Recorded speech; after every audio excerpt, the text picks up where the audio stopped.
Hotep, Great Saba Tehuti, Amun Hotep Ra. Health and prosperity unto you. May your monument be established forever on the foundations of Ma'at. May your posterity give you praise and offerings. May your goddesses personify devotion to you like the great goddesses Aset and Netet. Tua Saba Tehuti, Amen. Hotep Ra.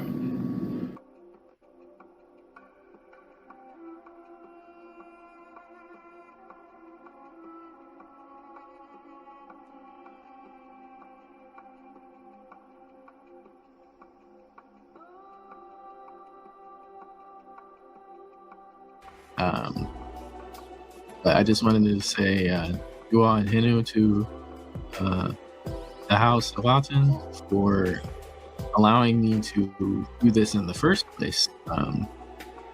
Because if not for a certain spell I found in one of the classes, I wouldn't have found my wife over here, and I wouldn't have been able to have my son.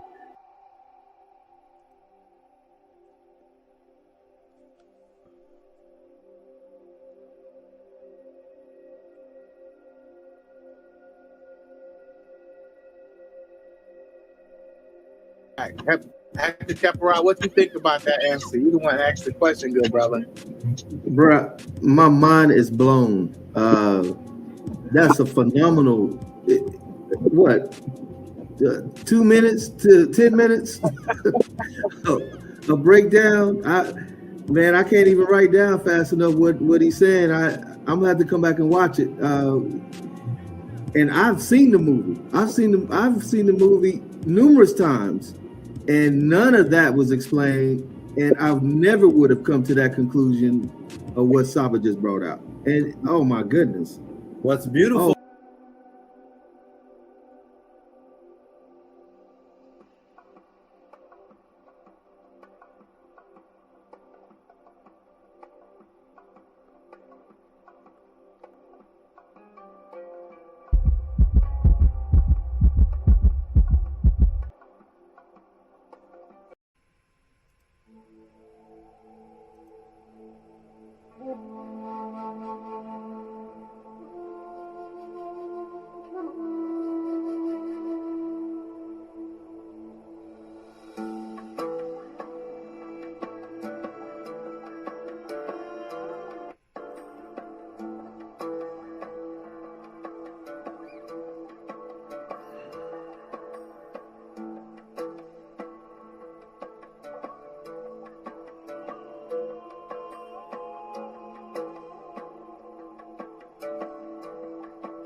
Hotep and New Saba Tehuti. I wanted to say Tua for your 3rd year anniversary of the teachings of my yacht and your Tehuti pod class. I wanted to say heck gratitude Tua to you and your your Hemti Makit, your side Raj, your side T's, Tua to your supporters.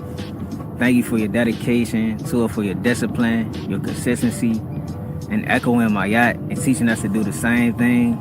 Tua for keeping the Sakim Eve and teaching us the Temet, Kua'i, and Pekka M. Ku. It's a great honor, and I just want to give you my gratitude, man. It's been a great journey. I appreciate your guidance and helping me become a Ba'ank, a great netter, and taking care of my Oud. And to us, your Oud and everybody, all your Marie ones, I really appreciate you. I appreciate the panel, your consistency, your dedication, your time, your energy, man, teaching us how to eat, how to work out, how to build. And you know, when there's nothing to stand on, we stand on my yacht and be men my yacht. That's a great honor though. So for your books, Stepping Out the Matrix, I still go back and read that often too though. It's like when you learn so much and then you go back and reread something, it's like, wow. You don't notice how deep it is until you recollected. So man, I just wanted to give you my honor, my gratitude.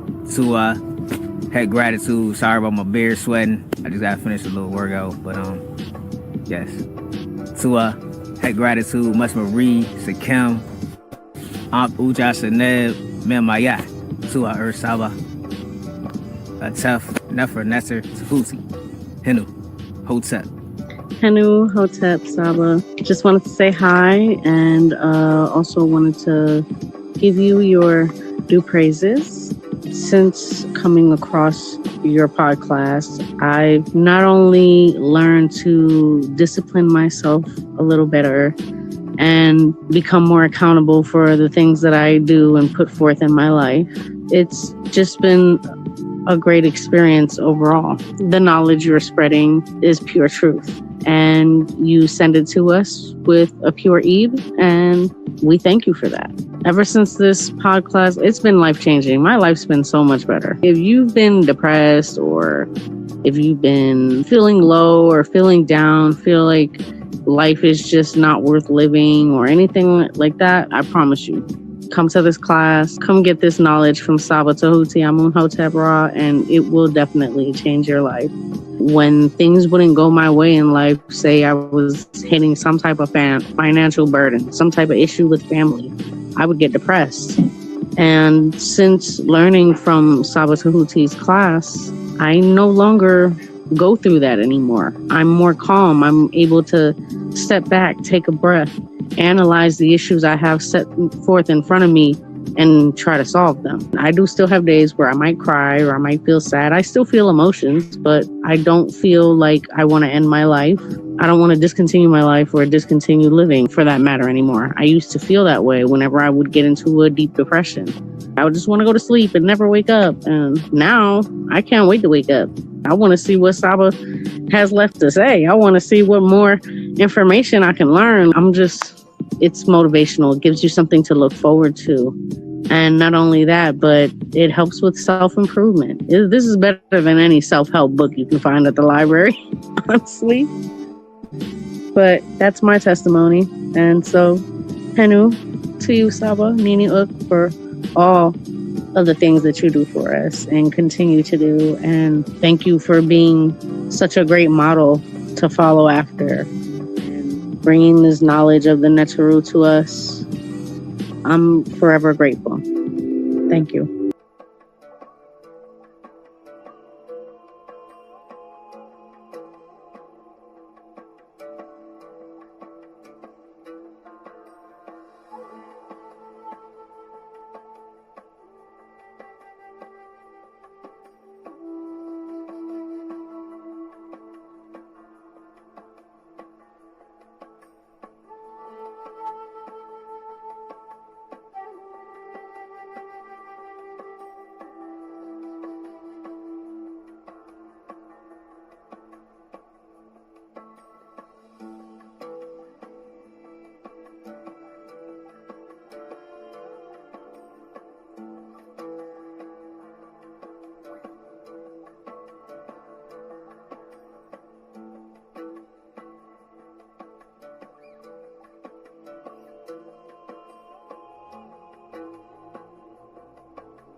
I just want to say Hotep, Henu to Saba.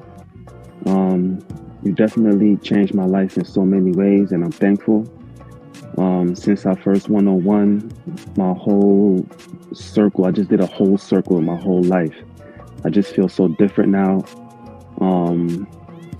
My dejed been hurting me, so right now I'm doing good. I'm doing better. So I just want to say, with the hyperhidrosis thing, all I got to say is no sweat. You know what I mean? And a lot of people saying that, this is a scam, and, and it's definitely not a scam. I could say Saba scammed me in a good way, you know what I mean? So I've been taking, my remedies, my rosemary, my sage, and it's definitely working for me. So I just want to say peace and love and Henu to Saba, and I'm forever in your debt. Forever in your debt. Thank you so much. Tua. So peace and love.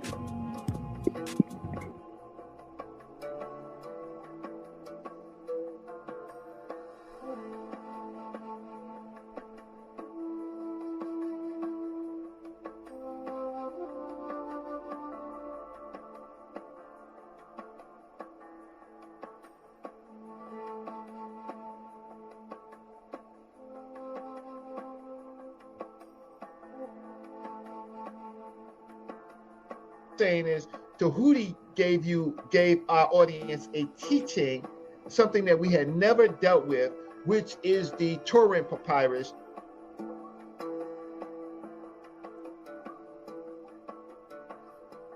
Saying is Tehuti gave our audience a teaching, something that we had never dealt with, which is the Turin papyrus.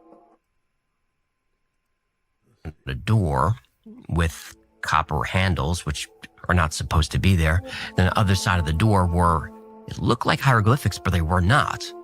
And that eventually was suppressed, and the explanation was, well, that was like the signature of the masons who built it or something like that. Well, let's have a look at that footage. Well, you can't really get a hold of that. What? So there's all these strange things about the pyramid that we just can't go. We can't dig. I don't know if you saw my episode on the labyrinth at Hawara, but that one really bothers me because that's an ancient legend that goes back to Herodotus, and even before talked about this labyrinth in Hawara. It's about 50 miles from Cairo. This labyrinth was enormous, 3,000 rooms, and the priests by the ancients, the pharaohs. They said no, the ones before, from Zep-Tepi, which was the first time.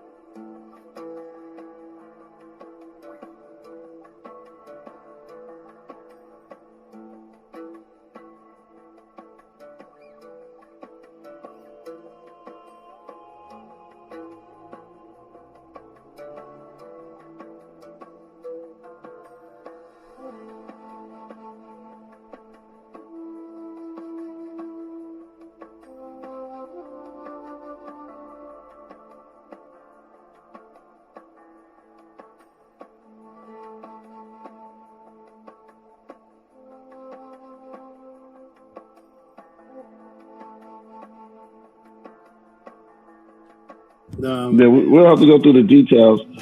Now, man, I'm just amazed, man. You're incredible, bro. You stand before us, yo. The Tehuti, the real Tehuti. I truly believe that. Word. If you're to take, but look, I just want to say, listen, yo, Tehuti is a close brother of mine, excellent scholar. Y'all better watch out because he's gonna be straight chopping some heads off. Man, you got props from a Hebrew, bro. The oldest known spiritual book to speak on the afterlife. Get that Palo Santos burning. Start burning that Palo Santos and that sage together. You can mix them together in the bowl. They gonna need some frankincense oil in there. Oh my goodness. Let's go. with the blood seed, Lord. Brought out the holy tablets. Oh, man.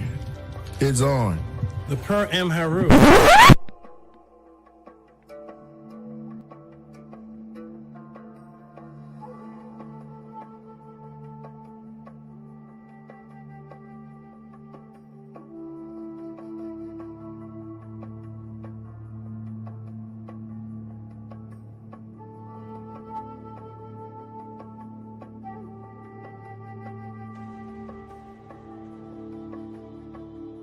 Coming to you live.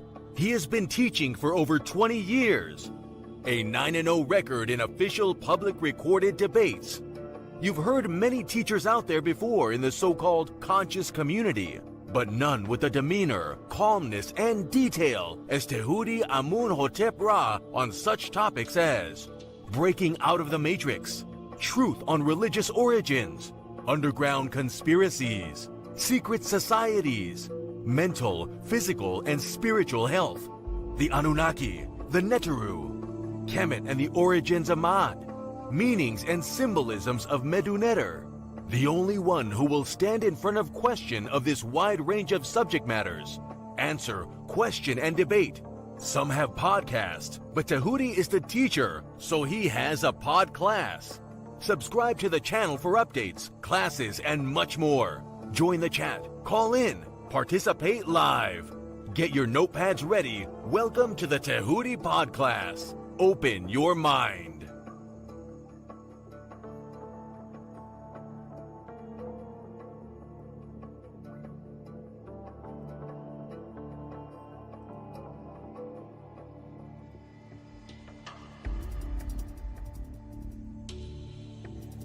He has been teaching for over 20 years. A 9-0 record in official public recorded debates. Correction.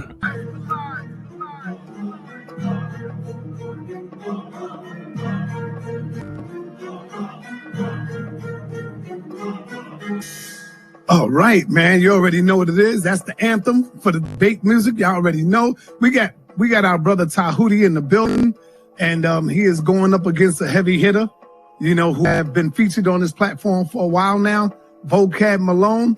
I don't think Vocab, I hope Vocab put in his homework. I hope he knows a little bit about Tehuti and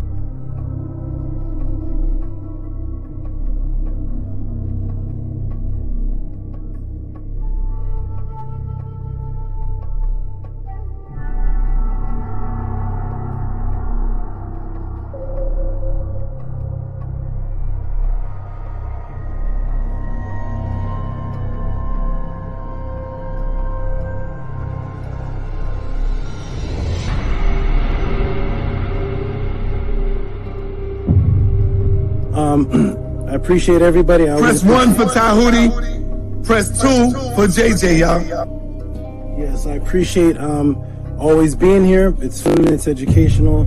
It's good to hear all these crazy views and just hear where people are coming from. Peace and love, everybody. Check me out every Friday, 7 p.m. Pacific on the Tehuti Podcast on YouTube.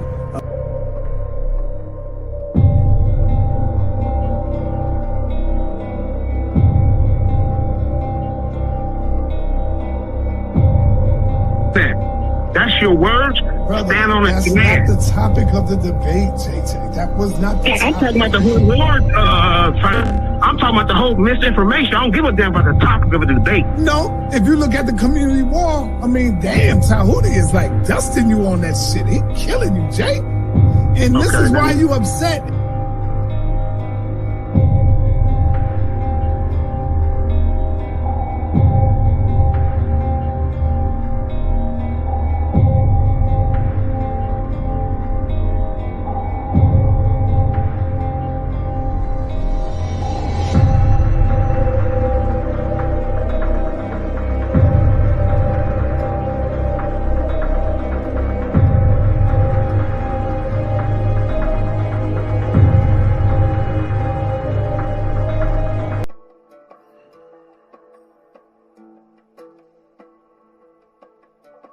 I'm gonna say what's up to JJ. Stepped on the screen for a moment. JJ, how you doing, good brother? You doing well? We Hey, how you doing, Hotep? Hotep, brother. This is JJ7000 from the Mandinka Hage clan from Mali. You know what I'm saying? Tehuti, I did my roots. Yeah, I found out my people from Mali. Yeah, from the Mandinka tribe. Hey, check it out. Nice. Hey, there's a Hage clan. You know, I found out that they took my family from Mali to Charleston, South Carolina. And they was on the Hayes plantation. Yeah, I went deep, man. But I want to join the House of Atom, man. So I'm just here to learn. Peace. I have learned to understand how you teach. So you're a very directed person. So you put up how can I say? Every time you speak, there is there's a sword and there's a shield. Right? So there's something behind that, right? It's very directed. So you have a very controlled thought process. So I see a lot of people fall into hell when they have conversations with you because of your they don't see that you have a war pose like aha. So you have a sword and a shield. And you're going to block and you're going to stab them because you already understand what is directed speech. So I've learned that from you. So the correlation of her not being a literal person with having the sun on her head. I'm trying to link in why you're bringing up the sun is on her head. I'd love to know how you think that a literal person could exist with the sun on their head. So because this image has the sun on her head, therefore, this cannot be a literal person. Is that your stance? That's exactly what I'm saying. And I also want you to recognize that I'm saying the same thing about rule and the same thing about Asar. Okay, great. Can I screen share, please? Yes, sir. So it's the brother Jabari. Remove Jabari. Sorry. Okay.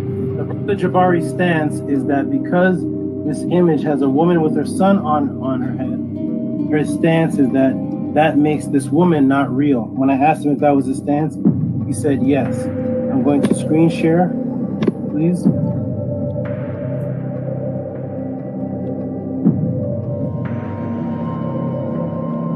That is the premise that we are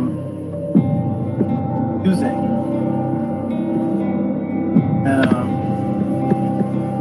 I want to know is was Anksenamun a real woman, Jabari? Yes or no? Anksenamun.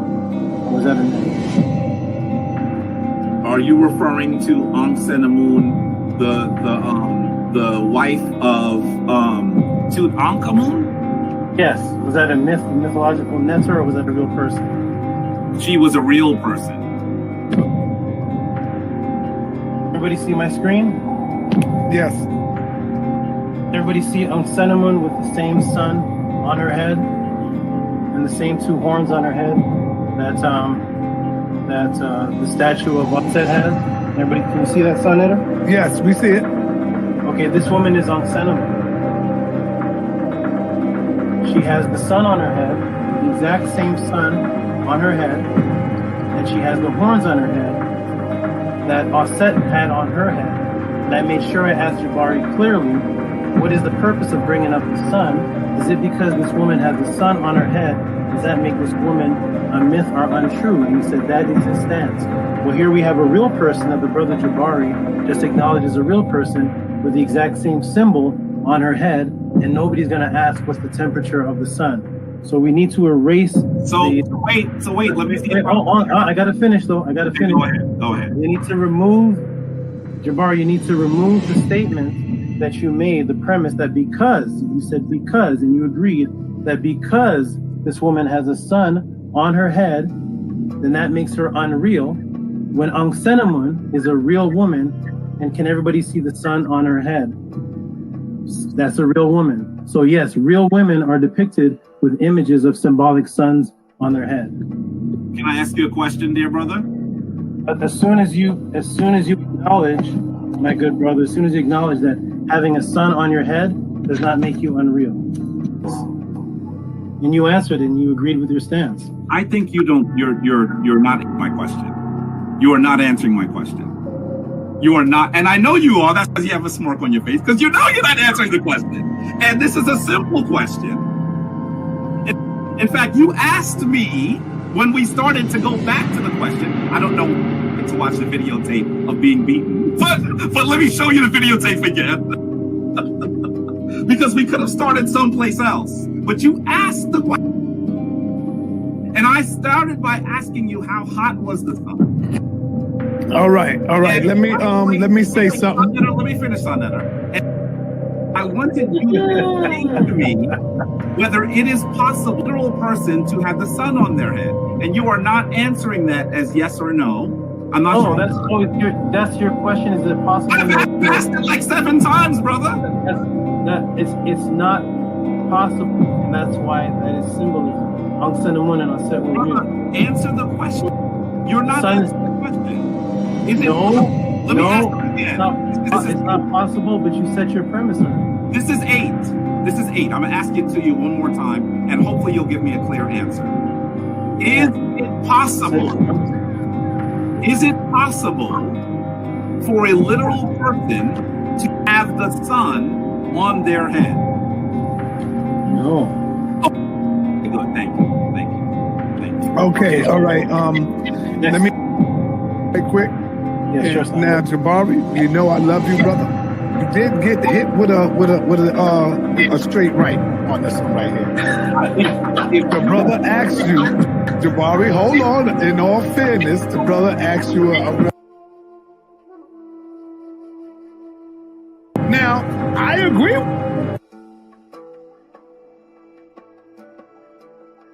But because of the answer to you when he asked you the question, you definitely said the woman have a son on her head. She can't be real. Brother then showed you a son on the head of another who you did say was real. That's all it is. Hey, Jabari, Floyd Mayweather, the best of them gets hit with a jab, brother. That don't mean nothing. Come back and show the brothers and sisters out there why you are the Floyd Mayweather of the House of Consciousness. That's it, brother. It ain't nothing. This is the reason why you have to. All right. Hey, peace and Black Power family. Welcome to another Son of the TV, House of Consciousness, but y'all already know what it is. The brother making his way back to the House of Consciousness. He is now official House of Consciousness member. Welcome to the party, Brother Tehuti.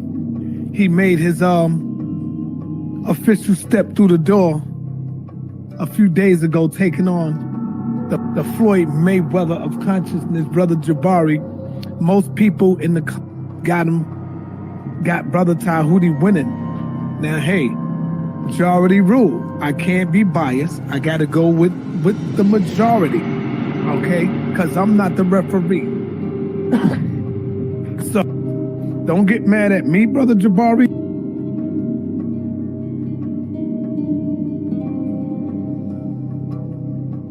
Oh, man. Well, I just got to keep it real. I'm going to keep it real, man. I can't be biased when it comes to this, you know. I got to show love to everybody because I'm bringing on the people on the platform. I got to keep it real. Chat, right or wrong. So as it stands now, I'll have to go ahead and give the win to Brother Tehuti. Now, I know a lot of y'all might get mad, but I'm going with the majority rules. It's the people who is making the call. Don't get mad at me, Jabari. You know I love you. You know I love you, Dr. Anika. But I got the W to Brother Tehuti. Now, you got the majority. And there's a lot of people that I read the comments. They say, yo, I love you, Jabari. You know I fuck with you, Jabari. But I got to give it to Tehuti. I'm reading these comments. I'm like, God damn. You know me. I'm going with my man Floyd Mayweather. All the way. But I got to be fair, and I got to keep it a buck. So as it stands right now, Brother Jabari has, and you know the best lose sometime, man, you know? The best lose. Cigarette.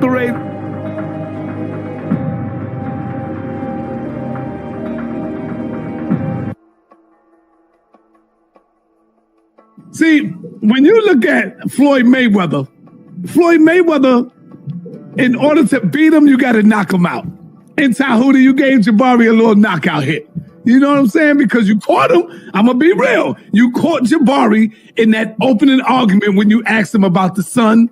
I got to give you that. And then you caught him again later on when you asked him about something else. I'm giving you that. How could I be biased? Everybody know I fuck with Jabari. See, when you look at Floyd Mayweather, in order to beat him, you got to knock him out. In Tehuti, you gave Jabari a little knockout hit. You know what I'm saying? Because you caught him. I'm going to be real. You caught Jabari in that opening argument when you asked him about the sun. I got to give you that. And then you caught him again later on when you asked him about something else. I'm giving you that. How could I be biased? Everybody know I fuck with Jabari. I just gave Floyd Mayweather his first loss to this brother.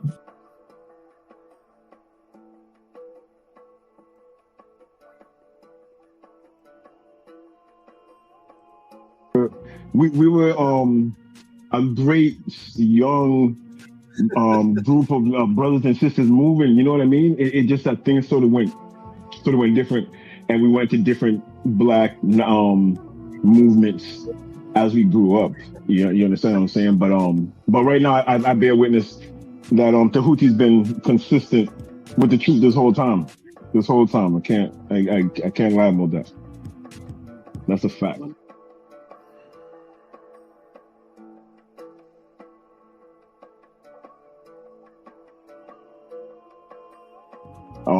I would say he was a bit disappointed when he came back, because when he came back, we was all 5%ers, and that wasn't his plan. At the same time, it was just how things moved, and it just how things grew, right? So today, I'm just glad that we still building, we still here. You know, I still bear witness to the teachings that he was teaching back in the day. The thing is, too, what you're hearing right now, we was building about this like 30 years ago.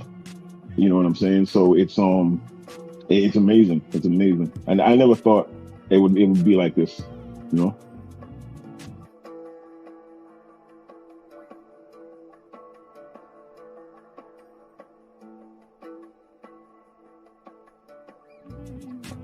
Let me know if you're here, whether it's on here or whether it's in the message system. I'll be back, everybody. Peace and love. Definitely, Dome Daily, you can stay on if you want. Build with the people. The people rarely get to see somebody who knew me from what was it? Was it 90? What year was that? 89? It was like 89, 88 to 92. Yeah, it was just a long time ago. 89. Anu, what were you doing in 89? I was doing that to Kurt. Oxafek, what were you built on in 89? What were you teaching on? I was a sperm. I was in my father's, area. Swimming in daddy's big. Mm-hmm. Okay, maybe Primordial. I know he was the Primordial. He's gonna give up his age now. What were you doing in '89, brother? What spells were you breaking? What were you doing in '89? I was only 3 years old, running around, acting whatever. Yo, we were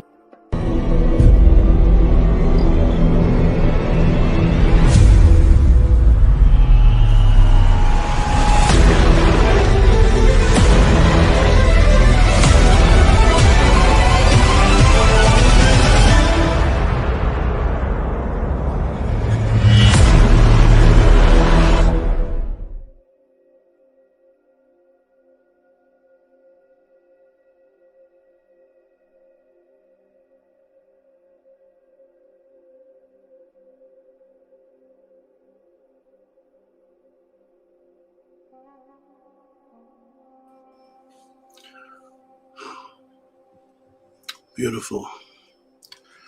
Let's do a mic check here. Get this started with the right frequency. Let's do a check and see if everybody is here amongst us and can hear me well. Peace and love to the audience. I'm going to tell everybody to press a 9 if you can hear me clearly. Press a 9 if you can hear me clearly. Peace and love to all of the people in the room. I'm going to wait for the 9s to pop up, and then I'll know that I can be heard well, and then we're going to start with the proper frequency.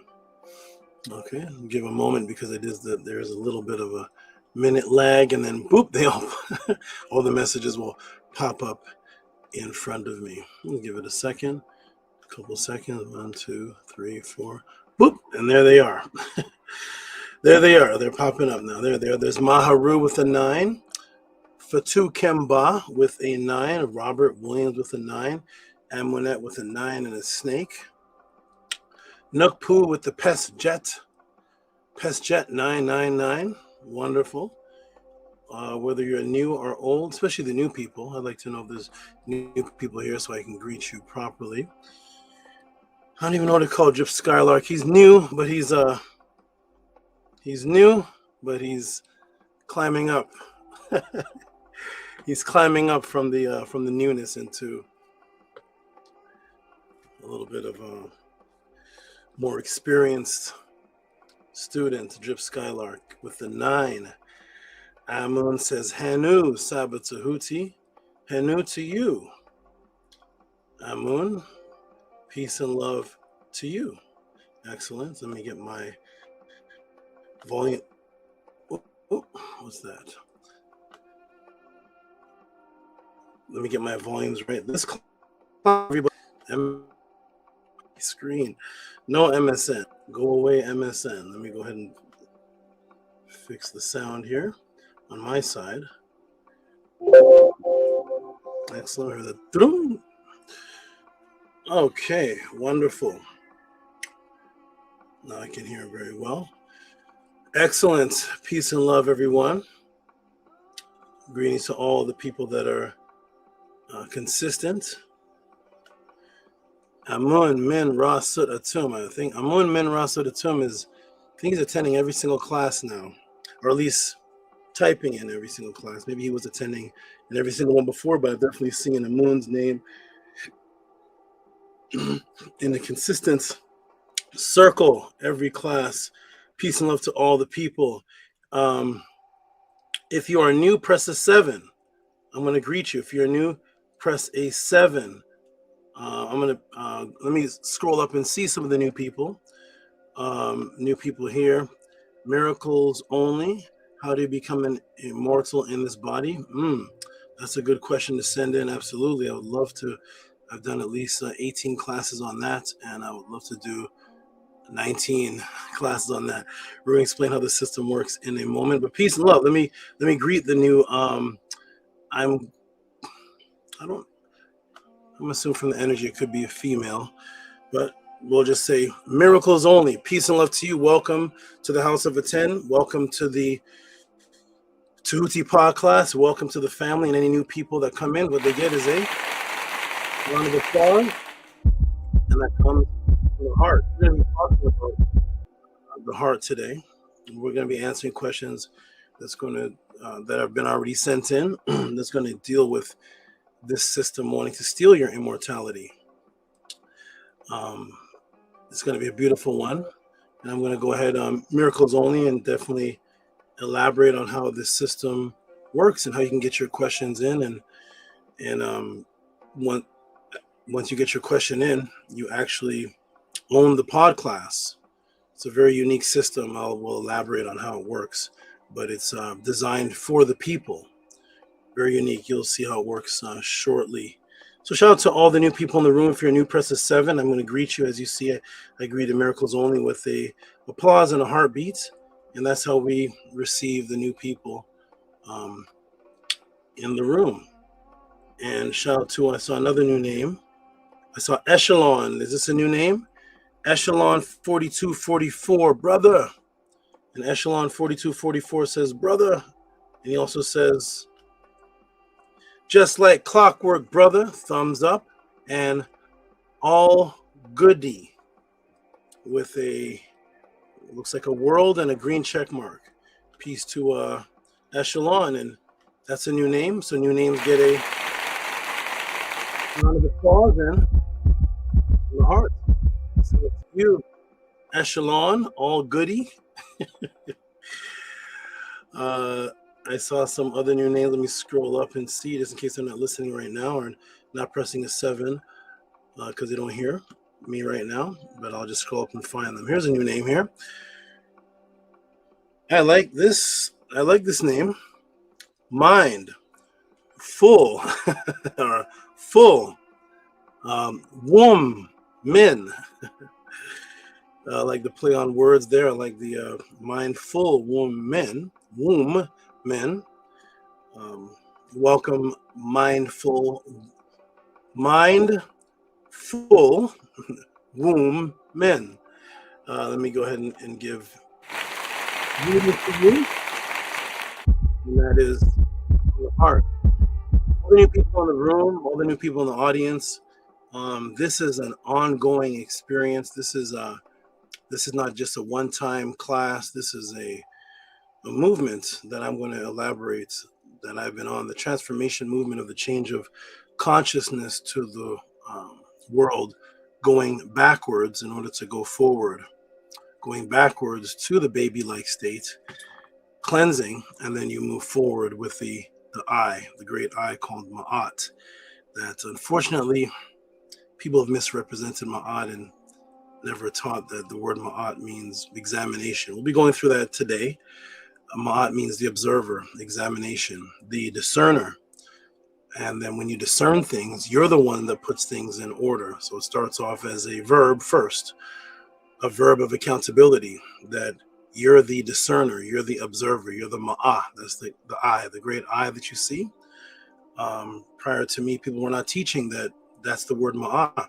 They were just teaching Ma'at means order, truth, justice, and different things like that. In actuality, in the culture, in the language, Ma'at is the observer. And that changes the concept completely, because order and justice can actually exist outside of you, whereas the observation cannot exist outside of you. You have to be the observer, and thus you take the responsibility. And then once you have that discernment, you're able to place things in mental order. And that's what Ma'at actually is in the writings itself, not in the TikTok memes and the Instagram pictures where they show a picture of Ma'at and they just put a bunch of words, 42 Ma'at, not that, but in the actual papyrus, when you open it up and read it word for word, Ma'at is the discerner, it's the vision, and you discern, and thus you can see good from evil, and thus you put things in order. You can see the order of things. Without the eye of Ma'at, which we'll be talking about today, without that eye, you're going to be in a disorientation, which we'll be talking about today, a time disorientation. There's a time disorientation matrix I'll be elaborating on today from a movie that came out. And we're going to have a walk-through beautiful movie night that's going to be, you're going to say, wait a minute, how is all this in the movie? And this is going on around me. It's called predictive programming. So peace, she says, finally catching alive with the Henu hands, stars. Oh, the I, there's the Ma'at, the I, and peace with an exclamation mark. Wonderful. I love greeting the new people before we start, because this is a family that I'm creating here. Let me go ahead and a consistent family, a family of consistency that has taken me years upon years to build, because the matrix focus is to defamily, to remove the connection of family, which is unity, which is that which you're familiar with. That's where the word, that's what family is, the word of familiar.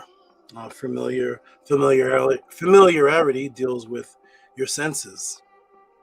You see, it deals with your senses. It doesn't necessarily deal with your blood. It doesn't necessarily deal with who your cousin is, who your auntie is. No, family, familiar, deals with you're around something and it's similar to what you're acquainted with. And that can be consciously and physically. That's why your sister is your family, bloodline, but you can meet a stranger at a park who has no bloodline connection to you. You get with that stranger, marry that man or marry that woman. And now that woman and man is a part of your family. The same word that you're calling your sister who was blood is the same word now given to a stranger who's not blood. For family is not pertaining to blood or bloodline physical. Family deals with that which is familiar and similar to you, and it takes a long time to build a family within a system of the matrix where everybody's in a state of distrust and unity. That's why there's so much breakups and splinter groups and non-trust and people self-sabotaging, because the matrix's focus is disunity, and that is it. Disunity. That is the matrix focus. If you cannot unify, you can't build a tribe, you can't build a family, you can't build a community, you can't build a town, a village, a city, a nation. You can't build anything if like minds aren't unified. So thus the matrix's focus is to cause people to disunify, create fake problems, splinter off, fight, argue, and then the matrix is completely unified. So you don't really see much videos of Rockefellers arguing with each other, do you? But you can see 1,000 videos on TikToks with brothers and sisters and people fighting on the streets and arguing religious, but you don't really see the Rothschilds. Any Rothschild videos of them arguing? Screaming at each other on the streets? Any Rothschild? No? Any Bilderberg videos of the Bilderbergs families arguing on the streets, cussing each other out? No, they stay unified, and their job is to have us disunified, and then they're happy. Doesn't matter what you're into, Christian, Muslim, Jew, Buddha, it doesn't matter what you're into, as long as you're disunified within it, and then everybody's happy. So yes, I spent a lot of time creating what's called the Per-Am-Aten. Per is family, it means the household. It's where the word husband comes from. Husband is the band of the house, that which creates a borderline around a territory. That creates the husband or the house band, the band around the house. And the house can be the tribe, the house can be your individual family, or the house can be multiple people within the same school of thought. It was called the Per, and it was the same word for a person, because we understood that the house, the temple, was also the person. At any rate, peace to Fatu Kemba, just giving a little bit of jewel before we even start into the big monster class. Harass is back here, peace and love with the Henu hands. Harass did back in effect. Yes, yes, yes. Peace and love to everybody. I'm scrolling through to see if I see any more new names. If I pass you, I just didn't see you, but those are the ones that I have seen so far. Okay, now we're going to start off with a beautiful affirmation. Amunet says, Tua for these jewels about disunity, Saba. Absolutely. Absolutely, absolutely. Disunity is the matrix's focus. It's the matrix's focus. That is their that is a matrix's weapon, only weapon against Tehuti in the House of Aten, is working to cause disunity. That's the weapon that's utilized, because they can't utilize the weapon of misinformation, because to all the new people, peace and love to you. But the beautiful thing about this community, this experience, the Paula Class House of Aten, is that there's been no documented record of anyone coming forth in real time while there's a problem, an issue, or something wrong with the teachings, and presenting any type of misinformation, misteaching, something that's incorrect. That they can't do. They can't do that. So the only weapon is to cause a self-created problem and then disunity. And then people scatter. And if people scatter, the lack of power in the matrix is happy. So watch out for the scatterers. You know how roaches scatter? Roaches scatter because they're not unified. Roaches are not unified. When the lights go on, they scatter. Turn the lights on when there's ants in the house. They're not scattering, are they? Turn the lights on when there's ants in your windowsill, and they keep walking in a line. They keep walking in alignments. They're on their mission. Lights on, lights off. Ants are on their mission, working for the queen, and each ant has its position. And they don't fight amongst each other. They fight amongst other ant tribes, and they're on their mission. Roaches that are disunified, once you put the light on them, they scatter all over the place. Ants, you put the light on them, they're still on their mission. That's an analogy of how the matrix works. we are going to start off with a proper shine the light on the roach and they run. Psh, separation time. Shine the light on the ants and psh, I'm looking up at you. I'm one of the ants. What's the light about? Yeah, shine the light. I want you to see what I'm doing. I'm not scattering. We're going to start off with the proper frequency, and that is the affirmation. Then we're going to start with this beautiful intro and then right to the class. So to the new people, this is the affirmation. It is the only affirmation thus far that has been presented from thousands upon thousands of years ago, that is giving an affirmation of what the ancients believed while simultaneously focusing on the feminine foundation of the frequency of birth. Let's start on the count of 3. 1, 2, 3. Ankyam ma'at, un and s, nin tet aset and ma'at, min hapapet and ma'at, her and hu kiwi, her ikut. I live from ma'at. I exist within her. I do not speak in the place of ma'at. Every day I advance towards ma'at. My being is surrounded in darkness.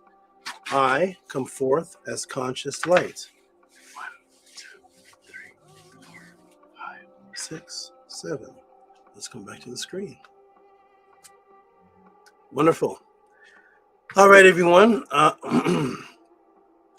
Once again, if there's any new people in the room, just press a 7. There's 25 people so far, and in a little bit, there's going to be 60, 70 people.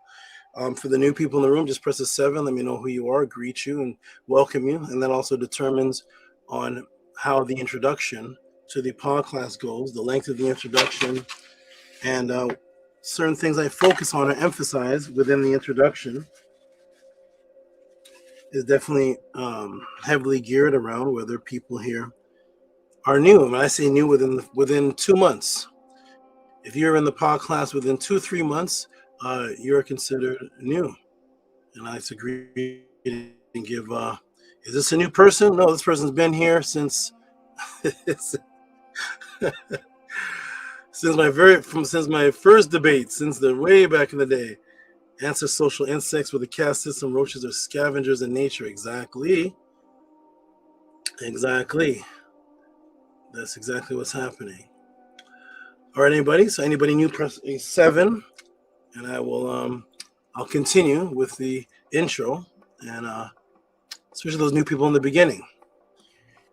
Press a 7. So peace. Oh, peace to Zep Tepi Slim. Zep Tepi. Peace to Zep Tepi Slim. All right, everybody, let us begin because I want to get right into this beautiful class. Woo-wee. How do these classes come about?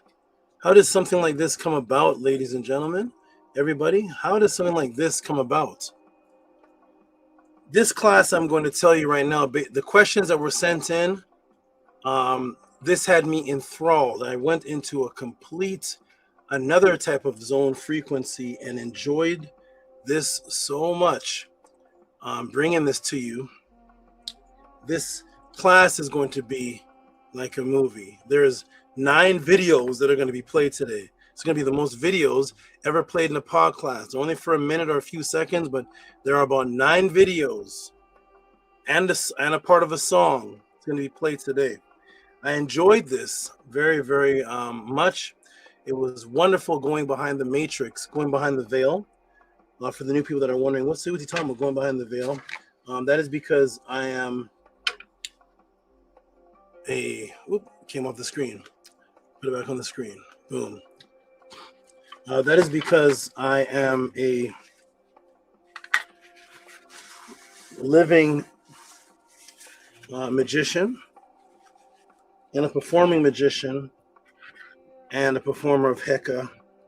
And that's all part of the intro. But because I am a part of that world, I can see behind the veil of the matrix, because the same magic that's being taught, whether it be African, any ancient spiritual magic, whether it be performing magic, whether it be Chris Angel magic, whether it be Voodoo magic, all of it is being used on the other side for these mind control psyopses. And because I'm within the world of the positive side of it, it is the exact same principle. So that is why I can see behind the veil of what is taking place, because I can see the matrix from the magical side. I know exactly what's happening, and I'm going to show forth today. It's going to be a beautiful one. This class will blow your mind again and again and question reality. The mind control psyops, the ancient symbol, the Spellbinder, the movie Spellbinder, and its predictive programming warning for today, revealed by Tehuti.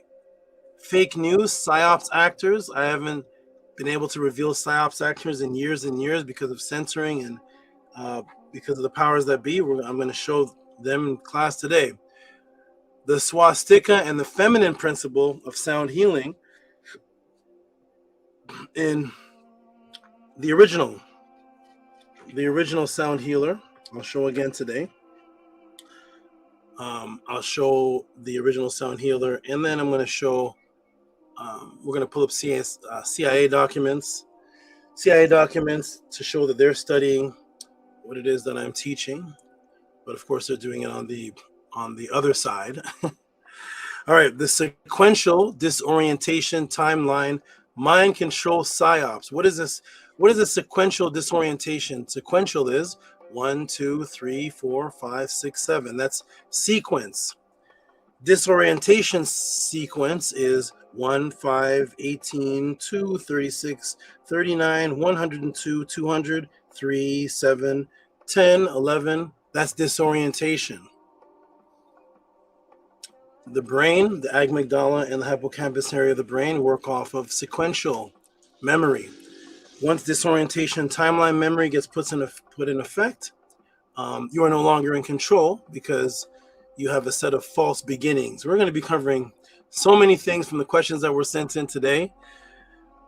Sequential disorientation, psyops, where I'm going to show you videos and show you things that are happening around. I'm going to show you ancient things, show you things that are happening now, show you things that pertain to the war that's taking place, a continuous war, show you things that's happening in ancient Kemet. I'm going to show you and tie all of these things.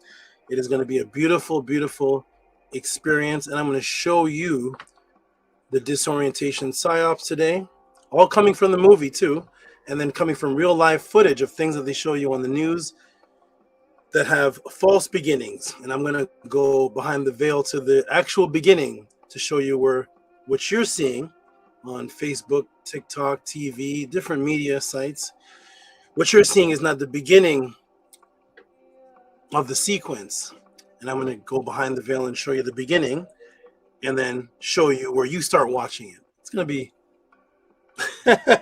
this is a question reality class today. It's going to be wonderful. Peace and love to everybody that's attending. Peace and love to DZ. DZ, shout out to peace and love to DZ. Amunet says this is going to be good. DZ says intense. Harassed it says Hotep with the Henu hands. I'm going to scroll up and see if there's any new people. Press the 7. DZ press 888. Oh boy, 888. Okay, everybody. So peace and love. This is going to be wonderful. Let me put the support system at the bottom because this is how this system continues. So to everybody who's watching, who doesn't know me after the 4 years, 4 or 5 years of the internet, visual, when people could see me. Over 25 years before there was an internet, before there was any Facebook, YouTube, there was no such thing as a Google yet. Google had not been invented. There was no such thing as a YouTube. None of these things existed when I was originally teaching. None of them existed. So my teaching was face-to-face. Not much footage of my teaching because these are the days of VHS and beta. You had to carry around big cameras. There was no cell phones invented yet. There's no such thing as a cell phone where you could just conveniently press click. I wish there was. We didn't have those at that time. If you wanted to record, you had to have by a JVC, you had to go get a camera you put on your shoulder. And eventually there was these Nikon cameras that were small, but it was a camera on your shoulder. And we weren't walking around with all that at those times. This is back in 1990, 1991. these original times when I was but a young man, and before that a child. So peace and love to everyone. And let me go ahead and tell you a little bit about the foundation of what creates the Tehuti pod class, the House of Aten, and this beautiful phenomenon today and going on for a long time. First, let me introduce to the new people. This is Araret, one of my cobras. I have a cobra family. I breed cobras. One of the venomous snakes that I do breed, cobras. I breed vipers, rattlesnakes, horned vipers, all type of different anacondas. Things that they make movies of that everybody is afraid of. I create families of them, and this is actually what started the mission. When I was a child, I used to take time to go out into the woods and just sit amongst these animals for 4 to 5 hours at a time, and I would observe them. I was greatly amazed at the structure that the animals had in the opposition to the disstructure and disunity that my people had. So I would go and watch the animals. I'd be enthralled. I would spend time with them. Sometimes I would catch the animals, bring them home, and bring them back to the ponds, the swamps, and the fields, and let them go. And then eventually I would let them go and they would come back. They would come back to me. I would take them home, let them go. They would swim around me. They got familiar with me, and I was able to just view them and watch the ants, watch all type of fish, all type of different creatures, snakes, and it was a beautiful thing. When I'll go back into the home, there was disunity. There was people within organized religions that were just fighting amongst each other, arguing. And one thing I noticed was that disunity was the one thing that everybody had in unification, that everybody was disunified. They were arguing. I'd look on the TV shows, and the TV shows and the news were all about agitation and arguing. I look at the most popular thing that the older brothers would watch when I was a child, and it was sports, which is two people arguing. Opposition, news opposition. Everything was my team versus your team, this versus this, fights over here, this drunken man over here, what this person stabbed this person. I didn't see news shows on the greatness of what certain beautiful men and women were doing. So everything was chaos. So I realized that there was some type of frequency focused on keeping everyone disunified and in an agitated state, always wanting to fight. I started questioning Christianity as a youth. My eyes were open at a very young age because my mother told me, in not so many words, that she saw me coming prior to birth. I didn't know what she was meaning. I had no belief system as a child to judge what she was saying, but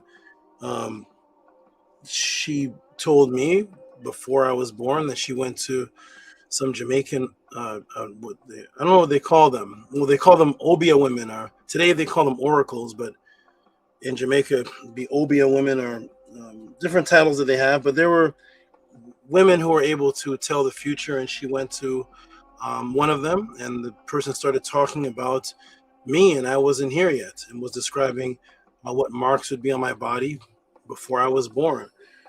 And my mother, this was outside of Christianity. No Christian could do this, have these powers, it seemed. But when I was born, my mother looked at my body and saw the things that the behavior. She told me how I behave as a baby, when I was born, it matched. And she looked at the particular parts of my body, which is around right here, and there was a particular thing there that the elder oracle or Obia woman said that I would have, and it would match a personality.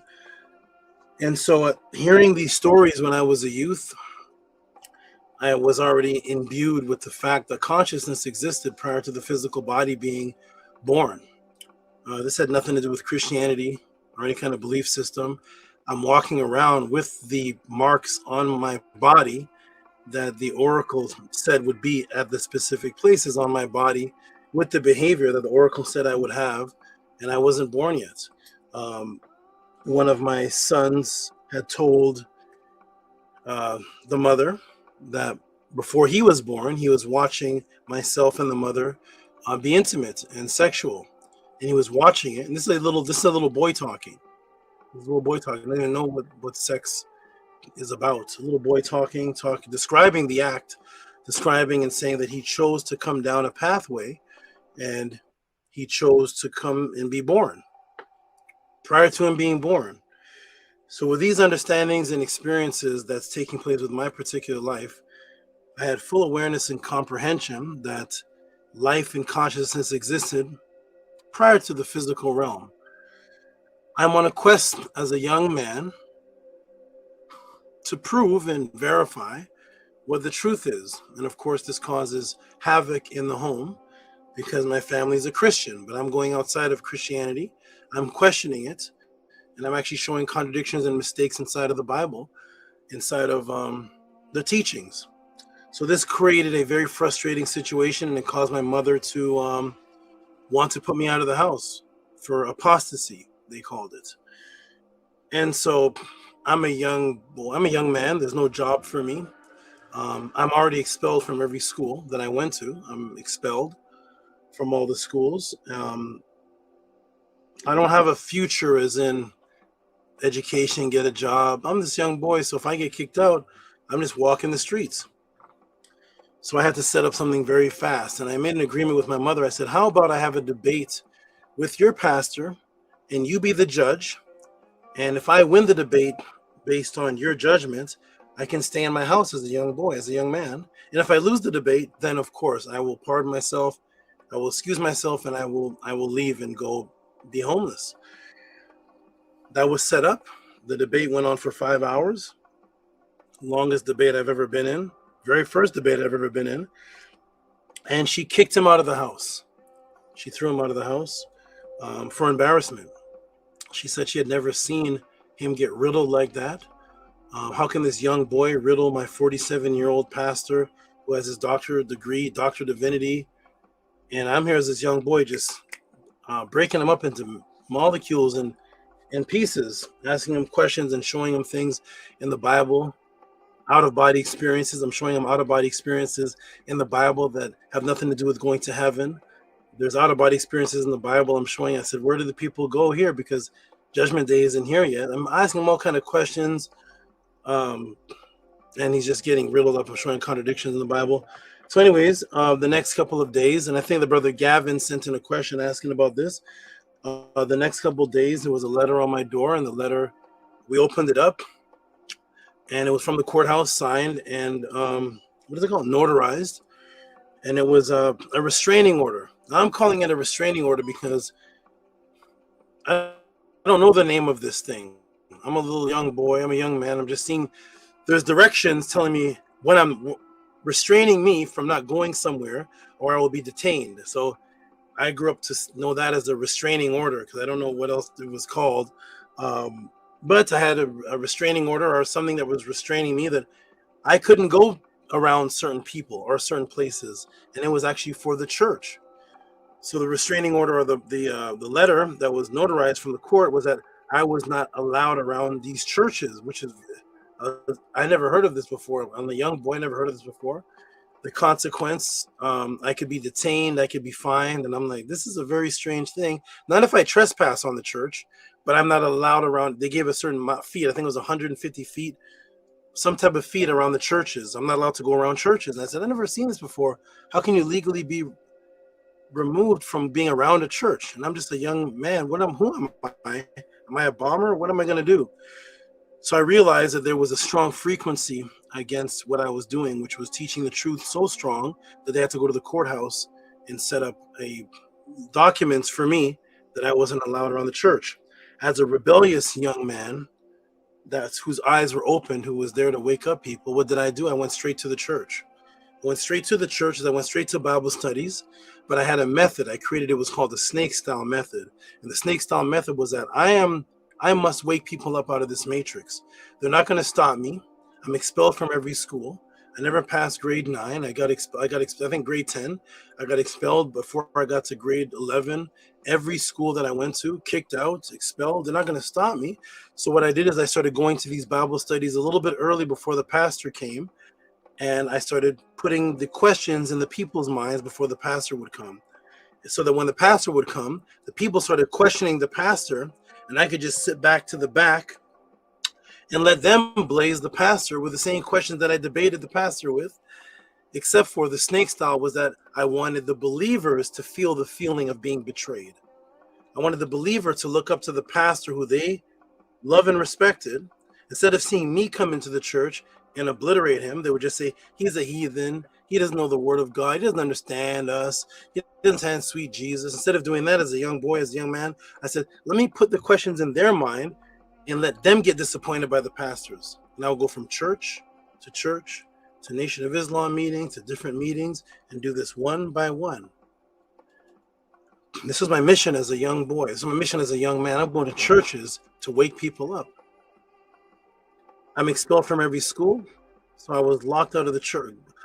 Blocked from the church, I went to church. I'm expelled from every school. What did I do? I went to the schools. Expelled. But this time, I would go and hide in the libraries. And I would gather all the information in the library that I could gather so I could set up a class. But where am I going to teach the class? I'm expelled from the school. If they see me, I can be kicked out, maybe even arrested for trespassing. I would wait for the recess bell and the lunch bell to go off. Ding. And then I would go into the hallways during recess, during all the chaos, and start teaching question and answer classes during guys spitting spitballs, fights going on on the hallway, all kind of chaos going on. I'm setting up a little table and I'm teaching the class, hoping that the principals and the teachers don't see me because I could get fined for trespassing because I'm already expelled. And when the recess bell would go off, I'd go and hide in the library again. Time it, wait for lunchtime.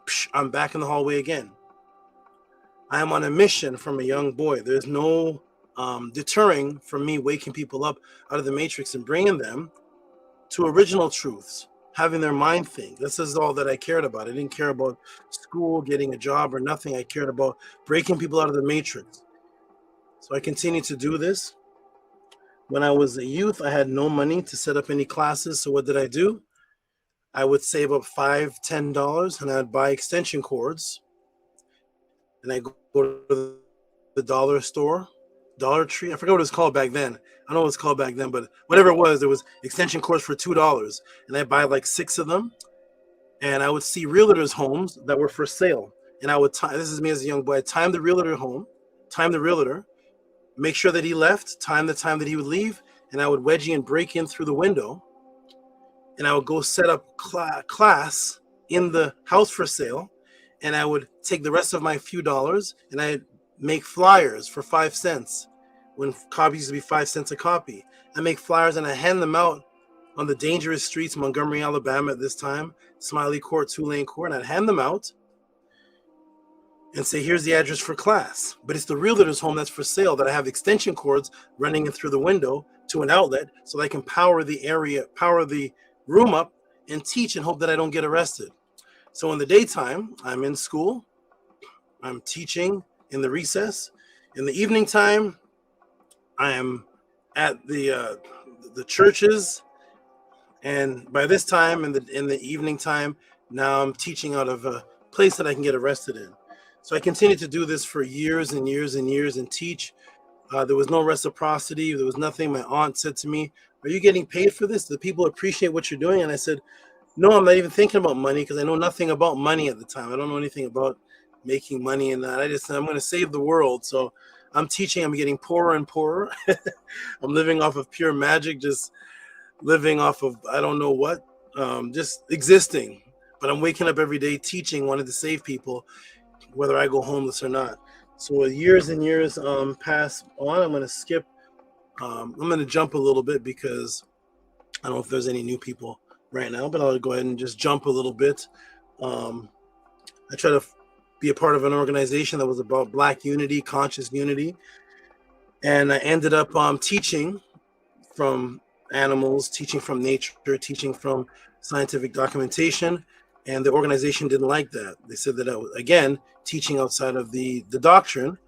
And the teacher of the organization said that I was too advanced. He said he couldn't bring people to the level that I was because he would lose his students. He would lose his mission, and he would only have me and a couple people. He said, I'm going to bring them there because I was trying to bring people straight to ancient Kemet. The group was putting on Kemetic garbs and doing certain things, but there was no metanetter. There was no opening up papyrus. I wanted to take them straight to the root, straight to the source. And so the people in the organization brought torches to my living quarters to burn everything that I owned that did not belong to the organization. That was not about the teaching directly coming from the organization. So my life was being threatened. The other members were saying they wanted to put me in a body bag, and they started saying I was working for the CIA, all kind of strange thing. My life was in danger. So the teacher at that time, he told me, he said, you should leave because it's too dangerous for you here. I left, I continued my mission. I went out, I learned a little bit about finances by I started creating things that didn't exist. I researched real estate, created a real estate company that was not abiding by the rules. I used my creativity and I accumulated a lot of income and took that income back to the homeless people in this group that had a lot of knowledge, but they were homeless. Took them out of cars, living in their car, blankets in the car, and I started teaching them, here's how you can be financially stable without working for the man. And you can still teach your doctrine and truth, but here's how you can bring money back to your family. And I started teaching them and waking them up that way. Since I couldn't teach the teachings because they wanted to kill me, I went back and taught them the finances. Okay, take this finance on the teachings, because if I teach what I know, my life is being threatened, but I still love you all. I still love you all, even though you all want to kill me, even though my life is being threatened. I know you're just in an ignorant state. I am intimidating to you, but I don't want to see you sleeping in a car. Good brother Dewan, good brother Iggy Mike. I know their names. I remember. I don't want to see you sleeping in a car. So here's some finances, and I would teach them how to combine the knowledge with money, and I would take all the money that I earned, and I would put it into magic. Put it into meeting master magicians, master hypnosis, master anything, voodoo, everything, because I wanted to fully connect with the other side without a barrier. So I put all the tens of thousands of dollars into magic and building a magical room in my house on the basement and staying there for 7 hours a day in a dark, dim lit room, doing all type of practices, rituals, and just getting information from the other side. And then I came back out as a teacher answering questions. I'm going to skip on to Killer Priest. So what was happening at the time, and then we're going to get into class, but I want everybody, I'm very transparent. I wanted people to know what the history is and where Tehuti actually comes from. I don't come from your universities. I don't come from any of that. I come from grassroots, bottom of the hill, teaching on the streets with guns pointed at me, Rastafarians taking my books and rolling them up into weed and blowing it in my face. This is what raised up Tehuti. So at any rate, I noticed that people were taking what I was teaching and they were claiming it as theirs and taking my name. This is actually going on right now too, 2026. But at that time, they were taking my name. My name was Amenhotep. These are guys that I taught. They would take my name and then they went as Amenhotep. They created CDs and they would take my voice and they would put the CD out with my voice teaching, and they would take the picture of me and they would Photoshop my head off of the picture and they would place their picture on it. At the bottom would say Amenhotep, my name, but it's my body, but it's his head. And because it's a CD, not a DVD, it was a CD, you're hearing me teaching. And they were selling these CDs from New York all the way to London, all the way to Trinidad, but you couldn't see my face. So there's hundreds and there's thousands of CDs out there. This is back in 99, and it's me teaching, and a person that I taught took my name. This is an ongoing cycle for me, by the way. A person that I taught took my name, took me out of the equation, put their head on my body, photoshopped it, compressed it into a CD, put the cover on the CD, and they were selling this from here to Trinidad. And I'm here like, listening to it, and I'm telling people, do you hear me talking? That's me. See that face? That's not me. this becomes very frustrating, but a learning situation, because I'm like, why not they just teach? Why not unify? Why not get together and unify with me and grow and build? Why do you have to be the star of attention? Why do you have to take my head and my name and make your own thing? And why not just fall in line like the ants do? I'm not doing anything bad to anybody. I'm not abusing anybody. I'm not doing am I misteaching? Is something wrong? I can't be misteaching because you're taking my words, so you must like the teachings.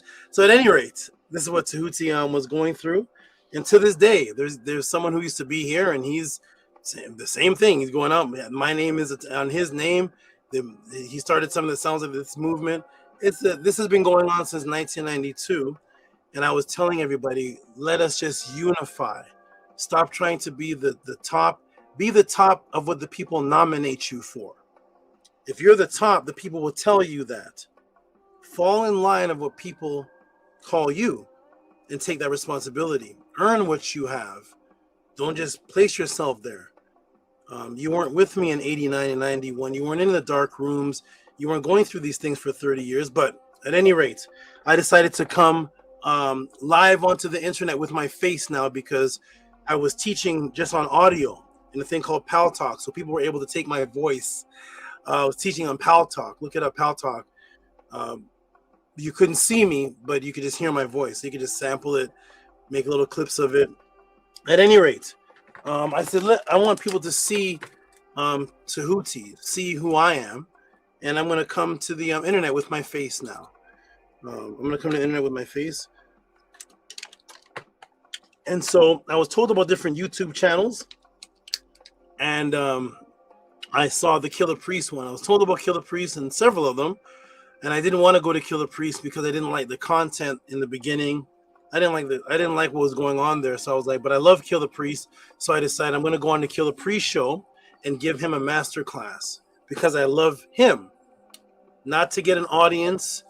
I had no YouTube. I had a YouTube channel, but I wasn't utilizing anything to get students, views, create a movement, nothing. I kind of given up on that because of all the times I had been betrayed and backstabbed and people taking my name and starting their own thing. And I kind of gave up on, I was like, people don't want heartfelt families and movements. They just want to be, it's an algorithm YouTube thing. I'm before YouTube. So I went on to Killer Priest and I taught the class and it blew the whole show away. After that, students started reaching out to me from 1992, from 2000. They said, we recognize your voice, but you look different. Is that you from Tallahassee, Florida? Is that you from Montgomery, Alabama? Yes, that's me. Is that you from Canada? Is that you from New York? And so my students started recognizing me and started setting up one-on-ones. AD was so impressed with the class that he took his wallet and dumped it in my hand and said, take all of this money. The super chats for the first time and the last time on Killer Priest were $350 super chats, $500 super chats with me teaching. It was an explosion, but I wasn't receiving any reciprocity. And there was no problem with that. Nothing against Killer Priest at all. I did not ask for any reciprocity again. I'm still this pure-hearted being that just, let me teach. It's taking up 7 hours of my day, 8 hours of my day, but let me just answer these questions for the love of waking up the people. Let me heal this person. Let me heal this. I'm healing people of gout. People have gout in their foot, all type of different things, back problems. I'm using magical wands, meeting up with people in person, doing all type of different things for people, and it's out of love. And so as time went on, I told Killer Priest that this is too, it's very busy, so I'm going to split up my time and I'm going to create what's called a pod class, and that's what you're here seeing right now. And the pod class is going to be my very last experiment. Killer Priest said, what do you mean? I said, I'm not going to base it on what I want to teach on. I have so many things that I want to wake people up. I'm going to set myself in the background and I'm going to open up for the people to send in questions.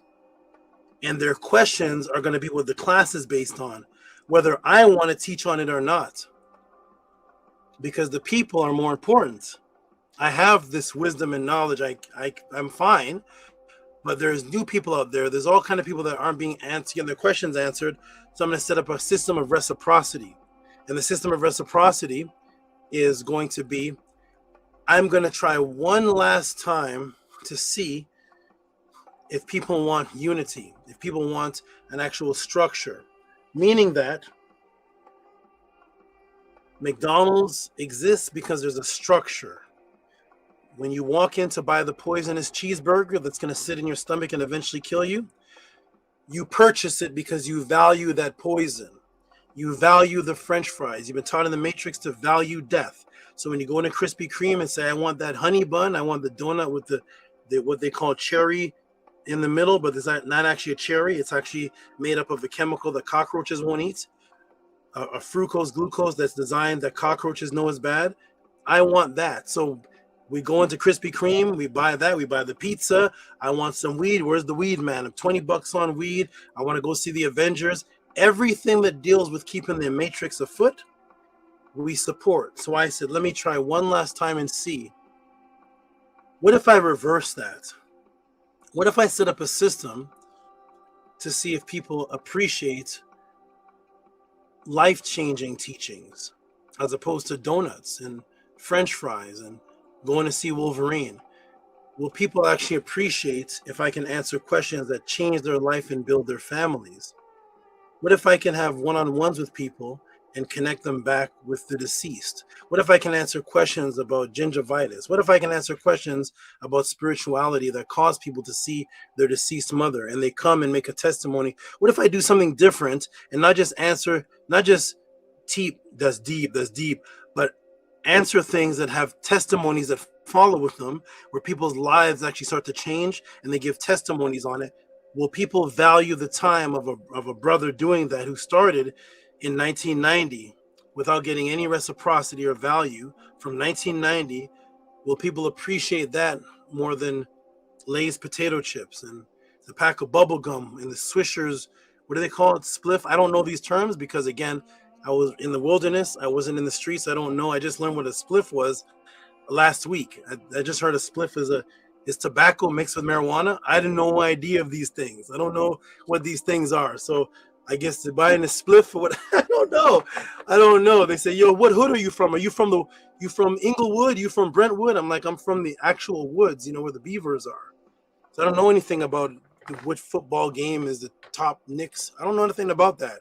I'd spent my life in dark rooms and with animals going to the other side to answer people's questions since 91. So I don't know all this stuff. I don't know grape swish. I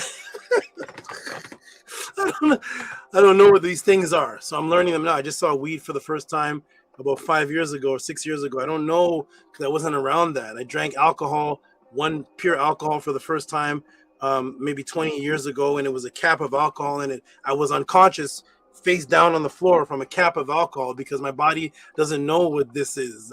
Alcohol and drinking it, Hennessy.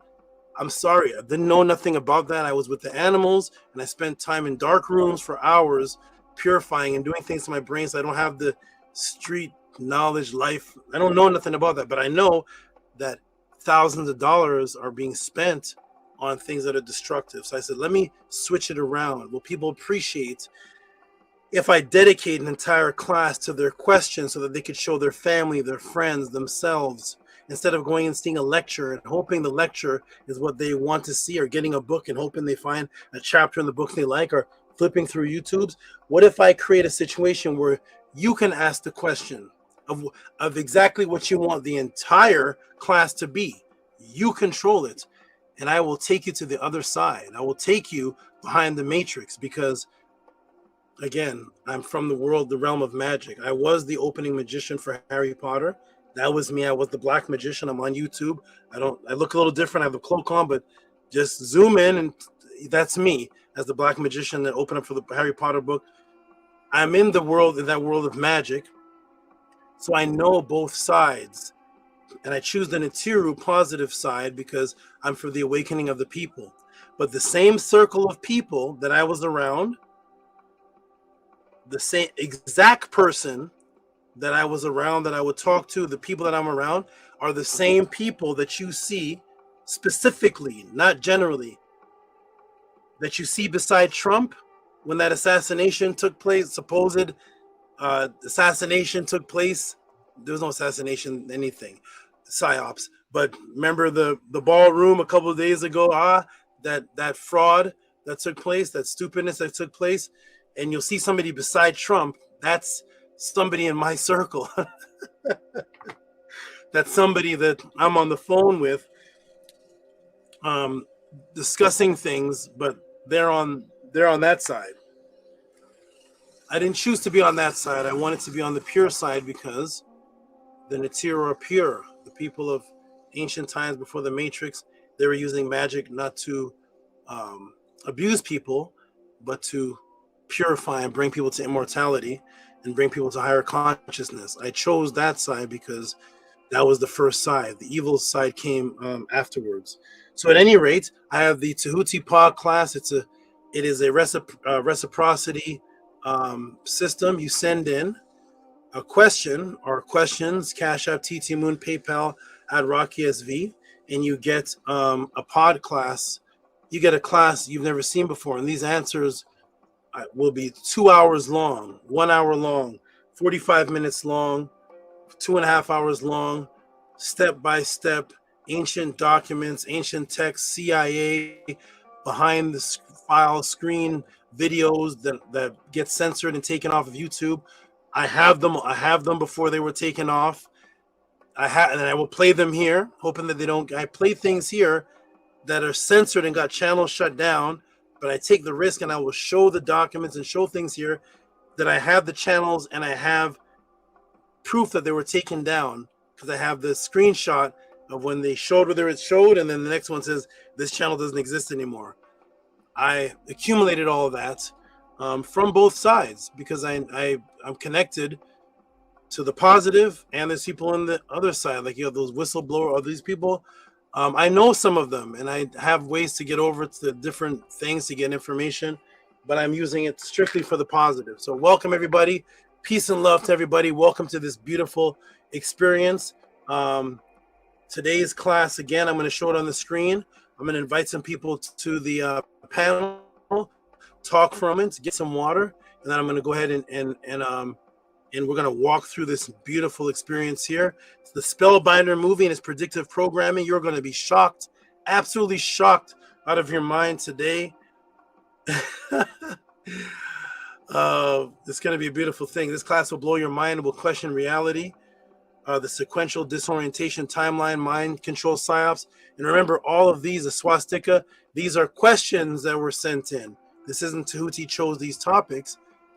I'm answering the questions. It's based on what the people want, that they feel is important. Therefore, I set up a system that there's no judgment on whatever you want to ask. And when I answer the question and walk people through, no one should come afterwards and say, what's the relevance of that information? You have to ask the question, asker, not me. It may not be relevant to you. Just like when you go to a restaurant, you like fish, you order the fish sandwich. This person is a vegetarian. They're at the same restaurant, they order a vegetarian sandwich. You as a fish meat lover have no business to look at the other person and say, how come you don't eat some fish, man? No. You eat your fish. Welcome to the Tehuti restaurant. Everybody eats what they wish, send in the question that they wish, and most people benefit from one person's question. And if the question doesn't have any relevance to you, send in your own question. This is the system that we have set up. Is a selfless system because it's not based on what I wake up in the morning. I have so much to teach you. I have to hold back until somebody asks me about it. I have so much, but like today, I'm showing videos of things. I'm answering a question and showing things that I had 7 years ago, waiting for this. Now I can show certain things from 7 or so years ago, but I had to hold on to it for 7 years because it's not based on me. It's based on you all. Like when you go order your cheeseburger, you got your cheeseburger. It's death, but you're happy with it. You got your funnel cake. This is the positive side of that. So welcome everybody to the Tehuti pod class. Peace and love. Shout out and peace and love to all the new people in the room. Here's a new name.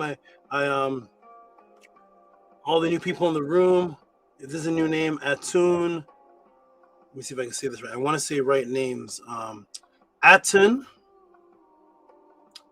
Arayella. Am I saying that right? Let me see it. Atun Arayella 9328. Atun Arayella. Peace to all the new people in the room, regardless of anybody's current mind state, consciousness, religion, wherever they stand. When you're a new person in the Tehuti podcast room, you get a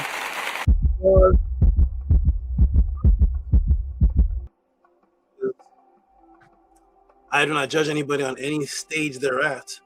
My judgment is strictly whether people's intention is to get to the source. So whether somebody's a Muslim, Assalamu alaikum, rahmatullahi ta'ala barakatuhu to you. I stand on ma'at, but shalom lakum to you if you're a Hebrew. Peace to the gods if you're a 5%er. Rahubat fam if you're a Nuwabian. What else is out there? I'm not sure all the other greetings. Namaste. Whatever anybody is, because we're all walking on multiple paths in this matrix, hopefully striving for the most purest truth. And that's all that I care about. I meet homeless people that are Christians praising Jesus, and in 2 months after I meet them, catching the Holy Ghost, they've been moderators on this channel with Medunetter names. 2 months after meeting them, catching the Holy Ghost with Jesus, they're moderators here on the Tehuti podcast because I talk to people on their level and slowly bring them back. But I like this name, Atun Rayella, and this that is on the screen right now is actually this that I'm wearing. This is the Usek, which is the same thing as the Bach wings, or the Bach Pau, the Bach wings, which is the symbol that you see right here, the great Bach, which is this. That's why you see the same colors there, and it's also in the Mut wings. I'll do a class on it if anybody wants me to teach it. But shout out to the symbol there, a beautiful symbol. And again, Atun Ray. See all the beautiful attention we give new people. It doesn't matter what they are. Shout out to all the new people in the room. It's a little small there. It looks like it says little small writing in the corner. It looks like it says Nefer EE.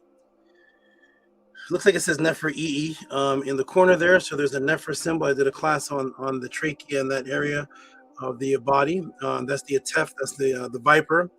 The viper there. That's the mouth symbol there, Nefer, and then the symbol itself is Nefer by itself, and then EE is the great powerful one, that which makes things powerful. EE are actually two arms, which we're going to be talking about today. They're called the EE.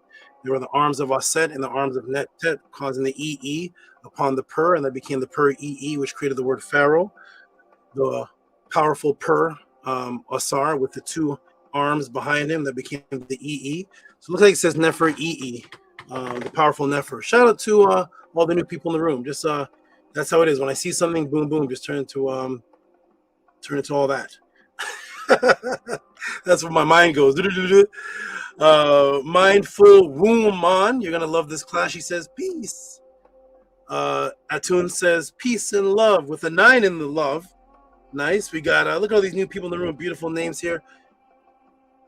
I don't know if Ryan Elliott is here, but shout out to us. Ryan Elliott. Hello, family with the heart. This class is going to have the heart in it, Ryan. The heart is going to be in this class. This is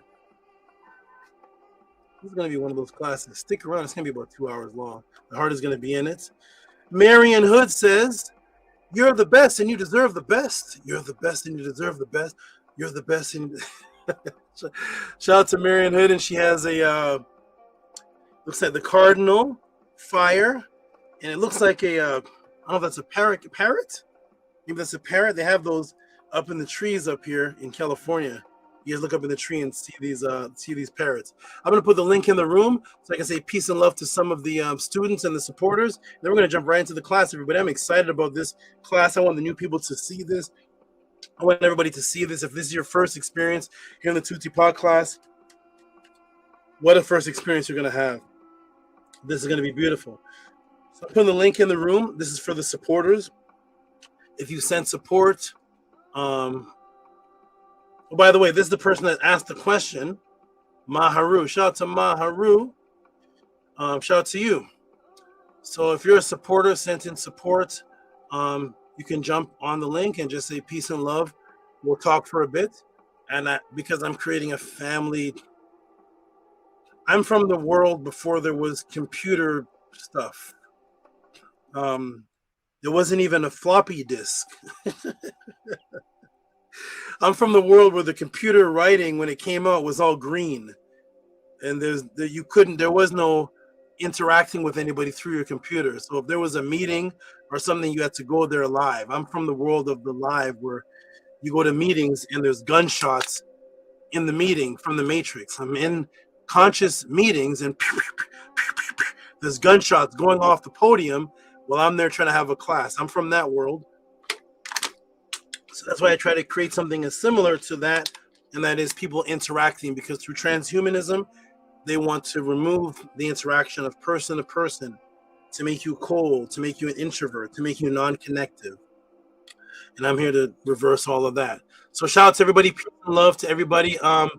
In the pod class, we have brother all the way from the Netherlands, land of the Nether.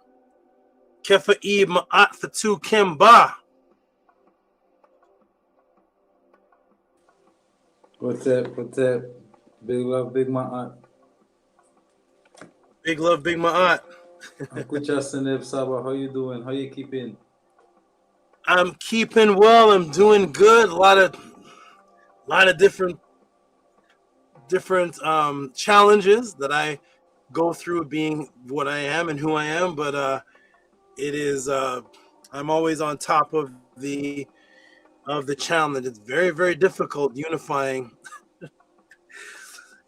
people under the truth in a world where everybody wants to find something to fight and separate about and just argue with. And I'm trying to create what was here before the Matrix remove something, and it ended with the Bobby Hammonds, the Phil Valentines, the Dr. Blairs, all those people. That was the ending of a certain frequency and the beginning of another. Nothing bad to say about any of them. Peace and love to all of them. Some of these people are clueless as to what the Matrix is doing. Peace and love to the clueless, but you'll find out that prior to Bobby Hammond, Phil Valentine, Dr. Blair, all those good brothers, I can name a whole bunch of them all. After that came a whole new slew of the I just found out about a guy named Little Pharaoh and Michael, who was a boy when I was teaching, grew up, blew him up, called him polite. So all the frequency shifted, but prior to all the nature guys and all these different new age guys, and prior to the Bobby Hemmets, consciousness, especially dealing with the melanated consciousness, was about two things. Waking up, of course, first, but unity. Movements. Remember that thing? There was a thing called movements. Unity. Right? That's what the focus was. It was about black unity, conscious unity. That means multiple people together. The Matrix had to stop that and associate consciousness now with individualism. Who's the top individual? Who's the top personality? Not who's the top movement of people that can depend on each other out of love because we trust each other. Something that a computer can't have, trust. A computer, there's no trust program in the AI. All the AIs are individual, unified through their program. But if you ask the AI, how do I build a family? That's not in the program. Ask the AI, type it in, who do you love? Love is not in the computer program. Trust and unity is not in the computer program. So the focus on transhumanism is to get us as close as they can to what a computer is now, because the definition of a computer first was a human that computes. See, the original definition in the dictionary that I have, that's not out anymore, a computer was a human that computes. Now the definition of a computer is that which is not human, thus transhumanism, to get you to be, there's beautiful Nanny, to get you to be similar to a computer. So a computer can have Hotep, peace and love, Nanny, pretty Nanny, and some multiple colors. This is what they mean, ladies and gentlemen, when they say the ancient Egyptians were reddish brown. That's what they're talking about. They weren't black people. They were reddish brown. We're talking about Nanny. They weren't black. They were red. So I'm gonna welcome Nanny. Peace and love to you. Greetings, peace and love. Peace and love, peace and love, peace and love to you. Peace and love. So I'm gonna say this, and I'm gonna jump off for just a second. Come back and teach the class. The focus of the matrix before I start this class is to get you to be an introvert, separate from your connection with other, lack of a better word, humans. Lack of a better word. People. That's the focus of the matrix. Why? Because people say, I like this person. They got all this knowledge. They got all this knowledge. They got all this knowledge. Oh, mute your phone, Nanny. Mute your What you said? Press mute on your thing. Mute yourself. Oh, sorry. Okay, good. Where was I? Yeah, human interaction and connectivity. What's the last thing I said, Kefa? This ice cream truck thing. Threw me off. You was talking about how like people introvert, like how there it is. Yeah. I got it. So the focus is to have you an introvert, because what we like about people now, all these personality people, is we like their knowledge. We say that person has a lot of knowledge, deep knowledge. You'll drop the knowledge. But you see, a computer has knowledge as well. As a matter of fact, there's no man walking on this planet Earth that can battle computers and knowledge. Google, AI, and all these things combined that's where people are getting their knowledge, most of their knowledge from. Books, PDFs, things are in Google. The computer will always beat a regular person in knowledge. You can type into your AI right now, when was Morgan Freeman's birthday, and when did he go to the park, and they'll have information on that a regular man wouldn't. When was the assassination of such and such, the Indian president in 1932? The computer will answer you. What the computer can do is teach about unity. So the computer, the AI world and transhumanism has you locked into knowledge as opposed to the unity. When old consciousness was about knowledge to unify touchable human people, not just a personality on the screen that drops knowledge, but when you shut your computer down, you live like this, you live like this, you live like this, you like this, you like this, you like this. That's not how the ancient Dogons, the ancient people of Kemet, the Zimbabwe, the Ifa tribe, none of them, all of them were unified. And that is what the AI and transhumanism's focus is, to make you an individual person away from a unit of a family, because a computer does not know what a family is. It doesn't. That's the one thing. Type into your AI, how do I become a better husband? What's the feminine principle of what I should do as a powerful woman in my home? Type that into AI and see if it has an answer for you. It doesn't, because the computer doesn't know how to be a female in the household. It doesn't know how to be a father, a son. It doesn't know anything about that. And I may do a class on that where they put the AI to do that and they all kill themselves. It's another class. So my goal and my job is to bring the essence of what the original consciousness was, and it was based on the family unified tribe. I can depend on you. I can trust you. You have my back. I have your back.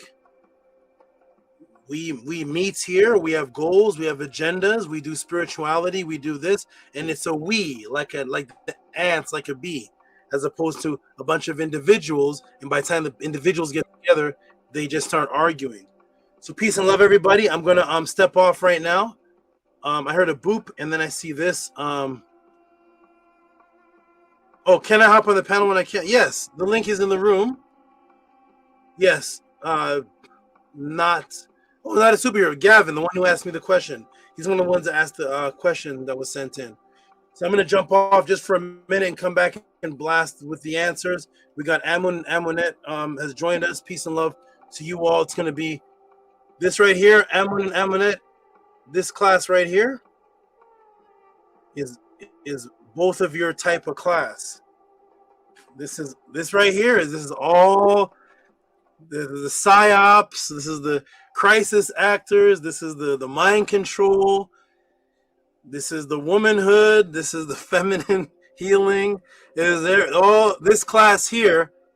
Let me get right to it. I'm gonna take a break and just step off, get some water, relieve myself for a minute, and come back and go in and blast this answer. Peace and love, everybody. Peace to Amun Amunet, Nani Aset Mur, Kefa. You all build as a family. Chat as a family. Drip Skylark, you can definitely jump in whether you're at work or not. This brother right here, Nookpoo, jump on in. And I'll be right back, everybody, to blast this answer. Especially Maharu. Maharu is the one that asked this question. So, Maharu, you can jump in too. I'll be back, everybody. Peace and love. Hotep, Amun, and Amunet, and all of you. I'll be right back. Have a great job. Enjoy your break. Enjoy your break. I will. Peace for now. I'll be right back. A couple minutes. Yeah.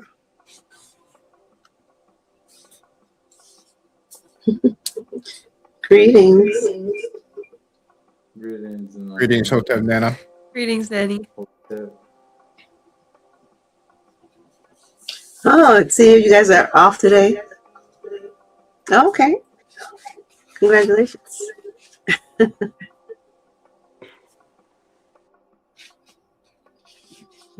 Well, how is everyone? I'm doing good. 12 for asking, Nana. I'm happy to be able to be here for the entire pod class. I'm happy to be able to be here for the first break.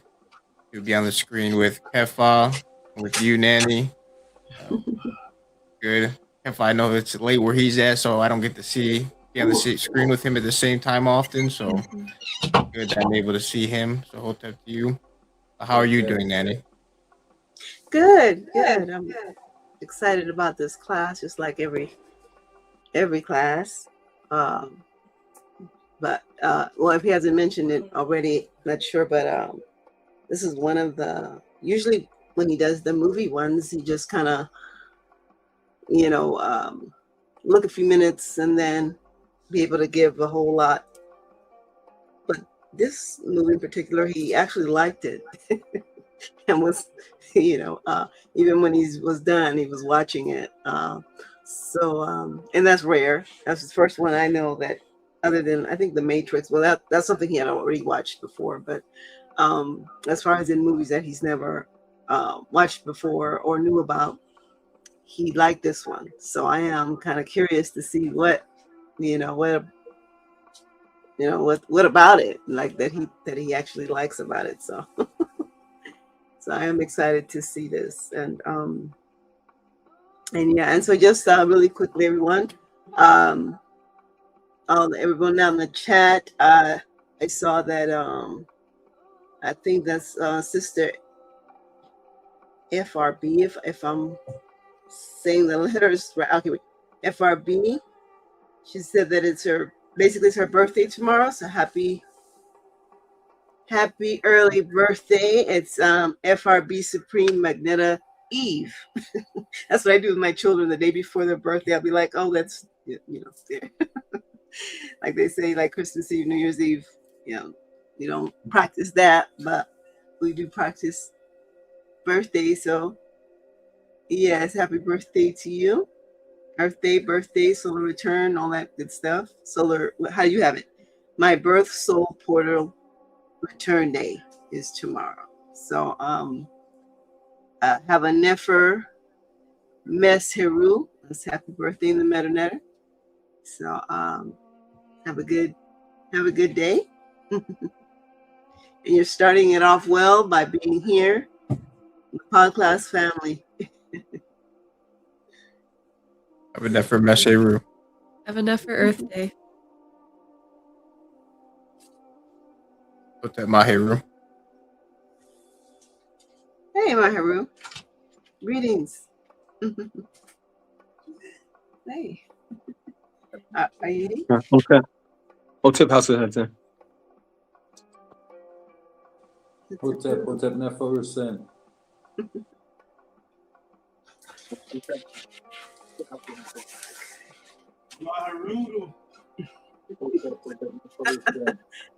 They can hear you. They can hear you.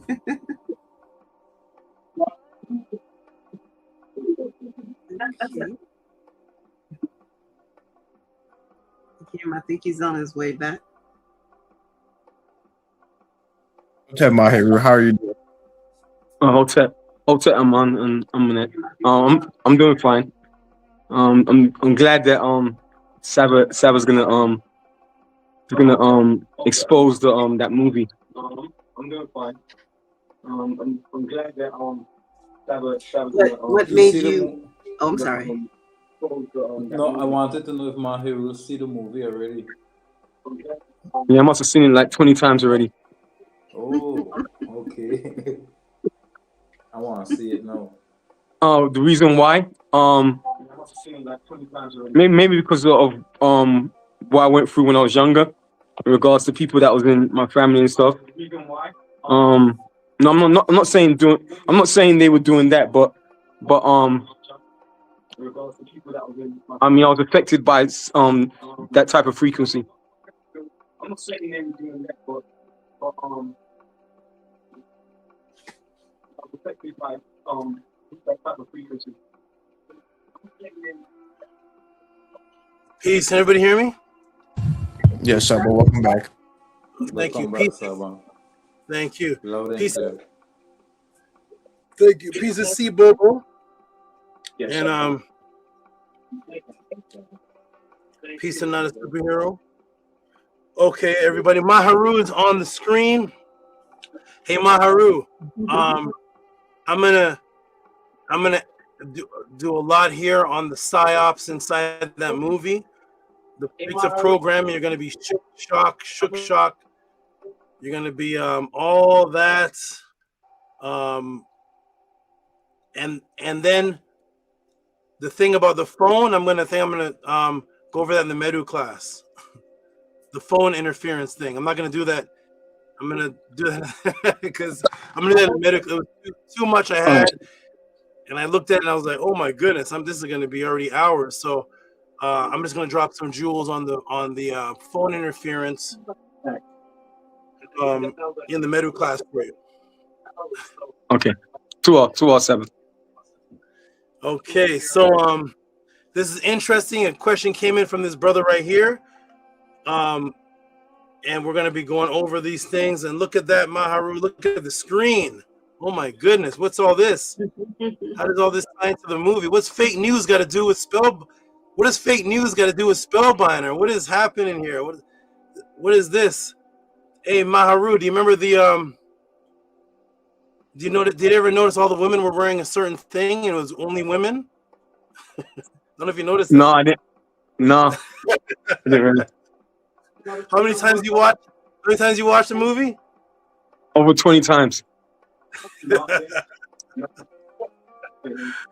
So this is why people send in questions to the Tehuti podcast. So Maharu said watch it 20 times.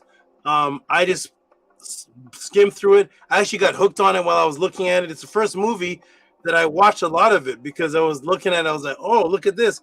I couldn't stop. Look at this. Look at this. Oh, look at that in that corner. Oh, look at this in the basement. Oh, look at this over. Look what's on the wall over there. I was enjoying it. I was like, did Maharu see all this? Look at this. Look over there.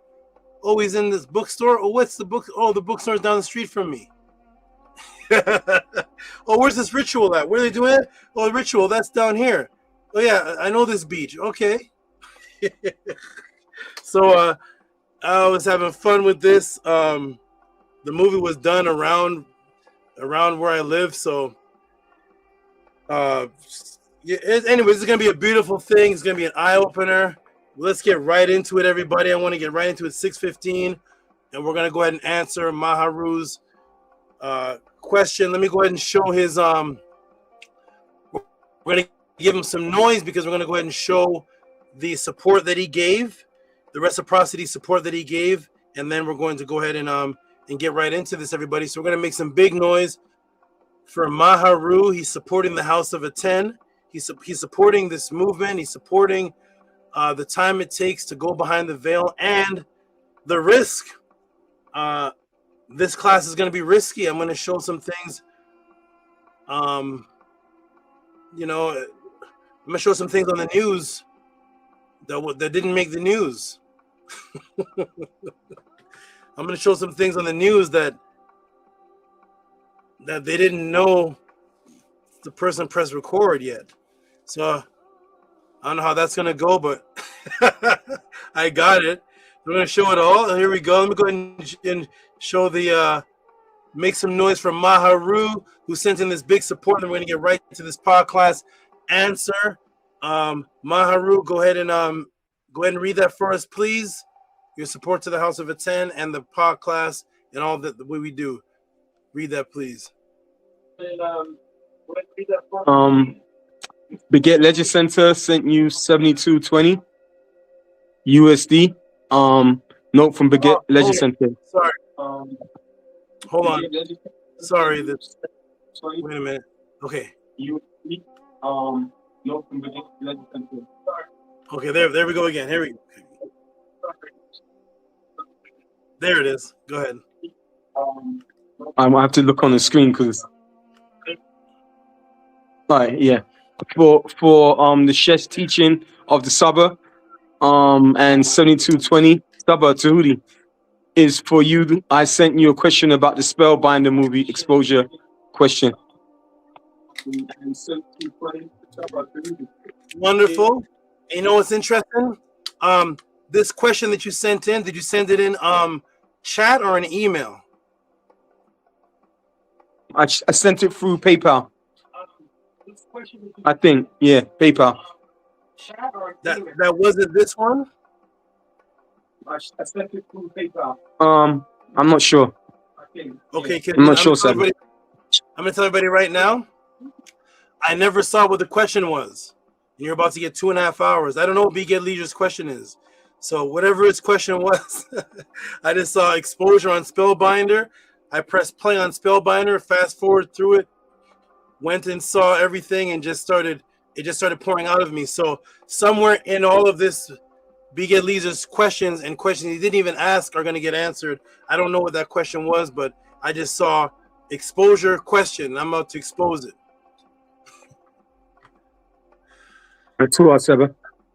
Nini Hook, give Beget Leisure some big noise, please. And we're going to get right into this question, everybody. Make some big noise for Beget Leisure. Boom.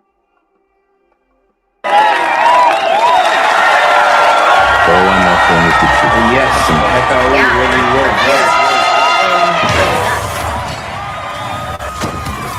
My art or not?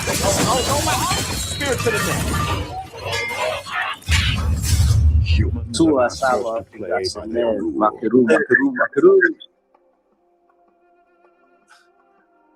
Okay, that was beautiful. Okay, every beautiful body. We're about to get into this wonderful question.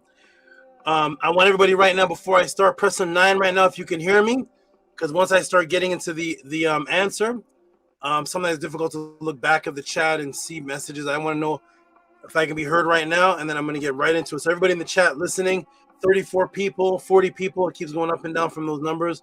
Press a 9 in the chat if you can hear me right now. I'm going to give a few moments for the 9s, and then I'm going to get right into this answer. So go ahead and press a 9 in the chat. We're going to get right into this Spellbinder.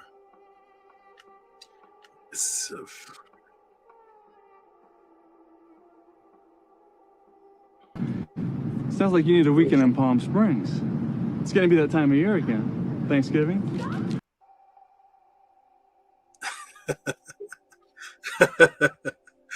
Maharu's already smiling. Huh? Okay, here we go. Maharu's already smiling, man. This is it.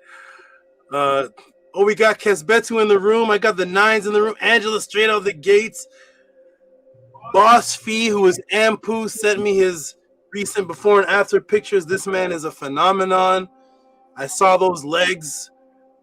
I saw that development. I don't know how this man went from Donald Duck legs to Ronnie Coleman legs. I don't know how he did that in such a short time. Shout out to Boss Fee. Boss Fee is a genetic anomaly. Shout out to Boss Fee. Angela straight out the gates, one of the Min Ma'at, consistent supporter of the pod class. Shout out to Angela Gates, the timekeeper in the family. Drip Skylark. He's new, but he's as he keeps being around, he's gonna end up he'll be some in the House of a 10. He'll be some position or something, helping out, doing something.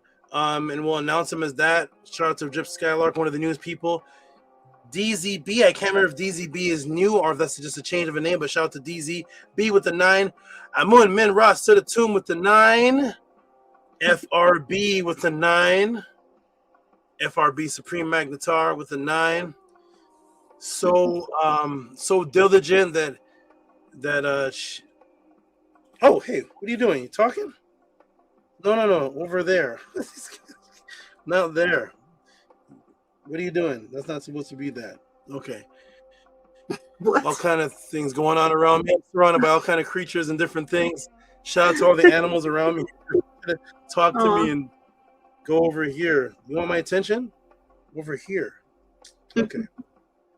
Okay. All right. Shout out to FRB. Always supporting every class, almost, but every class she supports. Robert Williams. He supports for other people. Shout out to him.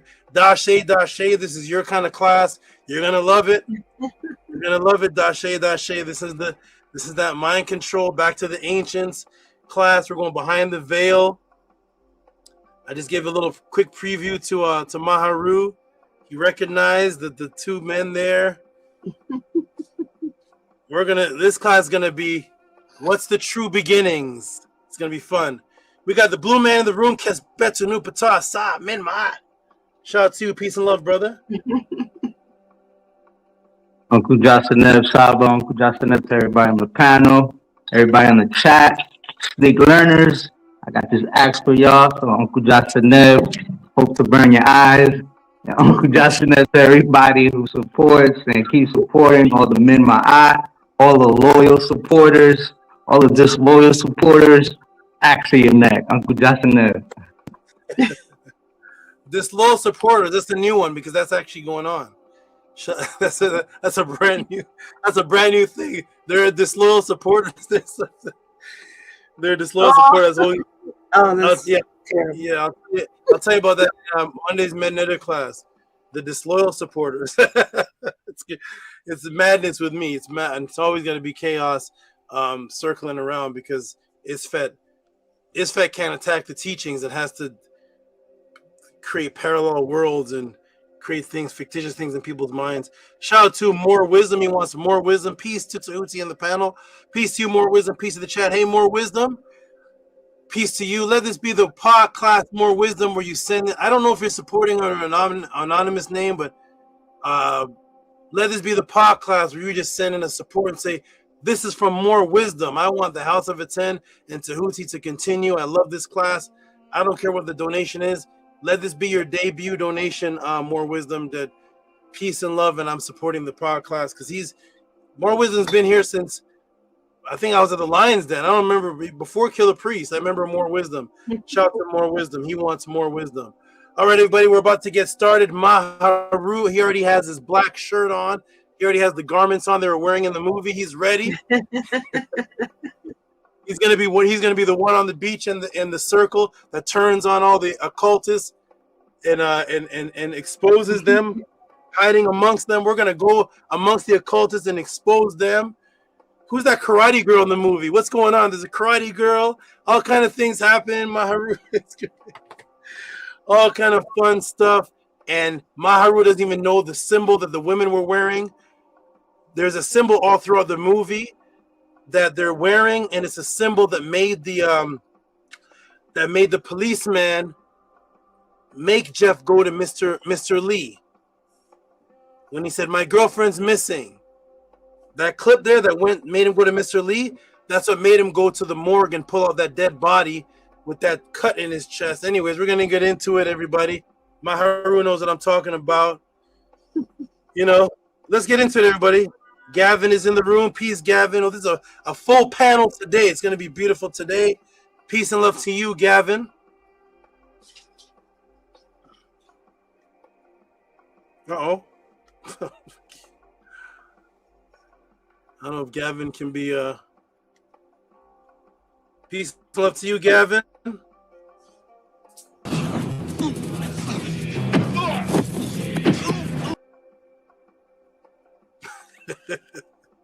All right. 9 clips will be played today. All right, Gavin, I'm not sure if you can hear us. We can't hear you, but I want to get into this podcast, everybody. I want to get into this answer. Shout out to everybody. Oh, Gavin said through the private chat, technical difficulties. I'll be back later. Okay, wonderful. All right, everybody. We're about to get started. I'm putting the timer on right now. Let's get into this podcast. Get your iPads, get your iPhones, get your eyeballs, get everything ready because we're about to get into this. It's about to be movie night, and it's about to be a little scary. You're about to see things that they don't want you to see on the news. That's going to tie into this. You're going to see I'm going to be dancing to rock and roll songs. It's going to be crazy. Maharu, you didn't even notice the TV that was in the room. After they finished making love, the TV was blank. Then it had something in it. You never saw that, right? No, 7. Maharu saw the movie 20 times. I don't think I've seen it once. But we're gonna get into all of that and walk everybody through this wonderful thing. And the most important thing about this is that I'm going to show the things in the movie that are predictive programming that are happening. The principles that are happening in the movie that they show is what's happening around you today. So we're going to get right into it. Shout out to everybody. So everybody can jump back into the chat. Related to what? From I think from Killer Priest. Shout out to related to what? I think from Killer Priest or Sonetter. Shout out to him. He's been coming consistently too. More Wisdom said my card is actually under investigation. Someone tried to scam. Craziness. Is there another way to send donations? More Wisdom says yes, you can.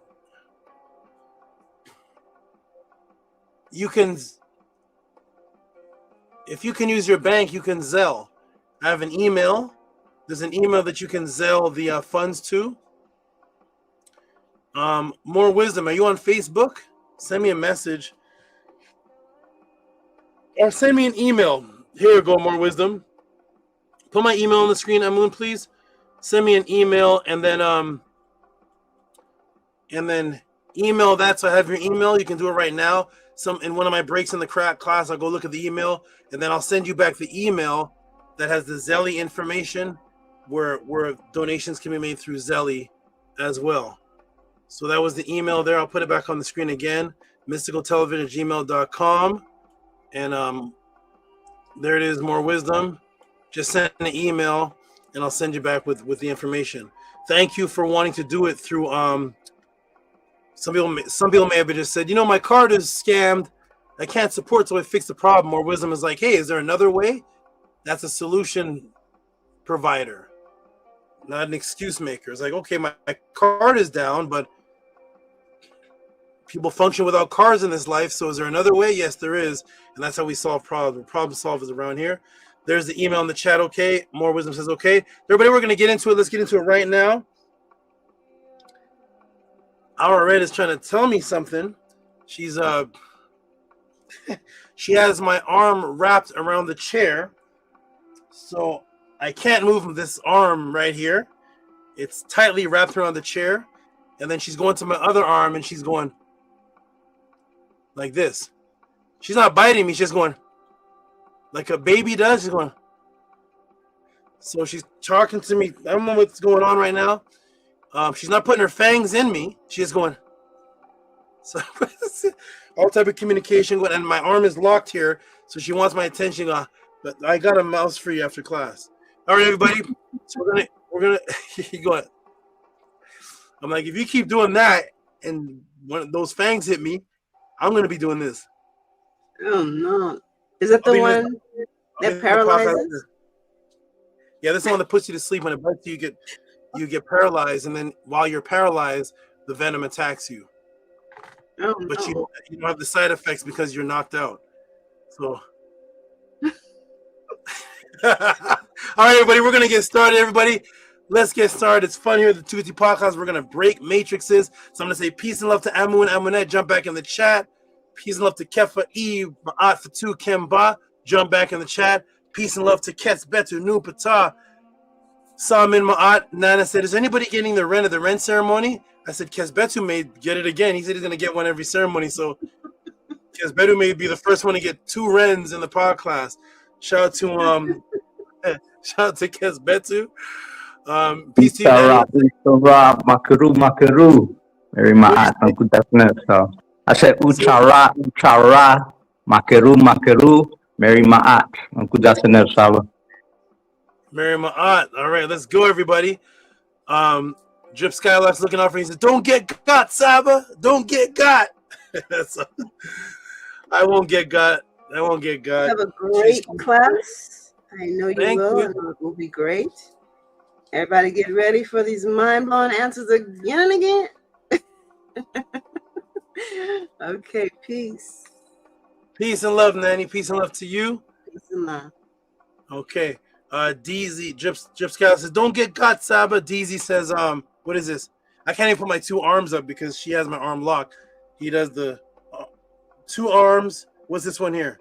Oh, the bicep, the 2 arms. I guess that's praise, and the bicep again. Okay. Shout out to DZ. Shout out to everybody. Nukpu says Henu. Let's get started, everybody. We're gonna get started right now. The timer is about to go on.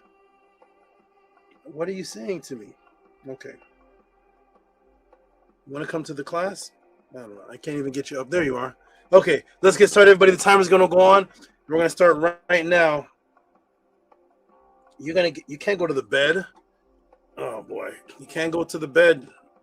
No, that's funny. Okay, here we go, everybody. We're about to get started right now. One moment, everybody.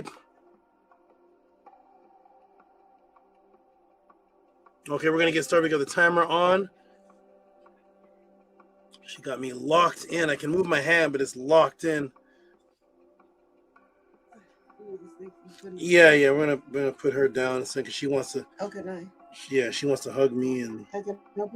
I'll just put her through. Okay. She wants to hug me and talk to me and distract me during the class and give me gummy bear baby teeth. She wants to teeth on me. Then she's telling me, "You got that mouse for me yet?" Oh, here you go. And just put her in that box there. Okay, here we go, everybody. We're about to get started, everybody. Let's go, everybody. I see 39 people here. Let's get right started, everybody. It's been a fun, nice little build amongst the family before we start. And let's get started right now. We're going to put the timer on. And let's go, everybody. Boom. Okay. Welcome, everybody, to the Tehuti pod class. You all can already hear me because you pressed the 9. One more moment, please. Let me fix some in my eyes here. One moment. Hold on. One moment.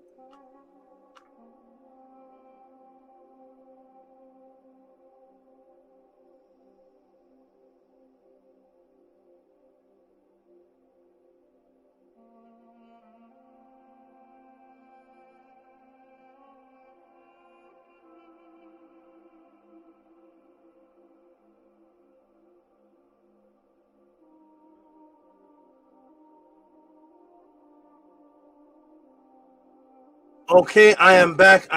Peace and love to everybody. I'm back. I had to fix them in my eye. I see some messages coming through. Peace and love. Before I start, let me check in. Let me see a message coming through here. to see if there's any urgency or anything happening before I go. And it is what is this? It won't even go to the message. That's absolutely interesting. Okay. Oh, blissful. Oh, let me just give her a heart and let her know that listen to the class, and then afterward. Hey, why did it take the heart away? That's strange. I won't give the heart. Okay, but anyways, blissful, I got your message, and we shall talk. I'm gonna do the class right now, and I got the message.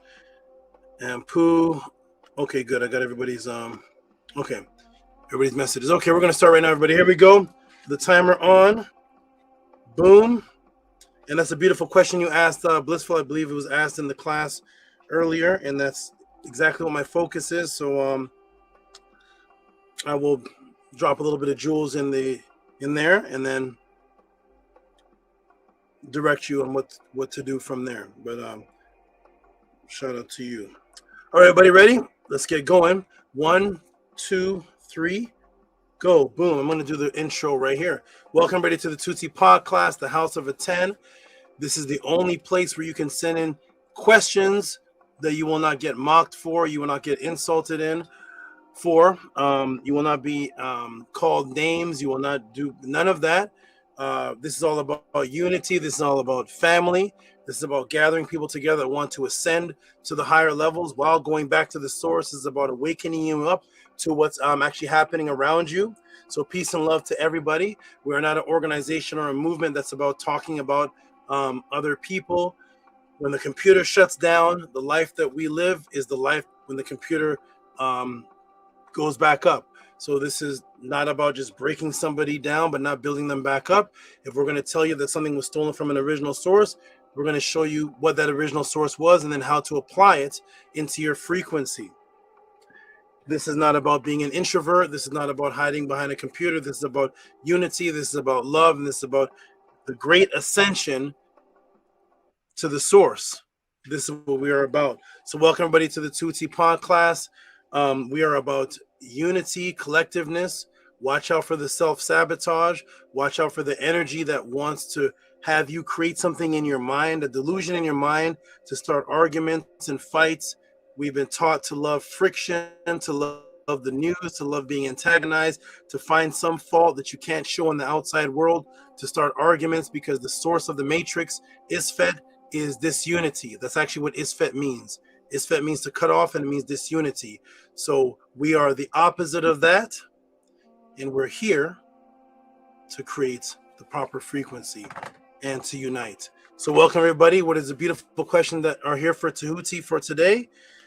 Now I'm going to go ahead and show the screen, and let's get right to it. Here we go. Boom, boom.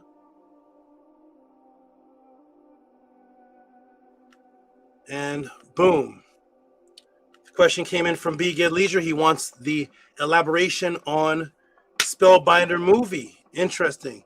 Here we go, everybody. Ready? Let's walk through this incredible event that we're about to experience right now. Let me go ahead and fix this. See if this will fix. There it is. Boom. There we go. All right. Here we go. Another wonderful question coming in from the loyal, consistent Minma'at student, Maharu, that will lead from a movie from 1988 all the way up into Tehuti revealing the predictive programming, mind control, subliminal secret society, occult control, vampire societies that are united and they stand by each other that actually govern you, all the way up to today for mass spirit control. And of course, back to the original spiritual system it all originates from, to the understanding that we are given to you, that is given to you, excuse me, that's in my throat, to the understanding that is given to you from the secret society occult movies, that is really, the typo here, is really all art echoing life. But they have, I want to give you the understanding, they have prearranged around you the movie in turn, they give it to you in movies in turn, to desensitize you while participating in what's called the agreement.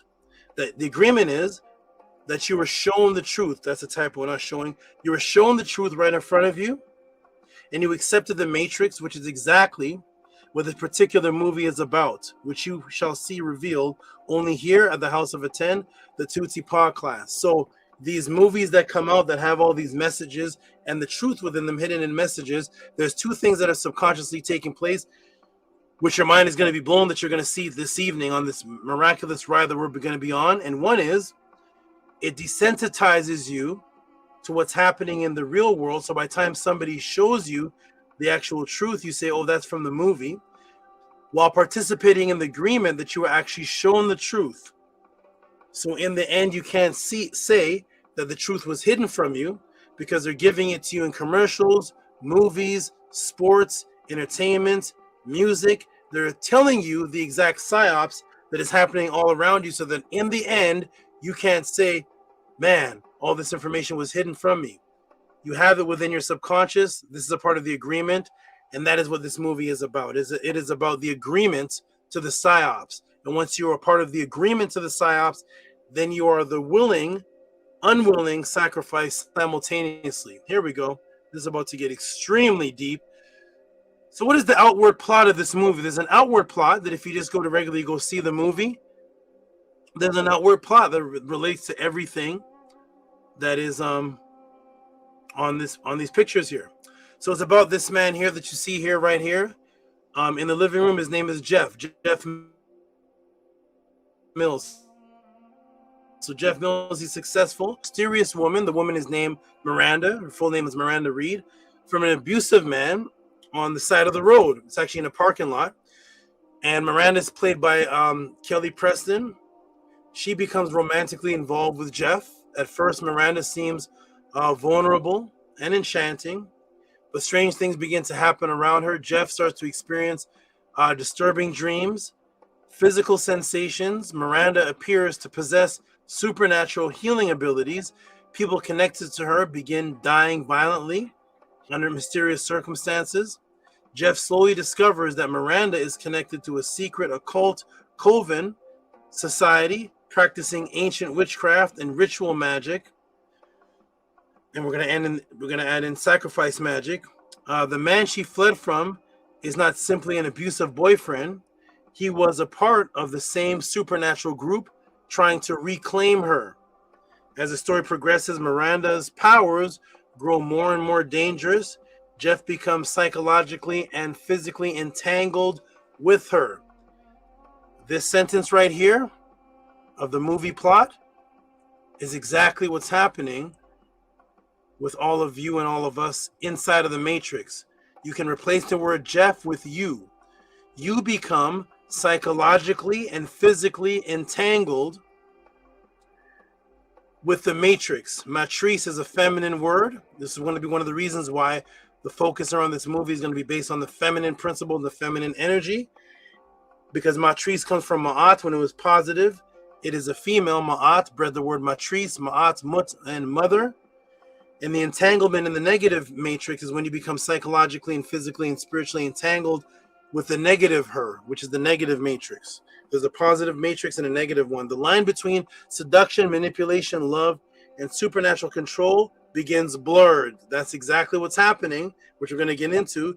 The line between seduction, which is your attraction to dopamine feeding, manipulation, what you think is love, and supernatural mind control, the lines are going to be blurred because of what's called disorientation, sequential disorientation manipulation, which we're going to get into. So here are the images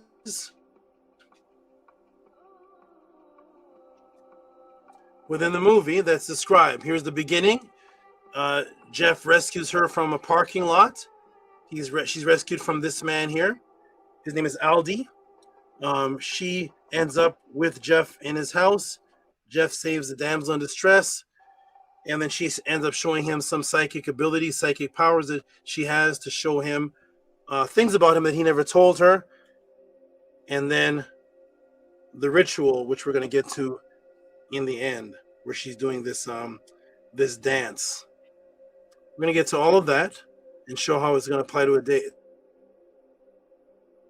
today. So again, we're going to go right into overdrive. Here we go. How would you like to know, audience and family, how would you like to know, how would you like to go behind the veil, behind the 1988 drama Magic Witchcraft movie, all the way into Tehuti, revealing the predictive programming and mind control, subliminal secret society, occult control, vampire societies that are united and stand by each other, that govern you, all the way up to today for mass spirit control, to CNN, to MSN News, to the morning show and other news broadcasts, open mind control leaks, to satanic ritual news flashes, to the alchemist reverse decomposition symbol. We're going to get into the alchemist reverse decomposition symbol, all the way to the swastika, and of course all the way back to the original spiritual system it all originated from when it was in a state of purity. To understand that these are given to you, these secret occult movies are given to you, which are really art echoing life, that have prearranged around you, given to you in a movie. What it does is in turn desensitizes you while participating in the agreement that you are shown the truth right in front of you, and you willingly accepted the matrix, which is exactly what this particular movie is about, which is the alchemist reverse decomposition psyops. So we're going to get into the alchemist reverse decomposition psyops, and of course, everybody, to get into all of that, what is it time for? We're going to get right into it in the first 10 minutes. What is it time for, everybody? What is it time for? Go ahead and type it in the room. What is it time for? Type it in the room. We're going to get right into this. Type it in the room, everybody. No need to waste time. 10 minutes is usually just the introduction read. We're going to get right into this section. For the new people in the room, you may not know what it is that we're talking about. For the veterans and people who know, type in the room. What is it time to get into, everybody? Let's go behind the veil right now. Ready? Type it in the room. 43 people. What is it time for, everyone? The new people in the room are wondering, what is this they're typing? What is this? What is this they're typing? What is all of this? Look on the side of the screen. Let's go. Harass did. Tehuti overdrive. Tehuti overdrive. What is this, everybody? It's time to shift gears. It's time to go behind the veil. Are you ready, everyone? You're actually right. Let's go.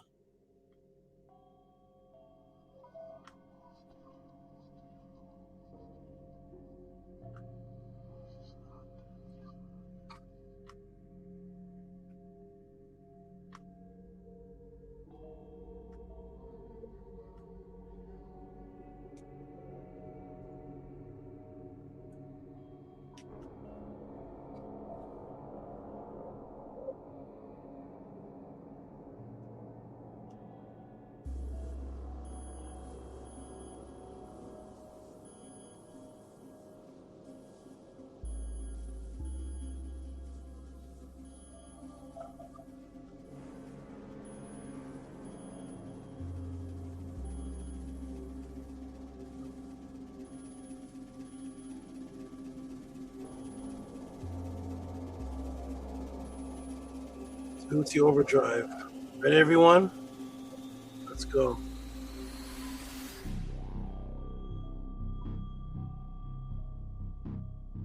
I'm going to show you the reverse palindrome psyops, where one is deceived to believe the falsified end result. The psyops is that where you think what you think is the beginning of the situation is actually the end of the situation re-looped. And because the mind, similar to dementia and Alzheimer's, loses spatial and sequential coordinates as one becomes easier to manipulate by the hidden occult society psyops, because you lose bearings on where you are sequentially in the story of life that you have entered, and thus you become what's called spellbound and spellbinded. I'm going to show you the very beginning of the movie Spellbinder, then I will play the end. Then you will see the psyops loop. Then I will quote the director of the CIA, then show you this in the life stage world around you. Let's play footage 1 from the beginning, shall we?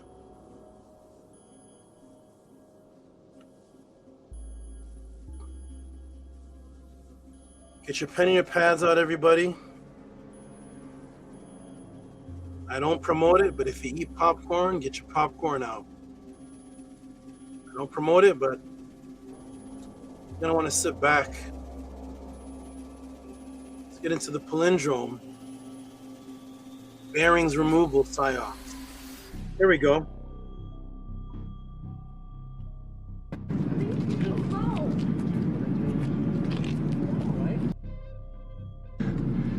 Sounds like you need a weekend in Palm Springs. It's gonna be that time of year again. Thanksgiving.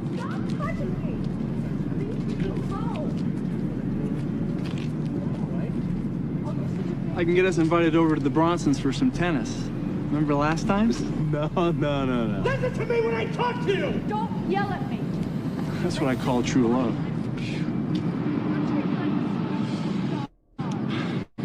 What about Palm Springs?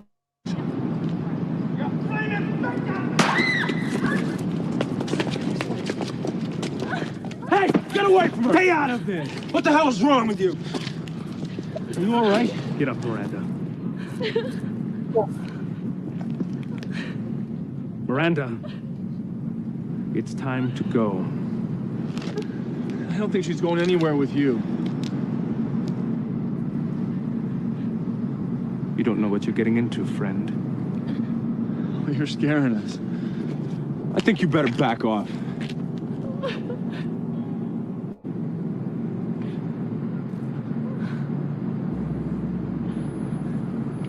We're going now. Hey, come on.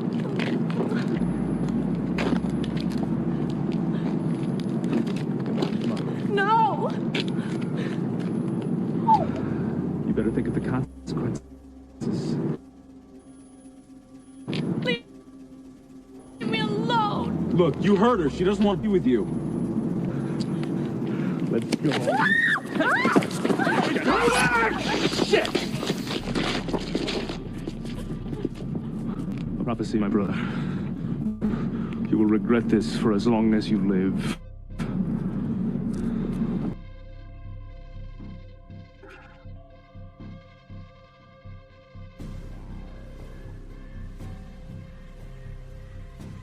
That's the beginning. And that's the start of that movie. It's the beginning.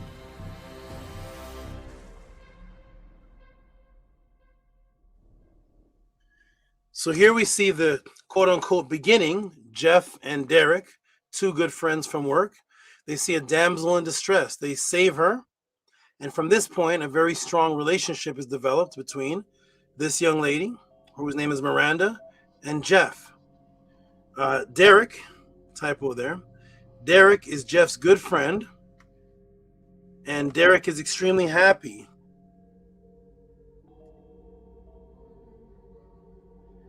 Derek is extremely happy for them. He's very, very happy. He says this is a miracle. He's very, very pleased. And here they are getting into their intimate, close relationship after she was the damsel in distress saved. Now we'll take you to the quote-unquote end. Now that's the beginning. Now I'm going to take you to the quote-unquote end, where Miranda is taken by an occultist secret society and tied up for her to become sacrificed. Jeff tracks the group down to a beach in Ventura, where the secret society is about to perform the sacrifice of Miranda. Jeff's friend Derek, he gets the police to help rescue Miranda. So Jeff is walking around in the woods, and he finds the occult movement at the bottom of the beach, and they're about to sacrifice Miranda. Derek and Jeff split up. Derek takes his vehicle, and he finds the police, and so they're also in the forest, the same area, coming up on the occult group, except for Derek has backup because the police have guns and they can now arrest these people for this human sacrifice. Okay? So we're at the end of the movie here. Here we are. Derek and Jeff and the police get Miranda, and what happens after that? So Derek,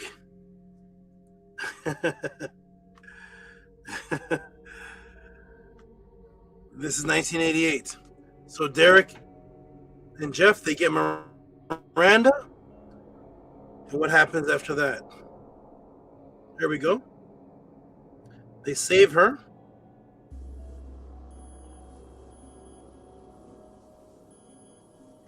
And here we go.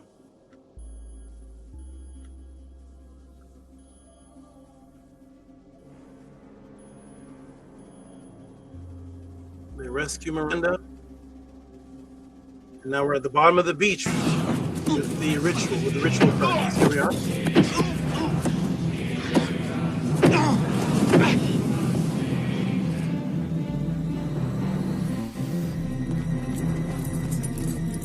There's death of the police.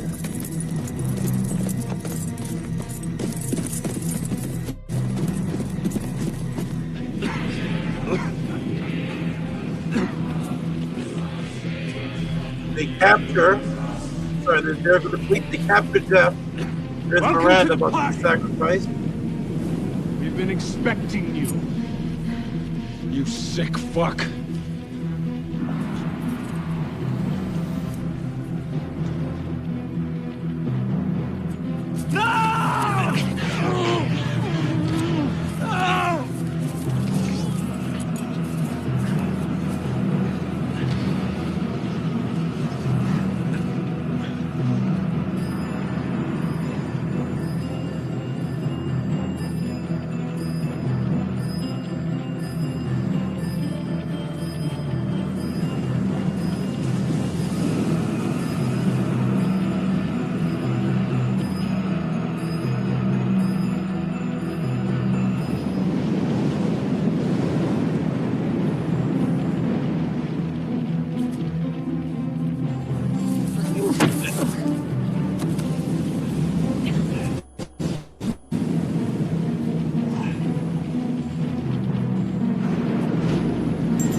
Definitely.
Life would be spared once again.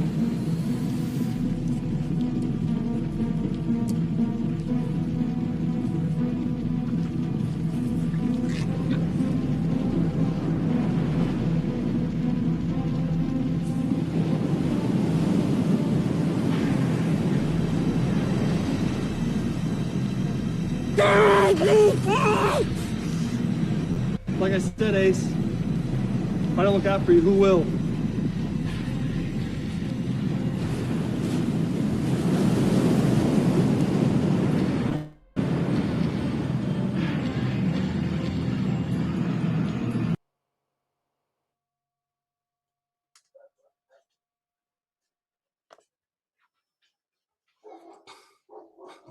What happened?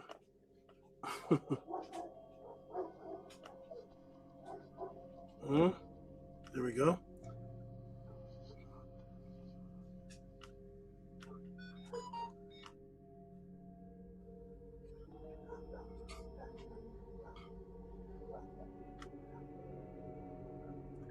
They went to rescue Miranda.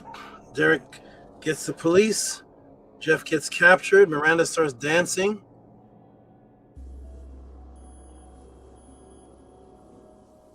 And everything reverse secret society and the Psyops, all the way down to the trusted lover.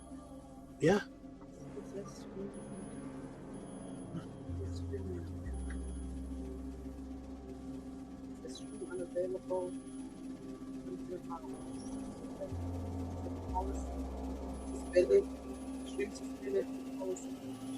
Uh-oh. Am I still... Wait, let me check something, everybody. Hold on. Are we still here? Check. Mic check. Press the 9 if you can hear me. I see the number's still moving.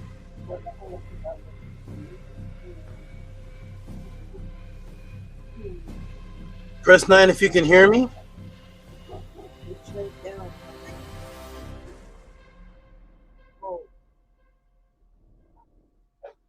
What's happening?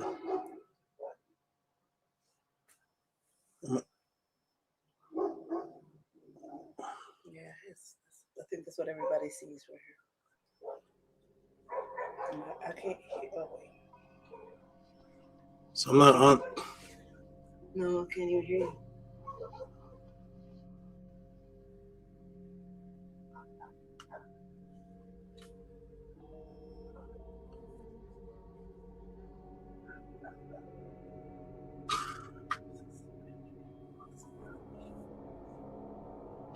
For 1988? Let me see something here. Yeah, this was, what is it? Down. Okay, here you go. I'm back? Wait, am I back?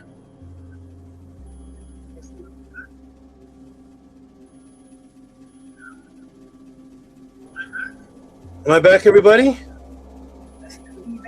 We back? What's going on? Who's back? We back. I'm back. Oh my goodness, what's happening here? I got messages.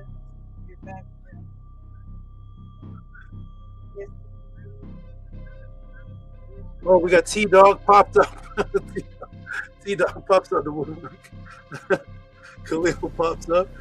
Okay, I'm back, everybody. So, check. I don't know. Yeah, I can't play the. I'm not gonna play. Oh my god, I'm not gonna play anything from that movie. But I'm gonna play. Oh, okay. I'm not gonna play anything from the movie. I'm gonna describe things when it gets to the part. But I'm gonna play clips from the news. See what they do about that. FRB, I'm back. Shiver me timbers and blow me down. Oh my goodness, that was about to be the. They're unified. I'm telling you, they're unified. Everybody, they're unified. A 1988 movie, which is clipped up everywhere. There's reviews on this movie everywhere. Type in reviews; they show clips. All right, here we go. All right, we're back, everybody. So y'all can hear me. We're gonna continue, but I'm not gonna play clips from that movie, but I'm gonna play other things. What I say when I started this class, I said it's risky, but I'm doing this to answer the question. The snake was warning me. Oh my goodness, the snake was warning me. I'm gonna continue, everybody, but this is the risk. I'm gonna have other stuff to play. I'm gonna say they banned me for a rock song. We're gonna play other stuff. Let's see if CNN bans me. Go ahead and ban me. Let's see if MSN. I'm playing all kind of things. I'm playing because I'm trying to bring you all the truth. This is why I like live classes were better. Like if this was a stadium or outside in the park, and I had there's no fair use on the park, right? All right, everybody, here we go. We're still going, everybody. We're back.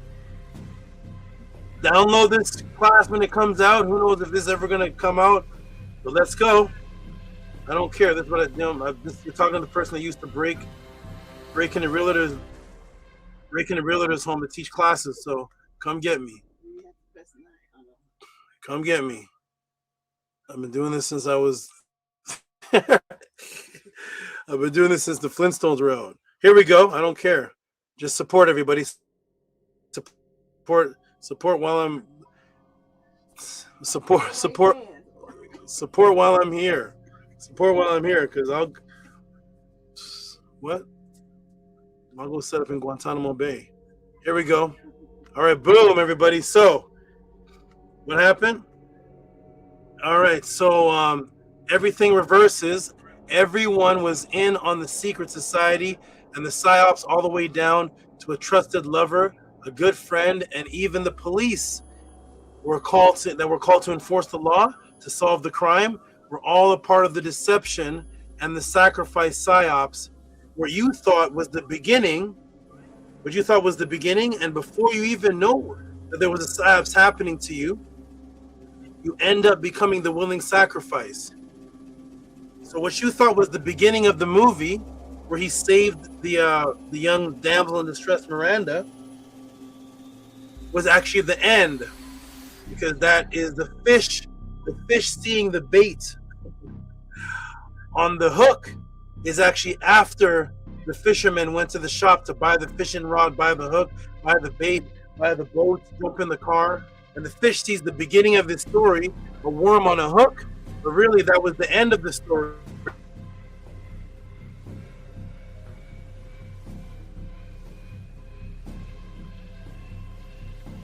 That was replaced. Jeff was the willing sacrifice. Sorry, Derek was in on it. Jeff is the willing sacrifice, and even the police that come with Derek, they take off. There they are, right there. They take off their hats and put on their occultist garments, and they're ready for the sacrifice. That is the switch, but that is the switch that is based on a sequential.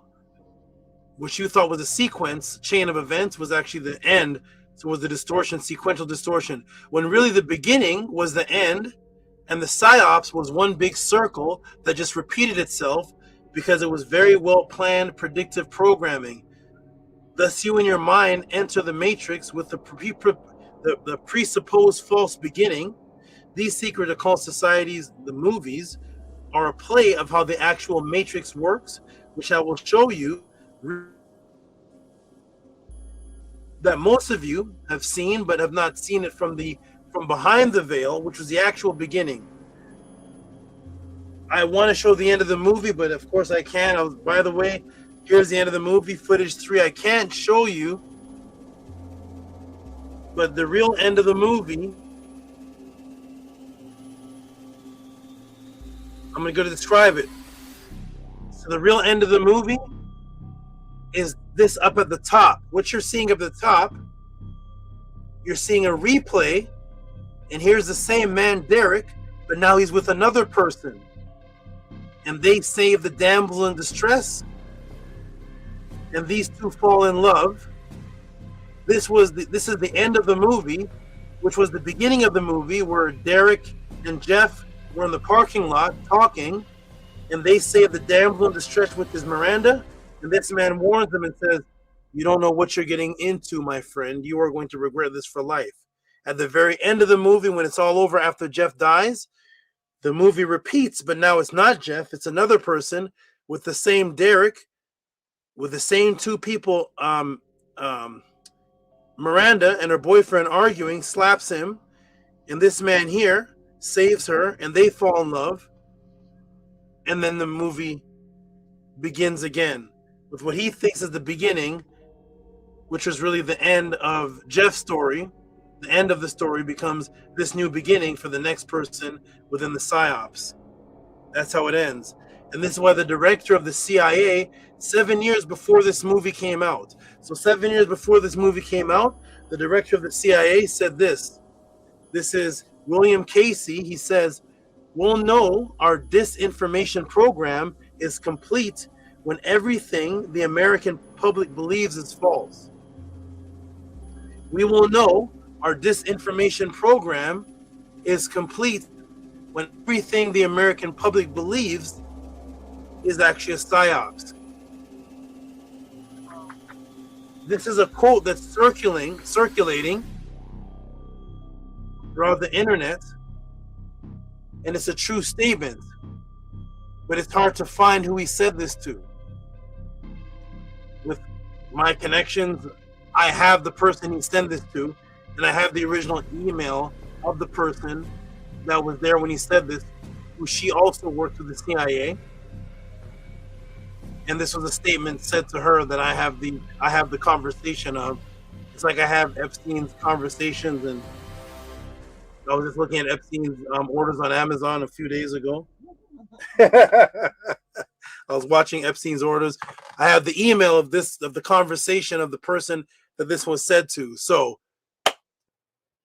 we will know again, and I will quote it again. "We'll know our disinformation program is complete when everything the American public believes is false." William Casey, CIA director, stated 7 years before this movie comes out. Let's continue, everybody. I wish I could show the movie, but I can't for now. That's okay. I'm still gonna show CNN. Come get me. Come get me. You come get me, and my movie gonna start again. Go watch the movie Prestige. Here we go. Now I will show you the real footage that is on your broadcast of a very well-known situation. This isn't supposed to be 7. It's actually supposed to be and. Let me fix that. And that the Israel wars are in, and that is the Israel wars. Let me show you from the beginning. So here we go, everybody. All of you right now know there's a war going on, which you thought began.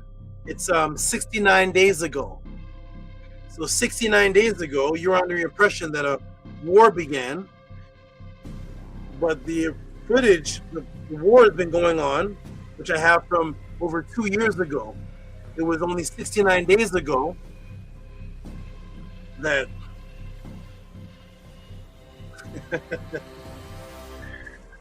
Ronald Dump jumped in, and so you thought that was the beginning. Here is the footage from the war that they were in prior to the psyops of the Epstein protection distraction. Let me go ahead and play that footage. Here we go. Let's see what CNN does to me for this. Who cares? This is a part of this is all over anyway. So here we go. Ready, everybody? Here we go. Welcome to Overdrive. Here we go, everybody. Let's go play the beginning of something. I'm going to play the beginning of some footage. Oh, not image file.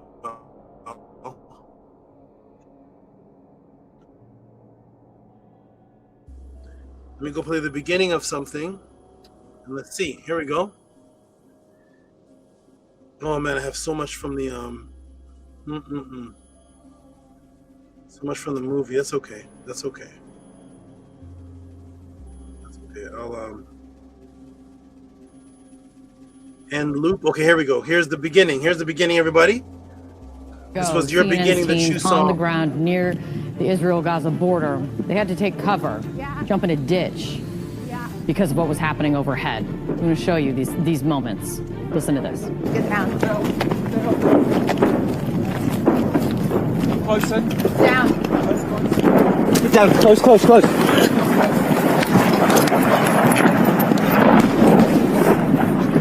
Fine. You're fine. You're fine. You're fine. You're fine. You're fine. You're fine. You're okay. You're all right. You're all right. Okay. That's the Iron Dome. Okay, that's the Iron Dome. Yeah. You're fine. Clarissa is on the ground right now. Clarissa, tell us what's happening. Stand by.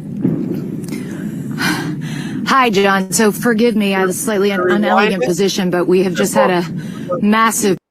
Just moments ago, CNN's teams on the ground near the Israel-Gaza border. They had to take cover, jump in a ditch because of what was happening overhead. I'm going to show you these moments. Listen to this. Get down. Closer. Down. Get down. Close, close, close.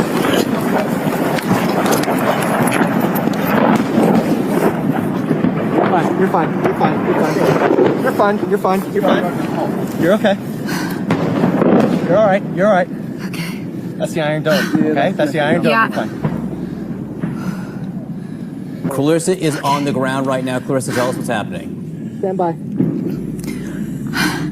Hi, John. So forgive me, I have a slightly unelegant position, but we have just had a massive barrage of rockets coming in here, not too far from us. So we have had to take shelter here by the roadside. We're just about 5 minutes away. Gaza is in that direction. We can hear now a lot of jets in the sky. We could also hear the Iron Dome intercepting a number of those rockets as they were whizzing overhead and making impact in that direction, not too far from here. We came to this location because this was ground zero for this entire operation of carnage. Hamas militants came on a pickup truck. This was the first place where they breached that border wall, and they basically drove down this strip, just spraying lead wherever they went. We saw, in fact, I was just grabbing it before that happened and we had to hit the deck, but heavy weaponry being used. It's saying we can get up now.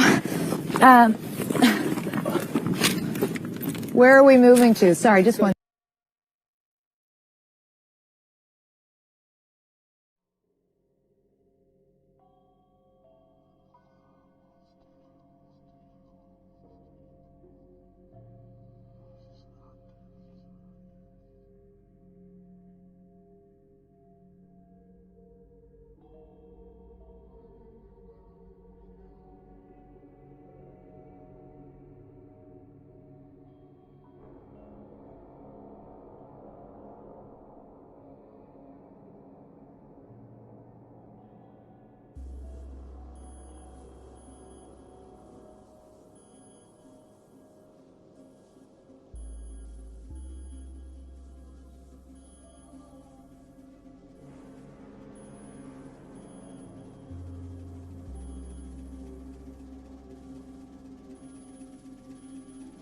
Okay, I'm back. Got that? There's the beginning of there we are in the war. There's the there we have it. Then we can take this off.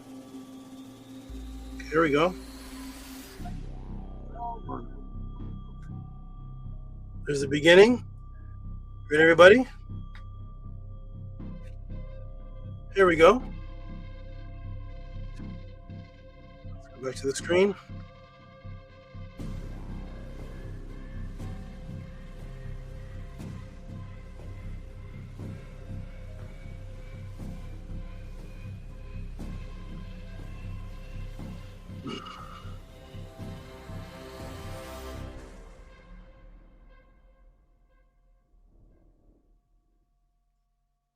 So, a very dangerous situation of Cape Bolin.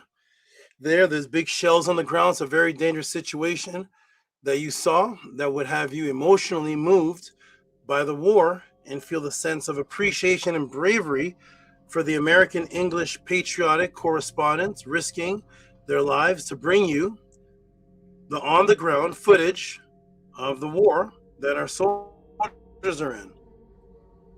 So there they are, risking their lives there. There's bombs going off here, the explosions, all the big shells on the ground. She's picking up, and there they are. So they're sending their people in the middle of danger, and this is near Israel-Gaza border with the war going on. And there we have it. This is the beginning. That's how it started on the news. But wait, is that the beginning? Let me take you behind the veil before it was known that they were alive. Let's go behind the veil, everybody. Before it was known that they were live.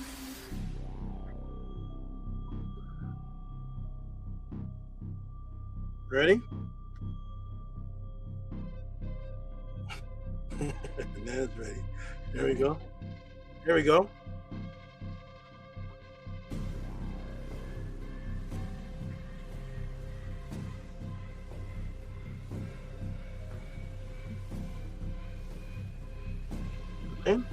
Closer to the road, Jerry. Move them. It looks like you're in the middle of a forest. Get down. Close, close, close. Okay, Jerry, tell the cameraman to keep Clarissa in shot, okay? It's not the Blair Witch Project. You're fine. You're fine. You're fine. That's it. Perfect. Okay. Get nice and close. Get the cameraman nice and close. That's the Iron Dome. Okay? That's the Well, now Iron look Dome. around, Jerry. Just look around as if you're in danger. Try and look nice and scared. Yeah, that's it. Catching your breath. Dead scary over here with all the bombs going off and all that. Guys, Okay, that's beautiful. That's the money shot. Nice and tight on Clarissa. are you seeing our situation, guys? Tell her yes. Yes. Can she hear the shells, Jerry? Because they are about 6 miles away. Can you hear the show? Stay down.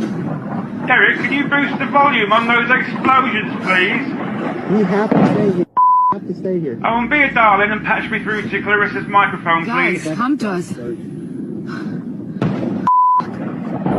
Clarissa, I need you to stop swearing. You're overdoing it. Can you hear me? Yeah. Good. Now we're getting set up on sound and visual. We should be going live at about 15 seconds. Okay.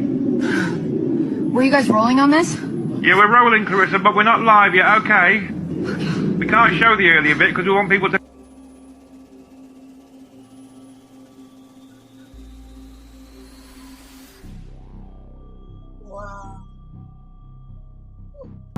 Derek, can you boost the volume on those explosions, please? We have to stay here. We have to stay here. Oh, and be a darling and patch me through to Clarissa's microphone, Guys, please. come to us. Please. We have. Stay down. Derek, can you boost the volume on those explosions, please? We have to stay here. We have to stay here. Oh, and be a darling and patch me through to Clarissa's microphone, Guys, please. come to us.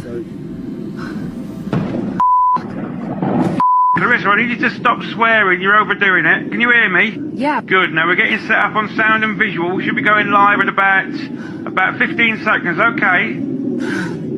Were you guys rolling on this? Yeah, we're rolling, Clarissa, but we're not live yet. Okay. We can't show the earlier bit because we want people to.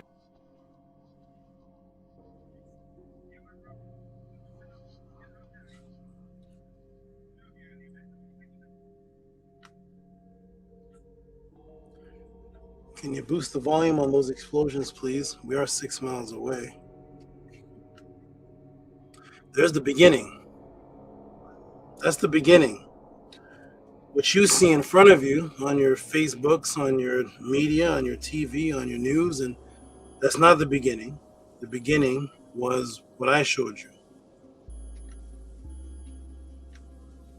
You like that related?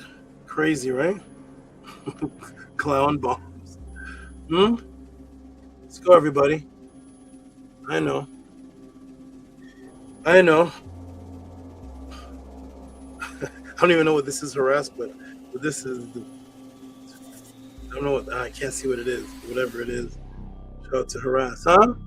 Can you boost the volume on those explosions, please? We're all about 6 miles away.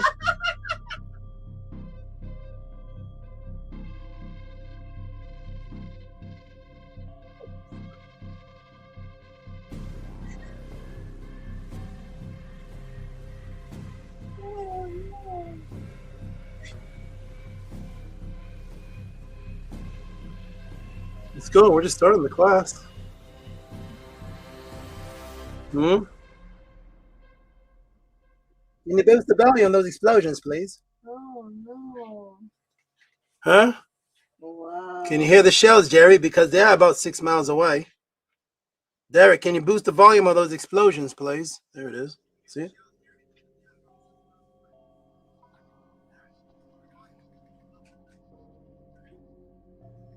Clarissa, you need to stop swearing. You're overdoing it.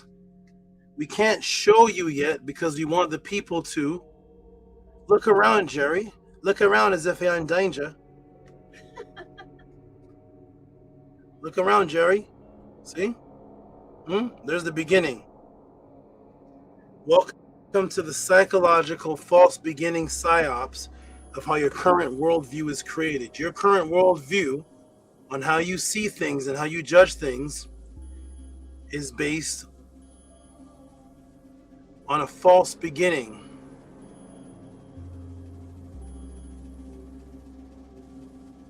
Not proper sequencing.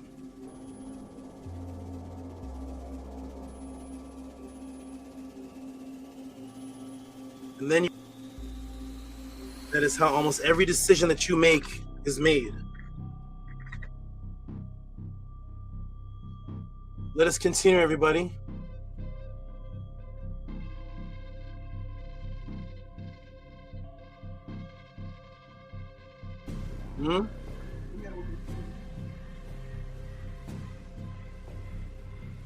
This is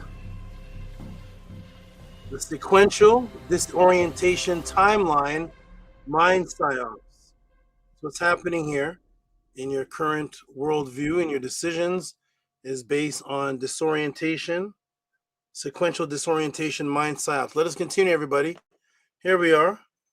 Clarissa. Here we are. Okay, let's move this up, down, boom, we got it. Here we go. Here we have, this is Lindsay Davis. She's on GMA News. We're in South Carolina now. Recording a live kidnapping, very dangerous situation. And there you can see the perimeters are blockaded off. Okay, but you see the do not crossing sign. The do not crossing sign because it's a dangerous situation. I'm gonna take this off. So you see the do not crossing sign because it's a dangerous situation. Now this triggers the Broca area of the brain to associate danger, a female being attacked is a kidnapping, a female being attacked, and a brave female associating the gender psyops with being in the midst of danger, bringing you this updated information. Plus, you will make an emotional decision, when the story is planted, when the story is planted in your mind, then you'll make emotional decisions based off of this story. In the future conversations that you will have, this is the quote-unquote beginning of the footage that you see. Let's say it says, but that you see. So here it is. So thank you, Lindsay, because this is a kidnapping, female kidnapping. It's a very dangerous situation. Now we have a brave sister, brave woman here. She's right there, actually in front of the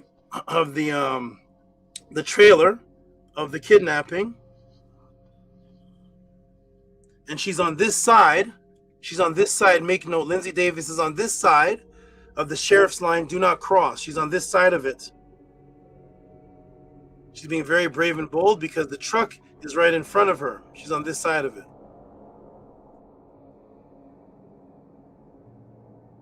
But is this the beginning?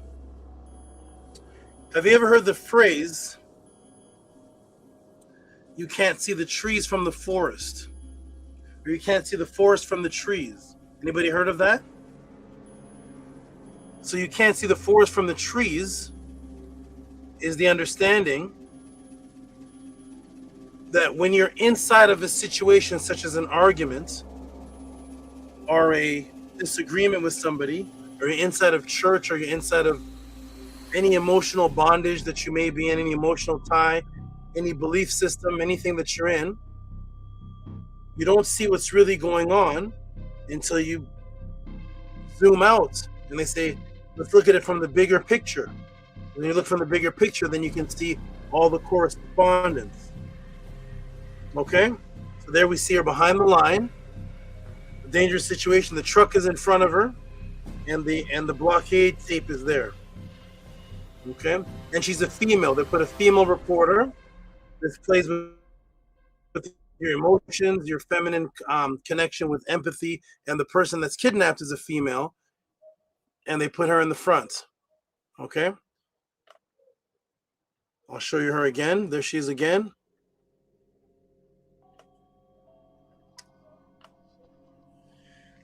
There she is, Lindsay Davis, brave woman. There she is. Now let me zoom out behind the veil. We're going to zoom out behind the veil so you can actually see the bigger picture. I want to show you the bigger picture.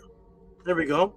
Hey, Lindsay, is it okay if we zoom out and look at you from the other person filming from the other angle that wasn't a part of the news team? Let's zoom out and see. Okay, Lindsay? Is that okay?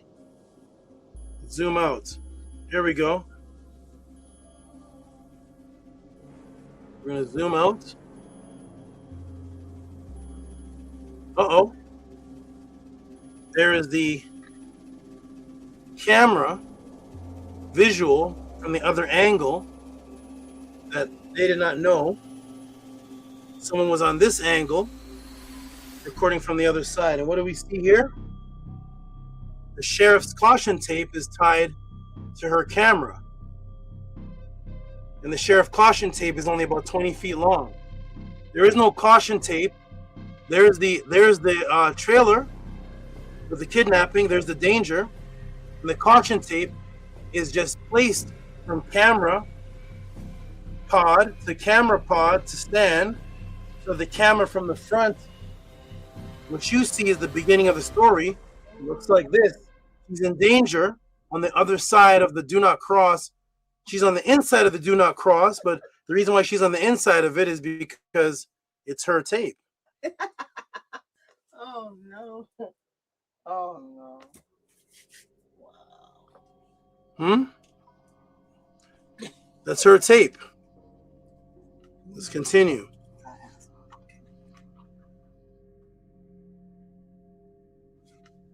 And they're shooting outside right now.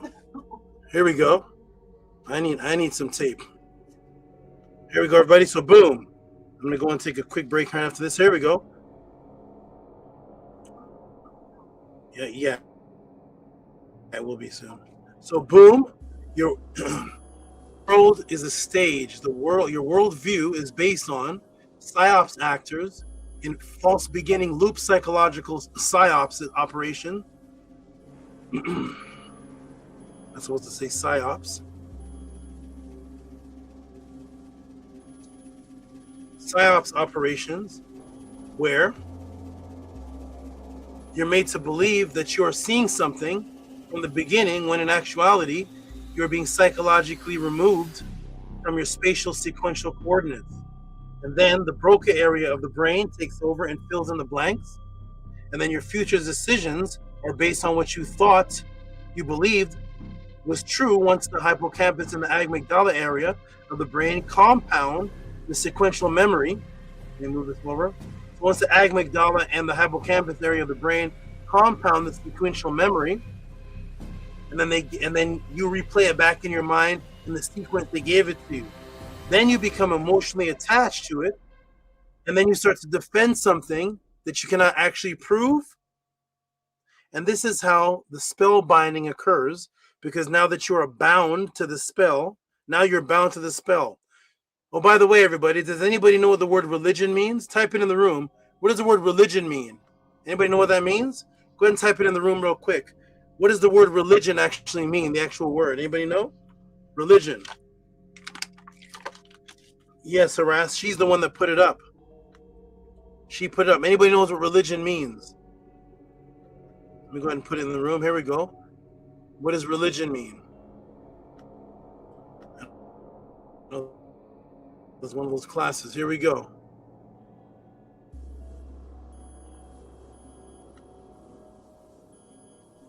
So again, everybody, the world is a stage, and then your worldview is based on psyops actors and false beginnings loop psychological psyops operations, where you're made to believe that you're seeing something from an actual beginning, when in actuality you're being psychologically removed from your spatial sequential coordinates, and then the Broca area of the brain takes over and it starts to fill in the blanks, and then you get a re-recorded memory, and then your future decisions are based on what you thought you believed was once the hippocampus area and the amygdala area of the brain rewrite the story and compound the sequential memory.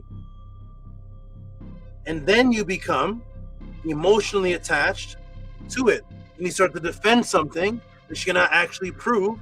And this is how the spell binding occurs, because now you are bound to the spell. By the way, you know what religion means. What does religion mean? Religion? Bind, to tie up with bonds, prefix, re, leger, to tie up with bonds, to bind, to tie, bind, captive, cover with dresses, bandages. This is the definition of religion, and the spell that they actually gave you, the word itself, is the word spellbind. It is the literal word to tie up, bonds, to be captive, religer, and then, let me come off the screen. Let me come off the screen here. Once you get attached to the religion, usually Christianity, then you wait for an ending. So in the beginning, you get caught up in what's called the religion, and then what's the ending of Christianity? There's an ending that takes place. What is the ending that everybody's waiting for? Anybody know? The ending of the religion is the rapture. The rapture is the ending of the religion. But I'm going to show you that the frequency of the rapture that they give you is a psychological sex spirit frequency. Let's break this matrix. It's a psychological sex spirit frequency, and that's the end of the story, is the rapture. Let me go ahead and show you why rapture is the end of the story. Ready, everyone? Here's why rapture is the end of the story. Because rapture is what? At the end of the story, the reward is the prey. The prey that plunders something and it carries it off. Seizure, rape, kidnapping, carrying off for abduction. See, rap, earliest attestation sometimes is rape, to be carried off, to be seized for sexual purposes. That's the end of Christianity. Welcome to the Matrix. Huh? That's the end of the situation in Christianity. After your religer, bonded, tied up, because that's what happens in a kidnapping. But this kidnapping is mental. So you're religer, it means to bond, to tie up. That's the first step of when you're capturing someone for the rape. To bond, to tie up. Now you're in bondage and you're waiting for the end. What's the rapist going to do for the end? The rapture, which is what? Seize, rape. Huh? Did they tell you that in church? That's what your pastor told you, right? Huh, Drip Skylark, you okay? Huh? The bind, the religion, to bind up, to be seized for the end, because all Christians are waiting for what the attacker is going to do to you after the religion, the binding, which is to sexually abuse you. In analogy, to capture you, to destroy your biological imperative. That's the purpose of the religion. That's the sexual abuse. That's the rapture. Let's go, everybody. Welcome to the Tehuti podcast. Support the Tehuti podcast. Support the House of Attend. Support this. This is the only place where this is happening. Huh? Here we go, everybody. Welcome. Boom. Huh? So there's the religion. There's the religer, which is to tie up with bonds. You're a captive. And then you wait for the end. And what happens in the spellbinding movie, that's exactly, you're a willing participant. Both of them at the end end up what? Tied up in bondage. Tied up in bondage with the symbol put on them, which is what? The pentagram. That's the pentagram, right? That's what's put on them. That's where you get the pentagram. church from. Control world that you are in is to create an illusionary false story that you become emotionally attached to, thus bind it to, which we're going to cover in your future, which are going to convert your future decisions. Once you become binded to them, you are the one that made the willing decision to be under the matrix and under the spell to wait for the rapture. And thus your disorientation and emotional spontaneous decisions make situations that's what does the actual switch. And then you end up bonded. You end up bounded, which is self-sabotage. You end up making emotional decisions based on something you did not investigate, based on something you did not see the full picture, you did not back up. You just heard a story, you believed the story, you went with the story, you didn't do any research on it, you become emotionally tied to it. You believe the story you're hearing is the beginning of the story, when in actuality that's either the middle or the end of the story. And then you end up becoming a willing sacrifice because you become self-sabotaging yourself based on a spontaneous decision you made without proper research. And thus, how the situation started is thus the end. You become the beginning of the Psyops. Every time a new person is under the Psyops, they become the new beginning. Understand? Every new person that steps into the spell of the matrix and the religions and the Psyops, they're step one. And then they continue it. Then a new person is born. They're the new beginning. That's the Psyops loop. Each of them thinking they're the beginning of the story. That you pass on, not knowing it, you don't even know it, and then you passed on, and then you are a willing participant of the sacrifice of yourself, self-sabotage, the self-sabotage of biological imperative and spiritual imperative. Thus the movie depicts and shows forth, while also simultaneously focus on the mutation and the Psyops switch of feminine energy, which I will get into shortly. It switches the feminine energy. That's why you see the cast of the focus of what's happening is based on the female doing the switch. That's done purposely. I'm going to show you that shortly, which I will get into shortly. These predictive programs that are on your social media, your Facebook, your TikTok, your Instagram, your TV, and the songs that you listen to, they have actual songs about them which predates the time when some of you were even born. So 1 year before this movie, a song came out. Before some of you were even born, when music was actually a warning. Music used to be a warning of predictive programming. Let me play one of my favorite songs that you're going to be surprised to hear. This is one of Tehuti's favorite songs. This is from the year right before the movie Spellbinder was made. I want you to listen closely, everybody. You're going to hear one of Tehuti's favorite songs. Okay? This is not going to be Nas. It's not going to be Carrots One. It's not going to be Public Enemy. It's not going to be King's Son. It's not going to be... You're going to be surprised. I'm going to play for you one of my favorite songs, and I hope this doesn't cause a block or whatever. Ooh. Harass did you? It said, Dashe, I can no longer consciously sing along to the song, so I choose not to listen. Well, I'm going to play a song for you, Harass, that you are going to want to sing along to. Ready, everybody? Here is one of my Tehuti's favorite songs. Ready?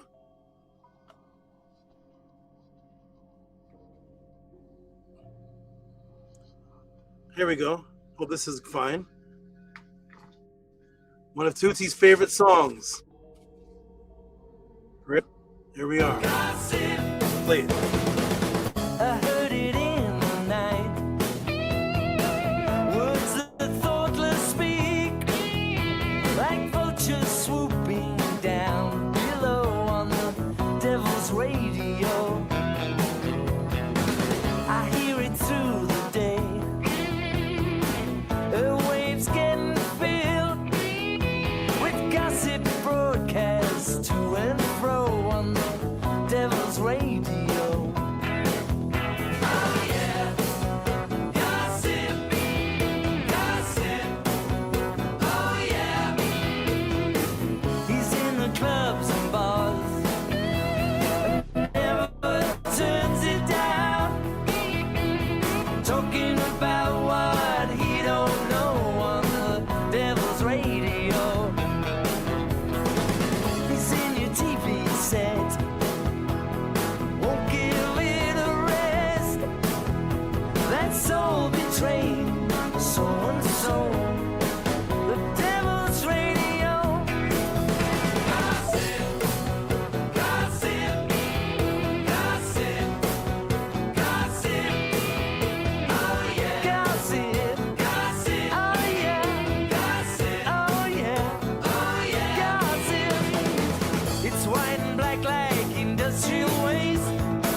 Introduction of the highest degree. You wonder why I don't hang out much. I wonder how you can see. He's in the films and songs and all your magazines. It's everywhere that you may go. The Devil's Radio.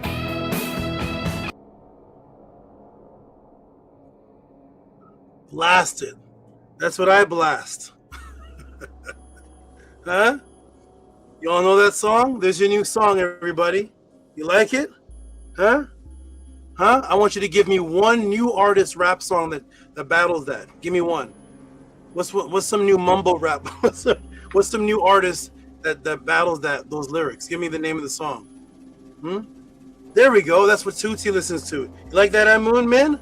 Huh? You gonna blast that now? Blast that. What do we used to say on Killer Priest? Bump it in the whip. I don't even know what the heck is going on. Bump it. That's what the card called, a whip. What did the Cameron say? Back in the days, we were slaves, whips and chains. Nowadays, nothing changed. It's whips and chains, right? So, bump it in the whip. That's what I blast. That's my track, huh?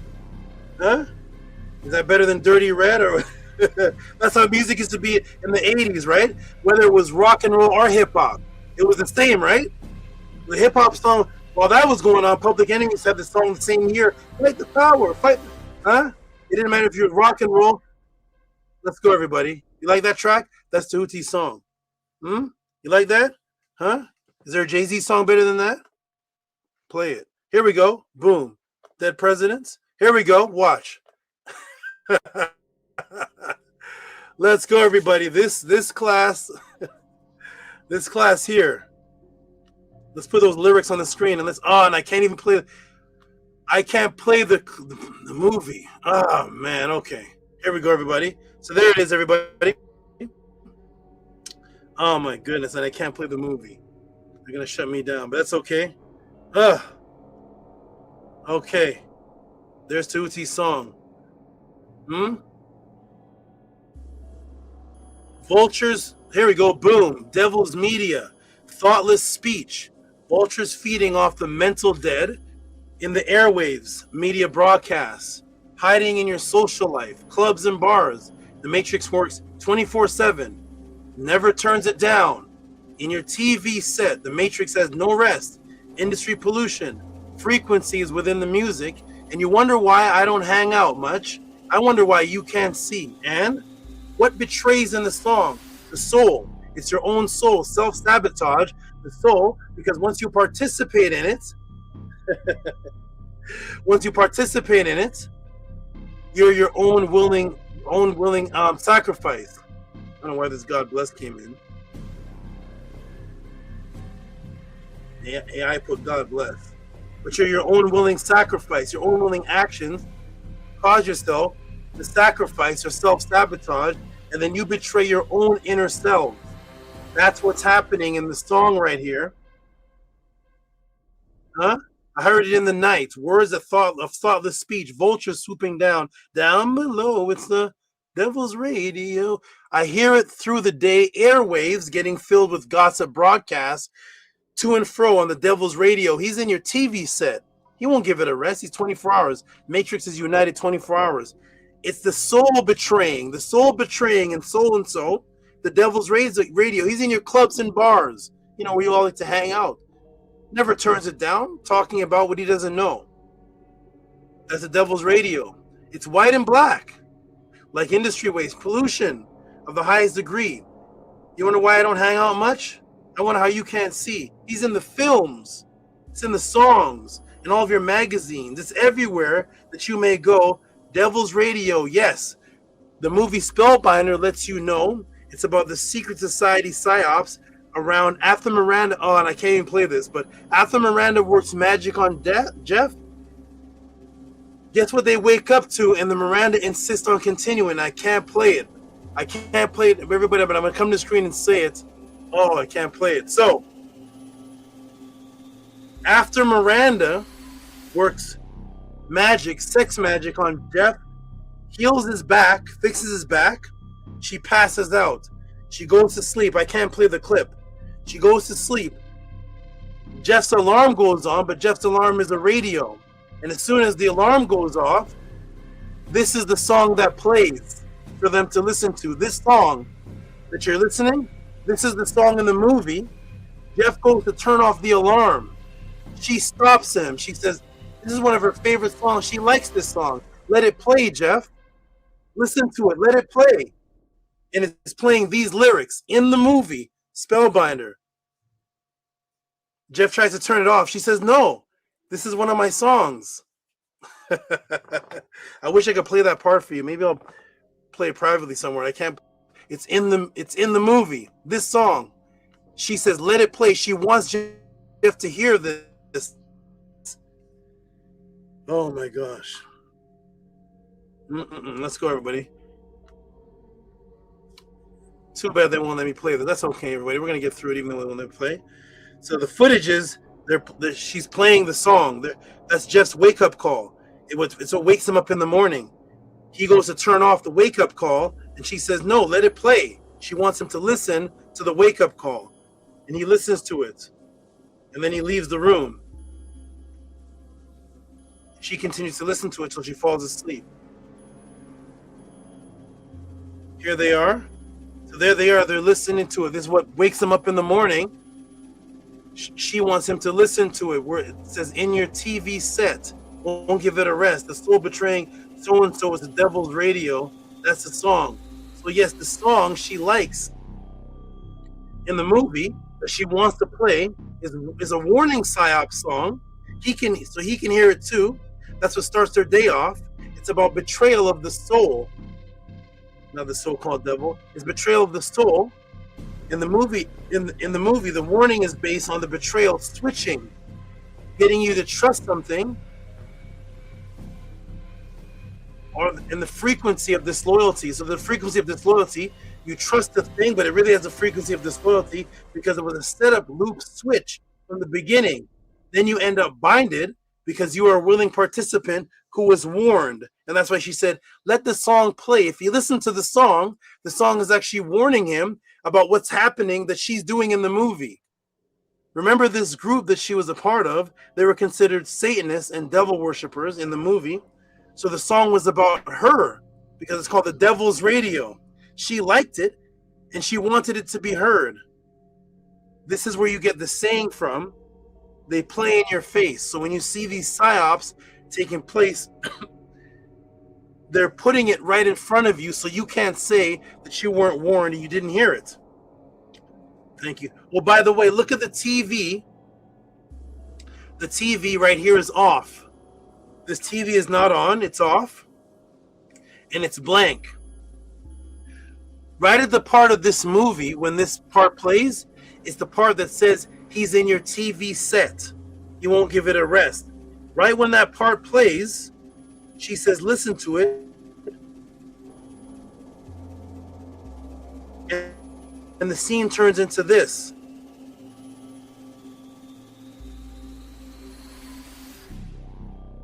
I can't play it, but at this point, that part plays, he's in your TV set. And at that point, he invited her to stay with him. This was the invite to stay. Right at that exact part, the lyrics say, the devil's in your TV. At that exact moment, this shows up in the TV. I know it's hard for you to see on the screen. But remember, the TV was blank a moment ago. The TV is not on. Right when the lyric plays that the devil's in the TV set, this pops up on the screen in the movie. He's in your TV set. He won't give it a rest. The soul is betraying, which that's what she is in the movie. She's the betrayer, so that you could betray your own soul for the self-sabotage. As soon as that plays, all of a sudden this pops up in the movie. I can't expand this any bigger, but when you expand this, over here it's blank. It's her in the TV set. It's so the screen goes from blank, and as soon as the lyric plays, he's in your TV set. This the betraying soul. All of a sudden, the TV set shows the reflection of her laying down and it's her in the TV set. The betraying soul that was trusted, that had the Psyops plan from the beginning. I wish I could show you the clip. From the beginning, go watch the movie if you can find it. She wants him to hear the song of the warning, yet through his emotional attachment, Psyops, all of the warnings are ignored. He lets the song play that has the warning, and at that exact same time, she pops up in the TV set, and at the exact same time, he asks her to live with him. So he becomes a willing participant. And this is exactly how the Matrix loop Psyops works in the world stage that you're a part of. Welcome to the Tehuti podcast. Here we go. Now we're going to get into this section because now we're going to go backwards in time to see what this is all about. This is an ancient pre-Matrix concept that goes back to the earliest set of writings of immortality in 2700 BC and in 1250 BC to the set of writings called the Nefer Aset Sabti, which means the longevity seed of speed preparation. This was the structure that prepared the body for the immortal life. It's improperly called today the pyramid text. It's really called the Per Em Heru, which became its mobile version, improperly today called the Book of the Dead, which discussed the one thing that could be trusted, that kept the memory, but it could betray you. So, in the ancient texts, in the ancient writings, in the ancient way of life, there was, that's right, Miranda has no rights, right? So, this was an ancient concept that there was a part of you that was a part of your soul. It was one of the 9 aspects of your soul, but this part of you could betray you. It was a self-sabotage of a part of your soul that could betray you. That's in the Purim Haru and the pyramid text, the Nefer Aset Sabti, 2700 BC. It was about self-betrayal, and there was a spell of Hikah magic that you would have to say so that yourself wouldn't betray yourself. Self-sabotage. This is the concept of the base of the movie. I'm going to read a little bit more, then I'm going to take a quick little break. Here we go, everybody. This is what happens when you watch a movie with Tehuti. You don't get through the movie. Here we go. Ready, everybody? Boom, boom, boom. Maharu says, wow, you didn't see all this in the movie, did you, Maharu? Here we go. Huh? Here we go. The Netzer reveal. The Netzer reveal. Here we are. That's right. The Per Em Heru that they call the Book of the Dead. But here it is. This is the part of betrayal, self-betrayal. So it's the one thing that's to be trusted within the part of the soul. It kept the memory, but it could betray you. This right here. Here's where you get your shape of the heart from. See that shape right there? There it is. I'm going to read this and I'm going to take a quick little break. Let's go, everyone. Here we go. Let me ask the class, what is the one body part? Let me come off the screen. And I want everybody to participate. I want to ask the class a question here. Let me ask the class this question here.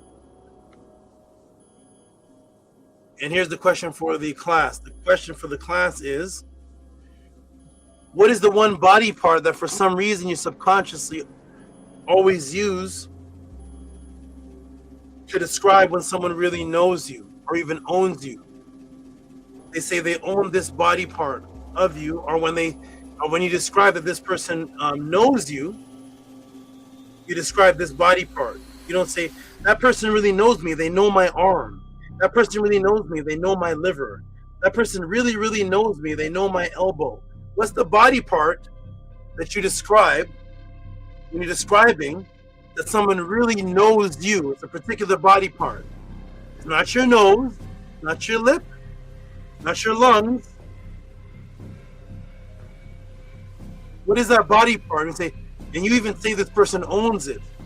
You know, you own my, what is that body part, everybody? Huh?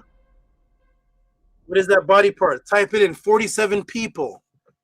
What is that body part? And this body part that this person can own and that knows you has a blockage on it. It has a protection on it But when they get to know you, you say they have the key to it. It's the only body part that for some strange reason, you apply a key to it. You never say, this person has the key to my liver. This person has the key to my intestines. You have the key to my brain. You have the key to my hippocampus. What is this one body part that a person can have a key to? And once they have the key to it, they can unlock it. And that's how they really know you. And you to this day don't know why you say this body part. You were just programmed to say it, but it comes from something. But if your 5-year-old child, if Amun Ra Atum, if his little baby asks him, one of his daughters asks him, hey dad, why do you say this with this body part, but you don't say this with the liver? You don't say this with the intestines, dad. You don't even say this for your brain. That's how people know things with their brain. Why do you say this with this body part? Everybody would be sitting in silence because you can't trace where this actually comes from factually. It is traceable. Let's see, everybody. More wisdom says heart. Interesting. Heart. Is that interesting, everybody? Heart. Huh? Heart. Heart. Heart. Huh? Why? Why is that? Why is that the thing that has the protection over it that someone needs the key to? They don't need a key to your liver. They don't even need a key to your brain. Your brain has all the information, but they need a key to this one body part. Because that was the body part that went back to 2700 BC. That was considered the same word for the steps that you have to make. Let's get into it. Welcome to the pod class. The steps that you have to make was stepping with what's called your left foot. Left foot forward. That's why you see the soldiers, the Magi soldiers, and you see the pharaohs and you see the people of Kemet, they always have their left foot forward. You ever wonder why? That's your left foot forward. The way you say left in Medunetter is Ib. That's why you say left. It's actually the word also for left foot. When they examine where the heart is placed, it's not directly in the center of your body. It's a little bit to the left. When you look up the word for purity, the part that you have to pekka emku for immortality, the word for purity is Ib. It's the same word for the left foot, the steps that you have to make. It's the same word for the heart. And this was the part that you had to pekka emku in order to make it past a certain stage of what's called the afterlife.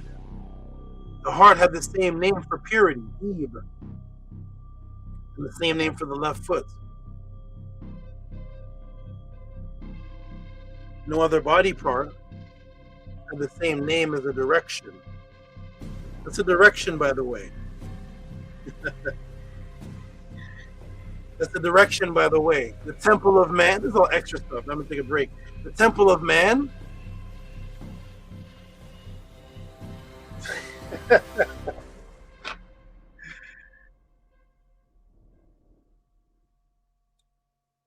want you to look up the word, the Ebit.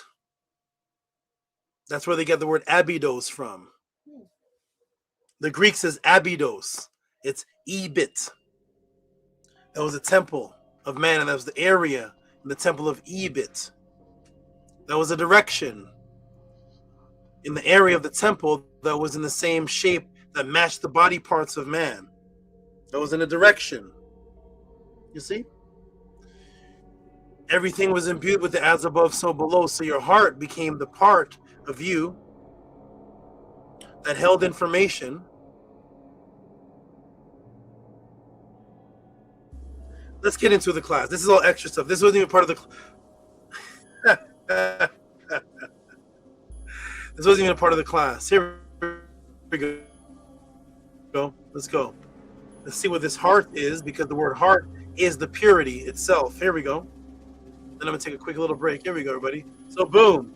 You all right, everybody? I'm going to give everybody a hand clap for that. You all right? Heart. You don't know why you're saying heart. We're going to show you the origins of where this actually came from. What's the origin? Get everybody? Yeah. Heartbeat. Huh? Here we go.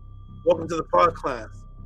This is the only body part that you see on cards today And in love letters today, and love notes today, they'll say things like this: he just wants your heart.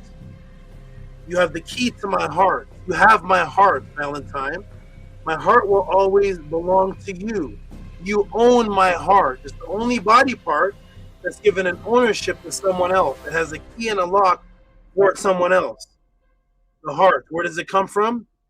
This was because in ancient times, pre-Matrix, because the heart represented the part of you that would flash the DMT self-review images back into what's called your Saket memory fields to be rebirthed. It was the feminine frequency distribution of rebirth for your heart to go against you would represent the ultimate self-sabotage and self-betrayal. This was the heart, which is the same word for pure. So here's the Canelian heart, which was the shape of where you get your heart from. This is why the heart was considered your mother. This was all symbolism. Your heart was considered your mother. It was feminine. The heart in the Medu language was feminine. It was a part of what was necessary to be pure for your rebirth, your Ebe. There are rituals, that's a typo chant, rituals for your heart not to rise up against you for self-sabotage. There's a ritual for the heart not to rise up and betray you, which would be betraying yourself, because the conscious that you stored there was to be pure. Let me take you to chapter 30 of the Per Em Haru, then I'm going to take a break. Here we are. This is plate 16, chapter 30, formula for not letting the heart oppose him in the necropolis. He shall say, "Oh, my heart of my mother." It was feminine because it was rebirth. "Oh, my heart of my mother, my mut. Oh, my heart of my being. Do not rise up against me as a witness. Do not oppose me in the tribunal. Do not rebel against me for the guardian of the scales." In other words, do not self-betray. It was a part of the 9 principles, 9 aspects of man, and it was a part of you that could betray you because it was associated with what held the information that would flash in front of you with DMT upon death for life review. So the supreme focus of purity and immortality was your heart consciousness not to be stolen, as we see here in the writings of our ancestors in chapter 29. Here it is, the Ray and Tempt or Nehemtu. So this is the Ebe. Ebe is heart, see, of a person from him. Chapter of not allowing to be taken away the heart from a person. You do not want this aspect of you to be stolen or taken. Let me go ahead and show this. The bottom. Not shall be given to thee my heart. So in these times pre-Matrix, you didn't want your heart to be taken. You didn't want your heart to be owned. You did not want your heart, this area, to betray you. The whole goal was for your heart to not be taken. This was the focus of immortality. Thus, guess what the entire goal of the Matrix in the movie Spellbinder, the predictive programming message movie that shows you what is happening today. This was a part of the film I did not play, and I can't play it now. The movie depicts the entire goal of the Psyops of the movie, of the Secret Occult Society. What's the entire goal of the Secret Society of the movie was this. Here is Jeff, and what is Jeff doing? And I'm taking a break right here. What is Jeff doing here at the end of the movie? This is how the movie ends. He holds up the heart.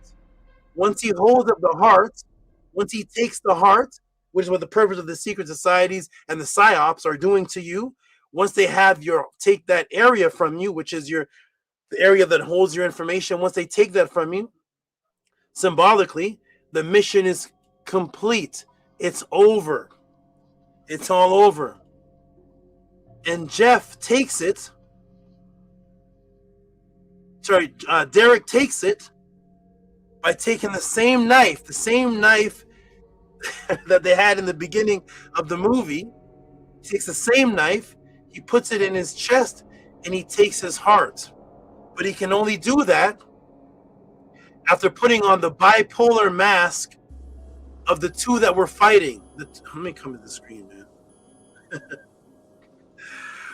The two that were fighting, the two contenders that were fighting in the story of the Purim Haru was Set and Heru. Then Set and Heru reconcile. Then you see images of Ramesses with Set on this side and Heru on this side, holding up like this. Because they reconcile, they merge into one, because Set at one time was the great warrior protecting Re, and then Heru became the great warrior that protected the throne for Osar from Set. Then they merge. Jeff is walking around as the friend in this movie. Sorry, Derek is walking around as the friend of Jeff in this movie, and the whole goal was to get the heart. Once you get the heart, the secret society is done, and they don't do it again until guess when? The winter solstice. They do it again on the winter solstice. He takes his heart, but he can only do it when he puts on a mask, and the mask is the composition of the horns, the horned one, Set, and it's a Heru mask he puts on. Huh? Derek puts on, and I'm going to find them later, of the horned Heru. The horned Heru was the combination mask in Kemet of both Set and Heru merging. But Set and Heru merge after the reconciliation and after the weighing of the heart. Then Set and Heru merge, and the reconciliation is done.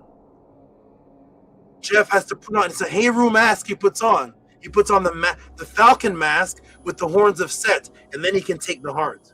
You think they're playing with you? Huh? Let me go ahead and just show this, and then I'm going to take a minute break. I'll be back. Huh? Here we go. There is the Heru mask. You see the Heru beak, the falcon mask, you see the beak right there, and there's the horns combined, and then he takes the heart. That is what you did not want to happen. Chapter of not allowing to be taken my heart from the person. Not shall be given thee my heart. He puts on the Heru Set mask, takes the heart. Goal of the movie is over, because at this point, this is what they're trying to take, which takes your immortality. I showed this already, the National Library of Medicine, An Encounter of Death, a comparative thematic and content analysis of neuralistic DMT experiences and the near-death experiences. The canonical NDE, which is near-death themes, identifies across DMT experiences included translocation, is what happens with the DMT flash, translocation, bright lights, sense of dying, a void, disembodiment, the tunnel right structures, because that's the vortex that you're moving to, the light beings, entities, because that's what you see on that side. You see deceased family members. Then there's a life review. That's what the DMT is flashing. Hyperempathic experiences. Yes, to own your heart, consciousness, to control your DMT flash. The powers of control will show you their plan through their movies, through their media. So you cannot say in the end, you are not told. And subconsciously over the years, you become a willing participant, because you're told every movie, every show, every song, every bad food, everything. It's on the symbols, they're everywhere. And then over time, the Psyops does the self-sabotage, self-betrayal of your own soul, Eve heart, thus the conscious mind vampires receive your permission. And I'm going to take a break right here just for a moment. I'm going to leave this on the screen for you to absorb this. I'll be right back, everybody. Right back. Whoa. I'm going to leave this on the screen. Right back in just a minute. Huh? Tehuti, you made it up. Put that back on the screen.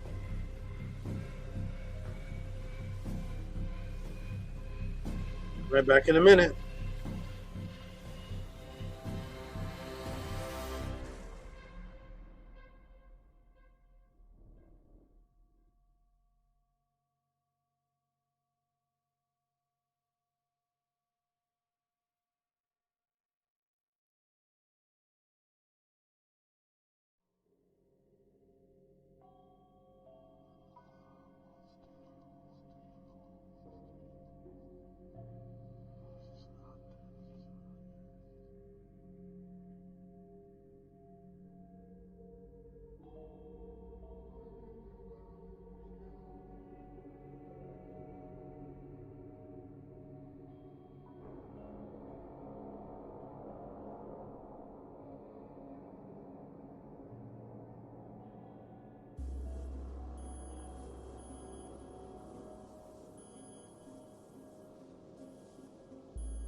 I'm back. Can I be heard and seen?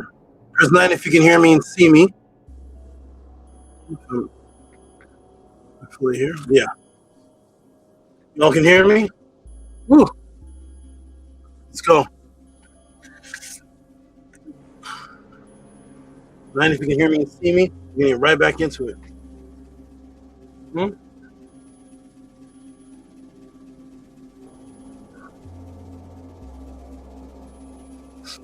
Okay, there's Harass with the 9. Born. Born. Amun with the 9. Okay, look good. Okay, good. We see all. There we go. There we go. Everybody's in tune. Let's get right back into it, everybody. One moment. I'm gonna come off the screen for just a minute. So the sound check. Do this.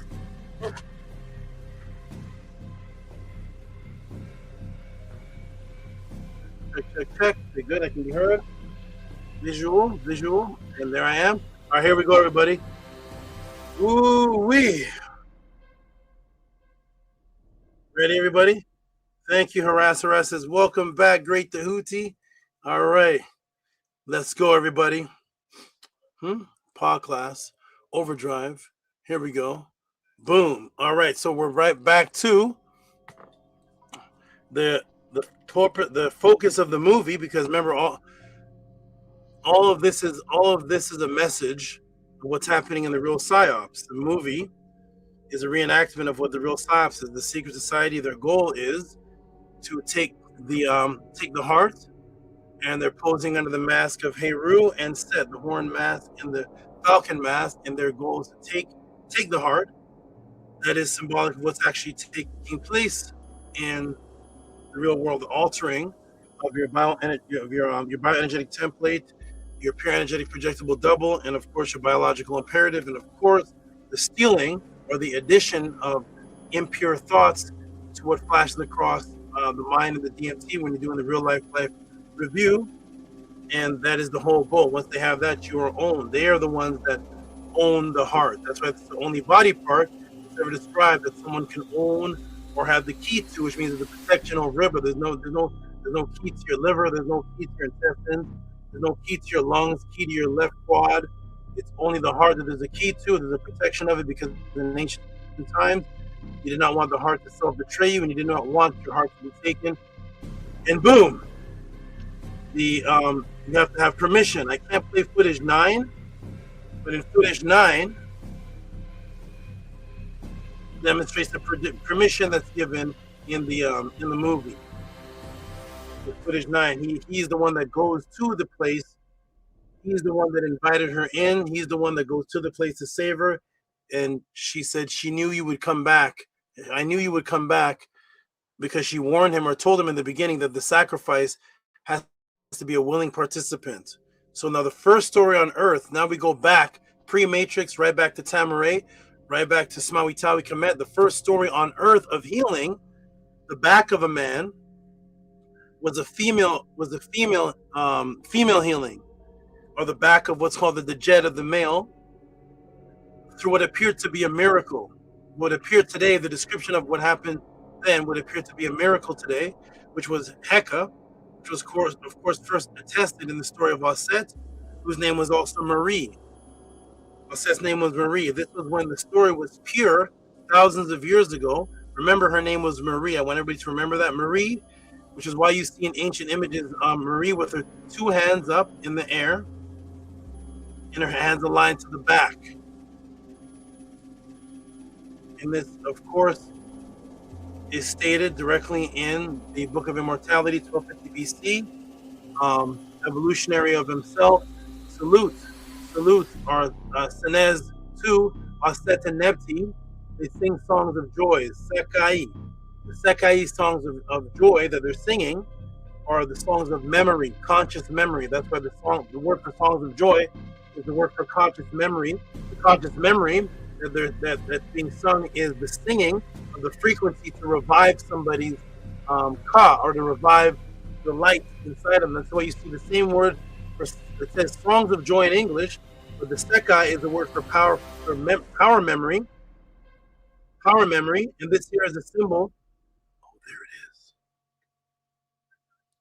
Oh, there it is. 1 second, everybody. 1 second.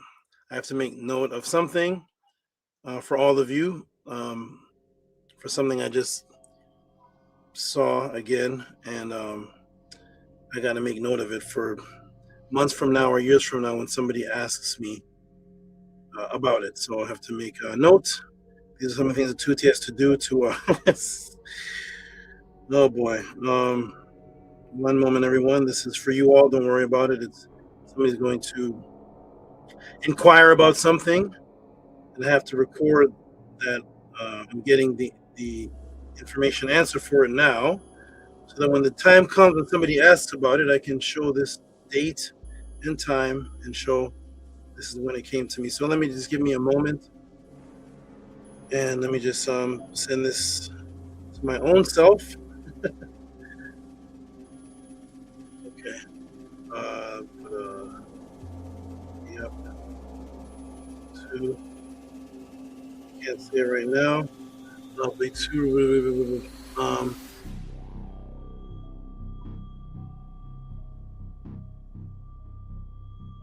Okay, good. I got it. All right, we'll get this.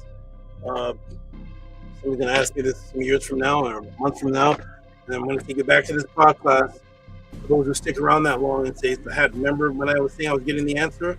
Well, here is the answer. So, anyways, back to this class, back to this dimension, and here we go. Now, salute Swastika and Neptet. So here's the song Sekau, and I have to bring back to the planet the consciousness of the word Seka was the word for not just power, but it was the word for memory. Right, because the songs that they were singing, what's called the Seka, the memory songs, are for the memory, because the memory is what caused the flash of the DMT to flash in front of a being that's in their near-death experience or in their death experience, so they could bring that flash of memory to the other side and resurrect. And that's why you see the symbol of Sekai. If you're going to learn this for the first time today, May 23rd, 2026, that the symbol for Sekai, for memory, songs of joy, is the ascending sun. You see the sun ascending? The resurrection sun is the same word for memory, because that was their purpose, was to resurrect the consciousness of Osar and resurrect the memory, because the heart is what held the memory, and the DMT is what flashes in front of you, so that you can have all your memory of what's called your life review flash in front of you. And who is doing this? The feminine principle and the feminine energy of Aset and Neptet, because they're the ones responsible. It's only female energy responsible for rebirth on this side and on the other side. So here's Aset and Neptet singing songs, but in other words, what's happening, the songs, it's frequency songs, utterances that they're singing, but it's utterances for the revival of the consciousness awakening of the light coming up. That's why you see the sun coming up. It is associated with songs because they have the power of utterance. All right, so here it is in the boat. The boat is also called the Uia, which is another word for yourself, because it's your own consciousness. And here are their hands. The EE that I described when I was talking to the brother in the beginning of the class who had that name, Atun Ray E or something. I can't remember, but I was describing what the EE is, the two hands. Here it is right here in the actual text itself on play 2. Here's the EE, because this is the two hands that goes behind the pharaoh that creates the word pharaoh, par EE, where with the missaid as pharaoh, it's two hands, because the two hands of the female. The female is what gives the pharaoh the power of conscious resurrection. So there's the two hands. Their hands are protecting because they're behind their ha. Sa is protection. Ha is the lotus, that's resurrection. Their ha, they're behind thee. And so it's the two hands that you always see behind the back of the djed of Osar, or that you'll see females in Kemet with their hands backing up their man, or in the back of the man, symbolic of the resurrection, raising back up is the Jed through sound utterances and the movement of their hands. And that's why we see right in the text, in the right eye, she put the left eye. She said to him, "Open your eyes." He opened his eyes. She looked at them. She found them healed. When she was to tell Pray Herakuti, I found Heru deprived of his eyes by Set, but I restored him, because the female was the healer. Now here he comes. Thy sister, Aset, acted as a protectress to thee. She drove thy enemies away. She averted the seasons of calamity. How did she do all these things? From the recitation of words, sound energy, sound frequency. The female was the utilizer of sound frequency to heal and bring back conscious memory to the deceased, or the formula with the magical power of her mouth, being skilled of tongue, never halting a word, being perfect in command and word. Ostet the magician avenged her brother. She went about seeking him untiringly. That means she never stopped. 24/7 unity, 24/7 mission, 24/7 goal. There was no stopping. Like how the Matrix doesn't stop, he's in your TV set. Day and night, he never turns down. This is how we should be, 24/7 within min ma'at, within our goal. There's no compromising. There's no selling out. There's no betraying. There's no abandonment. There's no running away. There's no this, that, shift this back, up and down. Untiringly is what she is. That means she didn't. She now set, never stopped. She continued on until the mission was completed. How did she do all this? With the utterance of sound, and that's why the memory coming back is associated with singing songs. Singing songs, sekai. Okay? I had to bring this back into consciousness because everybody was just using the word, I'm the great goddess Sekhmet. But then nobody's telling you that the word Sekhmet, sekai, is utterance of memory. It deals with memory. I had to bring that back into consciousness. So if you hear people talking about sekai, Sekhmet, memory, and all these different things, just understand where it came from. It had to come from that which was the one bringing back the Natiru into existence, which is only done here at the House of Aten. What is she doing? She's bringing back the backbone. But of course, I had to bring back about 25 years ago that the original word for backbone was the same word for the illumination. What's the illumination? The same thing that's happening. What's this? The same thing that's happening over here. The sing songs. This is the illumination symbol. What is going on here? Here it is. This is the illumination symbol because the resurrection was the standing of the backbone. So that's the word backbone. The jet is the same word for shine, illumination, and then the expansion of it, the rays that shine out. Just like you see the rays expanding. Whenever you see sun rays, they're expanding out because that is what the pure energetic projectable double is doing with the resurrection of the body in immortality. So she's shown with her hands up, and what's her hands doing up? Because they're up, lifting up what looks like, which is the sun here. You see the sun? Here's the sun, because the Sekau songs of memory is doing what? Lifting up Asar's sun, lifting up his light energy. So there's the hands, and the hands lifted up are lifting up what? Lifting up the sun. Here's the Jed, standing back up. Here's the Jed, his pest jet. That's why I had to show that the word for spine was the sun illuminating in the inner man to spread out as it expands as rays of light. That's the real word for backbone. Here's a subliminal switch magic place in the movie because all of this is within the movie. Everybody, here we go. We're back to the movie. The way this matrix, psyops, and mind can, let me check and see if I'm still on. You never know when YouTube cuts me off. I'm still here. I'm still alive. I'm still here. Let's go. Ready? That's right. So let me put coming forth by day. That's right. Boom. I'm still here. Here we go. That's right. Sing a song because sing song. Here we go. Let me just add more to it. Sing a song because it's. I do these pod classes walking on the street, getting on a bus, getting in a park because it's here. It's all in here.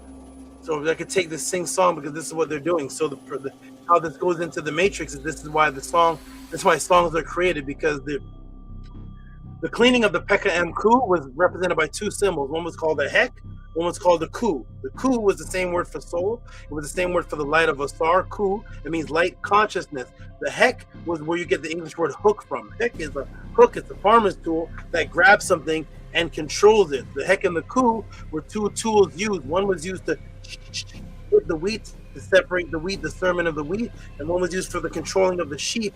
It was the root word of Hek, power, and Heka. The singing of the songs was to bring back the memory, because the whole purpose of the Hek and the Ku was what? To discern, just like you discern the wheat, to discern the Pekka Mku, to separate the negative consciousness. That's why the word for Ku was the same word for the Hek, the consciousness, but it had the little bird beside it because the little bird represented making it negative. The Pekka Mku separating the negativity from your consciousness. And they did that by the songs. That's why songs are repetitive. That's why the things in songs you remember the most, that you like the most, is called a hook. Here we go, everybody. Let's go. I'm done. Here we go. Here we go. Boom. Ready? Huh? Here we are. Boom. So that was the hook. That was the heck. That was the same thing. That was the purpose of singing the songs. And that's why the songs today are used for the Matrix, to do the opposite of what original songs were done for, which is to bring back your conscious memory. On rhythm, on beat. What was the first thing that kept the beat inside of the body was the heart. Do you understand? Here we go. The way this Matrix Psyops mind control is received and accepted for self-sabotage is first it offers you what feels good to you. All kind of little jewels being dropped. Let me get a paper, man. The Houtie's making it up.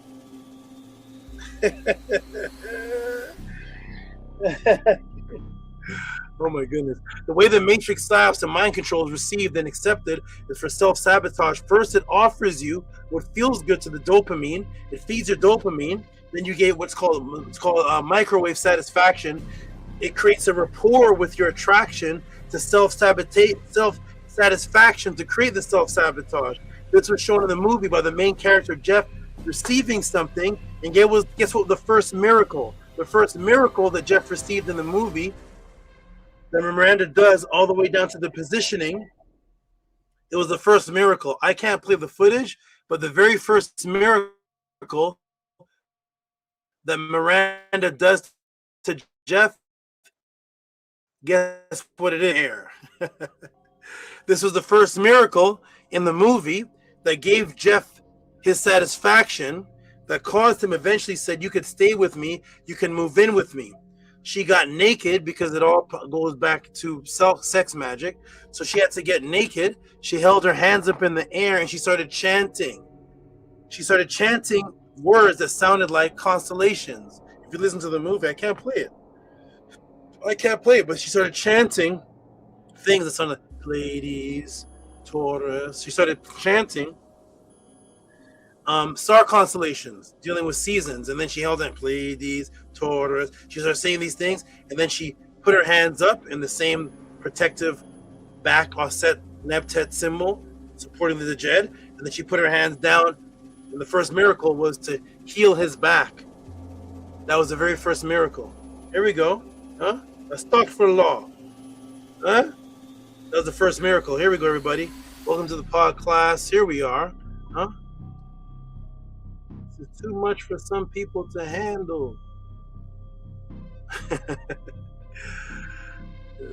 So many people run away, man. It's too much. It's too much to handle. It's like, holy smokes, how could all this be true and happening? I'm getting scared. No, don't get scared.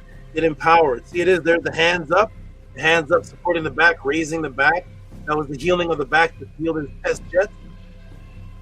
The pest jet to heal the back so that his backbone could stand again. He was going through major back pains that she prophesied, that she knew was happening to him. And she put the hands over the back. She had to hold her hands up in the set symbol, heal the back.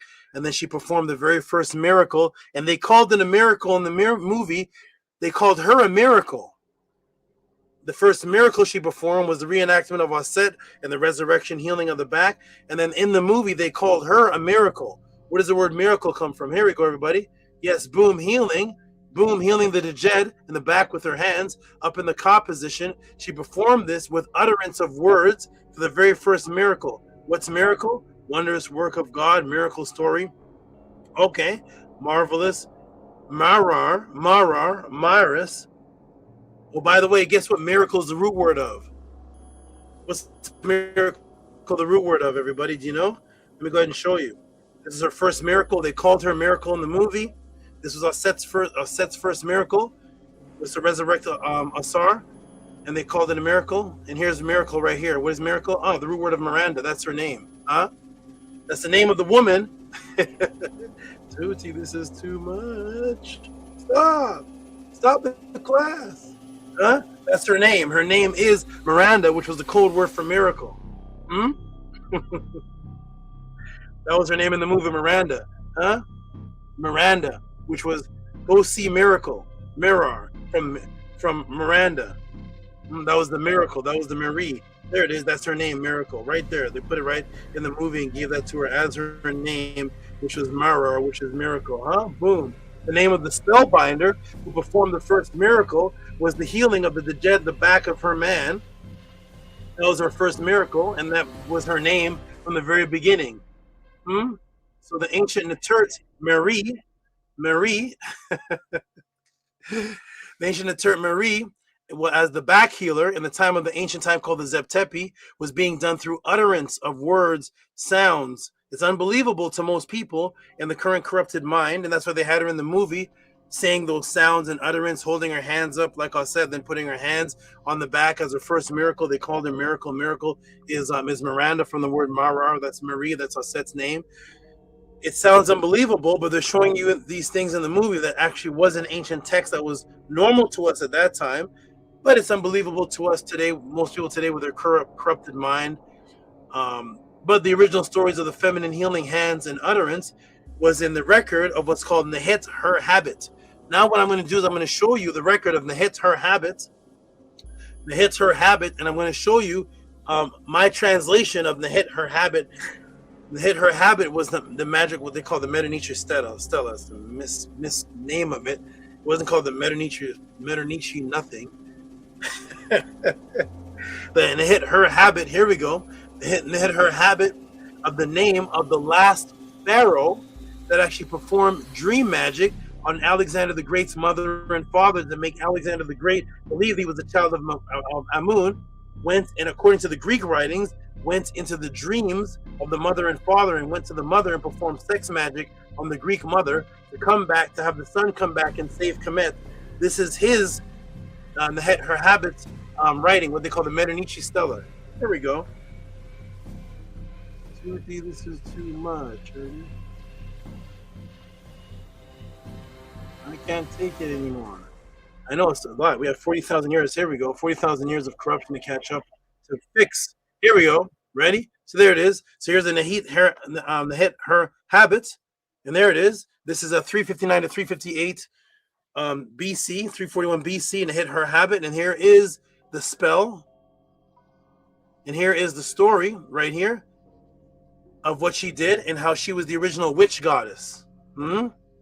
That's what the woman was in the movie. The woman in the movie called Miracle, Miranda, she was the first miracle performer healer of the back, called the witch goddess, the witch in the movie. So here we are, the birth of Heru, right? Told was constant, protectress, constant, min ma'at. It means you continuously do what you vowed and gave testimony that your goal was. That's why the opposite of ma'at, the opposite of Kemet, is isfet. It's to be all over the place, to switch your mission, to switch and go up and down and left and right. Constant protectress of her brother, she drove away the fiends that wanted to attack him and kept him out of the shrine and the tomb. She guarded him from all the accidents. All these things she did by what? By spells and incantations. That's verbal, that's utterances. Large numbers by which were known to her by her powers as the witch goddess, as the witch. Her mouth was trained to perfection. She made no mistake with pronouncing her spells. Her tongue was skilled and halted not.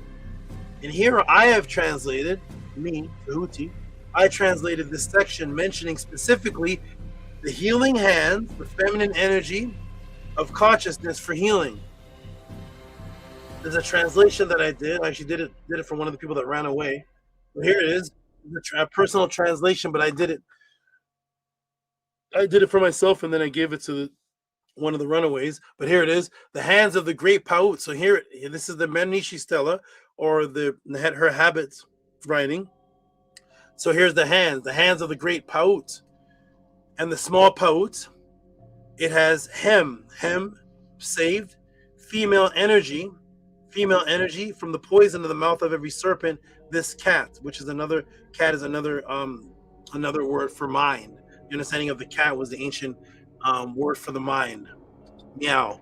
So here it is. There's the hands, there's the healing, and this is the feminine energy.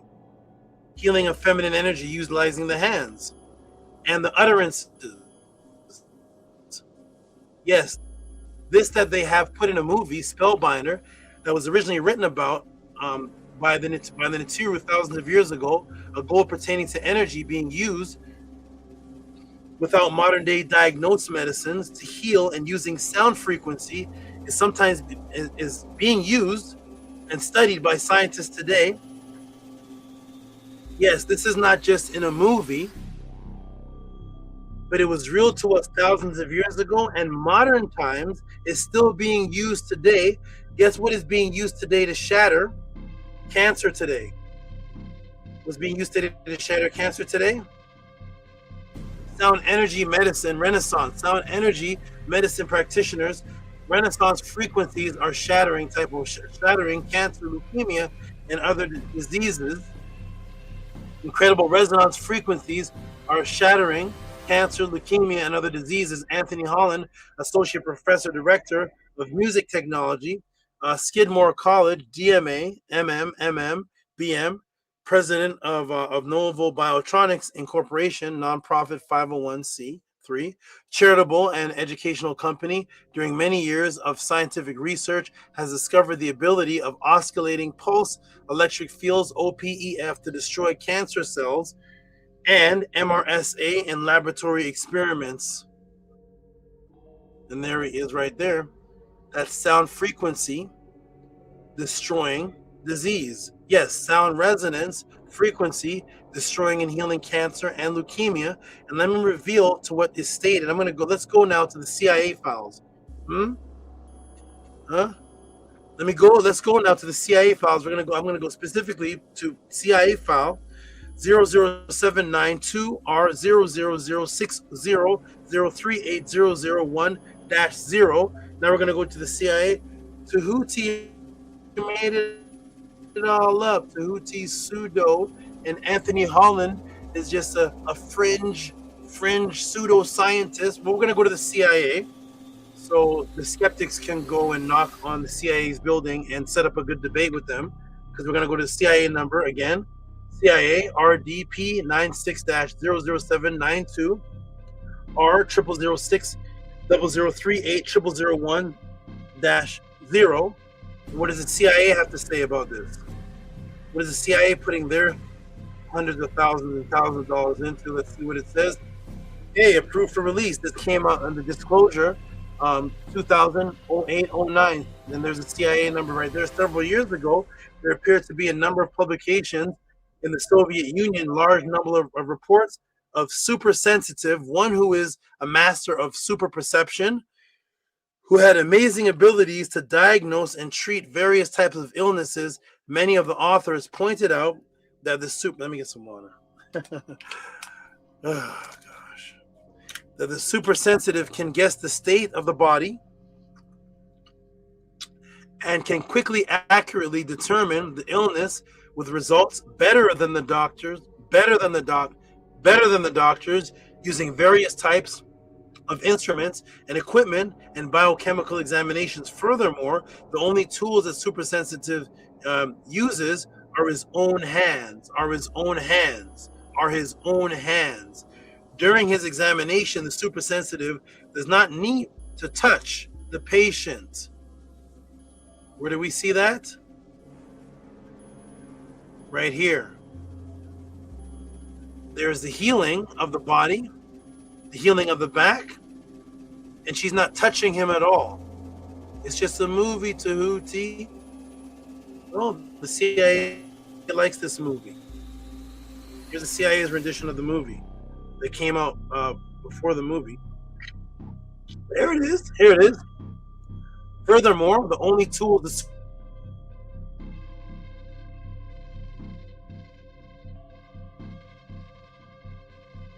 carefully feel the biological field. Feel the biological field. That's the field of the pure energetic projectable double called the biological field that I've done about 9 classes on. Feel the biological field with his hands. Go look up my feng shui class and go look up Oregon energy class and about 7 other classes. Few centimeters from the skin of the patient. Does that sound familiar? Holding the hands few centimeters from the skin of the patient. It's just a movie, Tehuti. It's just a movie.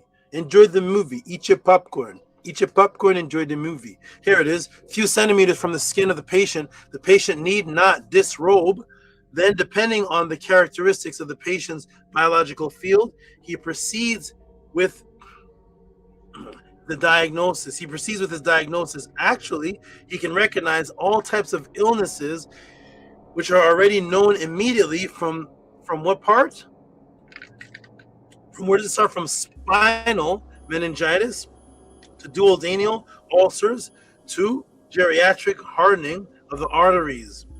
As his supersensitive abilities have improved, he has come to have superhuman abilities to cure ailments. The supersensitive still waves both his hands, see the hands, uses his own strong biological field to act on the patient. After several times, even if the patient is not completely cured of any ailment, he can reduce various symptoms to some degree, simply by the biological field and what? The waving of his hands, as it says in the ancient writings, and as was depicted in the movie that was depicting the ancient writings. Okay, we can reach a simple conclusion from what is said above. Biological bodies do not contain any special mysterious matter which people have been talking about. However, biological bodies do contain certain basic physical fields which have been recorded. Also, these weak basic physical fields of the human body have been studied. These physical fields include magnetic fields, notice the word fields, sound fields, radiation fields, etc. Very significant information can be gained from them. On this basis, there have been new diagnostic methods generated and research into their use in the treatment. Naturally, it is still necessary to have them go through scientific examination. We believe that hypothesis will become reality. Supersensitive ability will eventually become the most effective method of treatment in the hands of doctors. It's just a movie, Tehuti.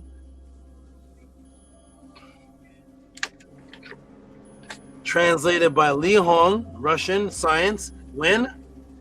When did it come out? When did this come out? 1 year before the movie. This came out 1 year before the movie. Visionaries here? Okay, I didn't see him. Shout out to Visionary, wherever he may be. 1 year before the movie. Huh? Woo-wee. There we go, everybody. Let's go. Oh my goodness, huh?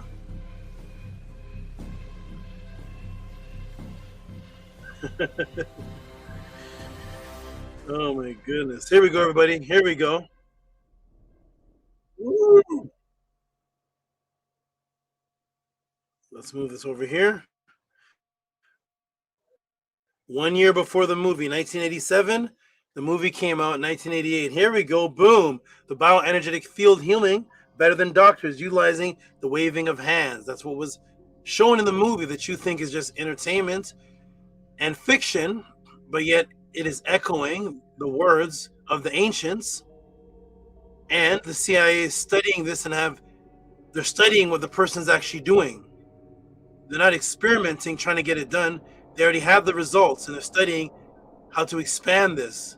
And there it all is right there with the waving of the hands, the utterances, and the healing. All back in the writings of Nehet Habet, the Purim Haru, and several other writings that I've read. Yes, I am here to show you behind the veil of what people think are entertainment movies are really what is called predictive programming. It is art imitating what is happening in real life. The Psyops is to show you all the truth so that it can be said you were shown. So they show you the truth so that when your DMT flashes, you can't say, no, I didn't hear about any of this. Yes, you did. You watched every movie. You got every cereal box, every song you listen. It's all over. And they show it to you so that you can't say that you were never shown the truth, while simultaneously it desensitizes you by overfeeding you with so much symbolism of what is happening in the real world, but that by the time you hear it from Tehuti or a teacher of it, you say, oh, Tehuti, that's just from the movies. You got that from the movies. So that your mind specifically through the Broca area of the brain, the actual reality that is happening around you, it turns that into fiction, because the broca area of the brain takes things and reasons it by filling in the blanks, creating presumption. And then you start to think everything Tehuti and those who are talking about this, well, this is just the movies. You got it from the movies. No, the movies got it. The information I'm showing you pre-existed the movie, and the CIA document pre-existed the movie, and then the Netzer writings pre-existed the movie. Then the movie comes out. The song of The Devil in Your TV Set and all that, that's before the movie. That's why I always show you the dates of things. So then you start to think, yeah, it's just fiction, it's a movie, because it makes you feel comfortable, less scared, that you do not have to face any of it. You don't have to face this. But the Psyops is well planned out. It's all taking place around you, but it feels better and safer just to sit back and eat your popcorn and watch your movies as if it's all fiction. It's all fiction, Tehuti. Don't worry about it. We got the extra butter on the popcorn for our brain. We got the extra sauce, the extra caramel sauce. Eating it, staring at the movies, it's just entertainment. Let the kids watch it. It's just entertainment. But I'm showing you everything that you're seeing in entertainment, from the taking of the heart to the psyops to the fake tape sign to the everything that in the TV set, the betraying of the soul, the healing of the hand healing, the bioenergetic hand healing, holding your hands up in the air. You know our disinformation program is complete when every American, when the American public believes is false. We'll know our disinformation program is complete when everything in the American public, everything that the American public believes is false. William Carey, CIA, the same CIA that are studying all these things that are now in your movies. While you sit back, eat the popcorn, you give your reciprocity to the popcorn companies and the butter companies, and you're watching the movies and you think it's just all entertainment, while they put the real movie on the TV set for you. And by that time, you're caught up in the psyops. Self-sacrifice. Can never be said that you were never told about it. This is why people run from the House of Attend and the Tehuti pod class. They run from it. One person told me directly that they're scared, that they're scared of the truth. A person that was my student, ladies and gentlemen, told me directly that they're scared. They're scared. They're scared of this truth. And they stopped becoming my student. Thank you for the honesty, but it's never been recorded that anybody showed any flaw in the teaching. It's only self-sabotage why people run from the Tehuti pod class in the House of Attend. It's fear. That's all it is. Fear. There's no facts behind it. The person told me directly. The person told me, thanks for being honest, the subliminal switch in frequency was to take the feminine aspect of healing, recorded thousands of years ago, but it's not, by the great female, not but by the great female holding their hands up to the back onto the bodies to heal, and just focus on the negative. So the psyops was to show you the power of the female healing ability in these movies, but when they show you them in the movies, the female always ends up being something negative, some type of negative wish, some type of fatal attraction, some type of what was that movie called? The Doctor Sleep. The female had the abilities, but they always show her as negative. The female in the eyes wide shut always end up being negative. They don't make a movie showing her positive, reflecting the ancient culture. The hands to the back of the bodies to heal, but they just focus on the negative aspect because that is what the Matrix does. Let me move this here. That is what the Matrix does. It takes the positive, natural aspects, reverses it, Orwellian diametric matrix, reverse it to the negative while adding the feminine principle, the two hands all the way, the two and all the way. What do you mean, Tehuti? What do you mean the feminine principle? The sacred four, everybody. The sacred four. They added the feminine principle to the movie.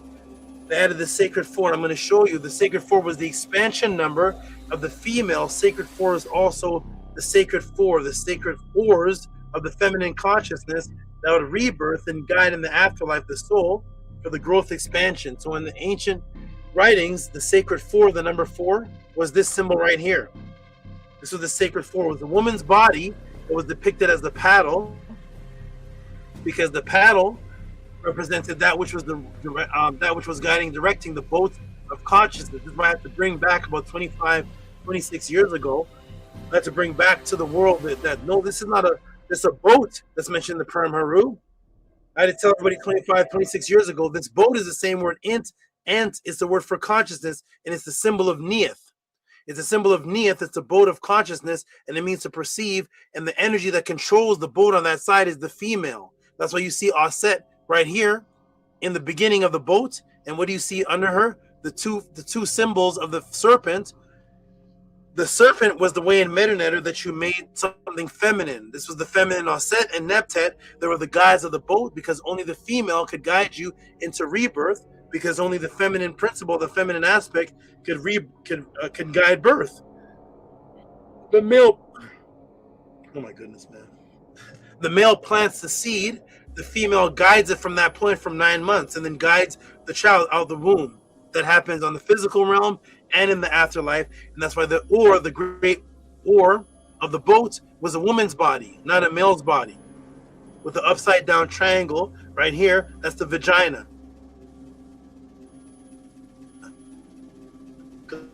There's a feminine principle and female principle, and there's more classes in the pod class on feminine power and female energy than anyone on the planet Earth.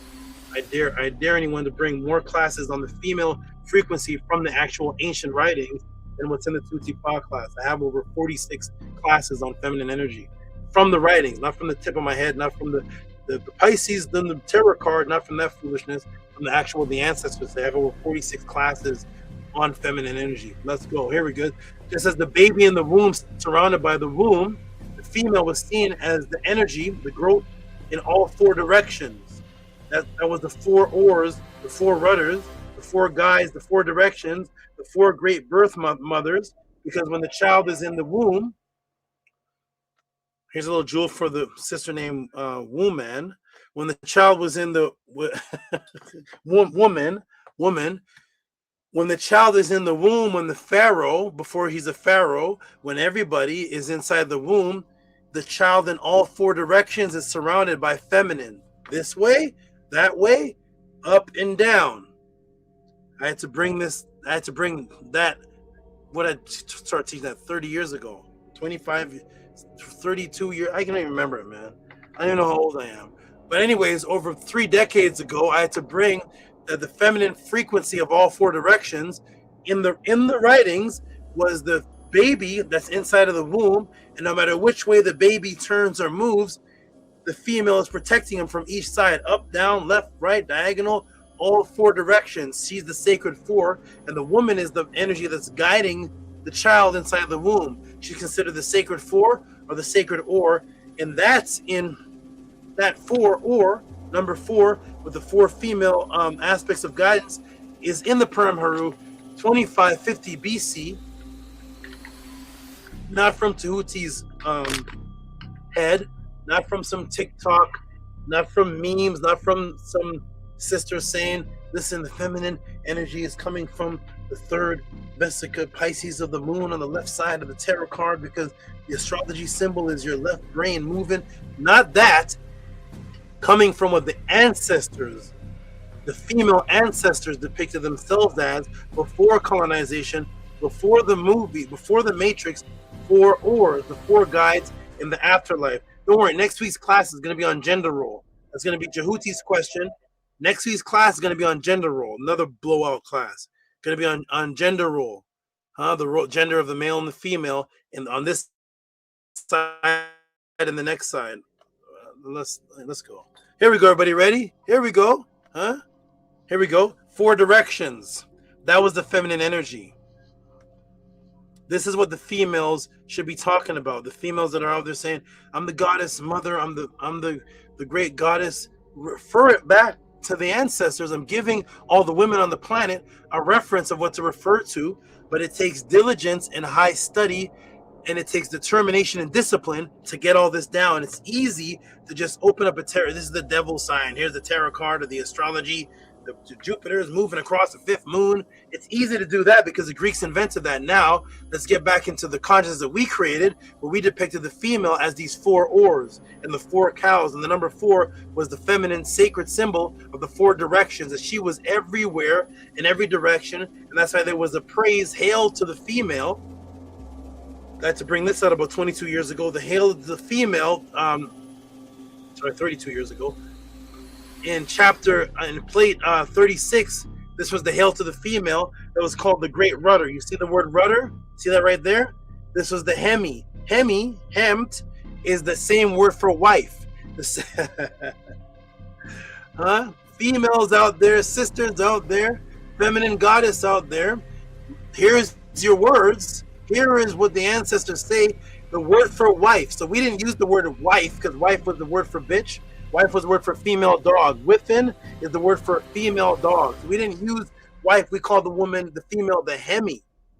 We call the female the hemi because the hemi, the real word for wife, was the word for the guy. That was the oar. See the symbol there? There's the 4 wives. That's the 4 hemis. That's the 4 oars right there. Those were the ones that bring back the power of consciousness for resurrection. So thus, the beginning of the praise to the female was hail. What's that word? Sekhem. There's that word again, the sekau. That's the seket. That's the feminine. That's the memory right there. Hail the nefer. Memory of what? The or, the beautiful nefer, beautiful heaven of the heaven, and the mehet. The mehet. Hail revolver of the pet heaven. Pilot of the 2 earth, rudder of the heaven of the west. So here's the north, here's the west, hail, shining. There's the ku, shining one above the tep. That's where you get the word tebi from. Above the tep of the het, the visible forms. Let's do a class on this, the visible forms of the gods. Rudder, beautiful of heaven. There's the east. So here is the feminine representing the north, the west, the east. Hail, dweller. Tehuti, how do you know it's women? You're making it up. Above the temple, sand rudder, beautiful heaven of the south. Hail the gods. See, it's all the gods. It's not just the females. Why is Tehuti saying that it's just about the females? It's the direction of all the gods. See the nature right there? See the, what do they say now? They make up this new word, the netcher, the netager. You see the netager? Above the earth, pilots of the underworld. Hail the gods. See the mothers. Huh? This is the mothers, the pilots of this realm called the Tuat. This was the original symbol. It was a 5-pointed star before it became the pentagram. The Tuat in that realm is what? Then who are the Nitiru? The mothers. What direction are they? They're above the earth. They're in the underworld. In the house of Asar, they're in every direction. The feminine energy is in every direction because you start off before you can speak, before you even have a gender. Let's do the next class next week on gender roles. Before you have gender in week 49, before the luteus corpus develops in week 49, before you have a gender and you start off no gender, then you go female first. Huh?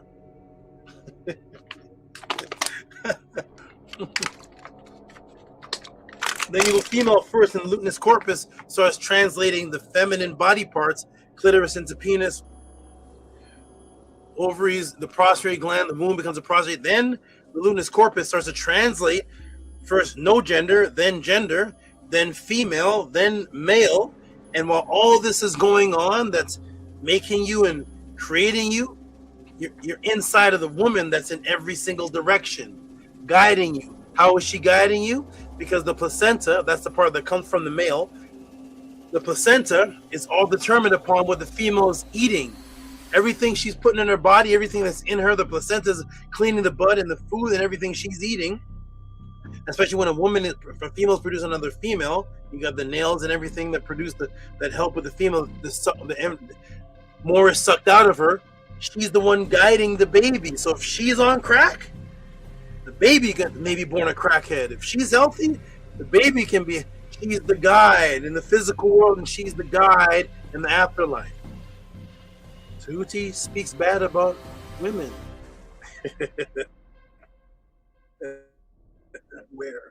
Where's that? People got to make up anything. Yeah, people got to make up anything to run for me. Here we go. Boom. Huh? Show me anyone on the planet Earth, anyone in the world, any book, anyone discussing the female energy anywhere, YouTube, book, Instagram, anywhere where they're talking about the female energy and the rudder and the oar and the four oars. Where's that? What book is that, everybody? Is that from somebody? That's coming from Tehuti in the House of a 10.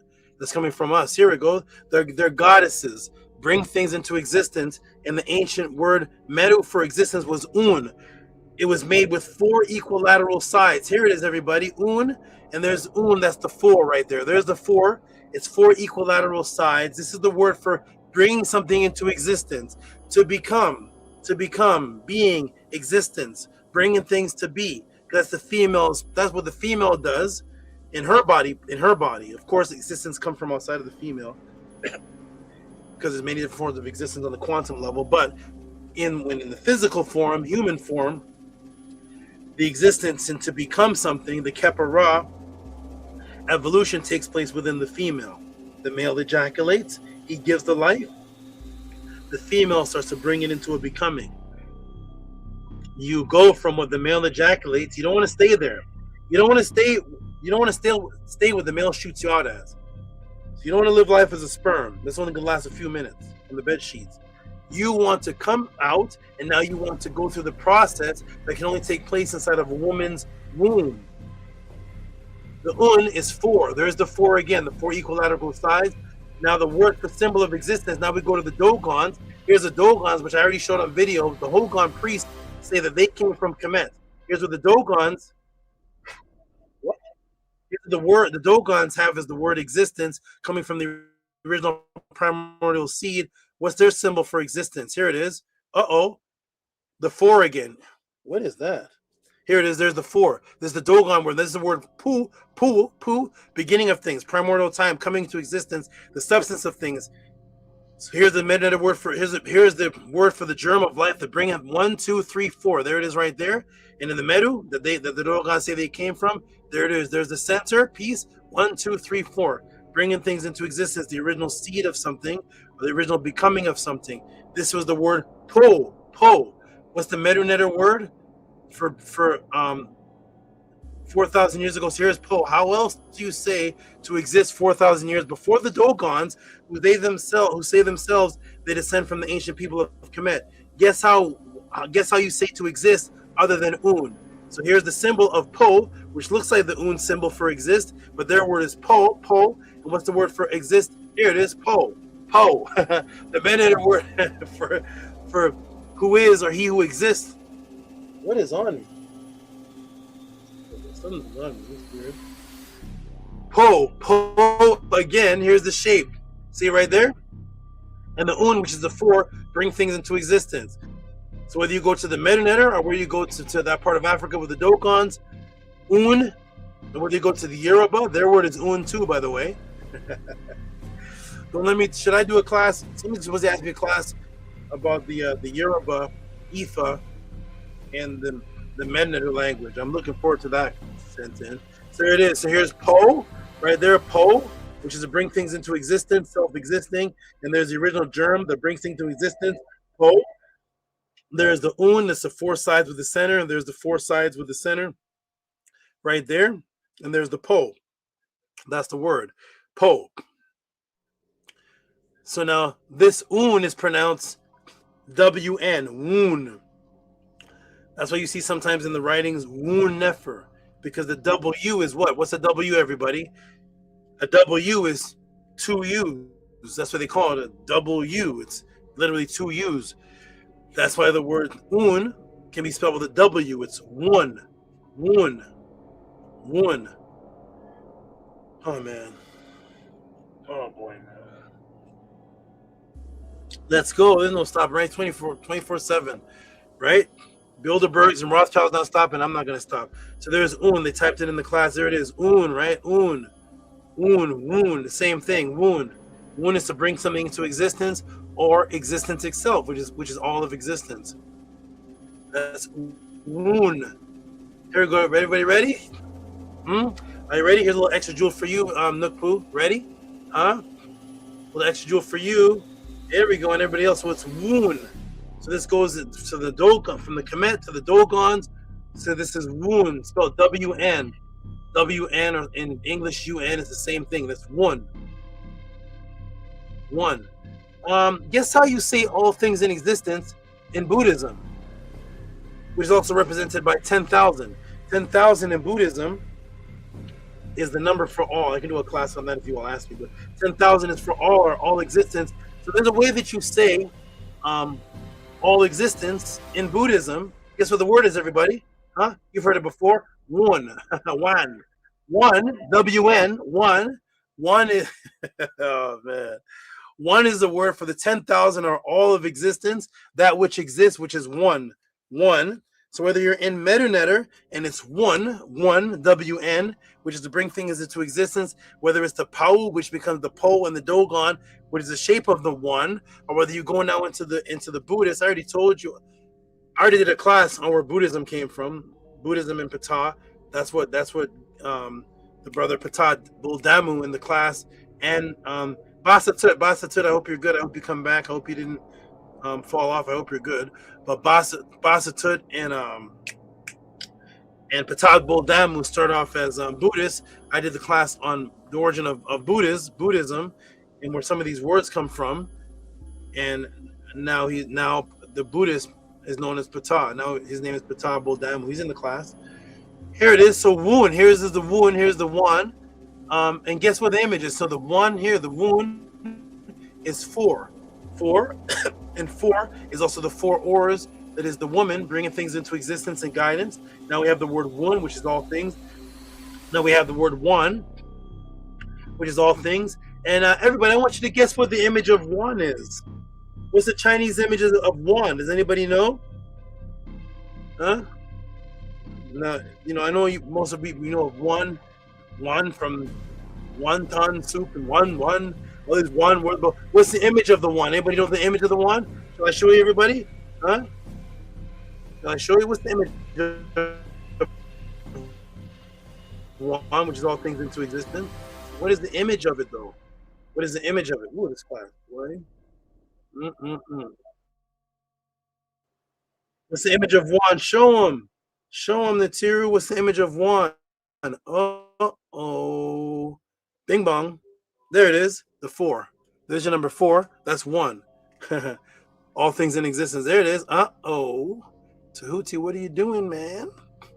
What's happening, man? Tibetan Buddhist Encyclopedia. Man, this is too much, right? Should I stop the class here? I should stop, right? No. Huh? Here it is. Tibetan Buddhist Encyclopedia. Paired swastika symbol are included at least since Lao Dynasty as a part of the Chinese writing system. This is the one variant characters. There's one, right? One, Korean, Japanese, the Von, when the letter V was made, Von, all, eternity, all of existence, Swastika, the Myriad, the beginning of so many Buddhist scriptures. It begins it because it is what brings things into existence. The one, the Wun, and there's your 4. Huh? Woo! Here it is. That's the 1. Boom. That's a spinning 4. There's your number 4 spinning. There's the 1 that's bringing things into existence. Ooh-wee. There it is. That's the root word of the sacred 4 swastika. Guess what the root word of swastika is when we look up swastika? Here we go. What is it? Greek cross arms, bent right angles, from Sanskrit swastika, literally being fortunate. Savasti, well-being, luck. Go look up my class on what's the definition of luck. You'll see the connection between luck and existence. You'll see that there in that class. Luck, from su, well, su, good. Originally suffix of what? S is to be, which is what? To exist, to be. There it is right there. 1. See? To be. There's the 4. What's the 1? The swastika. Su, to be. S, yes, to exist. The sacred 4. Tehuti, you're making it up. Here it is. Remember, the sacred 4 was the female original spiritual symbolic number of her being in all directions to the baby in the womb. Oh my gosh. The baby in the womb into one being rebirth, which eventually became the number that we have today, because it was 4 sticks originally. 4 sticks. The 4 sticks becomes the cross, symbolic cross, and this becomes that. Does that look familiar? There's your number 4. That's your number 4. It came from this 1, 2, 3, 4. This was the Kemetic way of how to say 4. 1, 2, 3, 4 of how to write the 4. It was 4 sticks. And then it became the cross. This was a Kemetic word. Cross, which meant to imbue things, to put something into something. And then becomes this symbol right here, the Arabic in cursive, and then modern we get this 4 here. And now you can look back at the symbol and see the number 4 inside this. This is the number 4 right in here. There's your 4, and there's your 1, 2, 3, 4. Because now it's the cross, or that which brings things into existence in spinning motion. That's how things come into existence, through motion, spinning, spiraling, because things come, oh my goodness, things come into existence in the physical form, in what's called the electron fermion. That's what creates this sound here. Huh? That's what creates this, the electron fermion. You're hearing that? What's that? That's electrons bouncing off of each other, repelling each other. That's what makes things physical in your world, the electron fermion. And what do they call it when they show the electron in 1, 2, 3, 4? They call it the electron spin. These things are spinning, bringing things into the atomic spin. It's going woo, woo, woo. That's what's bringing things into existence, the spin. Oh man, I don't know what else. Yeah, there's more, right? There's more, huh? Huh? Whew. And remember, everybody, I woke up in the morning this week. I'm not thinking about the movie Spell. I'm not thinking about any of this. This is, you all ask, and this is what comes out. Here's what happens. I don't wake up in the morning thinking about Spellbinder or the Swastika. But if you ask, boom, the Saba door opens. Here we go. And who eventually became the goddess of bringing children into existence in Greece? Who became the goddess of bringing children into existence? The feminine goddess Artemis. Artemis. Go look up Artemis, and you're going to see a space project. I'll do a class on why that is. Before Artemis was a space project, she was the female Greek goddess that, of course, they copied from the agricultural goddess Set. They made it into Artemis, and she was the one that brings things into existence, but not just anything. She was the goddess of the womb that brought children into existence. How was she depicted, Tehuti? How was she depicted? Let's look at Artemis. Want to look at Artemis with me? Let's look at Artemis. Artemis, stand up. We want to see you all, Artemis, the one that brings things into existence. Females. There's your 4. Show yourself, Artemis. Stand up. Uh-oh. Artemis. There she is with the swastika. Huh? The 1, 2, 3, 4. It's the feminine energy, the spin, the female. That's Artemis. Huh? There's Artemis, huh? You thought this had to do with Hitler? Nah. Nope. Nothing to do with Adolf Hitler. Here it is. There's Artemis.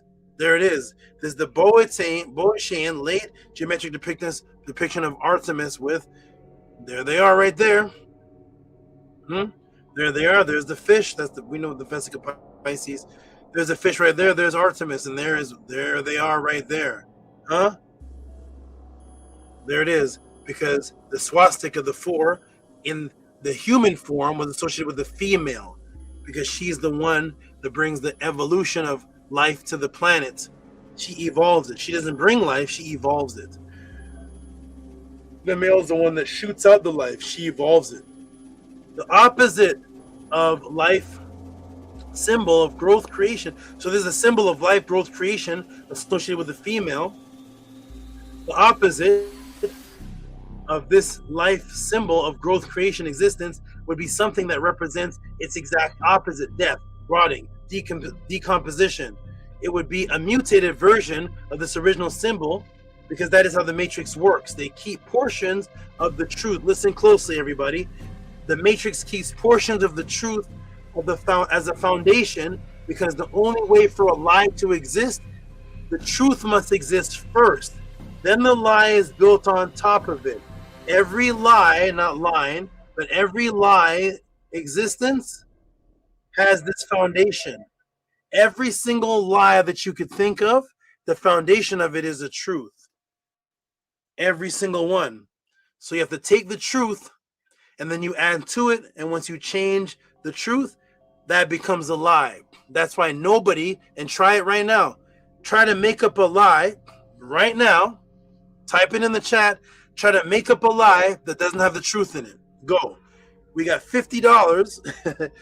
We got $50. I'll take it from the House of Attend funds from the Pathways.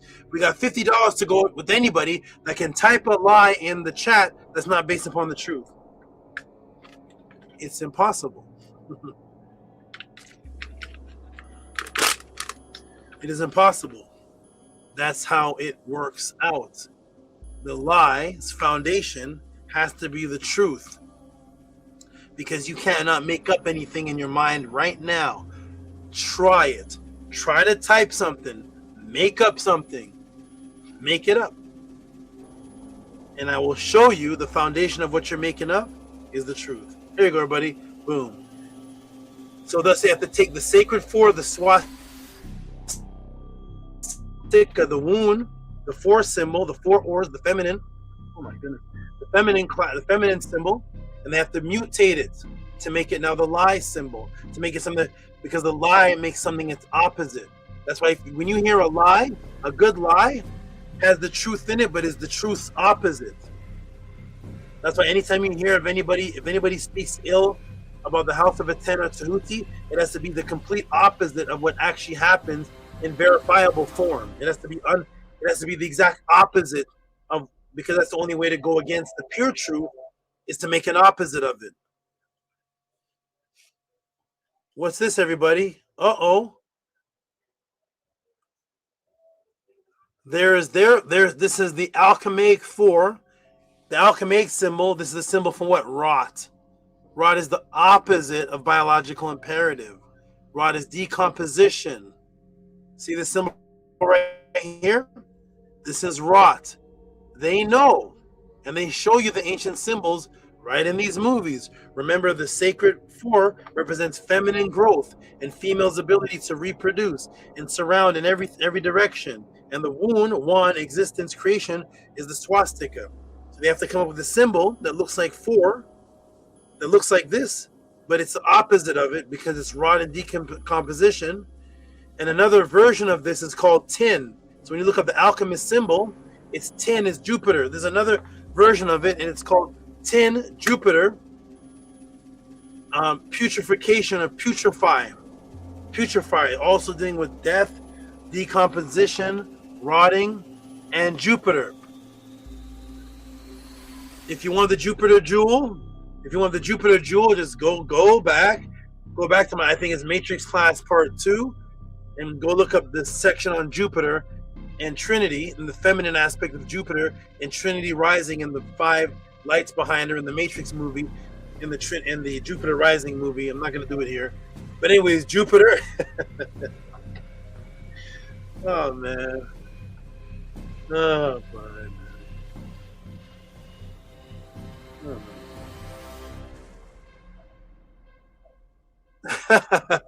Here we go. Anyway, let's go, everybody. Oh, this is live dedication. Min Ma'at, non-stop. This is live dedication right here. Right here. Here we go. Live dedication. There's no stop. There's no getting tired. There's none of this. We keep going. We keep going until the satisfaction. Then after say, Hotep, I'm done. So here it is. There's another version. This is called the 10. This is the opposite of the original 4. This is the 4 that's putrefaction. This is Jupiter 4. It's tin. Tin, which is the weakest of the alchemaic metals. There's gold, silver, iron. What's the weakest one? Tin. Here it is. So here's tin. Death, rot, putrefaction symbol that looks like the feminine sacred 4, but it's its opposite polarity. Well, guess where we see this symbol? Where do we see this symbol, everybody? Worn by all the women in the movie. There you go, Maharu, huh? Maharu, my good brother, who watched this 20 times. There is your Jupiter rot. There's your rot tin symbol. Huh? Rot tin. That's a word, by the way. There's your rot tin symbol. And there's your rot tin. And it's only worn by the females, huh? He's not wearing one. It's on the door. It's only female. See, there's a female wearing it in the book when he goes and looks her up. There's Miranda, the miracle. There's the witch right there, wearing it right there. There's the woman, female right there. It's only that he's not wearing one. Only the females are wearing the opposite of what the feminine sacred four. Oh, man, let's go. Huh? Tehuti, you made it up. Yes, I wrote the movie with Tracy. Yep, we wrote it. Boom. The Spellbinder warned by all the women of death.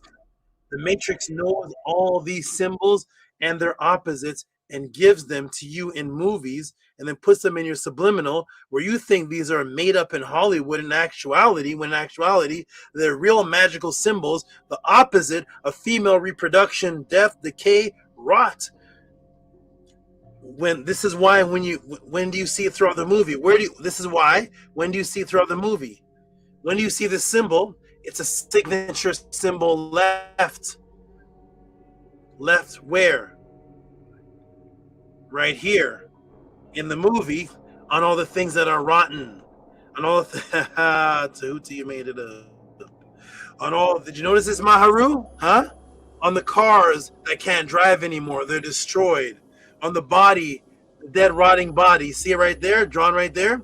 All the things that are rotting and decayed, rot, tin, symbol, and alchemy. Huh? The transformation to death and rotting and putrefaction, the opposite of female energy. Yes. Whenever there is death and decay, this sign is left as evidence. The sign worn, not one, the sign, let me fix this here. It's a sign worn by the females as the opposites symbol of the four production, the wound. This is the opposite one. The females in the movie, which is the opposite of the sacred four of life, which was feminine Orwellian. This is feminine Orwellian diametric matrix. And let me ask the class in the audience, what is the geometric? Oh, yes, we're going to end soon. Here it is. What's the I know a lot of the new people may not know this, but what's the geometric number for death, everybody? For murder. Type it in the room, everybody. Let me come to the class. What is the geometria number for murder and death? Type it in the class. I'm going to give you a moment. I'm going to come off the screen for a moment. I'm going to come back on when your answers are there.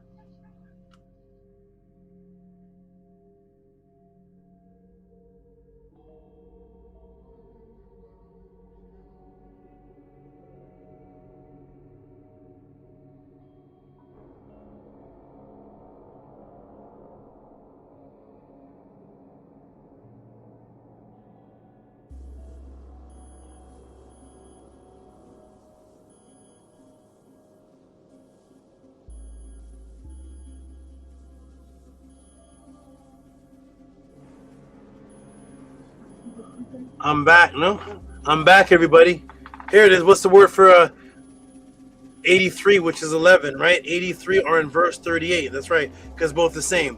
83, 38. I know the new people in the room may be watching saying, what is Tehuti and the people talking about? How come it's only his students typing this?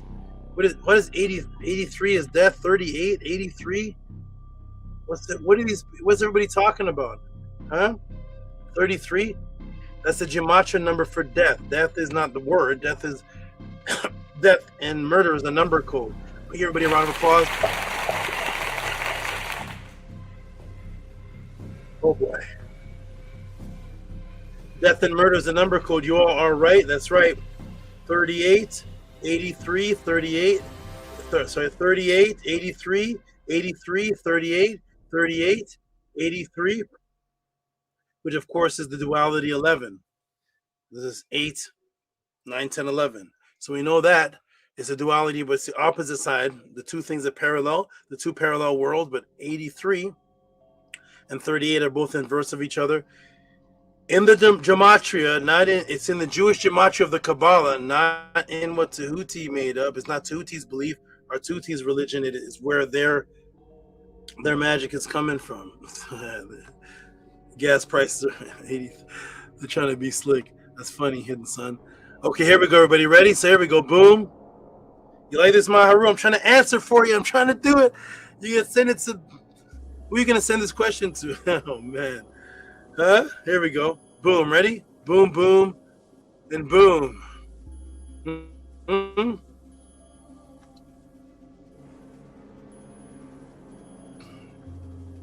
Here we go. Ready? Boom. So you're all right. Boom. Yep. 83. People may be wondering what are they talking about? Yes, here it is. Because death is 45128. That's 38. And murder, death DEATH is 45128. Murder MURDER 569549. That's their numbers. It's 3883. What's the rot symbol, putrefied symbol, also called in alchemy? What's it called? It's called tin. That's what it's called, right? Tin. Is that the word? Hey, tin. Interesting word. Huh? Interesting name. Tin. There it is. Tin. 718. 718, 13, 38. Tin, death, because tin is rotting, putrefaction, death. That's the symbol, the opposite of the swastika, the opposite of the sacred four. It's the alchemy symbol 10, rotting, death, the weakest of the leads, the weakest of the metals. 38, TIN, 7, 18, 13, 38. Death, DEATE, DEATH, 45128, 38. Murder, MURDER, 569549, 38. Because 10 is death and murder, and that's why it's a symbol of rotting and putrefaction. When do those things happen? When things are dead and murdered. Huh? They're playing with you.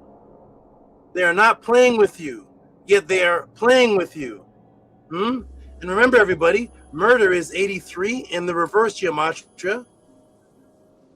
See that? So whether you go ordinal gematria 5869549 38, they make sure it's the same in reverse gematria, which is 14 6 9 23 22 9. It's 83, which is because it's a palindrome. It's a palindrome. It's 38 83 38 83. Both polarities of the same thing, regardless of which way you're going. Because what murder, death and life is. It's two things that are the same thing going in either way, intermerging with each other. Oh, by the way, Professor X voice. By the way, was the very first time Jeff's life was at risk to be murdered while he's walking in danger. You remember that, Maharu? There's a time in the movie, it's the very first time that Jeff's actual life in the movie, Spellbinder, is in some type of danger where he fears that he's going to be killed before it happens. It happens one time in the movie. Huh? You like that, Amunet? You like that? They are not playing with you, yet they are playing with you. Wow, Saba. Open face, mind blown, and fire. Remember that? You remember that? Where is he? Where is he? Oh, by the way, that's when that 1983. That's when the song came out. The song came out. It's called "Death, Murder by Numbers" in 1983. We'll leave that alone. In a car. Remember that? He's in a car. Let's go to that scene, everybody. When death is upon Jeff in the movie, and he fears for his life. Remember that scene? And the car gets raised. I remember you asked me that, Maharu. The car gets raised. The car. What's happening there? And by the way, those things in the movie, Maharu, all those things are happening in the parallel world in the movie. So the only thing that happens in real life, in the physical life, is in the end of the movie. In the movie part where his car gets blown up after he leaves the mansion. That's happened in the real world. All those other things that was happening, the telephone with the sound, the car raising up, let's have fun now. All that's in a parallel world. That's why you can see the man walking behind him in the mirror, but you can't see him in the real life. I have a real footage of that, by the way. So I have the footage of that. You see the person walking, the person's in the mirror, but the person's not in real life. The person's not there. I have the footage of that. That's outside of the movie. Oh my gosh. Here we go, everybody. Let's go, man. Here we go. What happened, huh? So the first time he fears death, there's a chance of death upon him. Where is he? He's walking where?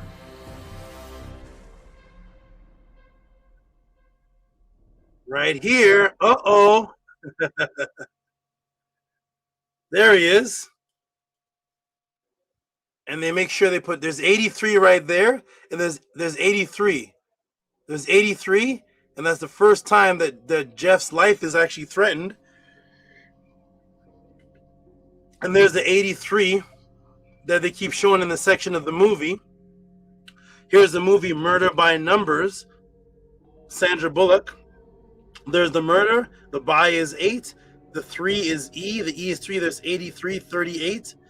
There's 83, see 83, 8, 3, Murder by Numbers, and that's what they show. There he is. Did you notice that, Maharu? Now you did. I blew it up for you. There he goes, 83 right there. I introduce everybody into the modern consciousness, and here's how we're going to end the class. I introduce into, oh, and by the way, let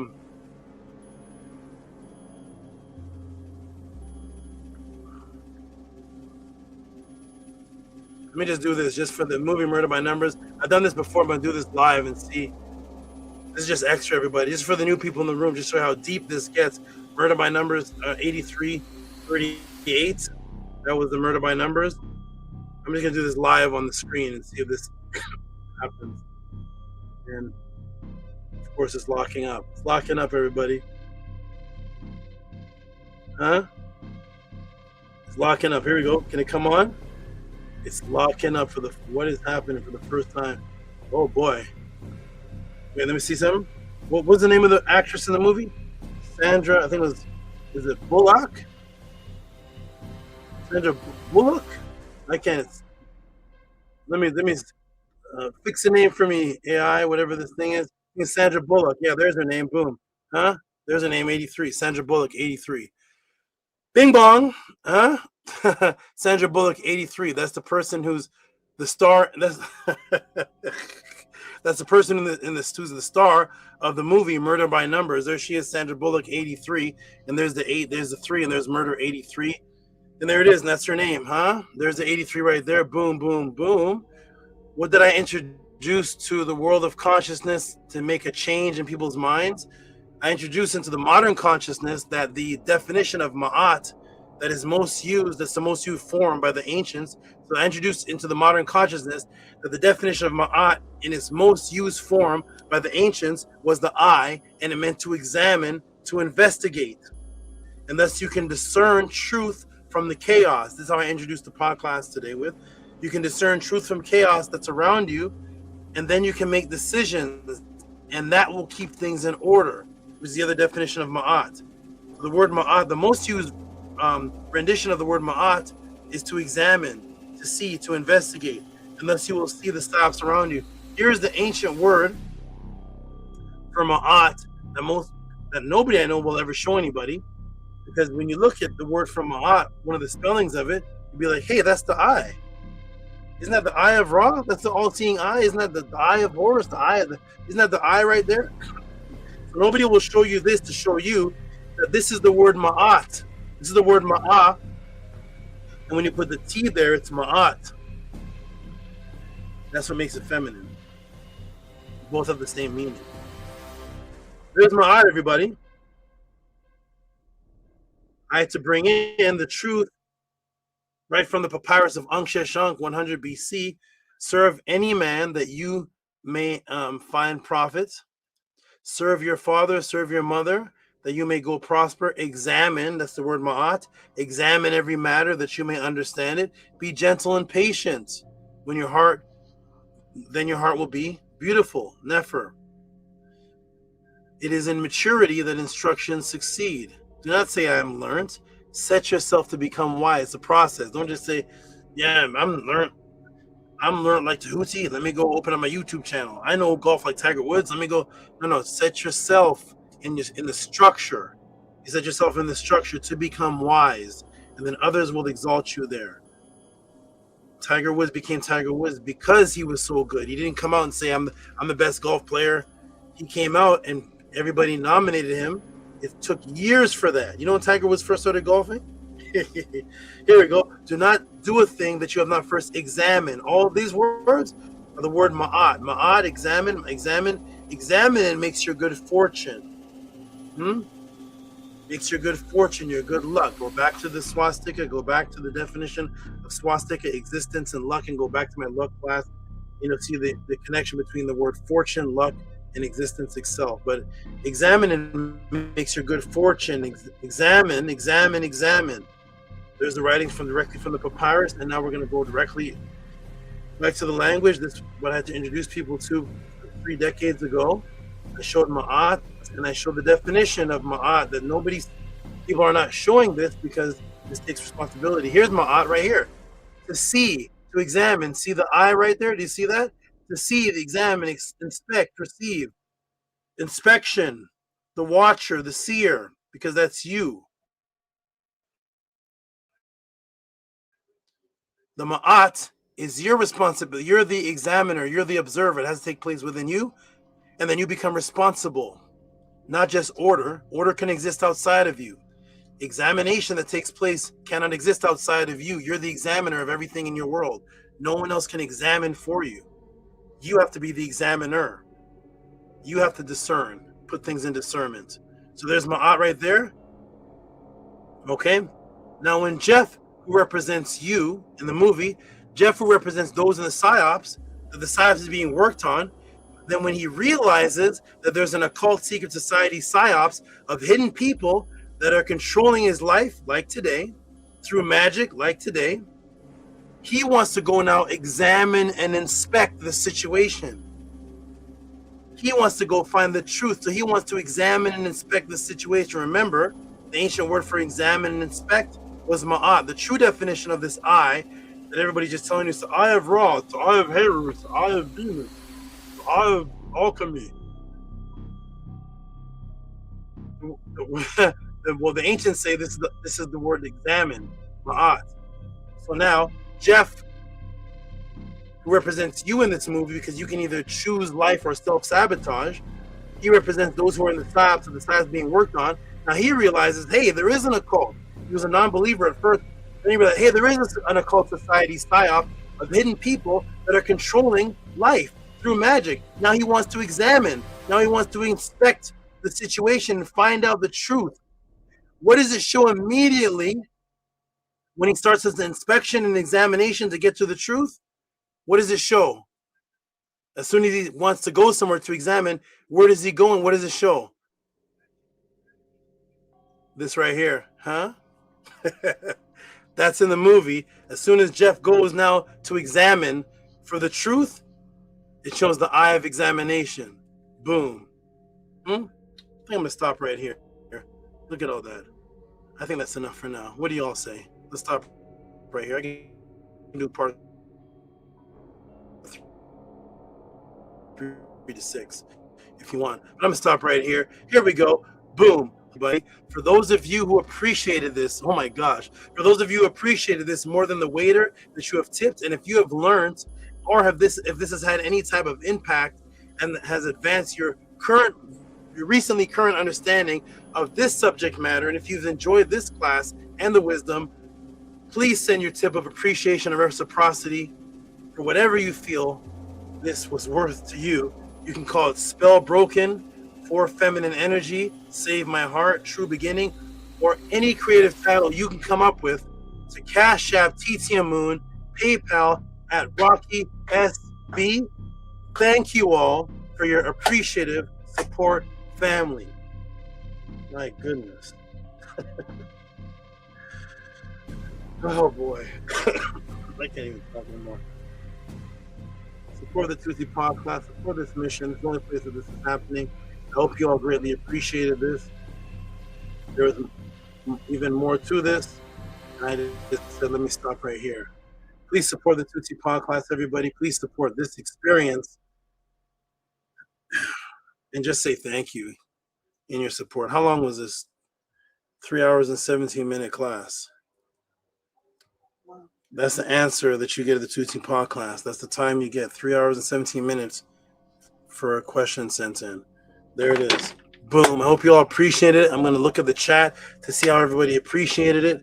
And then we're going to go to the Gmails and the Cash App and announce everybody's support that I am so appreciative of. People wanting to keep this moving, and I'm going to let everybody know. It was at 55 people. It just dropped down to 46 because a lot of people that they watch this and to put on their own YouTubes, and then pew, pew, pew, they're gone. But if you appreciated this more than a bag of potato chips or whatever it is that we all support since the time we're 7 years old, just send support. Cash App, TT Moon, PayPal at RockSV, and just say thank you. This class was, however, I can't even tell you what to say. However, I can't tell you what to say. However, this class impacted you from the CNN to the Psyops to the, I don't even know, to the Sacred Heart, to the rotting symbol, to the, I don't even know where to begin. I don't know. To the hands-on, to the to the CIA documents. If you've seen a class like this before, put them in the room. If not, just appreciate what's never happened. It doesn't happen anywhere. And just say thank you. And I'm going to read them off. Don't worry. When you send your support, everybody, I appreciate them and I read them off because I appreciate the appreciation. We got Tua in the class from the new brother here. He just sent in from stepping out the Matrix books in a Menetta class, and he's brand new. We got Tua, Henu, Hetep, Nefer, Answer. We got Fire coming in, fire breaking class, Saba. Thank you, Saba.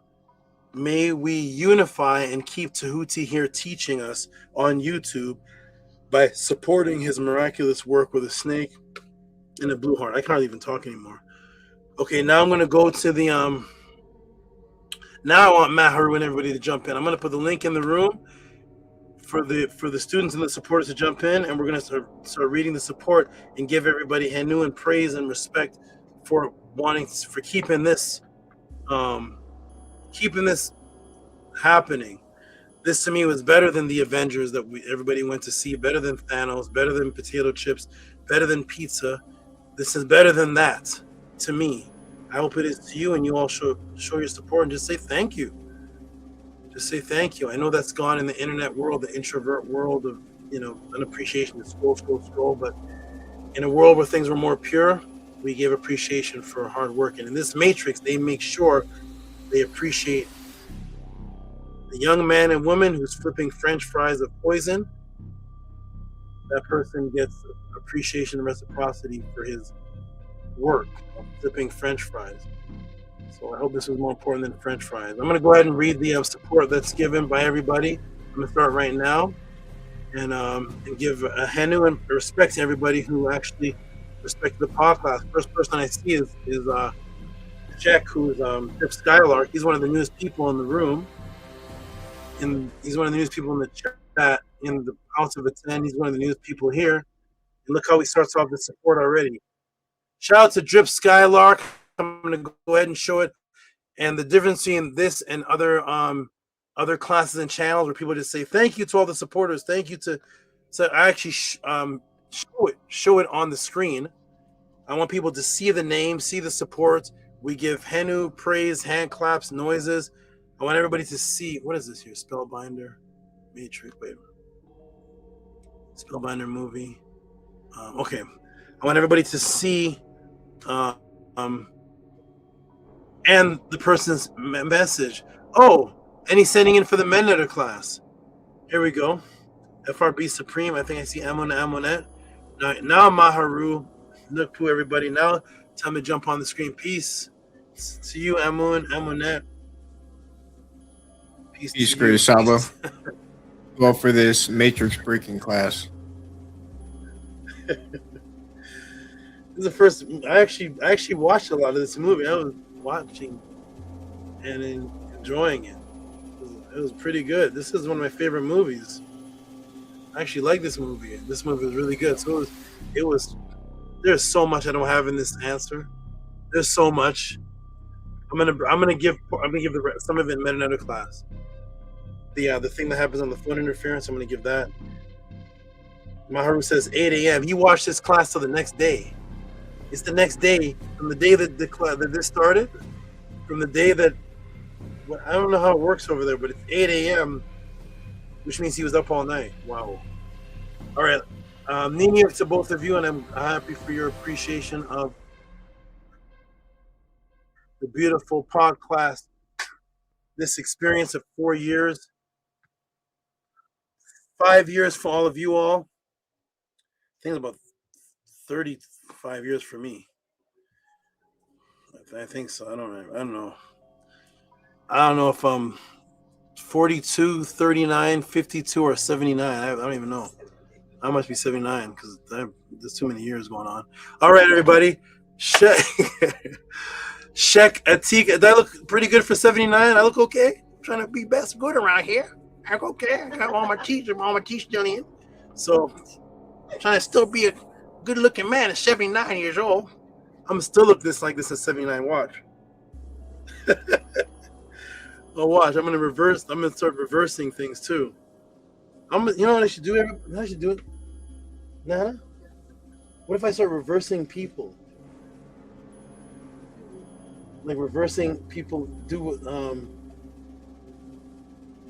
reversing age and stuff when they start getting old? And do the jewels on that. I do a class on that. How do you reverse your age? All right, everybody.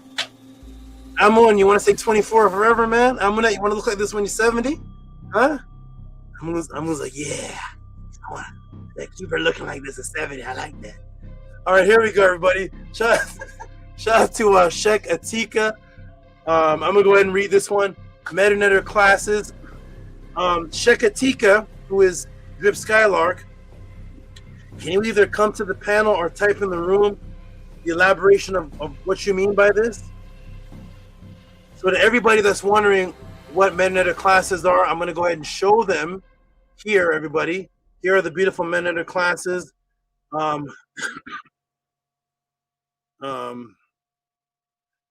first, let's give some noise to Drip Skylark, and then we'll sort out what he means by this.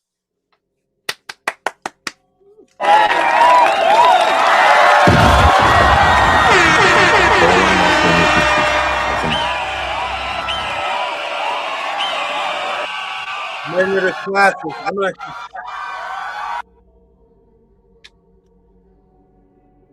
Who's that? I'm actually resave this, so I don't know. So we have a Metanetter class that one can attend.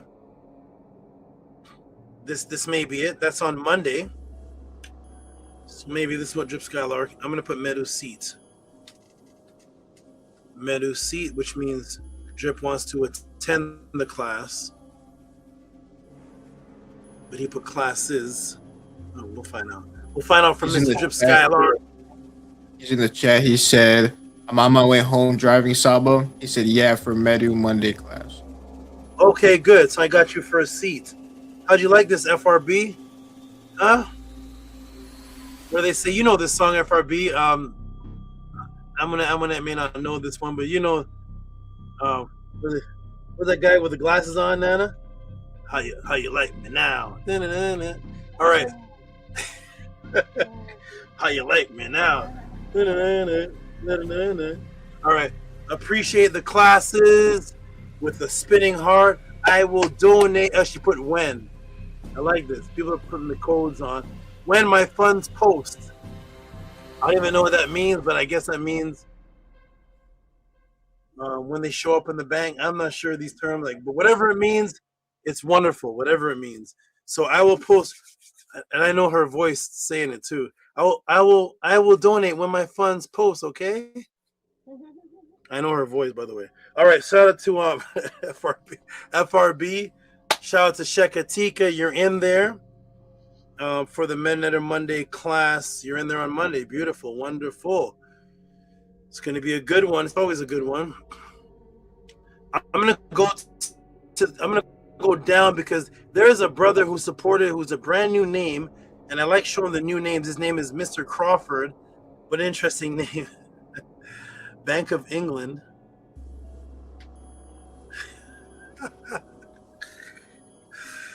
Oh my gosh.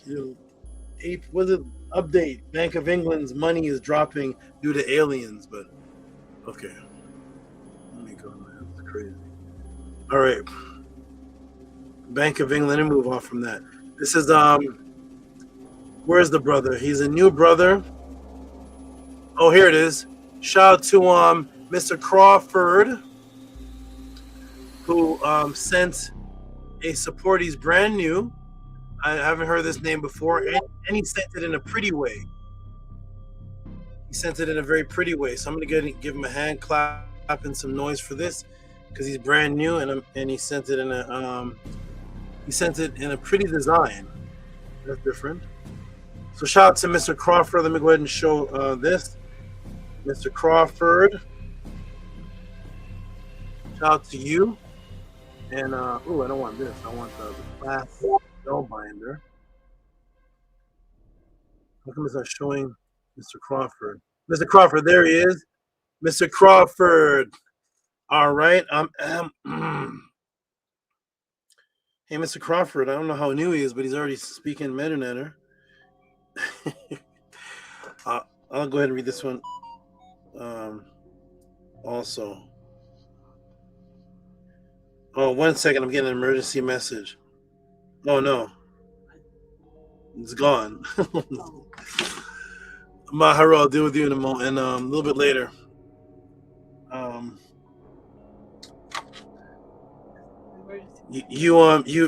you removed the message, so I'm going to take it as I'll wait for you to send the message again. Coming to the stage, Gavin. Okay, so I'm going to read this one because it's a new person. This is my general token of appreciation, Henu, from a Mr. Crawford, and he sent it pretty with looks like stars and a crystal. Give him a hand clap for that. FRB says that's beautiful.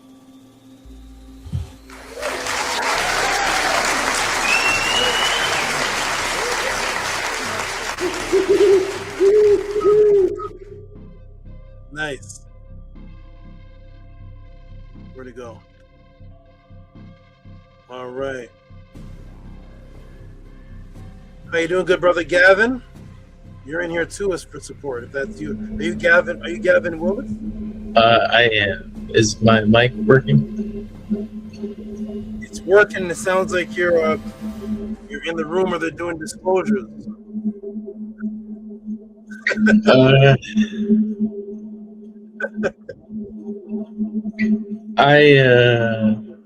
Well, my wife asked a question, but yeah, I am always looking for the truth. You said your wife asked the question? Yes, she's a very observant person, so she is the origin of this question. Okay, I'm gonna read it out. I'm gonna read out when I get to it and give it the hand news. But I remember the question was actually when I get to it and read it out, you can just you can read it out actually, and then I'll just go ahead and answer the question. I think I answered in the beginning, but I'll go ahead and say it again with you here. It's very kind of simple to answer, but I like the question though. Okay. So shout out to that new person there, Mr. Crawford. There's who's this now?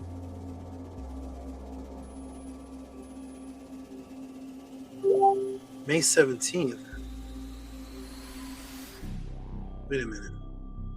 18th, 19th. 1 second, everybody. Oh, okay. This is that's for last week's Medu, who he attended already. Okay, I'm gonna okay.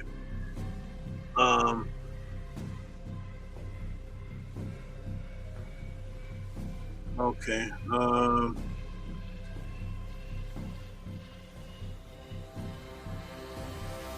Let me go ahead and I got Ned Sama Aunt. I have a TEF here, but I think that's from it's old. It must have been from last week. I don't know if I've read it already. It was from last week though, but let me see the dates on these. I don't want to restate Kesbetu. Well, this was from last week. Okay, that's from last week. Okay, so this one is that's from last week too. That's Middle class from last week. This one is new. This one hasn't been read. Okay, Nut has some Ma'at. Nut has some Ma'at. Shout out to you. I'm gonna go ahead and read this one here. I'll get Emily to read it.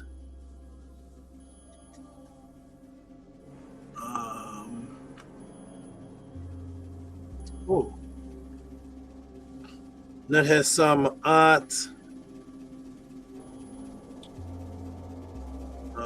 Image. Here it is. Okay. Shout out to Nut has some Ma'at. You can read Amina one word, or you can read the whole thing. 1661 from Nut Hes Sama'at for Tua. Thank you, Nut Hes Sama'at. Are you in the room right now, brother? Thank you to you for your consistent support and sending it in the form of a palindrome. Nut Hes Sama'at, to you. The heavy, how you like me now? Oh man, okay, the good old days. Okay, shout out to Nut Hes Sama'at. And then who's this? Is this back to Eric? I keep reading that one. Let me get out of. Let me get back to last week. Okay, this is this one here is Priscilla Ahirs. Priscilla Ahirs, who liked the class on the Tartarian truth. The Tartarian truth. I can tell by what she typed. Tartarian. This has to be for the Tartarian class. I see the Khan in there. Khan. Shout out to Priscilla Achlers, if you're in the room. Shout out to you, Priscilla Achlers. I'm going to get Amun to read this. Priscilla Achlers.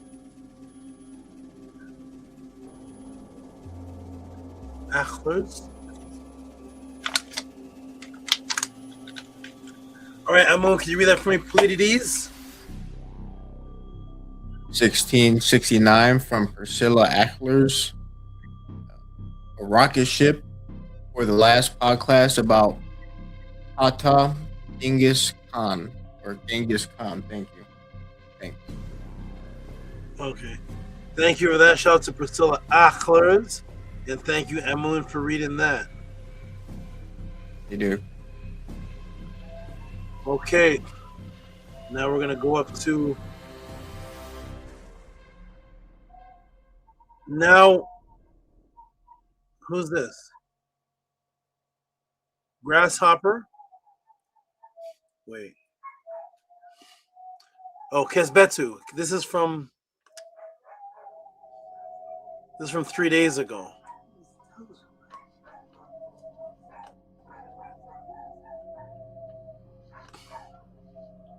Shout out to Kesbetu, the blue man.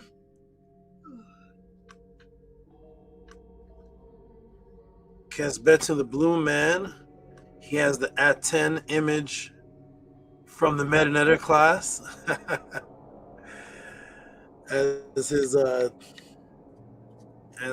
what did they call it? The avatars? Icon? Whatever that's called. He has it as his symbol of what he represents. Okay. We got Amonette. I think it's time for bed. You look like you are super tired. Are you tired? You look really How you am feeling? a little bit. I'm feeling okay, Saba. Okay, you look like it was bedtime 3 hours ago. Okay. All right, we'll get a good rest when it's time, but you look like you definitely need to sleep. Okay, we got FRB. So first of all, we got Kesbetu Min Patama Ma'at. Amina, could you read this one for me, please? Yes, I can. 999 from Kesbetu Patah Min Ma'at for Hotep, Sekhem, Saba, Nefer, Netzer, Tehuti, Amenhotep Ra, Ankuja, Seneb with a cold, freezing face. Or the blue face, actually. Okay. Give him a hand clap for that. He actually has multiple ones in here, I think. So give him a hand clap for that, please. Tua Saba Ankuja Seneb, Makiru, Makiru, Makiru. Okay, we got FRB saying, FRB brought out a new word here. Opulent. Amun, what, you know, opulent? Did you use opulent today? No, I was about to just look it up right now. Opulent.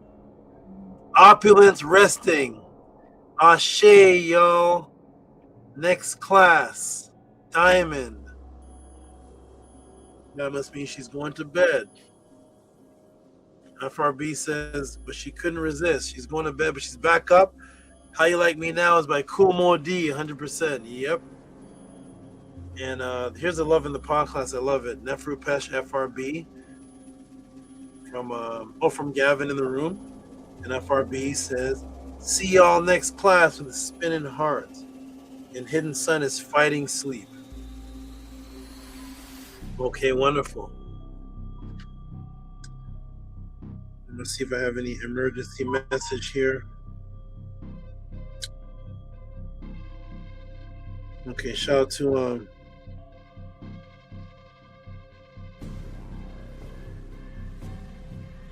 I think, okay.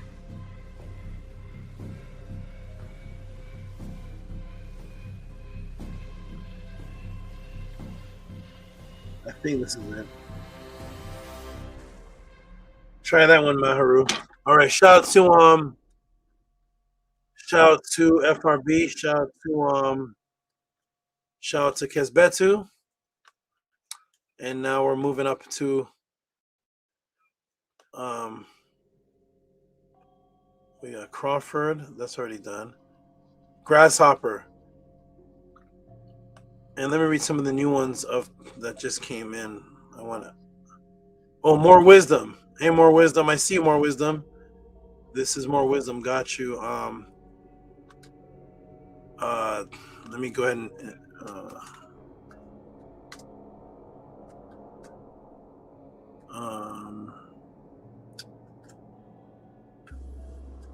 yeah, here it is.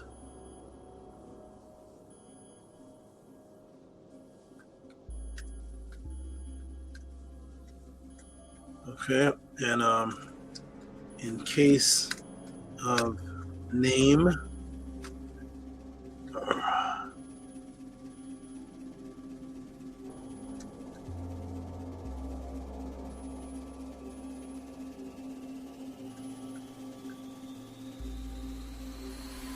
there you go. More wisdom. I responded to you.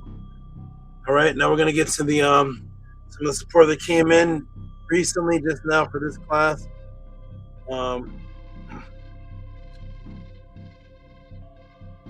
Let me get back to this one here. I'll get back to this one in a moment. Shout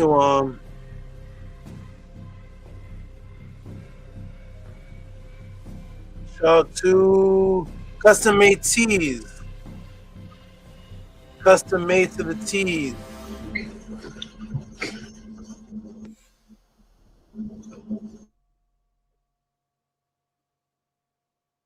Where'd he go? Custom made tees. Let me do it again. Okay, shout out to Custom Made Tees. Is that the whole message? Yes. All right, here we go. I am Kudzani, Custom Made Tees. Boom.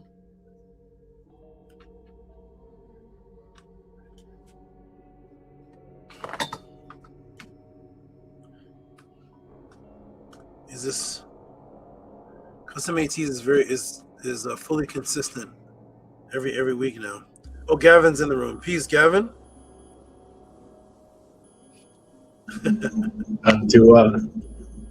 It's been a while since I've done this. Yeah. It's been a while since you've been on here. Nice to see you, though. Wonderful. Wonderful. Okay. Yes. Excellent. This is from Custom Made Tees. Everybody who saw the class, everybody who was a part of this wonderful experience, just send your support and say thank you, or also send in a question. Send in your Cash App or PayPal and ask a question, and you can get an answer like this based on something you wanted to know about that you can always refer back to and get a half an hour, 2 hour, 1 hour question dedicated to something that, even if you think you know a part of the answer, imagine how long it would take you to gather what you heard today. Well, a couple years, maybe 8 months. I'm not sure how long it would take. It took me years to give you the answer today took years, because what you saw is from what I've had from years ago. But at any rate, and save yourself some time, send in a question and get a masterful class on a topic that you like, that you don't have 10 hours of research to go do, and you wouldn't even find these things anyways, because they're coming from, it's not coming from internet. A lot of it's not just coming from can't type it in. All right, Custom Made Tee sent. I'm gonna get Amina, could you read this one off for me, please? Yes, I can. 2442. Or tua for your own existence, onkiemaat unen es. Looking forward to rewinding and watching the whole class for ikut ini kudzani with the I, another I, and then the Hamza sign. Give him a hand clap, please. Thank you. Thank you, Amina, for reading. Thank you. Yes, Hekau really was. You were watching a master. This class was an out-of-body experience. Wonderful. Excellent. Okay. Custom made to the T's. And now we're gonna go to where's all the supports? I know there's a link. Here it is. It's a thread. The Cash App, there's a thread to me now. So we did Dwight Higgs. Why does that sound familiar? Who's Dwight Higgs? Shout out to Dwight Higgs. Shout out to you, Dwight Higgins. I'm sorry, Dwight Higgins.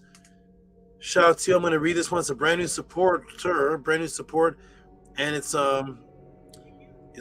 a great large support, and it's coming from the good brother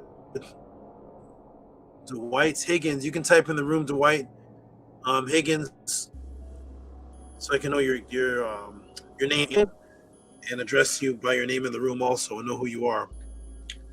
Dwight Higgins looks super laid back and relaxed. He looks like nothing is or can bother him. Shout out to Dwight Higgins. He truly enjoyed the class. He appreciated the class, and here is his support. Is it going to show here? I have to put it this way. Shout out to Dwight Higgins. Image file. Dwight Higgins shaking the room. Shout out to good brother Dwight Higgins. And I'm going to read a few more and then take a break. But I want to read several more, especially of the new people. I want to get to Gavin too. His is. When did you send yours, Gavin? Was it today or days ago? Today, and I sent my last one minutes ago. You sent 2?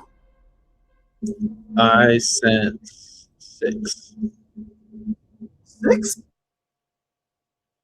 Okay, you're yeah, hitting something. I got to scroll down and find you, because I got to go all the way down or something to see that. I'll get there though. It's the way the Cash App does it now is it does it in a thread. So it puts a number and then you click on it and then it shows a big thread you have to go through to read them all. But it's okay, we'll get to it. Thank you for 6 supports. That's Wonderful. All right. Shout out to Dwight Higgins. I'm going to read this one because he's new. Shaking the room with appreciation. Looks laid back. Nothing's bothering him. Dwight Higgins for a class. Respect the knowledge. First time I've seen this name, and he blowing the donations up. $50. Give him some monster noise. Amunet, please. Thank you.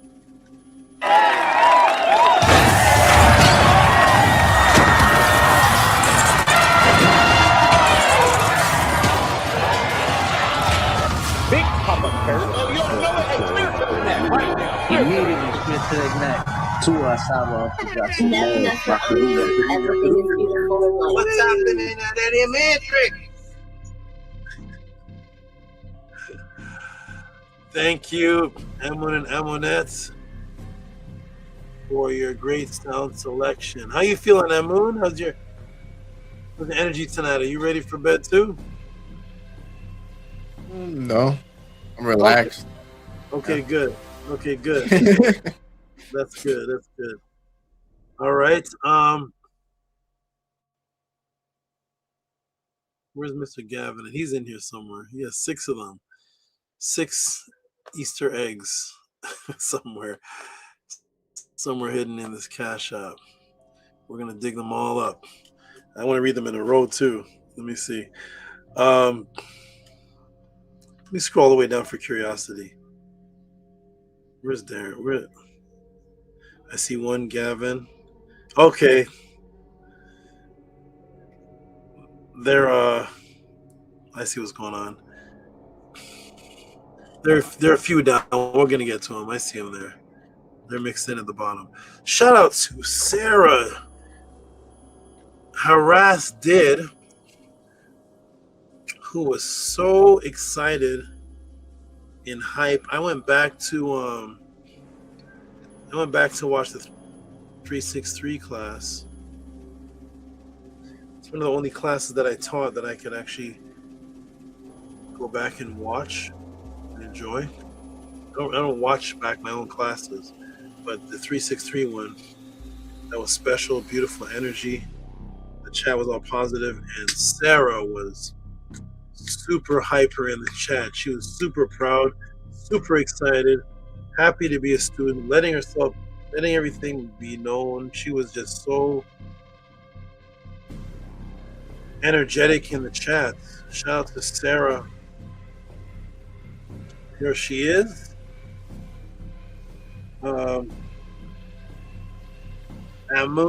Actually, no. Hey, Gavin, can you read this one for me, Gavin? Can you see it?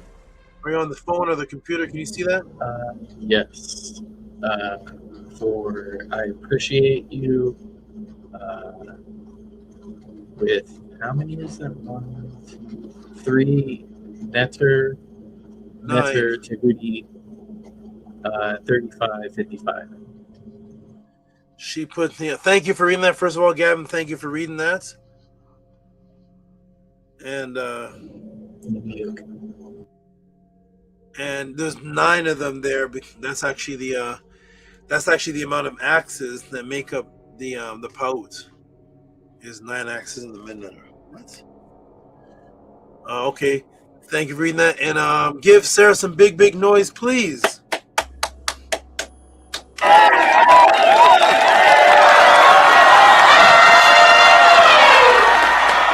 Is Jabari getting title coffee? No. I mean, damn, Tehuti is like dusting you on that shit. He killing you, Jay. And this is why you upset. Thank you for that. Thank you for that. Regardless of how Sonetta is and whatever, all these ups and downs and different interesting personalities he has and whatever is the different agendas and controversies and all this stuff, he has one of the best voices ever.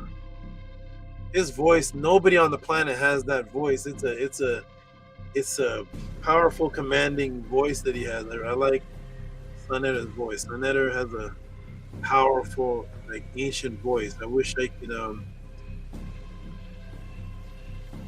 he'd have a good voice teaching the truth. I hope he chooses to do that one day and actually teach the truth on top of just smashing the Bible, but teach what's true now that with that voice. That's powerful. First Netter coming in with a Tua Saba. Thank you, First Netter. Niniuk to you. Hey, 8th, Jupiter Rising. Ha, I knew something was up here. Netter, that's how you say it? I can't say it. Netter. Can you do that, Gavin? Can you do the netter? Can you do the tongue thing? No, I used to be able to roll letters like that. You used to be able to do it? Yeah. While I was picking up Spanish. Okay. Shout out to Sarah Jean, who's harassed it, if anybody wants to know. Okay.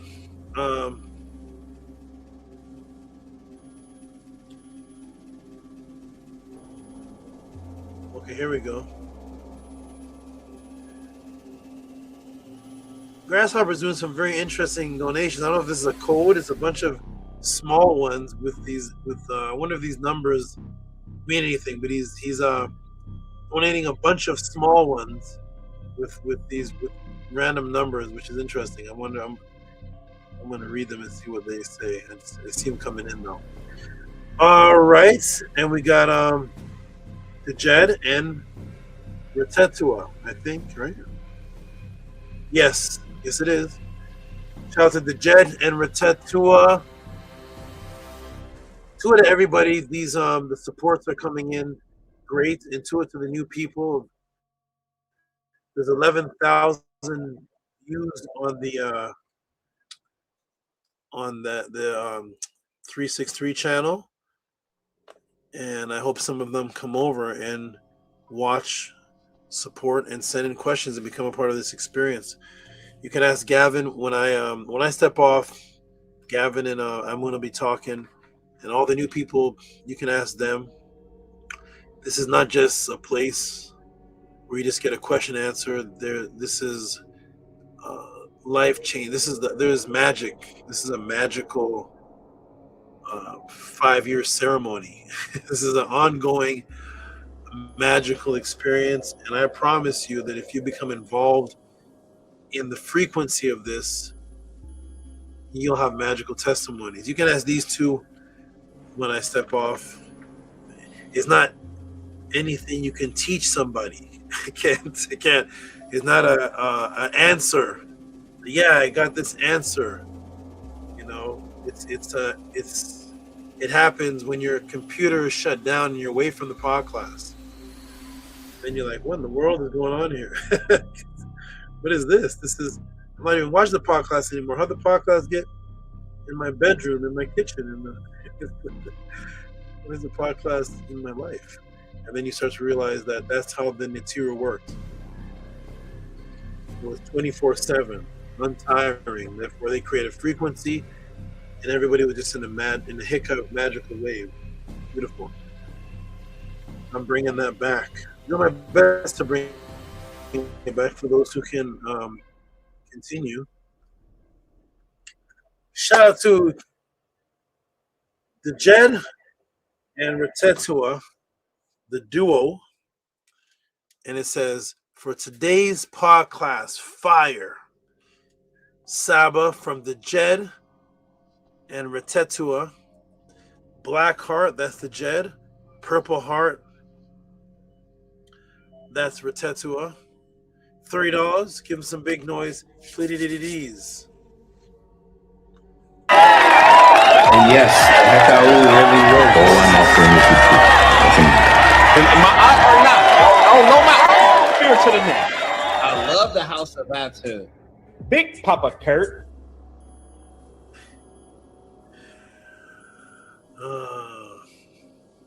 Thank you for that.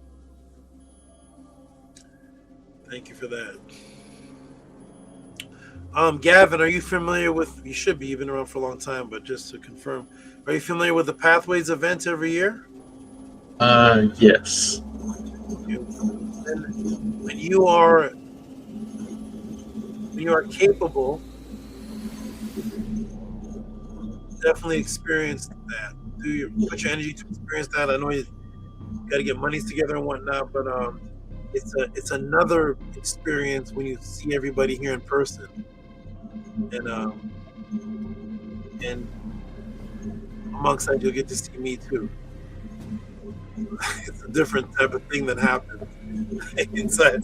It's a different.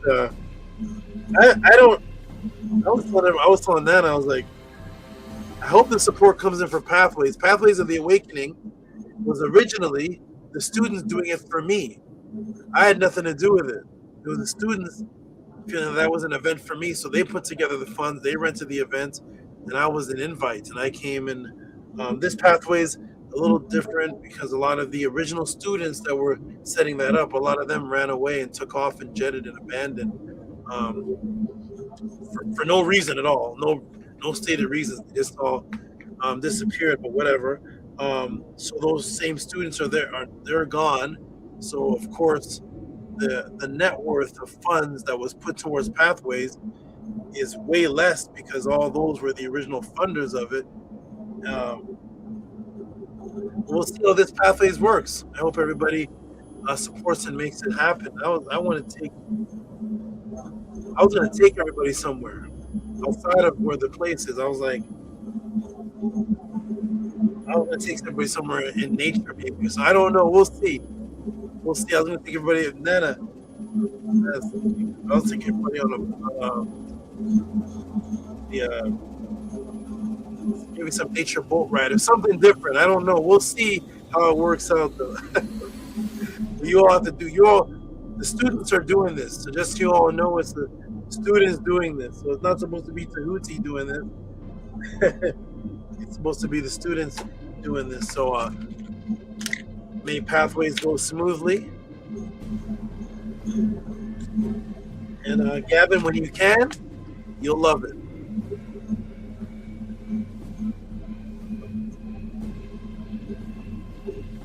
Okay. Shout out to all those who are continuously giving, sending the support. I'm getting down to the Grasshopper brother and Gavin. They're at the bottom for some reason. Maybe oh wait, it's showing me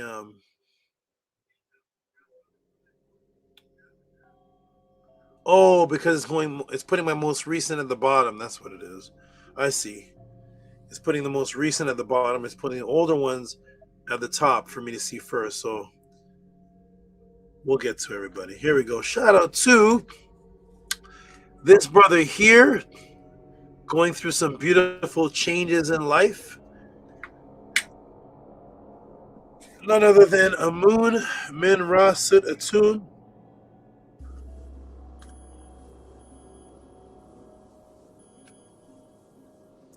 And the pod class is helping these great transformations. I know. Shout out to you, Amin, and all your good transformations that are happening. Anything that's happening to you, that's a good transformation that's bringing you stronger and stronger with what this is. Peace and love to you. Okay, Amun, could you read that for me, please? $40 from Amun Min Rasut Atum or Tua Saba. Thank you, Amun, for reading that. I'm going to come off the screen while you give him some noise. Please give him some big noise.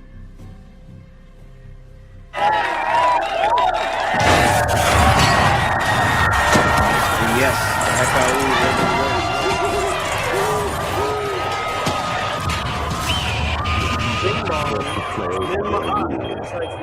Animal, I stay the same. Never everything is beautiful in life. Immediately straight to the neck. What's happening at Eddie Matrix? I'll just say a little jabby jab. He won by a couple of jabs. You know, he took some jabs. You know, I just gave Floyd Mayweather his first loss to his brother. What's up, brother? This is JJ7000 from the Mandinka Hayes clan from Mali. But I want to join the House of Atom, man, so I'm just here to learn. Immediately straight to the neck. Okay. But this class was an out of body experience. Thank you for the knowledge. Blick it.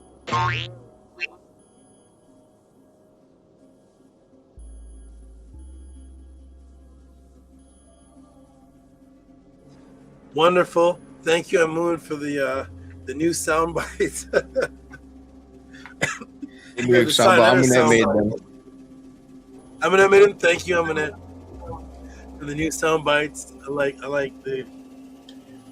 I never know what I'm going to hear with you two. I never know what new things I'm going to hear. I like you all pick some really good ones, though. Thank you. Ninook, and I know that Kesbetu gave the recommendation for some of those as well. Hey, yeah, thank you. Thank you, Kesbetu, for your participation. All right, I'm gonna scroll down and just go to. I'm gonna go to Gavin and Grasshopper. They're putting in a whole bunch of donations. I thought I was putting a bunch of little ones in, and I got to see if this is some type of code or something. I'm not sure. What's going on? Shout out to Grasshopper.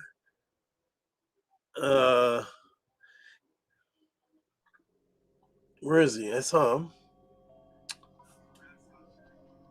Okay, here we go.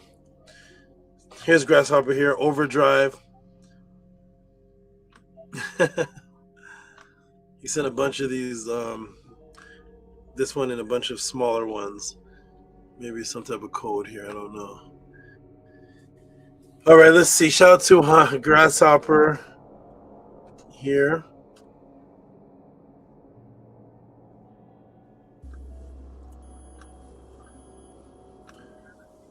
And I'm going to go ahead and look for Gavin. And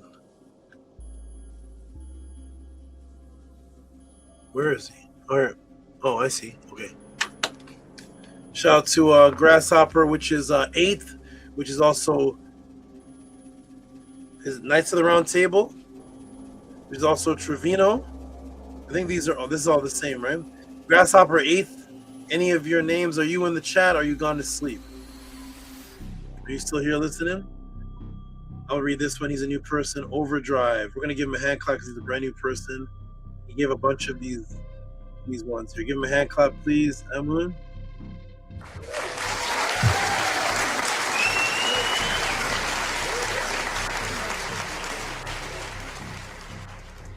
Okay.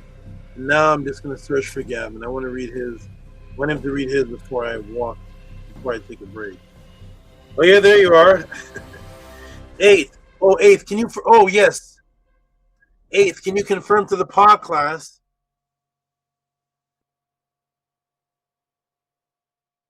Actually, wait till I read it. When I read it, then confirm. Confirm, not yet. Okay, so 8th is here. I told him I have a snake for him. The name 8th. Well, it's Kemenu, which is 8th. I think that's his 8th. I think that's his favorite number. And I have a snake with a bunch of 8s on him. And his first donation was $88. His name is 8th Disciple. And when he bought the Mandarin class, he said this is his 8th class. So I said, okay, just send in any support, anything saying you want to see 8th, and I'll go ahead and bring 8th out. Oh, because he also doesn't make the class live. He said he can't usually make the classes live. He has to watch them on a Sunday. So this is beautiful that he's here in the class. Shout out to 8th. Okay, let me just hunt for Gavin now. I'm just gonna look for him intentionally. Let me see, where is he? I think he should be in here. Gavin. I'm seeing all the Gavins except for the one.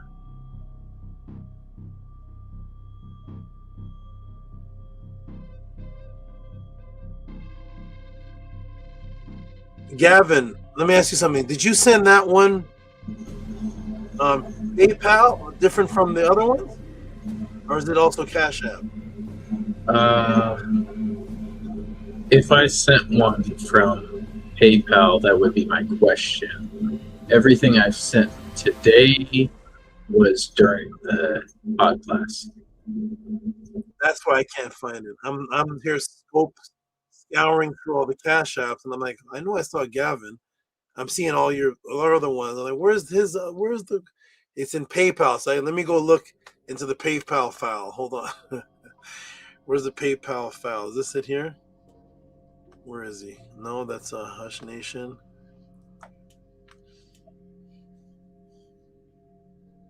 Is this him? I'm gonna find Gavin. I saw it.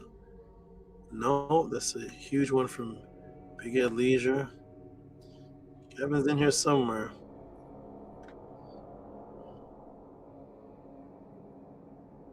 Is this Gavin? Let's see. Yeah, got it. I found Gavin in the midst of the PayPal chaos. Here we go. All right, coming in from Gavin, one of his 6 or 7 supports. Let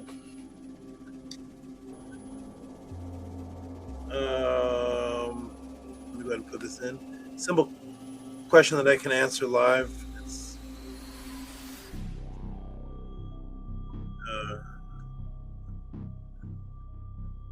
something about my intro. Let me go ahead and put it on the screen so Gavin himself can read it.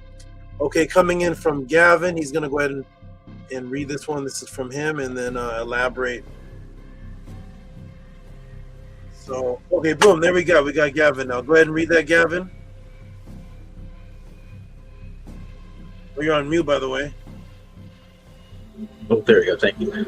$15 for Tehuti Origins. How did you manage to get a restraining order from the church? Usually a restraining order requires proof of some kind of violence or stalking to be approved by a judge.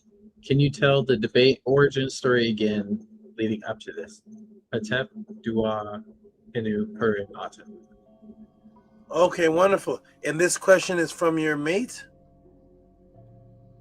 Yes, she brought the subject up, and I agreed it would be a good question. Okay, is she there in the background that can hear the answer? She is either having an out of body or in the UPS right now. Nice. Okay. So she might be able to hear you. Okay. First, let's give Gavin some noise, and I'm gonna go and come right back in a minute. Give Gavin some noise. I'll be right back.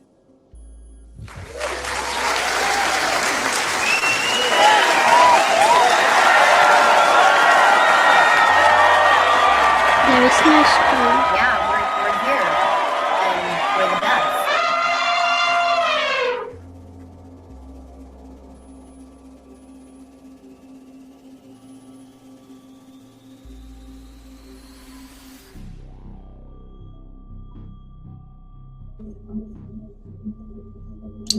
Did you want to share something, Brother Aman, or did you want me to? I was going to say 2 out for sending in this question, and if you have anything to share, feel free to share whatever you're thinking, whatever is on your heart. Niniok, and I would love to. Saba said something about years to put this together. It would indeed take me years to put something like this together. As of the meta classes, I found that while fasting, I have the ability to ask my COG questions, but it would still take me years even with that, because it takes a lot of energy. Yes, I agree. It would take me years to be able to answer this question too. I mean, some of the information I feel like some people might never come across. So I can't even tell you how long it would take me personally to find these things. Like with Saba going over the tin, the inverted 4, evil 4, meaning rot. I don't know how Saba came across something like that, and especially to know that tin is 38 in gematria, just like death is. Something like that, you have to be in certain circles of people and things like that to be able to find out information like that and see how that relates. So it would take forever for so long, like years or possibly never, for somebody to put together all the things that were within this answer. And for that, I'm thankful. Saba has done so much and gone through so much to be able to answer this question and all the other questions that he answers. And that is definitely why he deserves support, because this is accumulation of years of knowledge and experience being put into these classes. And like me personally, I do appreciate this class. So what I do is I show my support in a multitude of ways, through the Cash App, through coming on the panel and speaking, and through other things that I do for Saba Tehuti. So I'm appreciative of that. And I like that you asked this question, because this question too will go into Saba's backstory and have him speak on things that made him who he is and why he's here today. So thank you all very much for asking this. Yeah. He also said something about the class not just being a question and answer class, and this changing lives and continuing to go on outside of these hours. I actually, while the class was going on, I had someone asking me for a spell to find their life partner, as it worked for me. I believe it will work for them. And that wasn't even a meta-netter class. That was just a writing that was from the ancestors that showed up. And I was like, huh, that's interesting. And this person has helped me get here in the first place. So I feel like the least I can do is help them find their life partner and watch them glow after. Beautiful. There you go. That is beautiful. Has this person been to class? No, I have tried to get my uncle to come to class before. Eventually I'll get him in. Once the spell works, he'll probably be coming to class. Or at least listening to the podcast. Okay. Yeah, after you get a spell to get your life partner, you better come to class. You get a life partner, you're like, what? I got a life partner, forget the class. But yeah, so that would be crazy. But okay, that's a beautiful story. I hope whatever it was works for him, and that'd be a good story to come back and say that it worked. Okay, so on to this question before I take a break, and then when I come back, I'm going to read the rest of the supports. To everybody who sent supports. I see the support still coming in. I'm going to read them all before the night is up, but I do want to address Gavin. Well, actually, his lady's question, who's part sleep. So maybe Gavin could just play this part back to her when she wakes up tomorrow. So, Gavin, you've heard the intro multiple times, right? Yes, it's one of my favorite parts. Okay, and what is it that you, being that she's not here to ask for herself, what is it you think she wants to hear about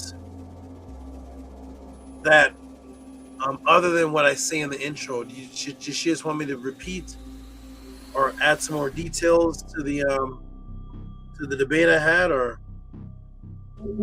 She would like more details, as it is quite unusual to have a judge give a restraining order, unless it's usually for violence or stalking purposes.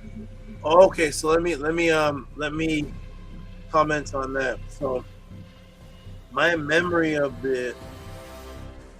my categorization of the term restraining order is the only term I could come up with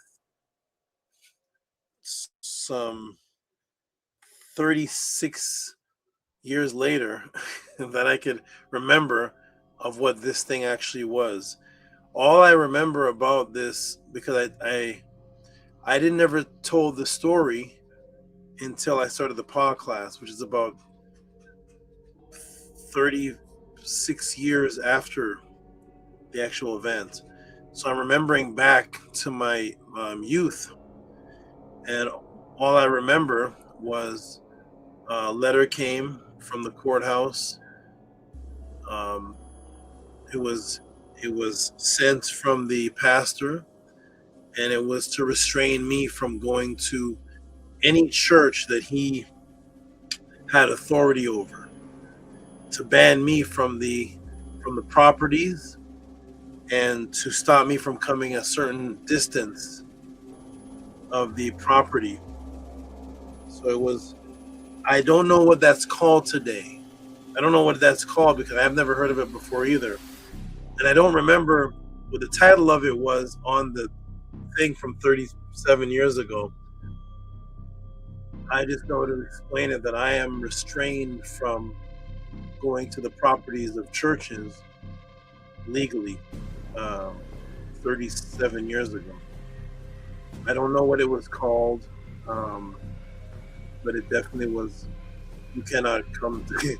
It had property addresses, and I couldn't go within a certain feet.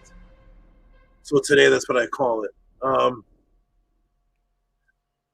don't know what that's called. You're not allowed around a property for religion. I've never heard of that before. So the little more details on the story. That I can remember.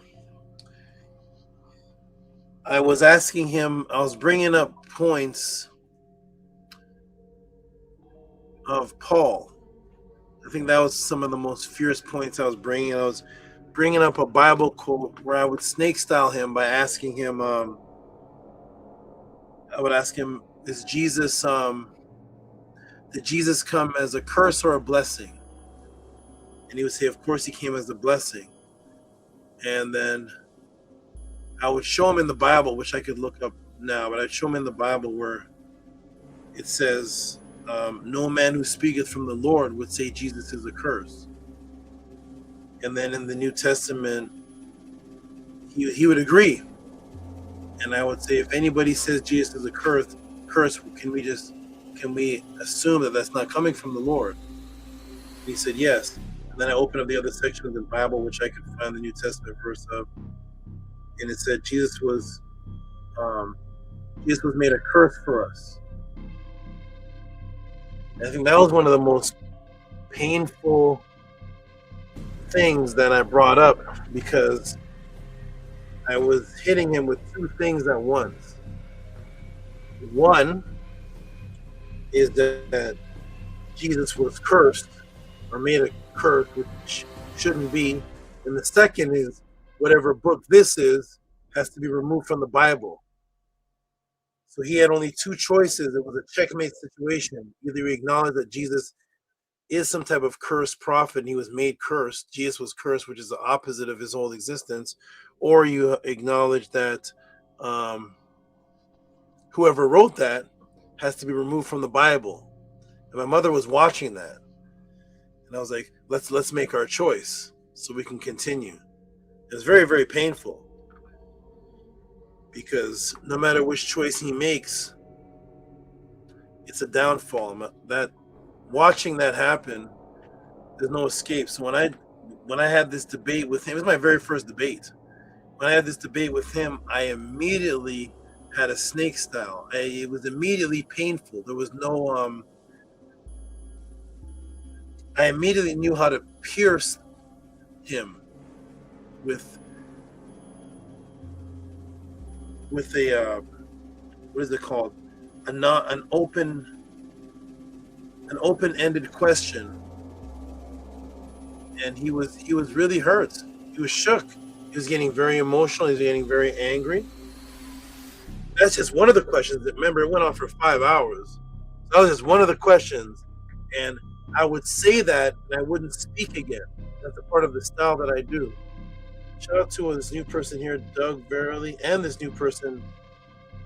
He looks like a version of VRI. Shout out to Doug Verily, and shout out to Orida. Let me go ahead and give him a hand clap. And shout out to Orida, the person who's new, and give them a hand clap.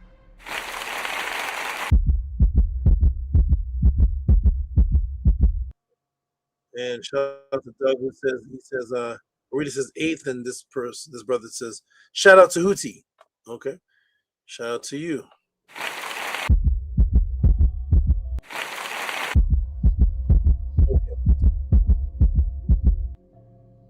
Let me come off of there. So that's one of the things that I would present, and it made my mother was watching, and it was like watching you watch a person that you love be tortured. Not her, but the pastor. She's looking at him, and he was being tortured by me, and it looked very bad because I was younger than you and Amunet. I was younger than everybody in this pod class, and it shouldn't be happening this way. It shouldn't be happening. And I wasn't prepared. There was no preparation. It was just us sitting down, and I just had the Bible quotes, and it was very, very painful. And he looked very, very uncomfortable. And my mother stopped it out of sympathy,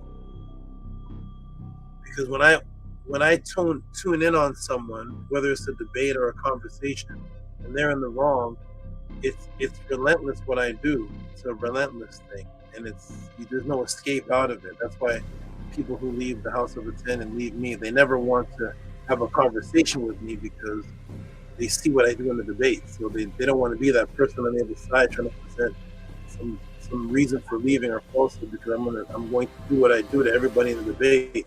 So I did it to him, and those are the things that I would bring up. I'm trying to remember because it was 37 years ago, but I'd bring up how Judas died, and Judas was supposed to be sold for 30 pieces of silver. Judas was supposed to be sold out for 30 pieces of silver, and then open up another part of the Bible and show him where Judas jumped off of a cliff and his bowels exploded. But in the other part of the Bible, it says that Judas went and hung himself. And things like this made him feel very uncomfortable because there were open, blatant contradictions in the Bible that I was pointing out, and it was very painful for him.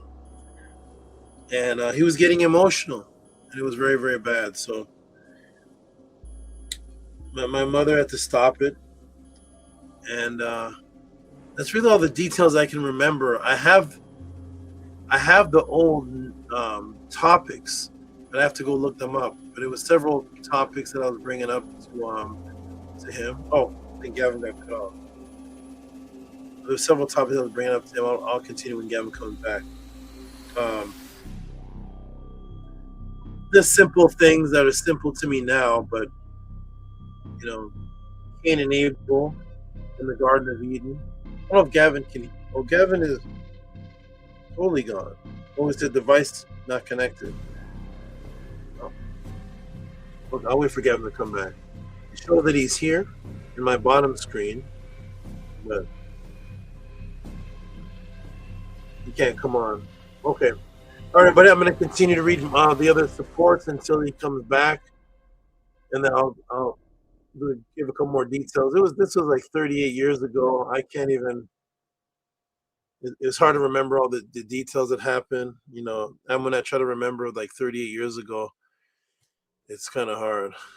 I was in the Nitterkurt. So, okay. So shout out to Gavin. I'll give him more when I remember when I come back. All right. Shout out to all the supporters. I'm going to see other supports that came in. I see Inpu came in, but I'm going to read them in order. So in order, there's Sarah Jean, the Jed. Any new people that saw the class? I got I got Daryl. Hey, Daryl with his 508 classic, 508. Any new people that came to class today, feel free to send in your support, and you can ask a question. And if it's for new people, I will do this. If there's a certain question that can be asked that I can answer right here, for the new people, I'll answer a part of it here, and I'll still give them a pod class if they come to the panel. Was Gavin back?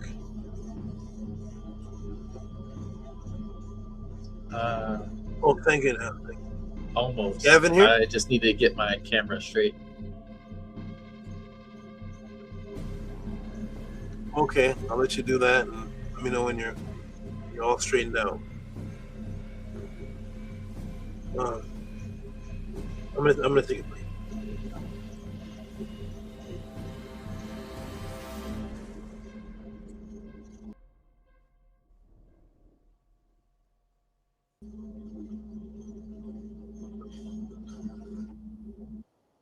Gavin, wait. Are you here with us now? Yes. Can you hear me? Yes. And let me ask you a question, Gavin. Is your the sister that you're with, is she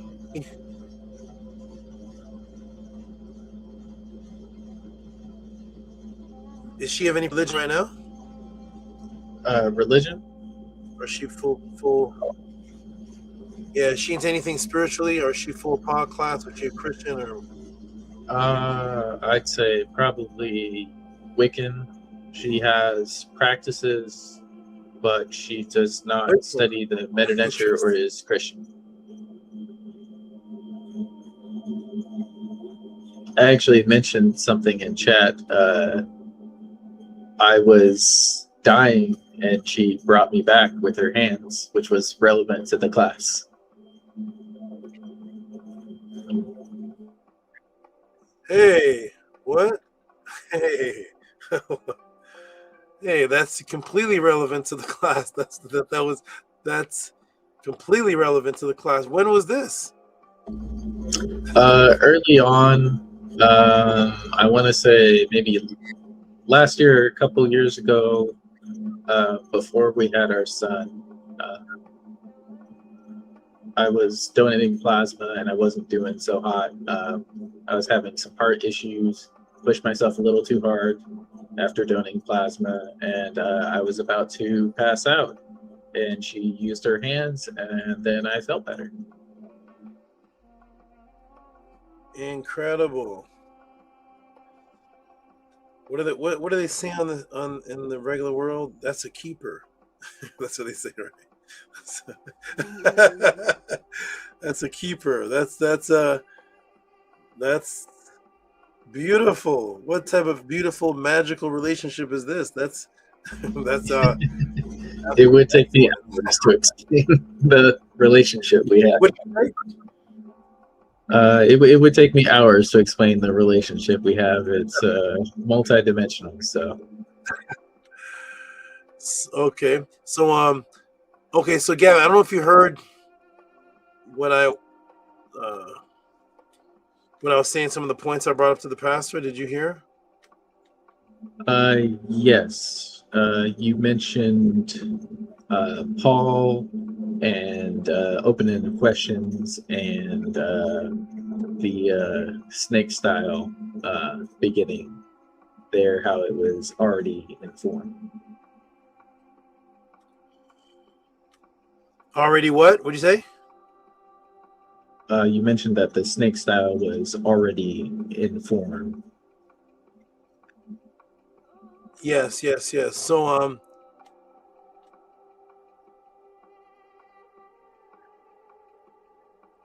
yes, let me show this. What's it doing that? That's strange. Image share. It's not doing it right. Oh my goodness. Okay, yeah. So I would show these are some of the things I brought it to him.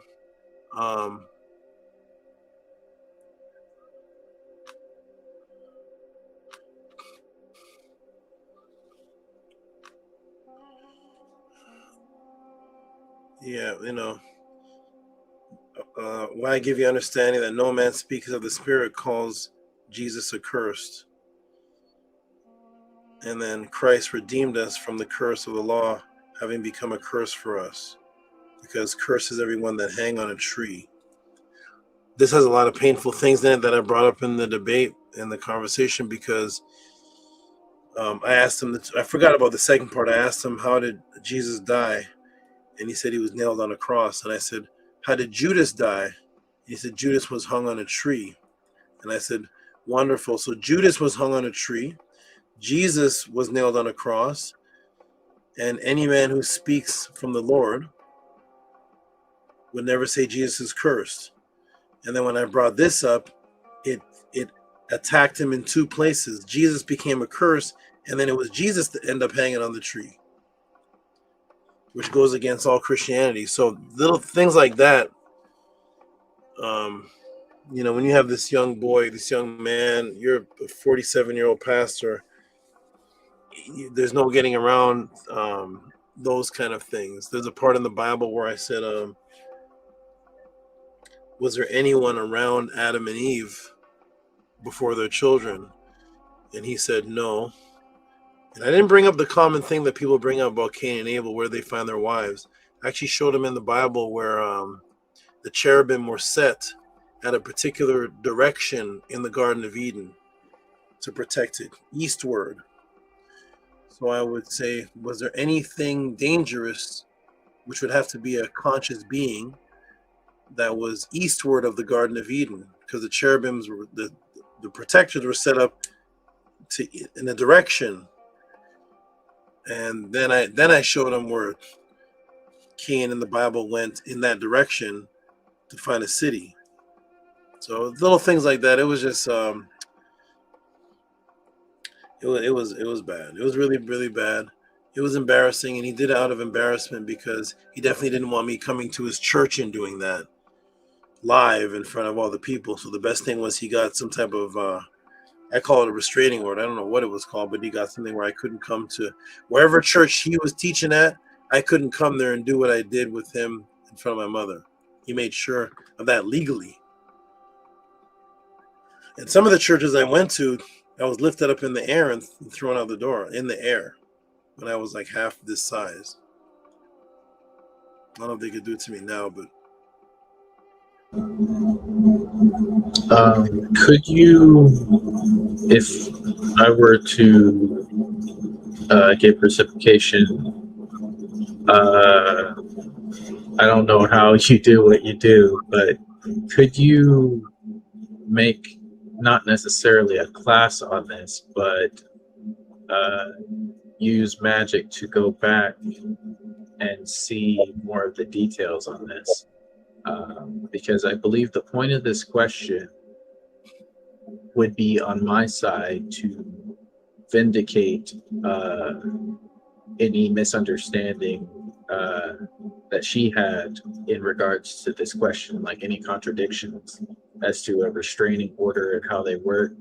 Whereas on her side, it would be to be more skeptical and protective over me when it comes to magic, as we've been dealing with a lot of attacks. So she's just trying to make sure you are who you say you are, as she is not necessarily new to the class, but she's very wary because unfortunately both of us have run into people who misuse magic. So I guess the point of this question would be to just vindicate the origin of the restraining order, or the debate beginning, just to show that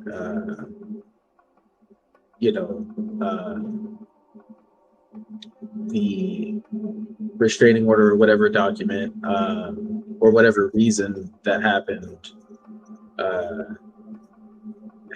on the church's behalf for pretty much no good reason. Because as I see it from what you've told me, I don't know how they did it, but it sounds like the church created a legal reason to cast you out for telling the truth. And that is what I would like to be shown, whether it's through a class or a testimonial or documents, of course, with respect to your privacy, of course. and I would like to show her that, to show her as well that she'll have something to testify as well, because I have her to testify for my sake, but it seems for each person I meet, I must show them something in their personal lives that they can testify to your character as well.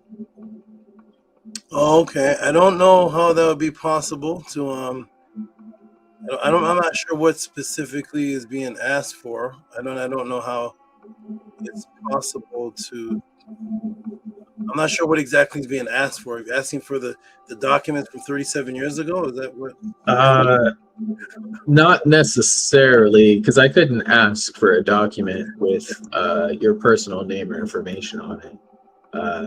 But she's wondering what reason could the church possibly legally have to keep you out of there, and how that was legitimized, whether it be through corruption, abuse of the legal system, or what happened to allow that, because I am aware that sometimes that does happen, especially when you're trying to tell the truth.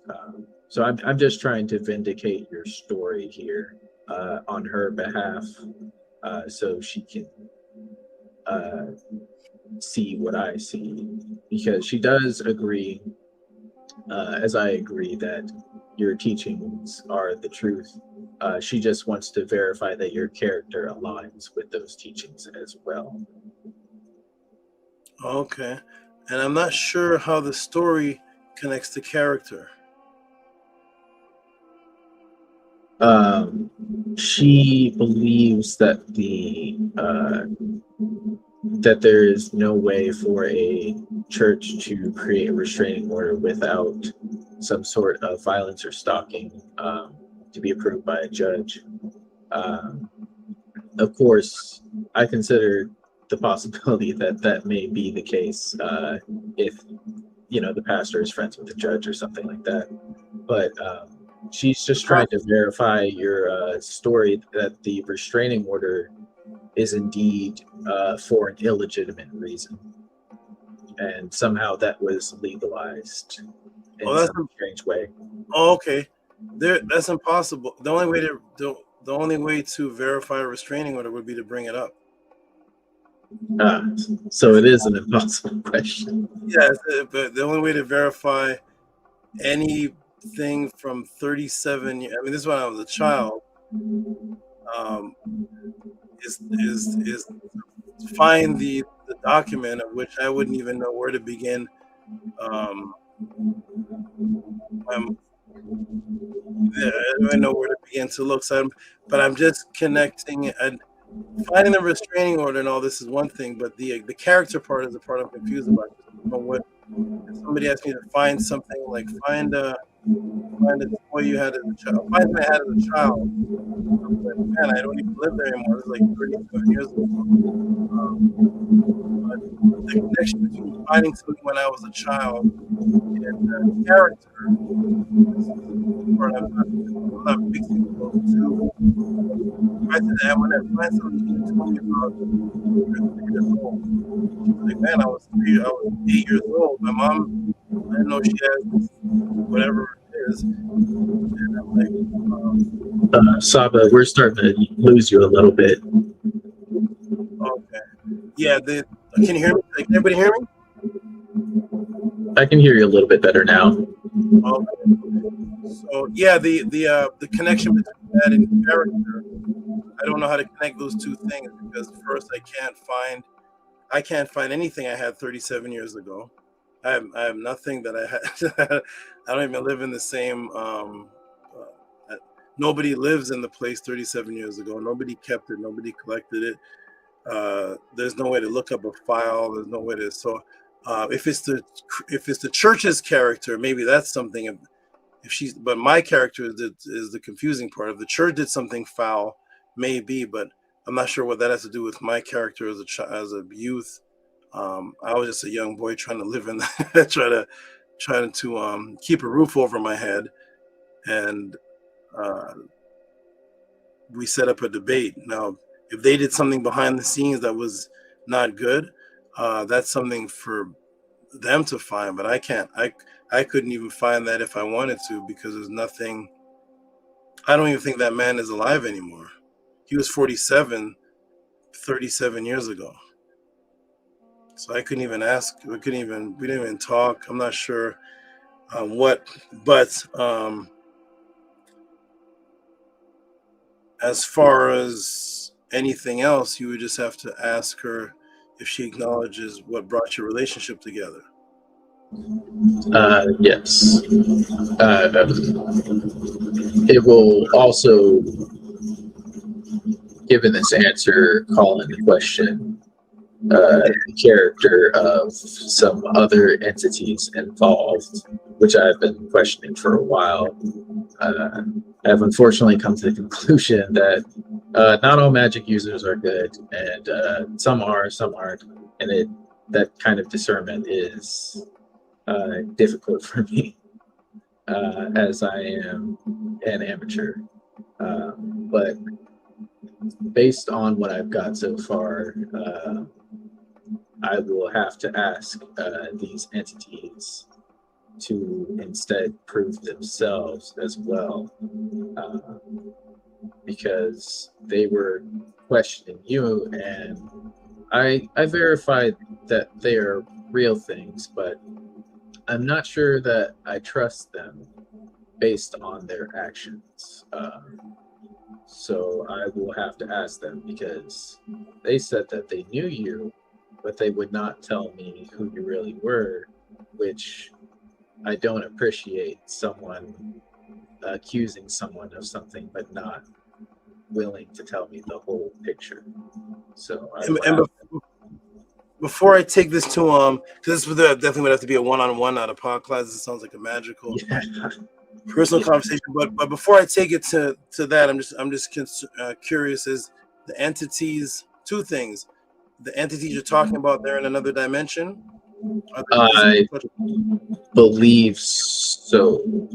I have only seen manifestations. I have not personally gotten a visual on things. Okay. Yes. So, yes, if you're connecting to anything on the other side, you're gonna find things that know me. You're gonna find, because this is absolutely, that's one of the confirmations. That's one of the places I dwell. So yes, you're gonna find all kind of things on that side that are for me and against me. So this would be about one-on-one, and I don't know if that's connected to the restraining order either. I'm not sure if that's a two separate thing, but I can elaborate in a one-on-one or meta class because it starts to delve more into magic, more magical evidence and less more physical sciences. Although I have to ask, how much would it be for that kind of thing?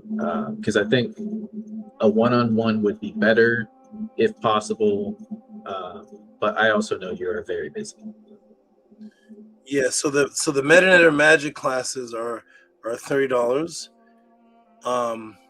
The one-on-ones, you'd have to contact me, because I determine value on after I speak to the person, and you may be able to I may be able to make a Meta class out of pre-understanding. So this is, some people ask questions in the class or ask the question prior to me having the class, so I know what it is, and then I'll also design the teaching of what I'm going to teach about to address the person, so that they may not even need the one-on-one. So you may be able to get the answer in a Meta class. The one-on-one, contact me privately, and we'll discuss. Also, because I know your financial, I don't know it, but you're getting stronger in a financial situation. Yes, that is getting better. Although sometimes it may take more perseverance required to keep that going. However, with the spell I used, found in the class, I have a little bit more motivation to keep that going since I have a small baby to take care of. So biological imperative.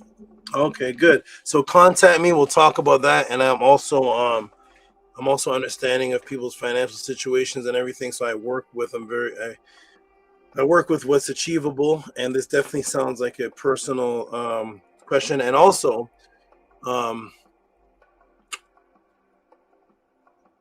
I do questions to the person asking. That's how I eliminate. That's why I add hydrogen peroxide to the situation. So, if somebody has a question and it's their question, they should definitely be the one I'm talking to. So I know that in your regard, you don't have the same thoughts or the same compassion, the same passion as the new sister, the mate that you have. Two different mentalities. That's why you're on the screen, and I've not seen her yet. So for a question that she may have trying to filter through you, but your mind is not where she is, I would definitely set up something directly with her there. Because I wouldn't want a filtered question. I want to see her face directly and her ask this question because you're asking it. You have a certain love and energy for me that she may not have yet. So there's no way for you to even channel that frequency without adding that in there. So it's not the question is never going to get addressed properly until the person's frequency is right there in front of me, and then know exactly how to deal with the question. So we'll contact me privately and we'll do that, okay? Because I know it's not coming from you. So, so we'll do it. Okay. I just have one more thing.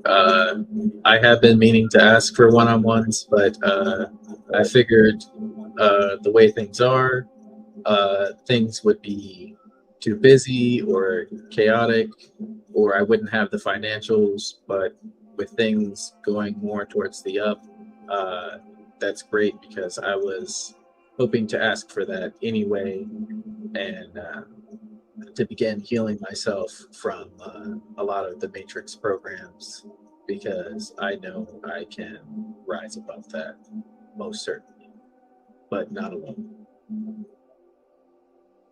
Okay, and that's wonderful. And what was the question? I missed the question. You said you had one more question? No, that's more like a one-on-one, but that is something I can definitely email you about. That's something you want to have a one-on-one with me about? Yeah, if possible. If not, a meta-nature class would also be great. All of it is possible, and definitely send me an email, and all of it is possible. And we'll talk about that outside of here, but I can make all of that. I can even make both possible for you. We'll see what the frequency is. I could give you the one-on-one and the meta class. We'll see how that goes. I could do it. This could be a continuous thing, or even after the one-on-one, there's a follow-up that could continue in the meta class. So contact me. I'm going to take a break right now, but contact me, and we'll go from there. Interesting set of questions. I've never been asked that kind of question before, because I know it's not even coming from you. So we'll let the person step up to Tehuti, and let me see what's going on, and that person will receive answers from me, 30% of which won't even be my voice. So, and then you'll be actually happier. So I'm gonna step off right now. There is a. Did I? This all that I didn't even. Did I show Daryl with that? I didn't show Daryl. I don't think so. Okay, let me go ahead and show Daryl. That's what I was. Hey, what's this? Strange. No. It's putting me in scissor mode. What's going on? Yeah, it's making my Let me move off of this. This is strange. Okay, it's I don't know. It's making me want to, not making me, but it's let me get off this. I'm not sure what's happened. It shows a pair of scissors now Do I want to draw a line? No. Yes. Mode. Freeform snip. Oh boy. Freeform snip. It's giving me scissors, nanny. Wait a minute. Hold on. Let me try this. I gotta fix the situation because.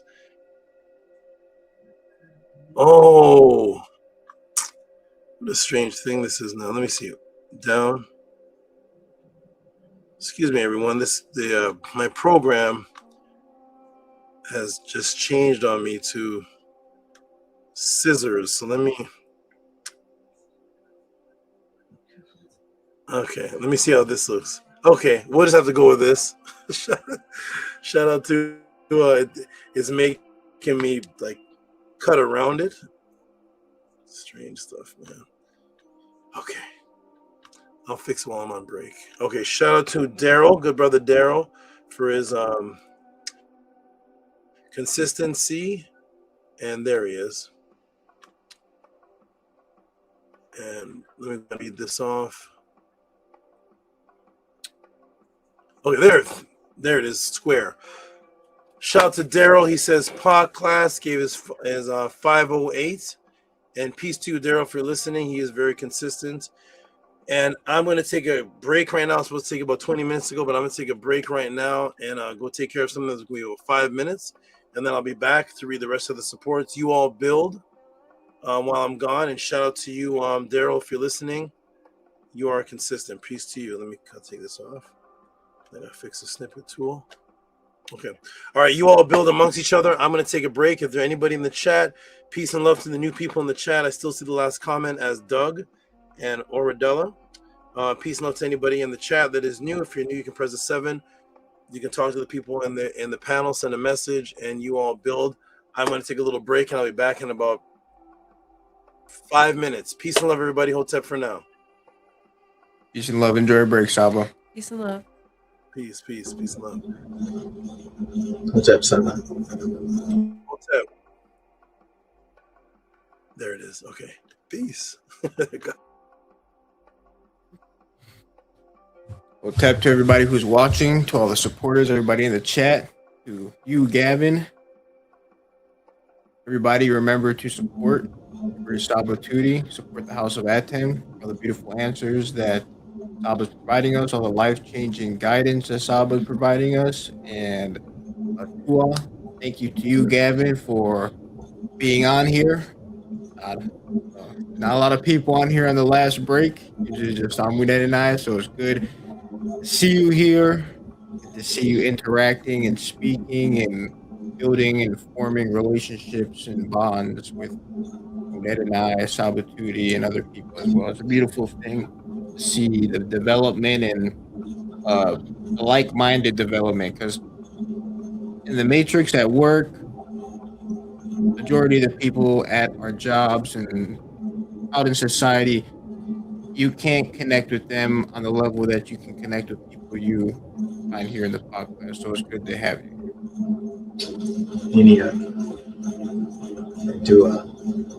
I'm just going to put this out there again, as it seems I've been called to do this once more.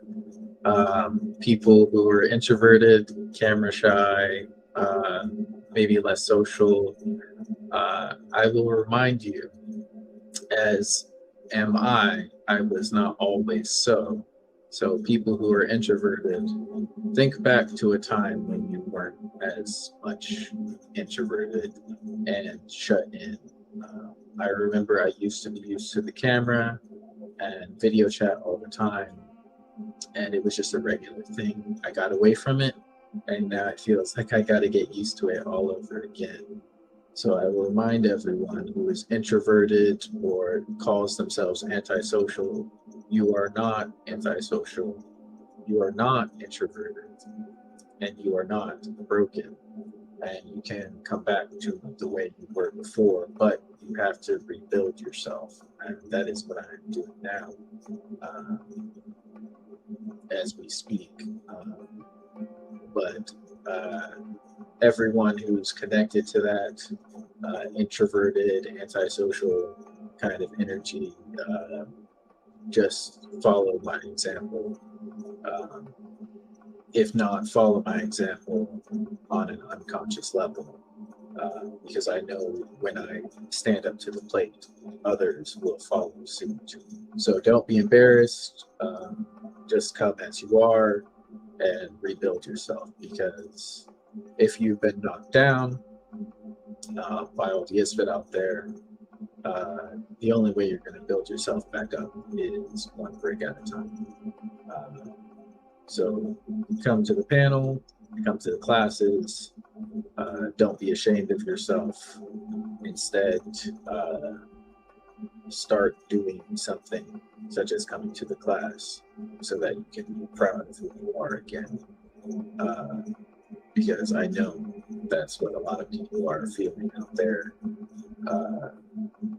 And people out there who have disappeared, maybe watching, maybe not, the door is always open still.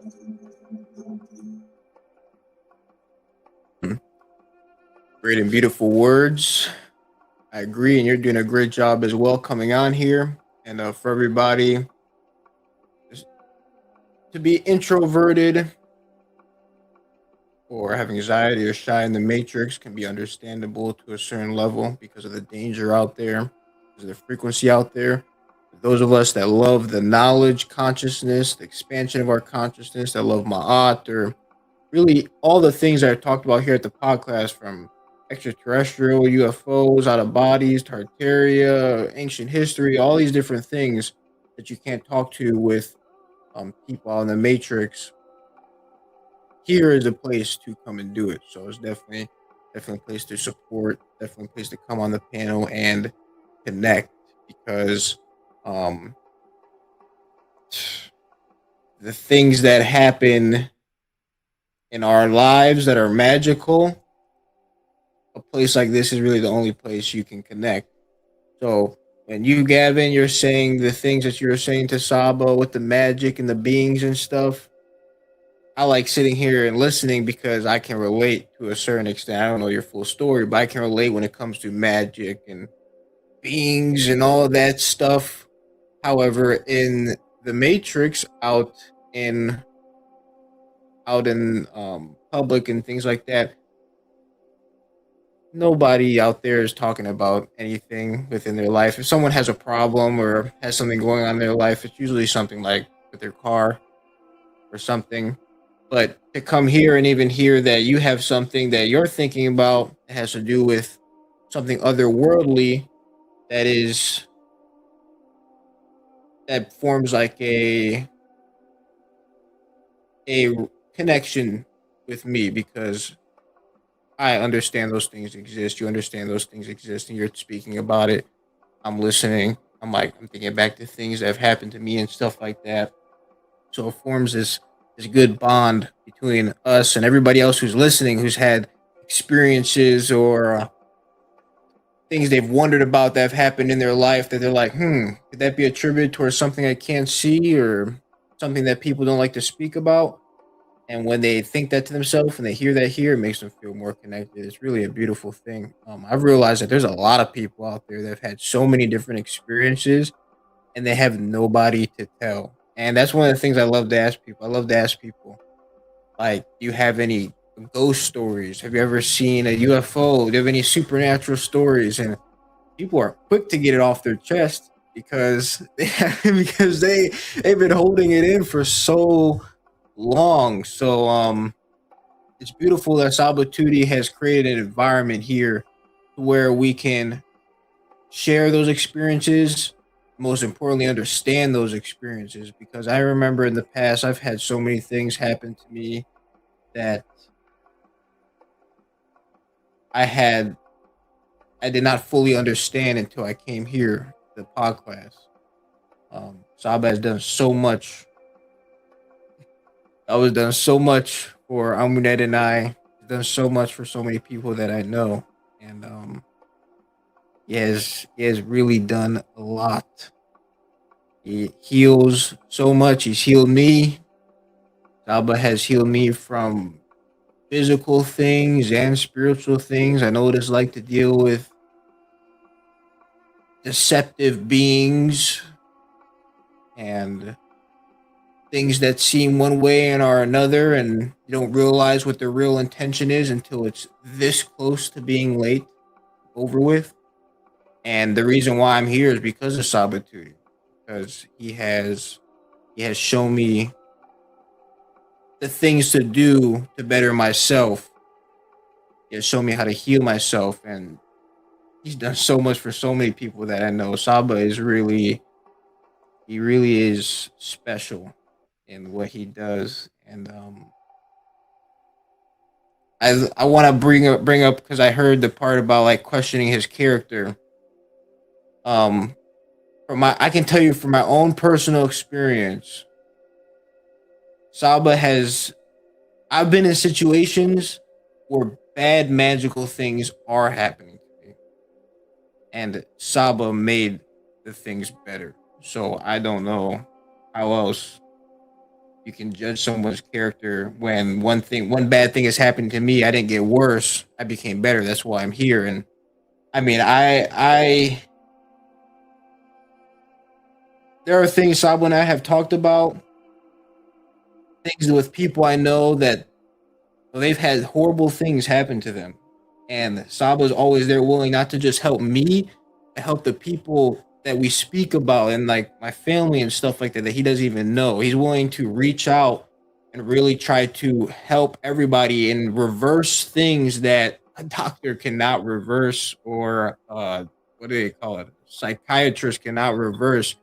He really is a walking Hecat Fibonacci sequence. Everywhere he goes and everything he does, it expands. He expands the people around him. He expands himself. He expands his environment.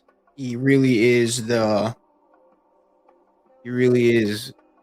walking Netiru who is communicating with the Netiru. If anybody is interested in learning more about the things Saba teaches privately, about the things that he says privately, the Medu classes are a beautiful place to go to purchase, to be at live.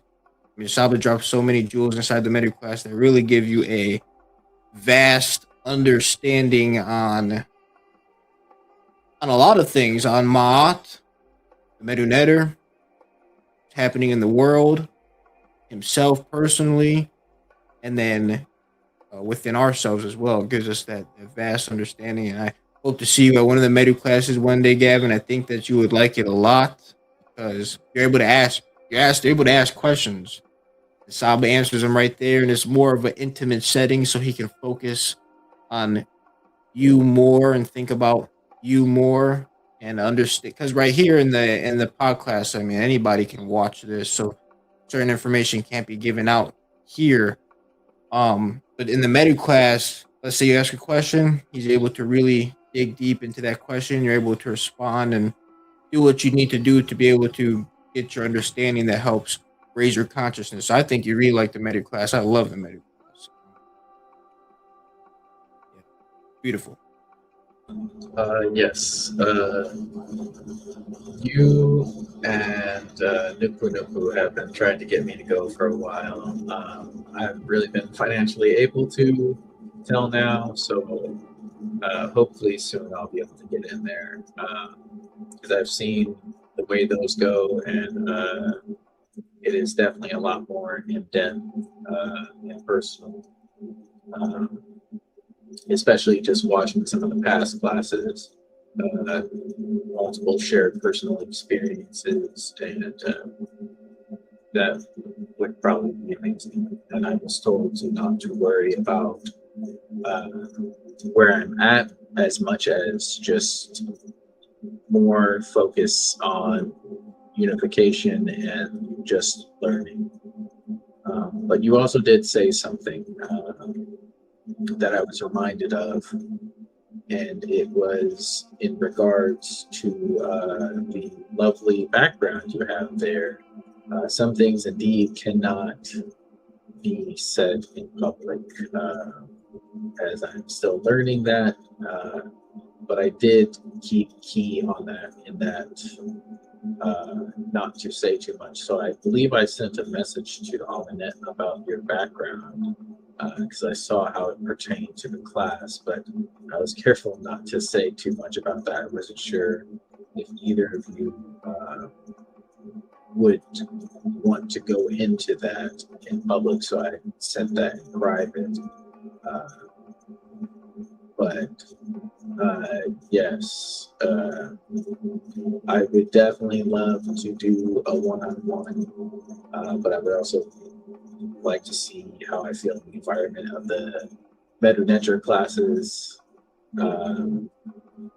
because those definitely helped me have a lot more experiences and awaken more of my potential and abilities.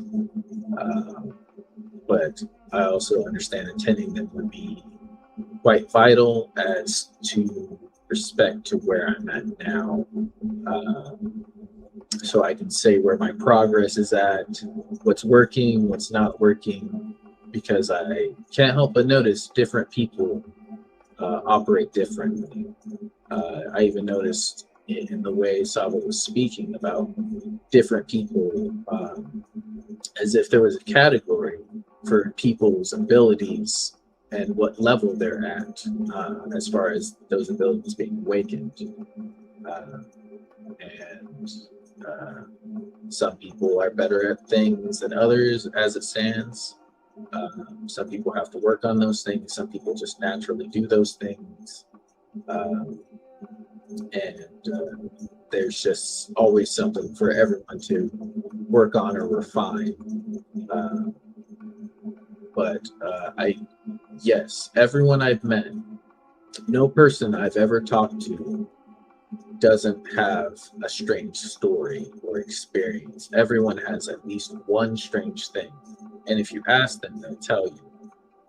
I have learned to accept that no matter who I ask, it's just, if you ask them, they will eventually come to you and like, hey, actually something strange did happen. And then they'll go about their day, of course. I can't help but notice the stigma with those kinds of things. It either gets you into religion or it gets you to just deny the strange. But everyone has some kind of memory. And if I ask someone, it will like unlock the memory. And they'll be, actually, yeah, I remember this one time I saw something I couldn't explain. And yeah, that was weird. And then they'll be like, yep, and that's why I believe in Jesus Christ. Or they'll be like, yeah, let's just change the topic because it makes me uncomfortable. But because of the frequent amount of experiences I have, I don't have the option to deny the reality of those. I either have to accept that I'm going insane or that what I'm seeing is indeed real. Okay.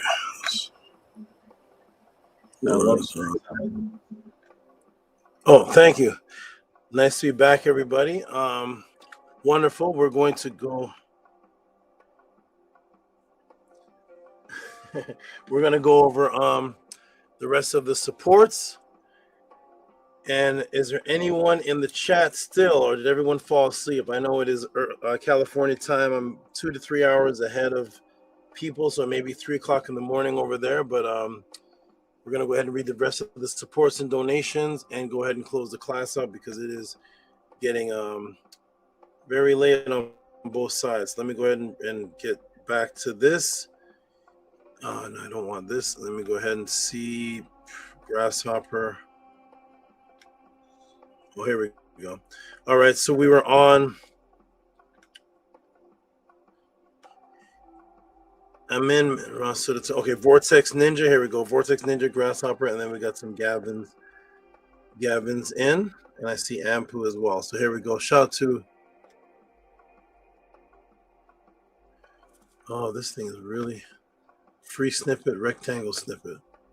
Okay, here we go. I fixed it.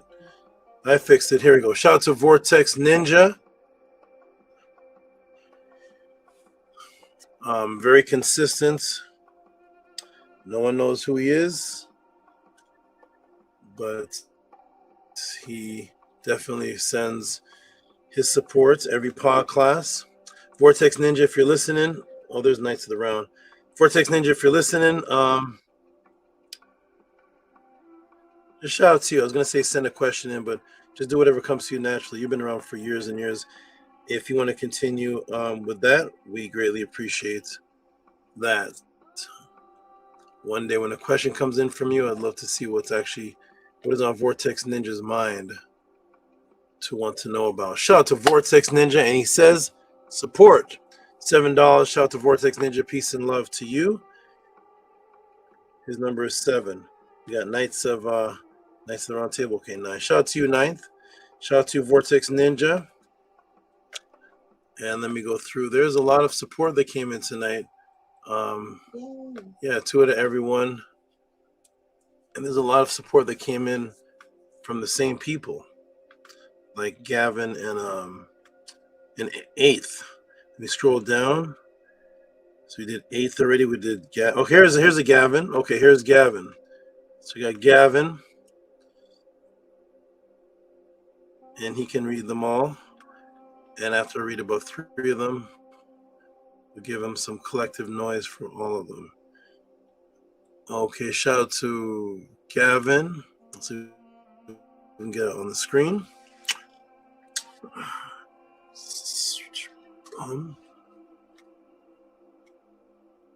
Okay. Gavin, share screen, Windows. It's not popping up with Windows. It's image file. Image file. Gavin. There's Gavin. Okay. All right, Gavin, go ahead and read this. I'm going to go ahead and read about all 4 of them, and I'll give you noise at the very end. Okay, I said Hinu for Nefer Pod Class for $4. Okay, Tua to you, Gavin, and Nini for your appreciation. And I'm glad you enjoyed the pod class. Wonderful. Excellent. We got VRI from London, Uben Ra, Tua Sabatuti, Amenhotep Ra, Tua HOA. Nini to you, good brother VRI. And let me go ahead here and get the rest of the Gavins collected up in here. So we give him some big noise at the end of them all. Here we go. Gets those Grasshopper. Gavin. Eminette. Gavin.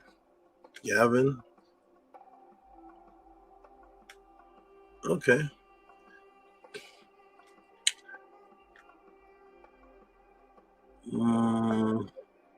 There we go. Boom.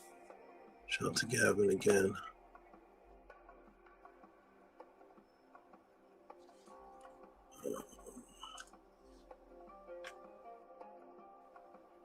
Spellbinder. Okay. Image. File. Gavin number 2. There it is. Thank you. Okay. All right. Shout out to Gavin. It's going to pop up on the screen. And Gavin, you go ahead and read this one. Also, Hinu Hotep Dua, Nefer answer for $4. Okay, wonderful. Thank you, Gavin and Niniuk too again for your appreciation. Niniuk for your dua. And let me see if I can find some more Gavins in here. We got the Gavin collection. Let me get them all in.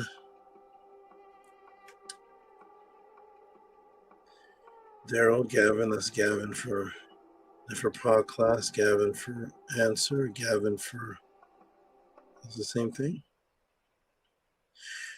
Did you send yeah. Did you send some with the same message on them? Yes, most of them are the same. I believe except for one. Okay.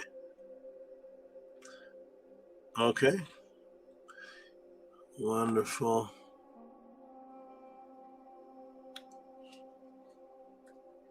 Ampu, are you there? Are you listening, Ampu? Are you still in the chat? Are you listening? Brother Ampu. All right.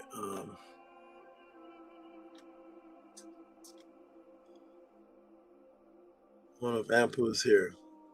Or did he fall asleep? All right, here's Gavin again. And boom.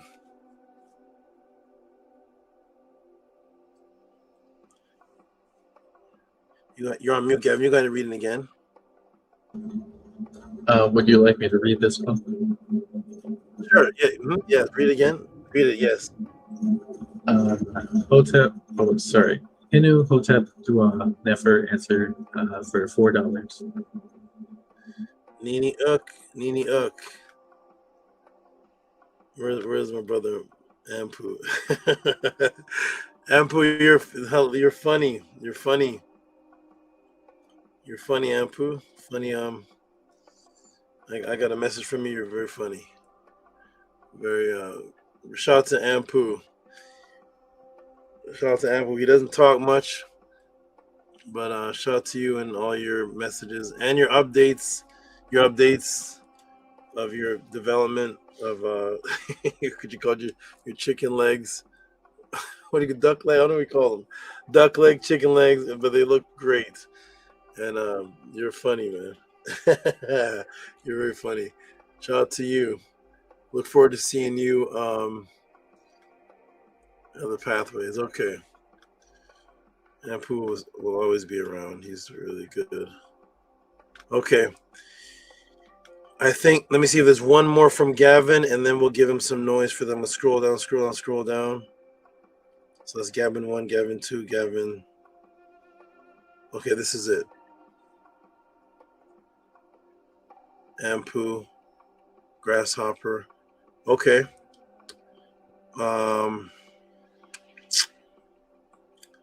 Here's Gavin again for his last one, and then we'll give him some noise for the accumulation of all of them together.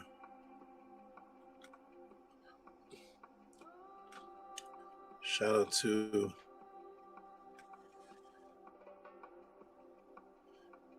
Gavin's successive sequential supports. Okay. He did say in the private chat, Saba, that he will be right back. Okay.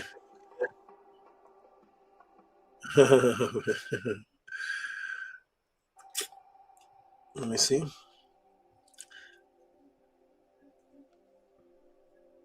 I will be right back.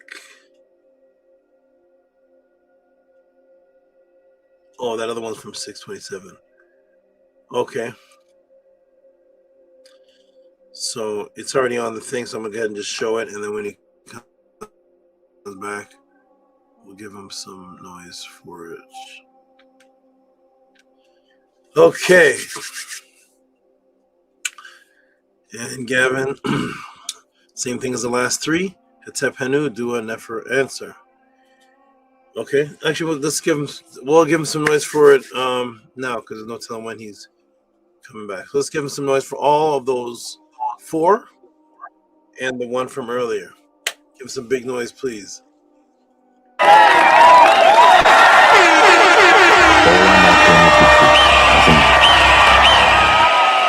are watching a master at work. I came to overcome before I'm gone by showing and proving and letting knowledge be born. Then after that, I'll live forever. You disagree? You say never? Then follow me from century to century. You remember me in history, not a mystery or a memory. Thank you for the knowledge. Blick it. Thank you for the wonderful noise, Amun and Amunet. And I overheard Amun while I was in the back. You were discussing something that happened outside of the pod class, and you were discussing that the good effect of something dealing with my character. But I heard character and I heard something, a little testimony. I don't think I heard that testimony before. Which one was this? I was saying how you've healed me from so much, Saba, so many supernatural things, and I mentioned how there's certain people we've talked about, like in our one-on-ones where things have happened to them, and you've even offered to heal them and help them by getting in contact with them. So I was just showing those examples with myself and even someone you don't even know of offering to heal them and how pure you are and how much you embody the love frequency of the ancestors. Oh, beautiful. Beautiful, beautiful, beautiful. Tua for that acknowledgement. Yes, we've had a lot of touching one-on-ones, one-on-twos, and yeah, people I don't know, but I help them because you know them. Okay, wonderful. Thank you for telling me that. That was good to hear. You knew, Chris Saba. Okay. All right, now we can go back in the order. Vortex, Grasshopper, Gavin, Amunette. Here we go. All right, coming up next with the great support for the House of a 10. Nana, you can turn the lights off. For the House of a 10, the Tutti Pod class, and for their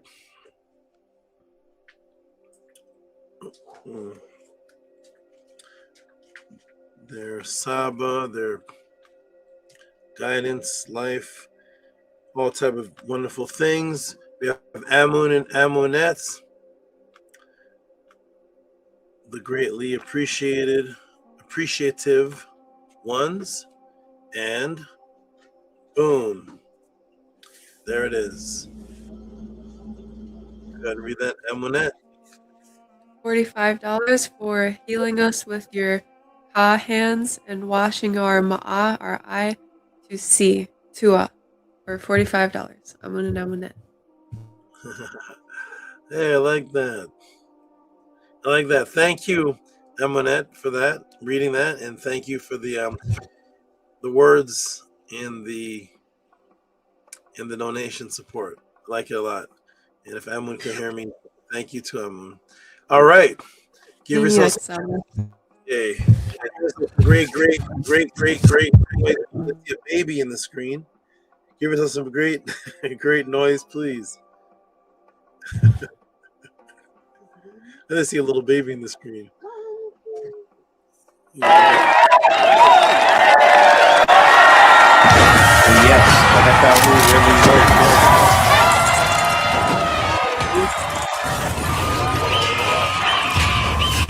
Humans have asked us to play by their rules. See? Oh yeah. Oh. Thank you, Amun and Amunette, for your beautiful support, and thank you for all the noise. Appreciate you. You do, Saba. India. He's a little boy. Oh, I'll find out. Okay, and okay. Oh, and Gavin, while you were gone, we gave you some noise for all of your supports combined. I don't know if you heard, but okay. Is that a boy or a girl? A boy? He's a boy. Although I'm gonna have to take my headphones off here. Okay, we'll let Gavin deal with his fatherly whatever's going on there, and we'll continue on.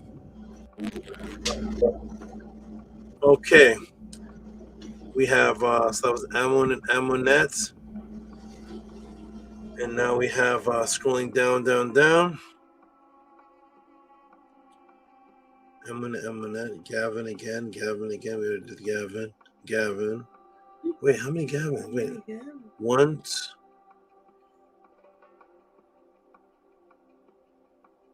Four. And they're all $4? These four, yeah, these four $4, and he gave one for $15. Oh, that surpasses the 20. All right, and shout out to Amun and Amunette. Here they are again, attending the men at a class and receiving the recording, which is so good. Middle seats.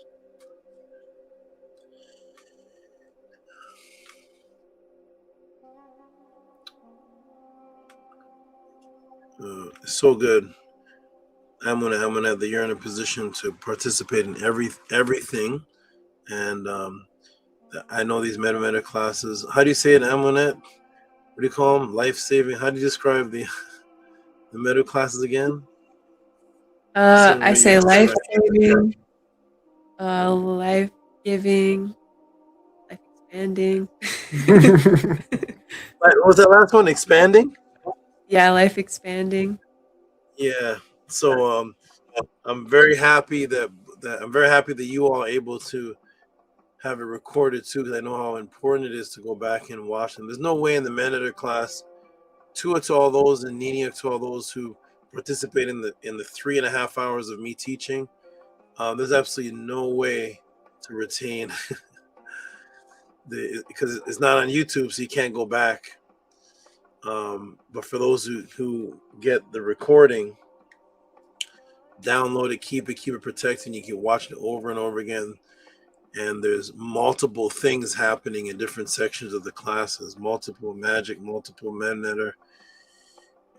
It's where I give my wisdom. I give a lot of just off the top wisdom teachings. I discuss private things on how I feel pertaining to loyalty, experiences, to pass on as more wisdom to the students. So the Men Under class is a very beautiful thing. And for those who get the recording, that's a beautiful thing also, because you just have it for life now. It's not just a one-time experience. So I'm gonna make sure they get it all. Right here, shout out to Amun and Amunet. Boom, for all of it. Go ahead and read that, any one of you. $80 from Amun and Amunet for medical class recording and seats, 525.26. Boom. Thank you for reading that, and give yourself some big noise, please. In New York.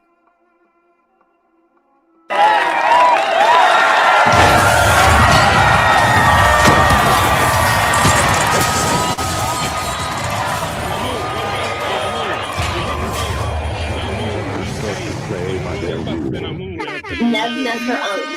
Everything is beautiful in life. The Netaru, that's how you say it. That's so hilarious. And that's the Jet saying we're gonna put a moon on him or something like that, right? Let's get a moon on him.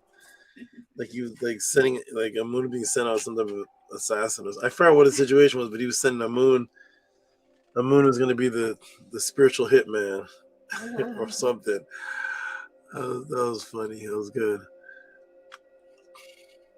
All right, everybody. To it, everybody, for the support is great. Excuse me. Oh my gosh. Sorry. Support is great tonight. I did see one new name supported. Is this a fifth one from Gavin? Wait, what? Let me count these here. 1, 2, 3, 4.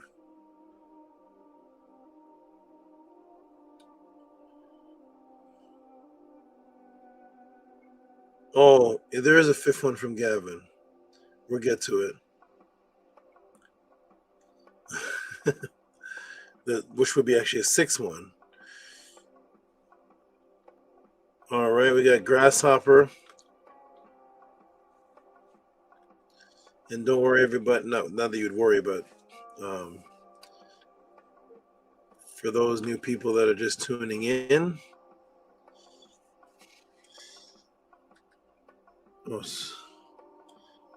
No, Grasshopper is not just sending in $1.08. He's sending multiple supports, and he's sending them in as separate messages, and he's sent in some large ones. And shout out to Annie. I haven't even read this one. Annie got the Men Under class and the Stepping Out of the Matrix book. Am I saying Gavin? Not Gavin.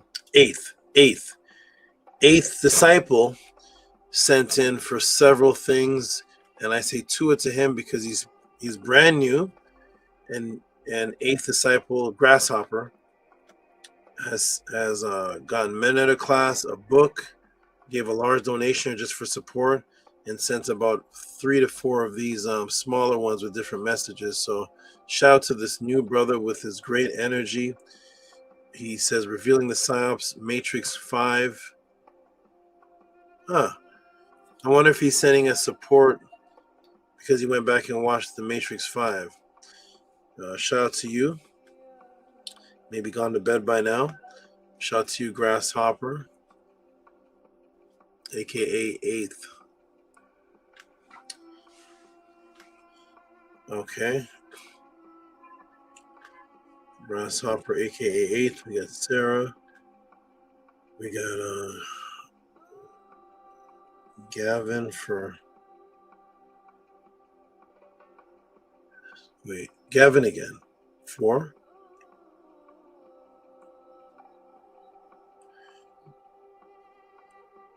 Wait a minute. Oh, sorry, everybody. I'm gonna Gavin. I'm gonna Gavin. Grasshopper.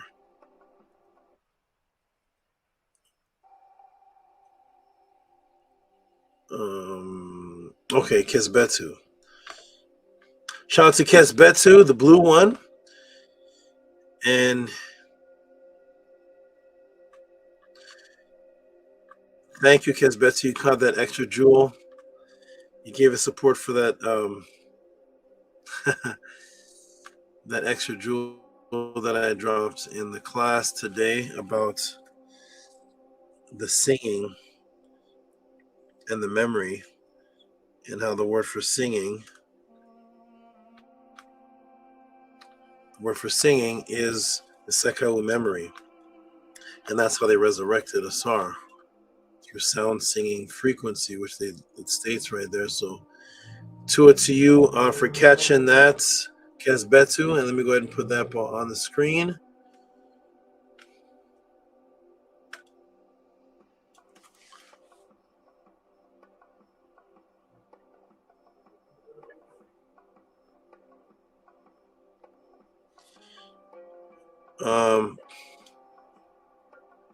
Kesbetu Batam Min Ma'at.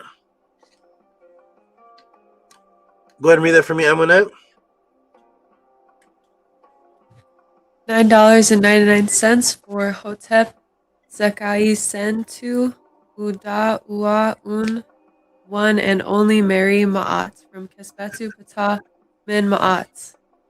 Okay, give him a hand clap for that because he's sending a few today.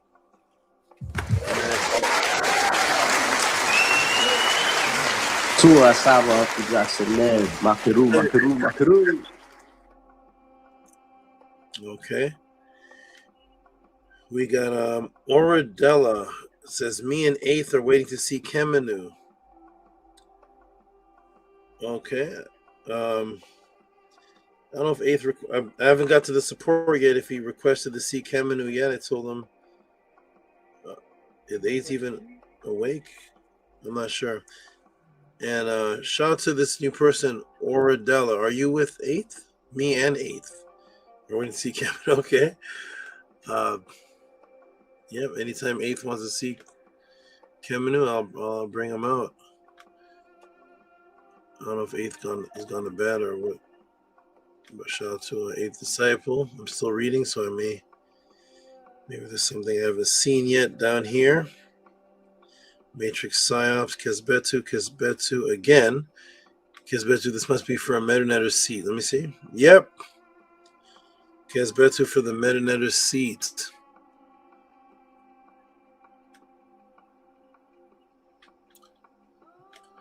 He will not miss a class. Beautiful. Look at Medu seats. How many Medu seats we got already? Medu seats.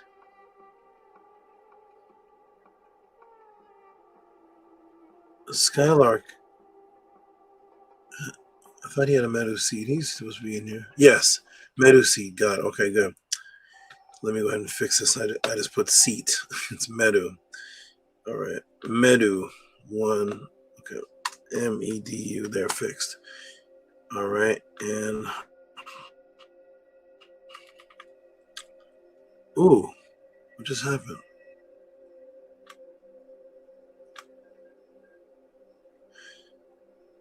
Okay, here we go. A little computer error. I'm going to fix that. 1, 2, 3. Medu seats. Shout out to the good brother Kesbetu, also known as Nukpu, the dedicated, the diligent.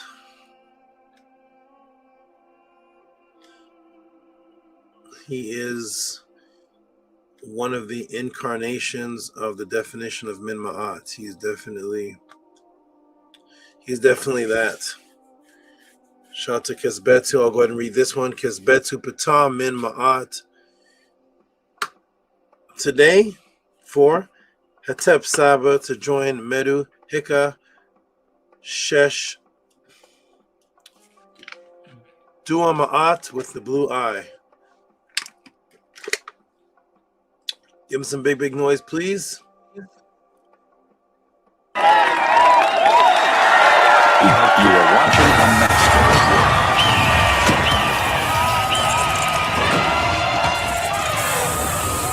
This is the boat, man. This is where it is. The truth, man. To play by their rule. Makeru. Makeru. All right. Shout out to all the great supporters. A lot of support in today, which is actually accumulation of today and up to 3 days ago. Here is Mahogany, who's going to, what did she say? Mahogany Ma'at L, FRB. She says she's going to send, maybe it's more support when something posts, but just out of love and wanting to send something, she still sent this.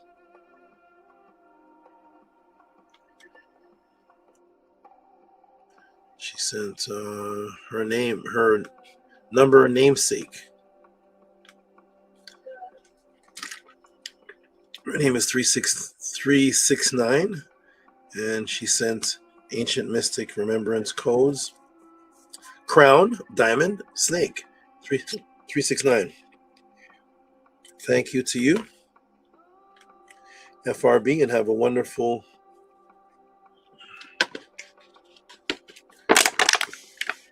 hold on a second.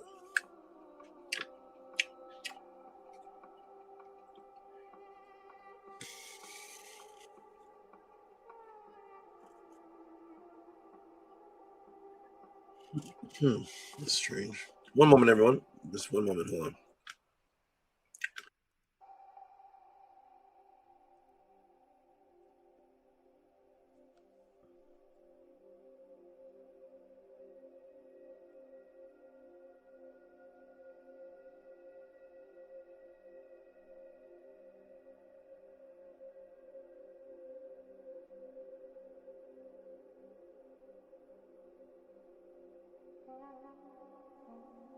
Peace and love. What's up to everyone listening?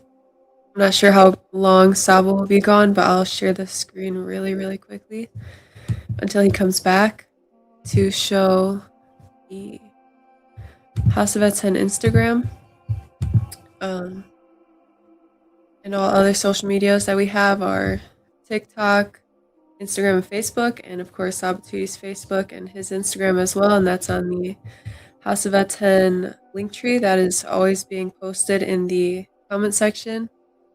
So this is the House of HOUSEOFATTON Instagram, and we post weekly, so every week there are multiple posts that go out And Sabatuti's back. So welcome, Sabatuti. Hey, that's great. Thank you for showing that, and also the amounts of is it members, the amounts of friends, viewers. What is it you showed me? And it was like in the 10,000s or something. What was that? Oh, that was the viewers, views on a video. Thank you. That's wonderful. And you said the Facebook had a big one too, right? Was it 8,000 or something? Yeah, it's now at 13,000. And then we're at like 300 something followers now, which that like doubled recently. That's good. I'm gonna get back on Black Magic soon too. I see numbers went up since I've been there. Okay, excellent. Good job, Amunet. Wonderful, wonderful, wonderful. Tua for all of your work. And what I like about it is I know you have fun doing it. I know you enjoy doing it, which is great. Which is great. You're having the same fun, although you're doing responsibility, but some people just have fun on the social medias, flipping through, looking through, and you're doing it for a mission, and you're on the social media. So keep up the great work. I constantly am getting, what is it? House of Attend tags you to something. I'm constantly getting tagged and invites. I don't know that it's you. I know that it's you. Shout out to you. Thank you for your great work. Yeah. Excellent. Okay, that was Mahogany. And now we have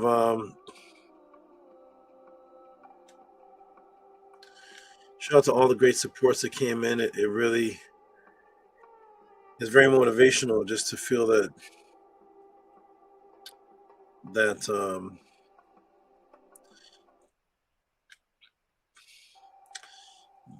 the time and effort and the love that's going into this is appreciated and wants to be continued.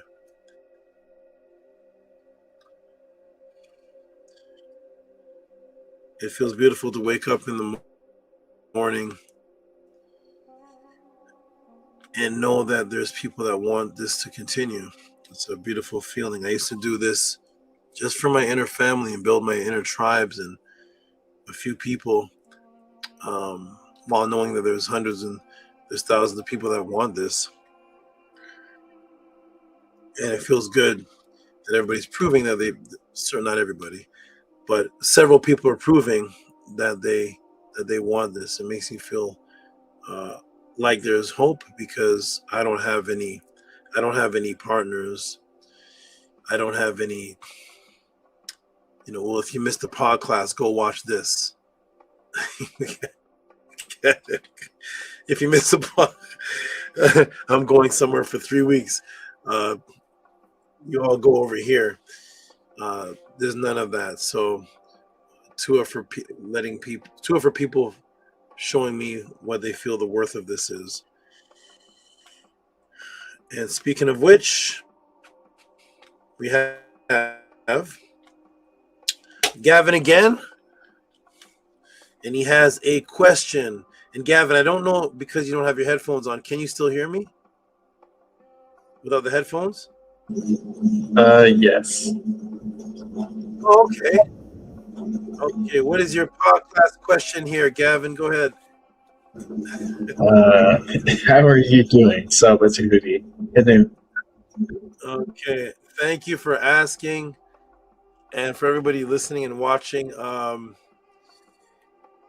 I used to get a lot of these from Gavin, and I wouldn't put them up on the pod class. I would they'd be like little things that just made me feel good in the day. I get them on a Wednesday. It'd be like $1. How you doing, Saba? How's the family? And it wasn't, I didn't take it as pod class reads. I took it as it was just something personal for me to feel good about someone sending me a question, asking me how I'm doing, but sending it in a Cash App for whatever the amount is. And So now here it is on the screen for the pod class on pod class day. How are you doing, Saba? Tehuti Henu. And to answer the question, I'm doing very well. Tomorrow is actually the day that I'm going to go see the fishes and the animals. It was supposed to be last time, but it wasn't a good time to do that for us here. So tomorrow's the day. So tomorrow I get to be with my out and I get to watch, I think, whales and dolphins, and the Neturts are doing that for me. And that's my social happiness. You want to make Tuti happy?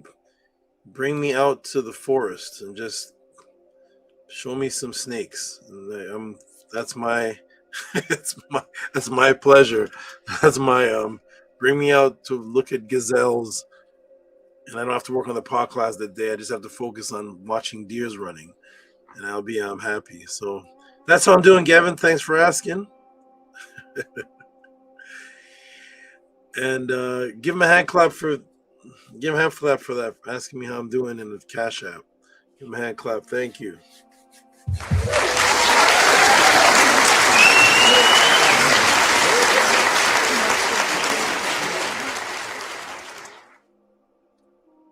All right. We're getting down to the, how they say it, down to the wire. Really a strange term, but we're getting down to the wire, down to the last ones. Grasshopper 108, I already read that one. Kesbetu Mahogany, read that one. Wait. Oh yeah, okay, Gavin, how you doing, 2T? Robert E. Williams coming in again. And Robert E. Williams is so great. He sent in, he did something very nice, and I told him to just hold off on that until I hear from the person. But he wanted to, he sent for someone else to be in the meta class, but I don't know if that person is still, I don't know what the update is with that person, and I've had no message from that particular person that they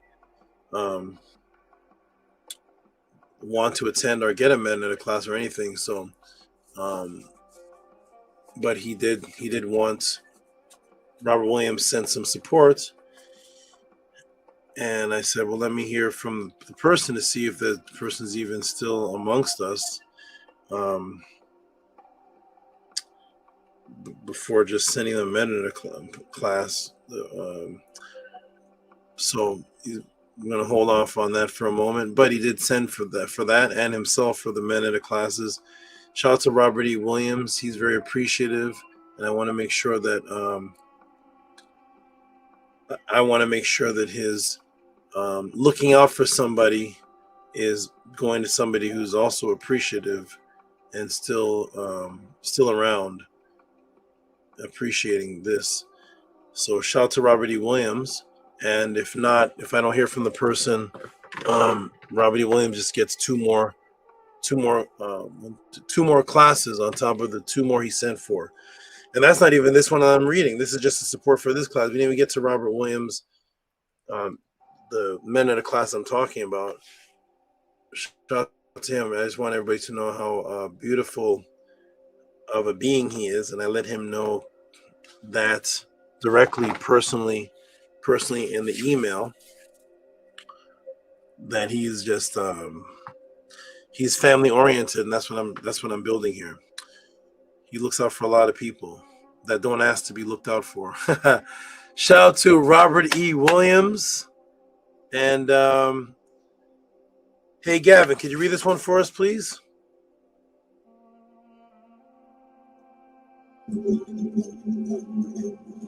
This Spellbinder is real over here. Tua with 3 flames for 66.72.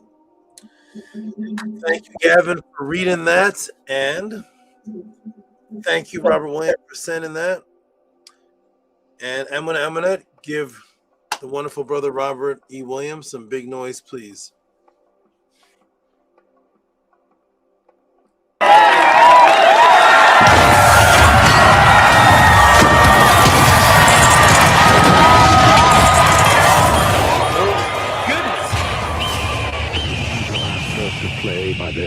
Never everything is beautiful in life.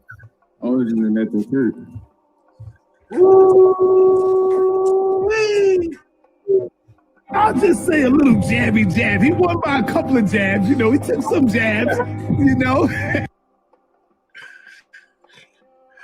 Oh my goodness. Thank you for the great sound bites. Amun and Amonat, the sound selectors. Great choices. You knew. We need some sound bites. We have no sound bites of Robert Williams, do we? No, we never even heard him talk yet. We need some. Robert Williams, send us a recording of you saying something so we can put with your beautiful supports. We could clip one of your actual sayings, because you have a lot of them, but they're just typed in the Cash Apps. You have a lot of unique sayings. Shout out to Robert E.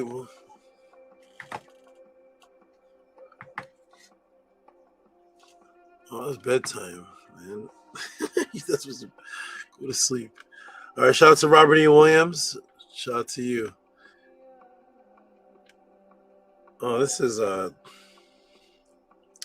man, the supports are just constantly coming up. I think we're the last ones. Wait a minute. Robert E. Oh, Nookpoo. Wait, Ampu.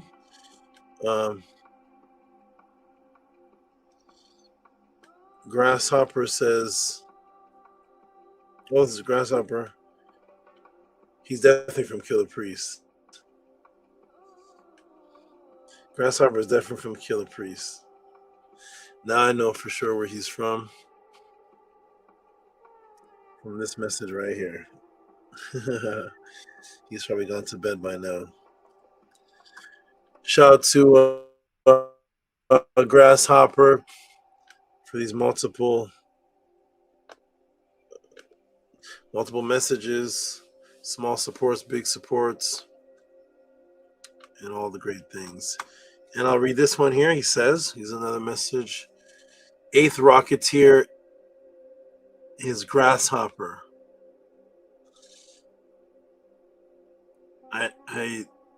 Oh, maybe that's his name in Killer Priest, but as soon as I hear the name Rocketeer, that's Killer Priest. So shout out to 8th Rocketeer is Grasshopper. Excellent unveiling. Wonderful Grasshopper.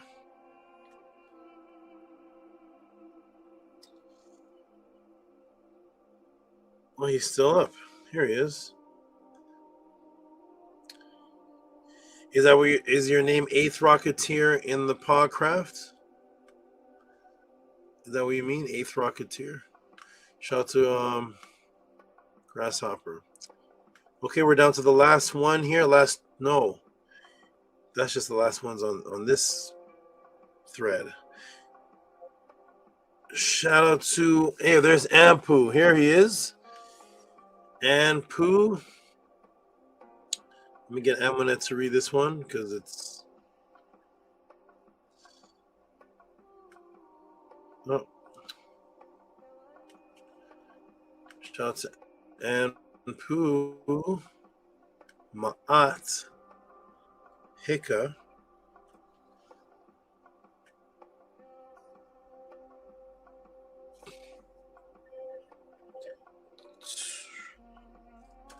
Shout out to Ampu Ma'at Hika. All of these words and images in his name, and images of his name were in today's class. Okay. Let's see if we can pull it up. Boom and boom. Okay. Amina, could you read this one, please? Yes, I can. $35 from Anpumaat Heka for thanks for the knowledge. Thanks for reading it. I appreciate that. Me neither. Okay, and give him some big noise, please. Tua, for your great support, Ampu, if you're still listening, who is Boss Fee in the chat, right here, laughing. All right, give him some big noise. And yes, that's how we really work. Thank you for the knowledge. This is the boat, man. This is where it is. This is the truth, man. Oh, okay, here it is. Thank you. Grasshopper sent, he did the very last one. The very last one he sent for Kemenu. Now, it's way at the bottom. That's what Oridello was speaking of then. Okay, here we go. Oridello, are you still there? Shout out to Grasshopper. Well, I'm gonna put Kemenu because I told him if he sends a message to want to see Kemenu, then I'll bring him out because Kemenu is my serpent, very magical serpent. His name is also Eighth, and Grasshopper loves 8. He's the 8th disciple. He donated 88. He mentioned this was his 8th pod class. So I have a snake, Kemenu, and he's my. I talk about him a lot. I talk about him. Black-headed cobra. Amun's gonna like. Amun, he looks like he kind of looks like your favorite snake, smaller with a black head, and the number 8 all around him. It looks like Miaoku. Instead of just slash patterns, it's like a bunch of 8s. So yeah, I'm gonna go get him then. Let's see if he's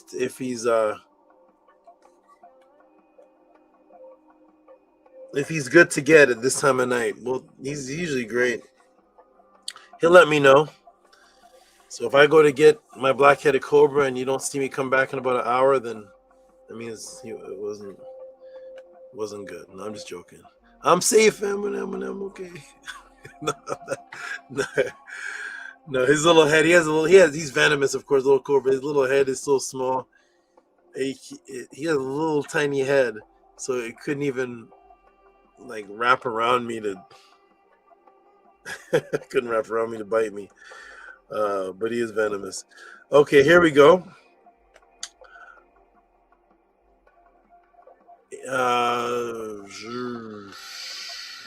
Sorry. Here we go. Grass. Yeah. Yes. Do you still have Hekat, the frog? No. Oh. No. Unfortunately, no.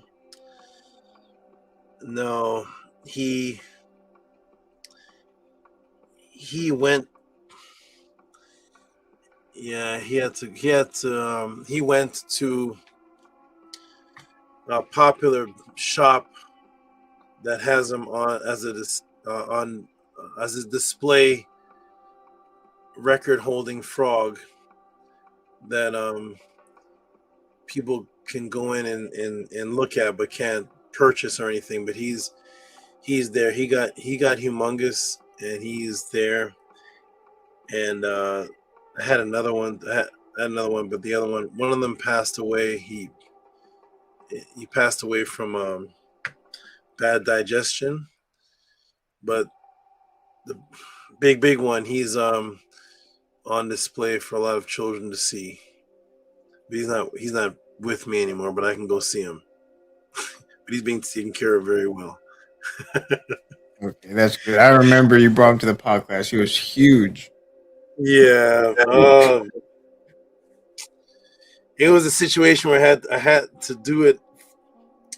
I had to do it. I would never do that now because you can't find that now. I can't find that again. But in that situation I was in, it was the best decision for me and the frog.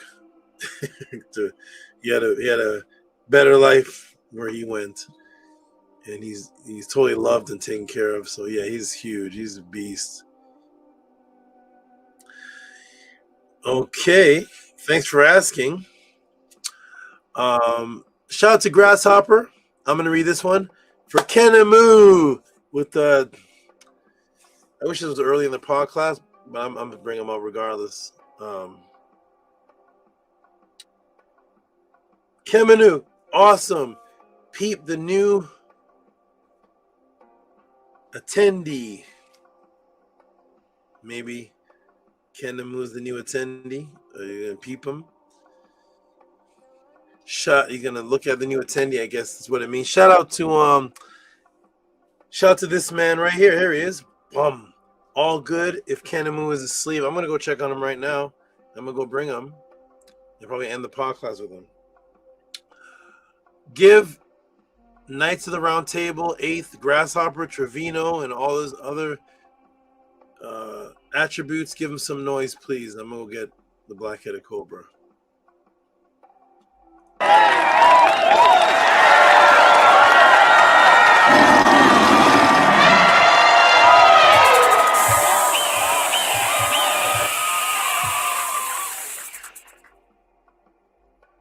Excellent. Okay, I'm gonna go see if everything is fine. To go get Kemenu, I have to move.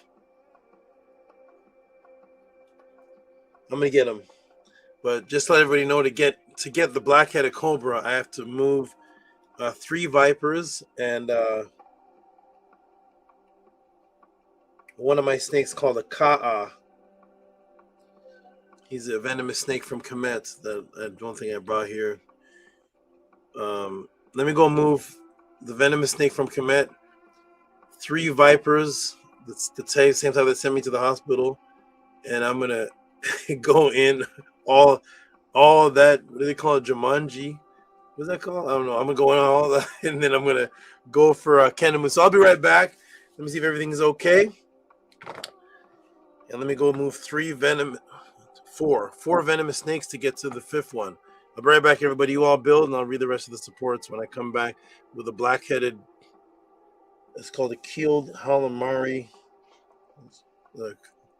cobra, and he's fun because he does flare up while I'm holding him. I hope he does it today. Unlike the other cobras that flare up when they're like angry, he just will flare up just randomly. We'll see if he does it. I'll be right back. Wish me well. Stay safe, Saba. See you soon.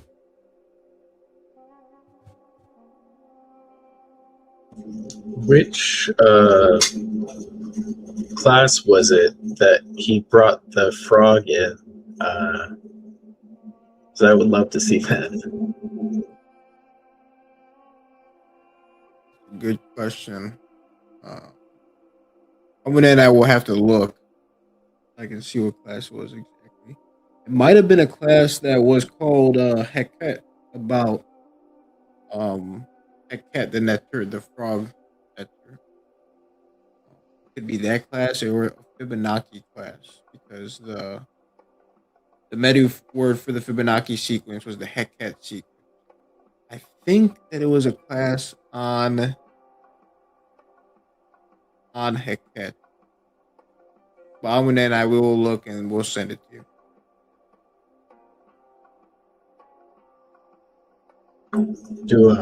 I would love to see that,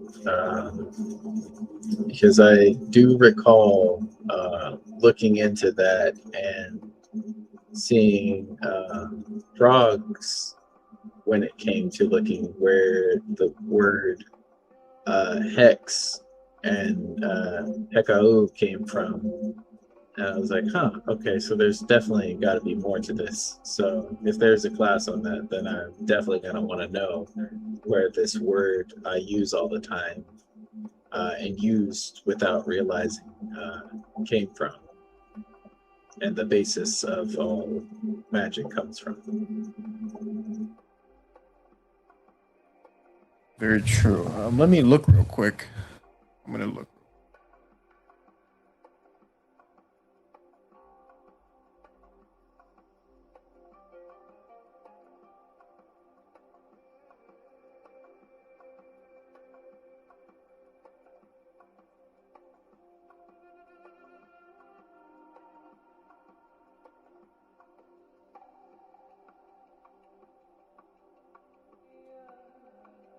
I'm gonna have to find it and send it to you.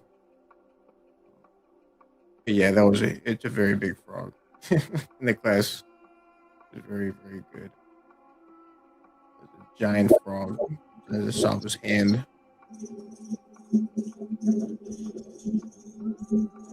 Yeah, no rush on that one. Just whenever you can.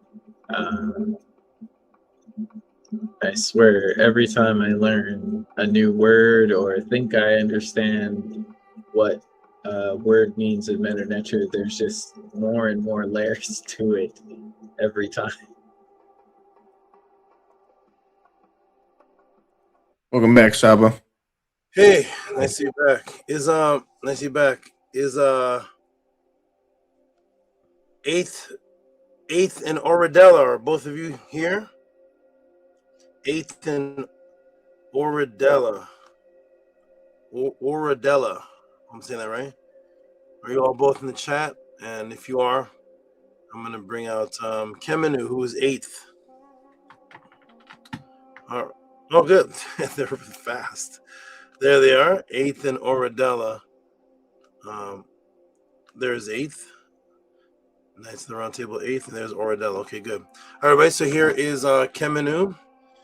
He is he the rarest snake I have? I think so. So here he is right here. Okay. All right, here we go. Yep. Boom. Here he is. He is kind of a little guy. So here he is. Boom. So there he is. Boom. You're gonna do your flare up. Beautiful. And there's show your back. Show all the eights, man. Huh? There you go. Oh, he's showing. It's hard to get him positioned. There they go. There's all the eights. You see that? That's his name is Kemenu. There's all the eights on him right there. 8, 8, 8, 8, 8, 8, 8. Right there. So that is him. And he is a pure black head. And I think this is my rarest snake. I got him. I have him strictly from magic. You can't you can't look up how to care for these. Nobody knows much of anything about this. It's extremely rare, and I got him from pure magic. And there he is with the black head, and there's all the eights on him. I'll show it again. Where are you? Yeah, they are. Boom.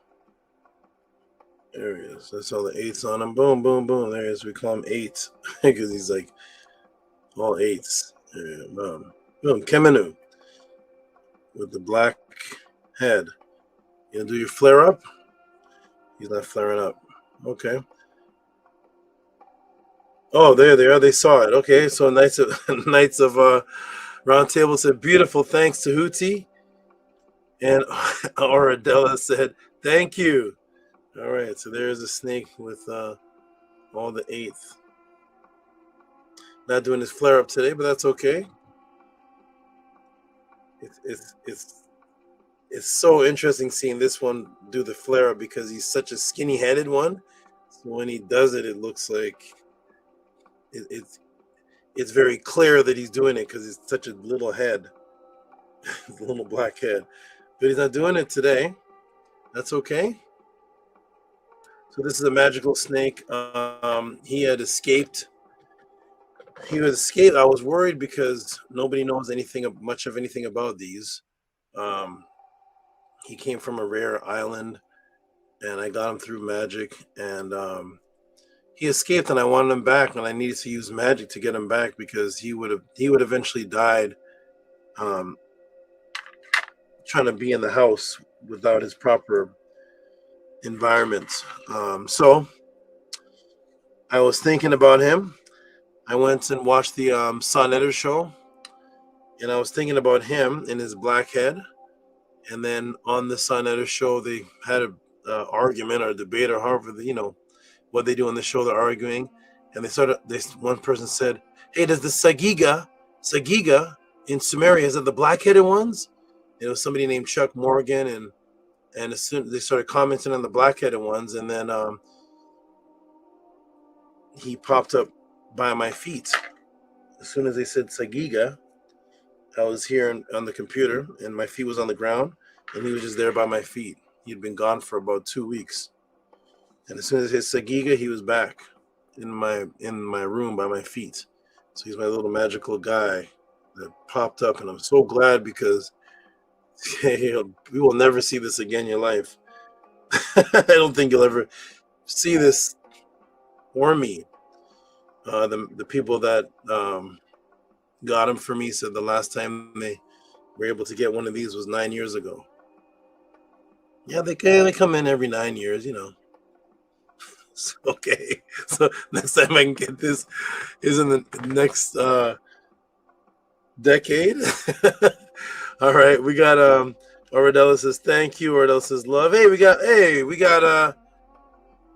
the snake lady. We got Oya Shango lady who says beautiful, and she has a snake,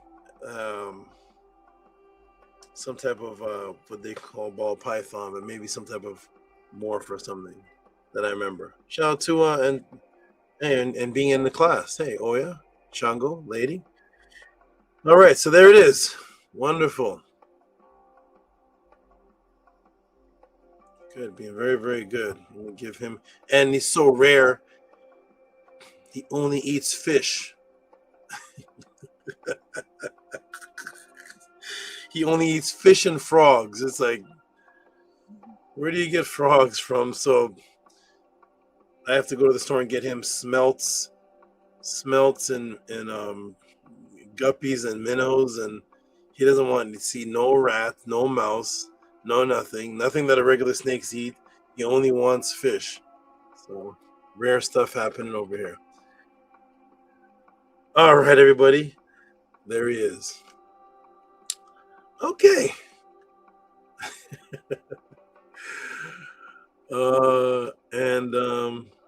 Okay. Oh, and 8th ends off. 8 cents.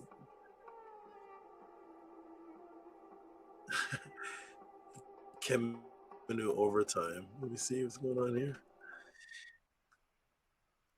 Oh, 8 cents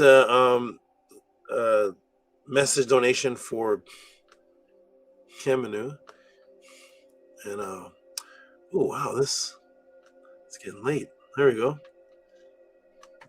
Time flies when it's a busy pod class. There we go.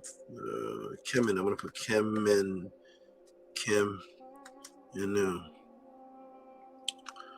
All right. Shout out to 8th. He just sent another message with support, and it's for 8th. And he said, what could he have possibly said in the message? What did he say? He said for 8th, Kemet overtime. All right, give him a hand clap for that, Amun, please. Kemet overtime.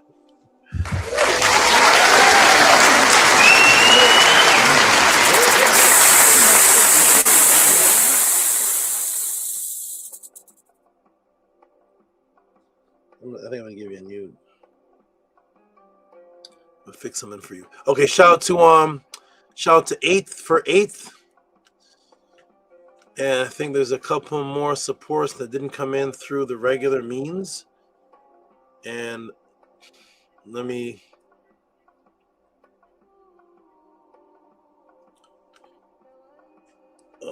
Okay, so here's Robert E. Williams.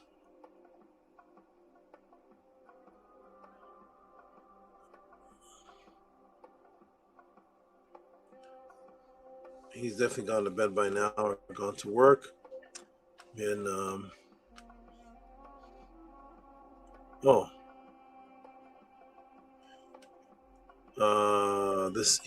okay. This is gonna be for future Medu. The next two that come up. Okay. Which would be, what's the last class? 79. Amun, right? Yeah, 79. So that would be 80 and 81. 80 and 81. So he's locked in for that. And then here he is again. This is first. Oh, he doesn't have 79. Okay, I'll fix that. So 79 and 80. Okay. Shout out to Robert E. Williams. He's getting 77 and 78. Okay, I see what happened. Excellent. I'm gonna fix this then. This is 79 and 80.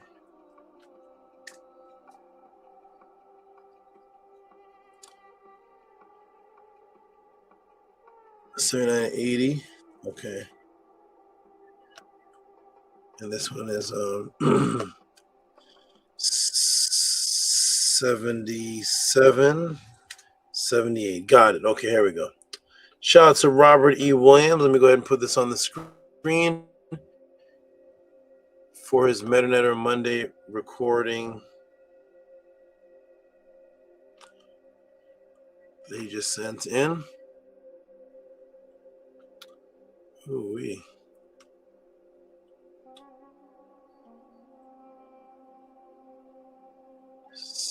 Oh, here it is. Okay, boom. Shout out to Robert E. Williams. Medu Magic classes number 78. Sorry, number 77 and 79. Tua with a blue heart and 3 axes. Give him some big noise, please. Eminette.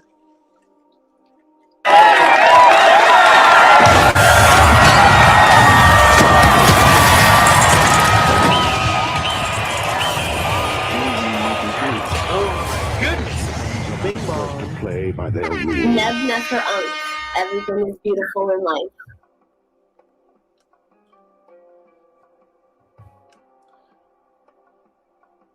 Oh, what just happened? Share. Oh, here we go. Something strange going on in the Matrix. Share. Something is weird.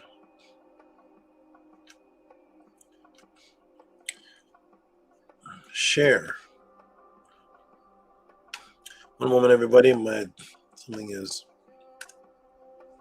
malfunctioning in the Matrix. Let me go reset this.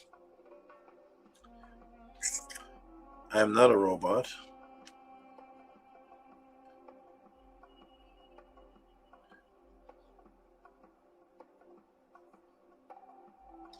I'm going to give you a heat pad. I don't know if you need it. Okay. Let's see if this goes through to Robert E. Williams. He said 70, 77, and 78. So that's here. Share. Oh, here we go. Boom. All right, so going out to Robert E. Williams. Here we go.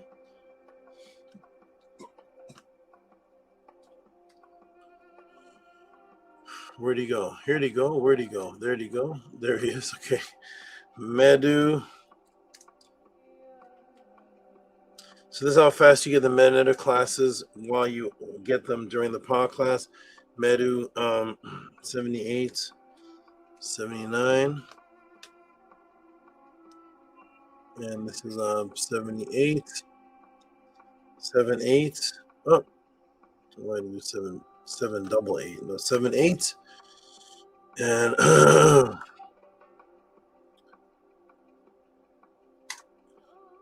and we're going for 79.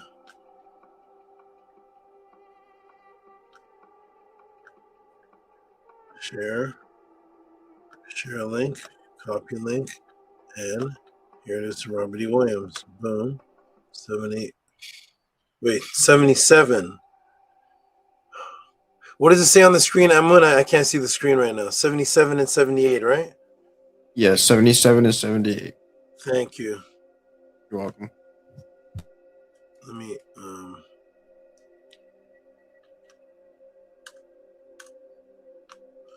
Let me fix that then. 77. There we go. Share link, copy link, and let's see if it's different. It is different. Perfect. HTTP. Shush. R1. Okay, good. There it is. Okay. Problem solve as always. Here we go. Boom. Robert E. Williams. 70. Excuse me. 77, 78. Boom. All right, there we are. All right, Robert E. Williams just received 77 and 78. And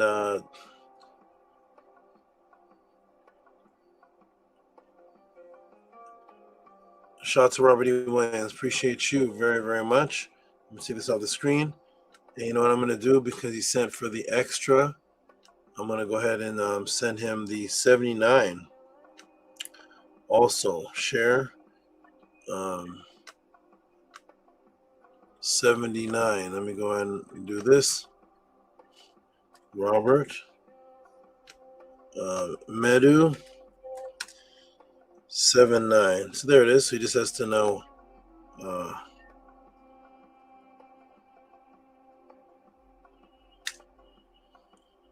now wait for class 80, which is tomorrow, and then he'll get that one. All right, so Robert E. Williams has got 77, 78, and 79. Shout out to you, Robert E. Williams. And the brother 8th says, peace to Tehuti, very special snake. Kemenu, thank you for sharing. Thank you. Nini Uk, I'm glad you appreciate. Good brother. Good brother 8th. All right. Couple more. Erase this. Erase this. Your stream was interrupted. I know it was.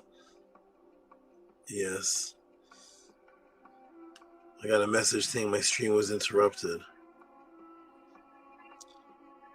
Thank you for letting me know I was there. Okay, here we go. Shout out to and then here is 8th again. Now we find 8th's order for Medu magic classes, and I believe I sent, yes,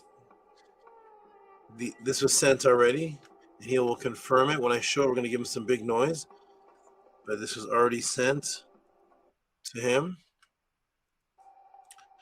and I chose, he got the petabytes class 30 Medu petabytes class.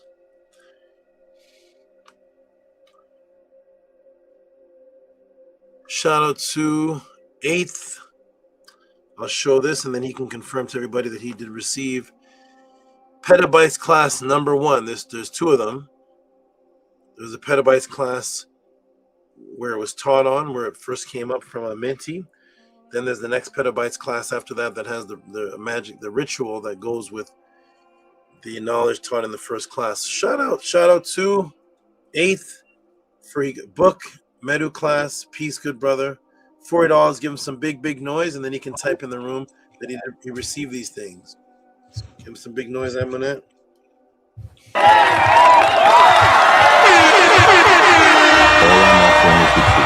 yes, HOUSEOFATTON really worked. Oh my goodness, Min Ma'at. What's happening at Eddie Matrix?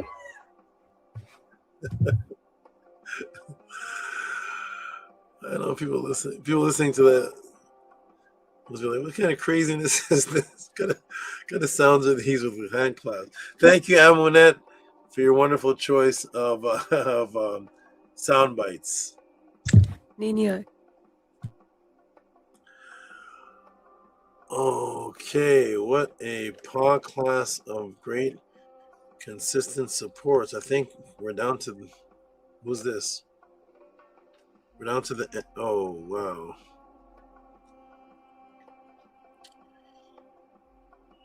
Is this for the men in the class? Maharu, are you there or did you go to sleep?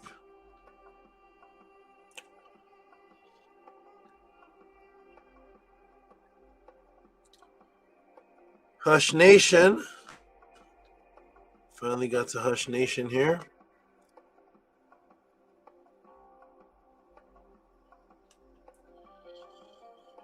Maharu, did you go to sleep?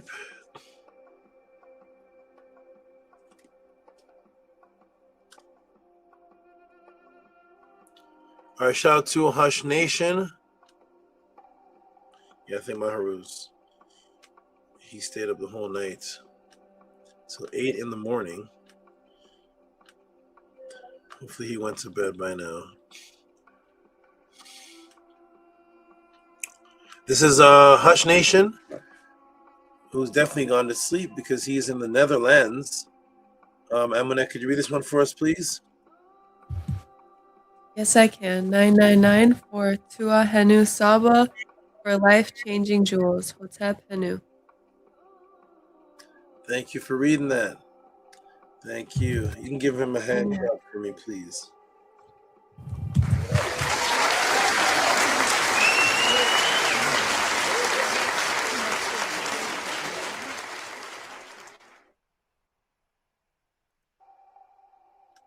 Hotep, I will be fully attentive. This Medu class. Oh, good. Good. No sound interference, no being cut off. I think he got his what was it, his router, his Wi-Fi, something. You got something to make your connection better, and I look forward to seeing you in Medu class for the full extent of the experience without being cut off from me having to send you the recording because you got cut off 80% of the class. Wonderful. Good news. Very good news. Okay, and who's this now?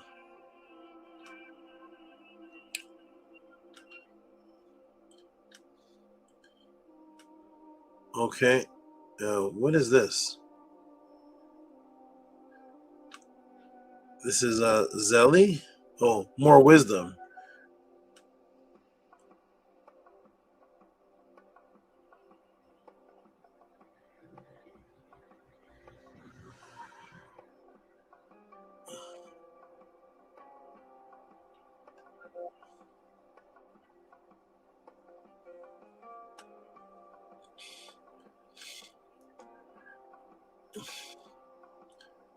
Okay, let me send something proper to more wisdom here, because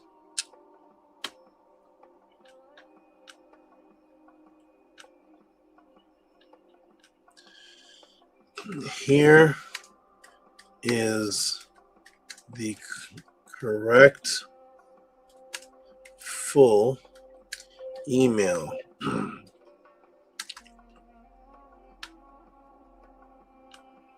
There we go. All right, more wisdom taken care of. And what is this now? Zelly from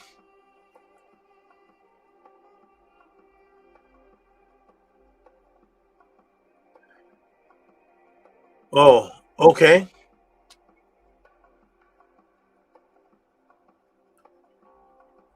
We have okay. I see. I see. I see what's happening. Shout out to this is Maharu. Maharu for the Medu class. This must be the next two of them.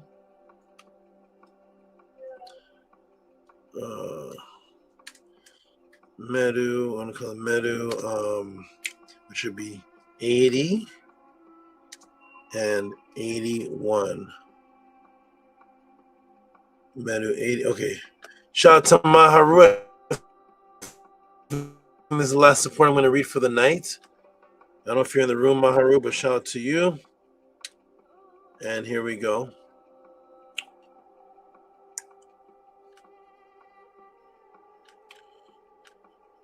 For the Menator Monday recordings, which would be 80, that's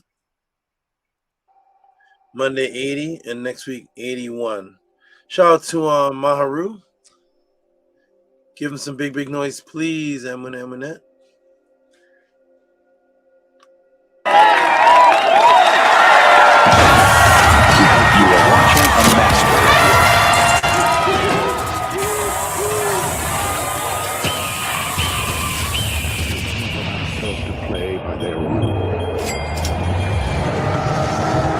Is Jabari getting 7 questions? Is Jabari getting 7 questions? Beautiful in life. No. That's so funny. The no at the end is funny. No. All right. Thank you, Eminette, for your great sound bites. And Oradella sent a message saying, for 8th, says yes. Tua for the class. Okay.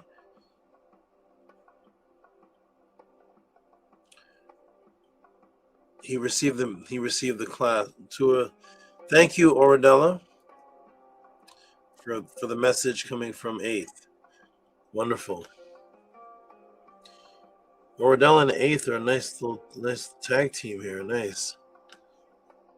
It's a nice tag team here. All right, wonderful. Okay, I think that's it for the night, everybody. There is one more, but I'm not gonna read that.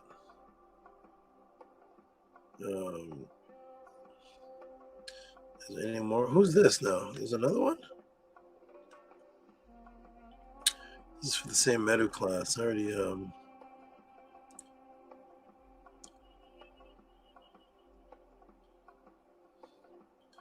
This is for the Medu class. All right. Okay. Is that it? Let me see. I got. That's it. That's it. All the way down. I sent Napu. Okay, that's done. Okay, that's it. That's it, everybody. There's one more, but I'm not going to. I'm just going to save that.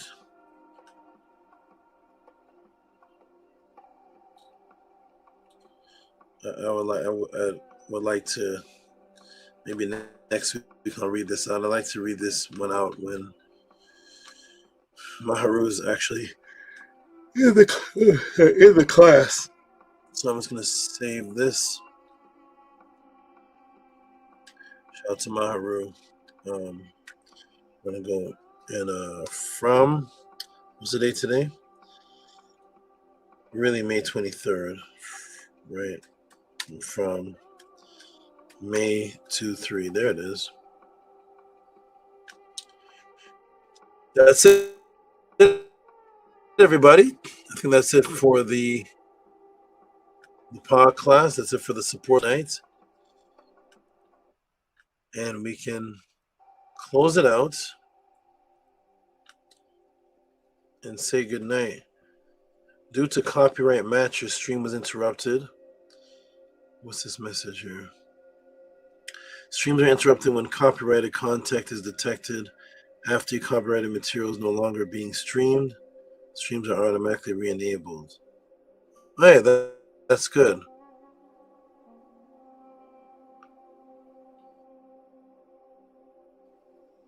That's good. That's good. So I didn't get a copyright strike, and that movie was recently put on something called Blu-ray. So that must be it, because you can play movies from the 80s and there's no copyright on those things. But this one got re-put on Blu-ray. That must be it. It must be back. It must be back in the new system. So they sent me a message, and there's no strike. They just, as long as I played the footage, I come off air, which is way better than getting a copyright strike for playing it, or them telling me even worse, which means like how I lost I lost one of a class, I think, with Bill Gates on it. I had to delete something about the chip. This foolishness. I ended up losing the chat. I may have even lost the video. But this one, what played, I don't have to edit that. So that's fine. When you edit something, you lose the chat. It's horrible. So this one's great. All right, wonderful, everybody. That's it. Boom. Let's get into some closing words and close out this beautiful podcast. Let me say something to Nana here.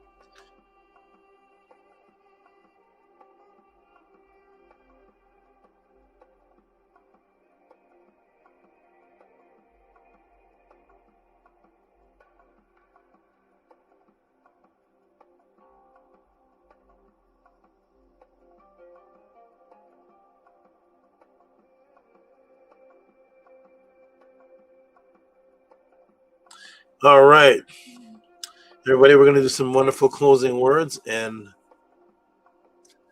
get ourselves some wonderful rest for the night. We'll start with Amun, go to Amunet, and Gavin. Also, Gavin, I like the thing you said. I heard a little bit of it when I took my break, but you were giving some motivation to people who think they're introverts. I'll say think they are, because that's that's something that's placed in our minds. But you, hopefully, those words you gave to them have people come out of their shell and realize there's nothing, none of those things, all those things put right here. So that's good motivation that I heard you say for the introverts that are watching.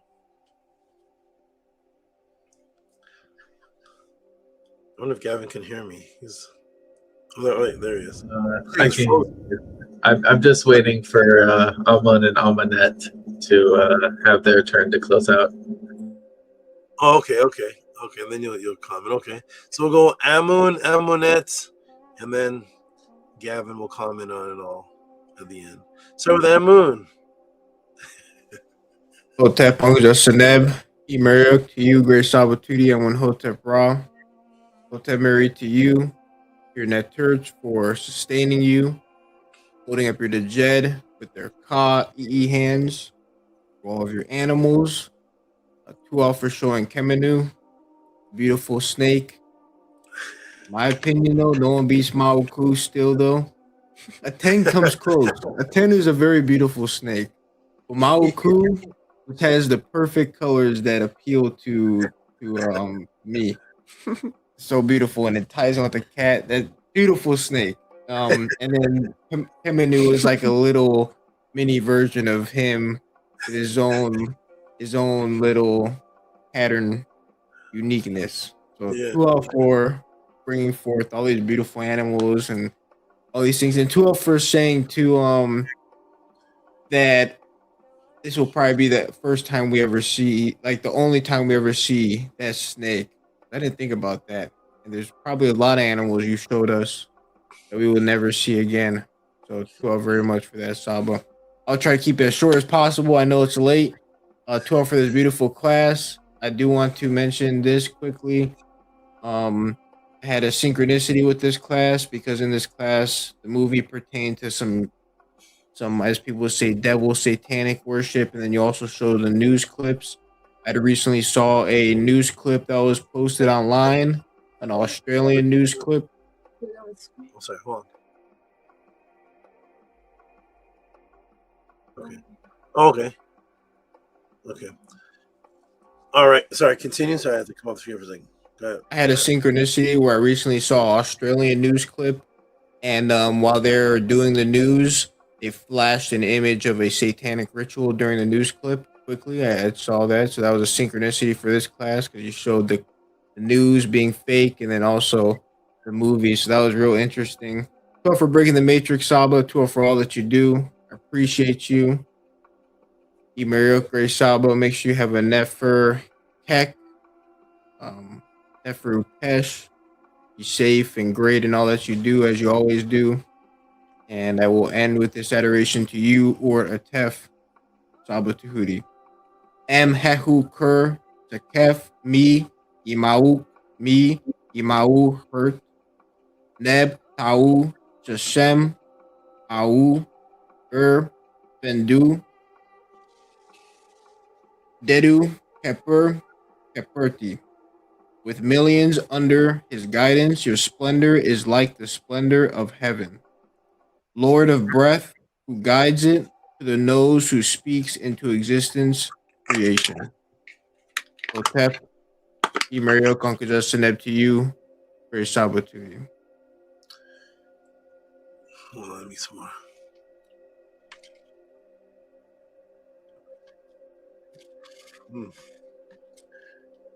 Tua, to you for your wonderful, wonderful words, and you have these great observations. You find little things that I say, and you appreciate the little, like even the snake being the last time you may see him, and that's really, really true. It's very rare. Tua, for your beautiful, wonderful words, and I got something more to add on to your synchronicity. You said it's a synchronicity that I showed the news, and then you saw the Australian clip. That's the part I took out of the class today.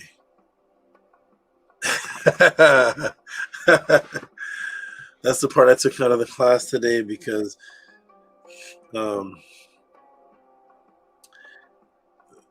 there's a section in the movie that has the pentagram. And I was going to show the thing in the movie that matched the clip from Australia. But I had so much, I was like, let me just take all that out. But that was about to be in this class. So that's interesting. You mentioned that because that's in the files of this class, just removed. So Tua to you for your great words, your great synchronicity. And Tua to you for mentioning the things, the aspects in your life that I affected. When I left, I heard the thing you all were still talking about my character and things, and you were talking about the effect of my character on people that I don't even know or met, and I still wanted to give them magic and help them. Tua for letting the podcast and everybody know that, because a lot of those little things I forget that I do. And it's right. I wasn't going to give protection and magic to those people that you know that I don't know, only because of you, which is wonderful. You reminded me that I did do that. So to it for all the little things, these little things that you remember and appreciate, and continue on with a great night. And I'll see you tomorrow. Yeah, I'll see you tomorrow. Have a great night. Uncle Justin Epstein to you. To our great Saba, Uncle Justin to you. To our for adding on to the synchronicity that makes it even better. Have a never beautiful, good time tomorrow with your Aout. Uncle Justin Epstein to you. Niniak. Wonderful. Okay, now we'll move on to left to right. I don't know if she's on your left or right because it's opposite. She on your right? On my left. She's on your left. Yeah. Okay. So like this weird. Strange. Okay. That's your left, right? No, this is your left. I'm done. Okay. On to Amunet on your left.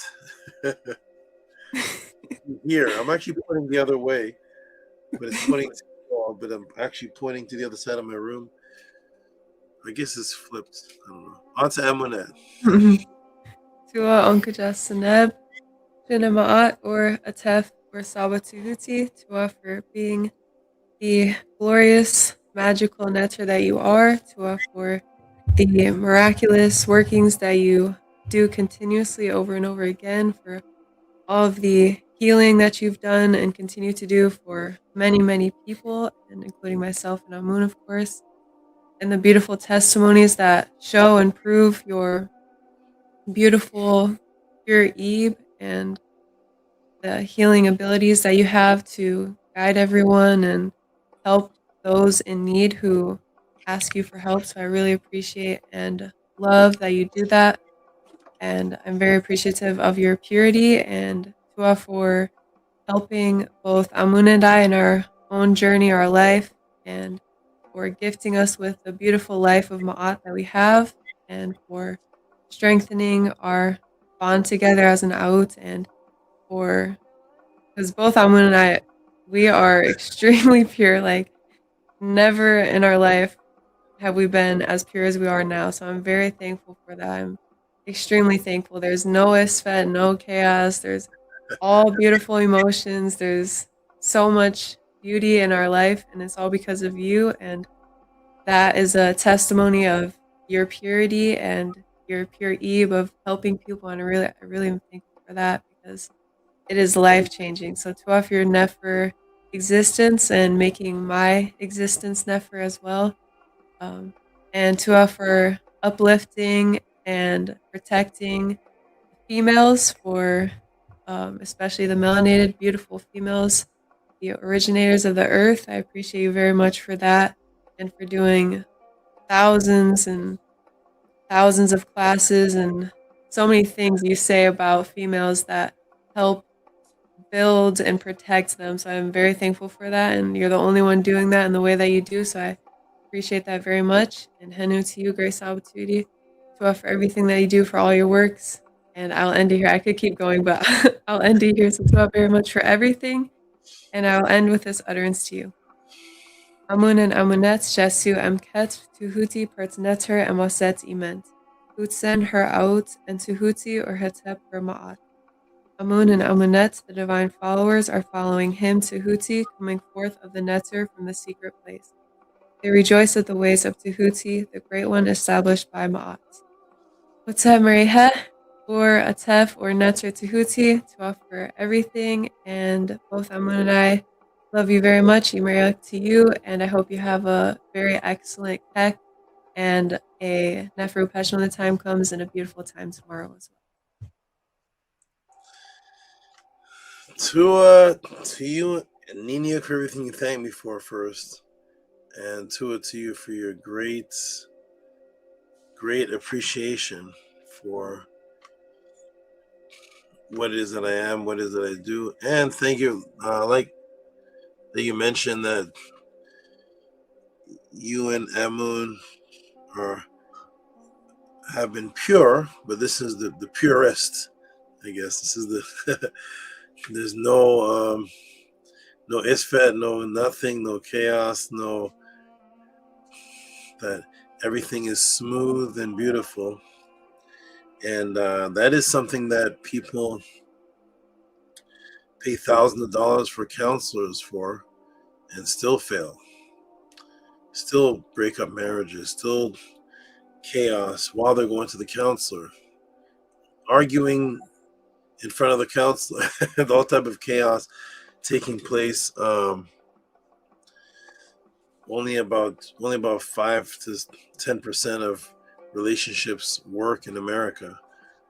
And if you were to ask the people, what would you give to just have a smooth relationship always? they would give everything, because that's the whole purpose. You don't get in a relationship. Who gets in a relationship to break up? Nobody does. So that's the ultimate goal, and being that everything is smooth and pure with you all, you're in the ultimate heaven. It's what other people wish, and you two are aligned in your consciousness. That's what makes it so powerful, to be aligned in the same consciousness. That means that when you're seeing a meta class, Amun appreciates the same class, you appreciate. There's no feeling like that, and it's hard to. You can't tell others what it feels like until they do. So people see you two, and they can either have a hatred out of jealousy, or they can say, wow, their names even sound the same. Which couple's names sound the same? My name is Michael. My lady's name is Michelle. My name is Chris. Her name is Christina. Like, who's the couple? Who's that? Right? My name is whatever the female version of is a beautiful thing, and you're not gonna find that. And so you two enjoyed all the beauty, the positivity, because you're in Ma'at, the true definition of Ma'at, and people can see that. Be the inspiration, and I continue to send I love your all your stories. I actually read them. I don't read a lot of people's emails. I get so many emails. I kind of put them in a file. I'll read this in June. So I get so many emails from everybody. I'll skim through them, because I'm doing so many things. But yours, I read them all. When you send me your synchronicities, I actually sit there and read them all to the end, because they're so intriguing and magical. So keep sending them. Keep up the magic, and you're doing a great job. I'm very proud of you for the work you're doing. Awesome. Uncle Justin Shinamatu, you're doing great. Thank you all very much for your life-giving words. I appreciate that very much. And Uncle Justin. Excellent. Okay. And we'll move on to the yes, Uncle Justin, up to you.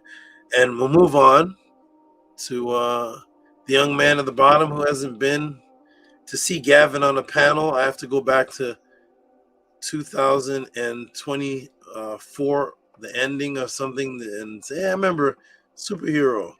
But here he is back in full effect on the panel, full-fledged, with the video running. All right. I'm all ears, Gavin. Yes, I have changed my name many times. The more I improve myself, the more I find that I have to have a name to match. This one works, and I can stick with this one as it is it's a little bit of a inside joke. I think Nukpu gets me on this one all the time. He's like, you should change your name back to Superhero, and I'm like, nah, I don't want to be no superhero. I want to be like Nukpu. Nukpu said, I want to one day be that superhero. So I just go with not a superhero. It's just I can do better than superhero. But yeah, I get people, at least I've got one person so far asking for magic from the pod class, not even a meta class. So there is definitely something real going on here, and it's not just talk, or, you know, as you say, when the class turns off, so does the magic. It just keeps going and going. But yes, it is a interesting situation I find myself in. So that with the spell I use to find my life partner does have all the practices of long ago, but not the memory or the meta nature and such. I would love to see that straightened out to get rid of all misunderstandings so we can keep going smoothly forward. I'd love to see some more healing on her part, my part. Hopefully bring some more people into the class, get some more support in here, and get people who think they're introverted or antisocial healed in here. I know there's people out there that are scared, but I will assure you, at first you will be uncomfortable because you're facing that, as anyone is facing hardship. But once you stay in the class, that will start to fall off the more you attend the class, and you'll start to find yourself prior to being introverted again. But hopefully that is the same for everyone else. But if you cannot recall a time where you were prior to being introverted, then hopefully coming to the class will heal that, just attending.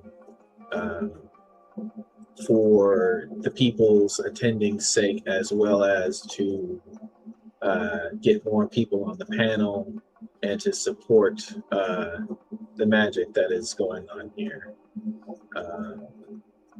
So dua for that, Sama. Dua, Amun, Amunet, dua, everyone in chat and everyone who has attended, and dua to everyone who has supported me in any way to allow me to get here in the first place.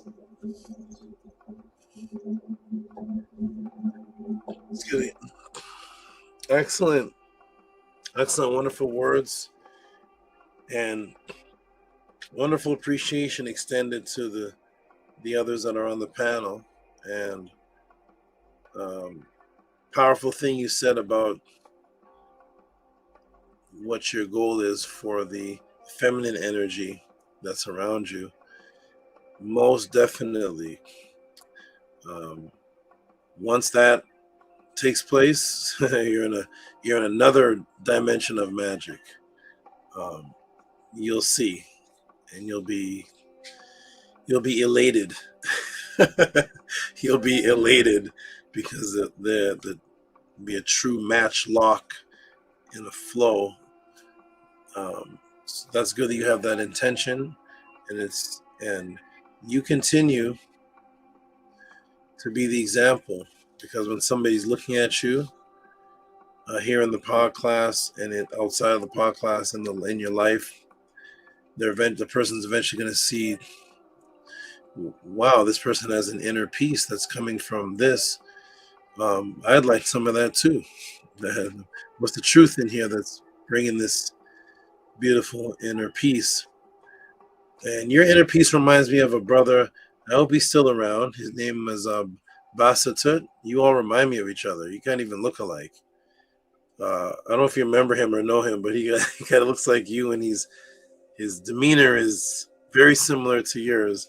I think you two would actually get along well if you met in person. You're like split soul brothers or something. So keep up the good peaceful frequency, the appreciation, and make it a continue as much as you can.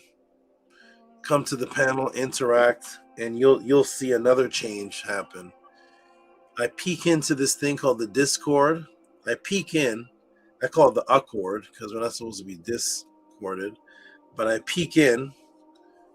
I don't even know how I peek in because I don't know if I do it through Nana's phone. I'm not sure how I even but I peek into it, and you're definitely active in there.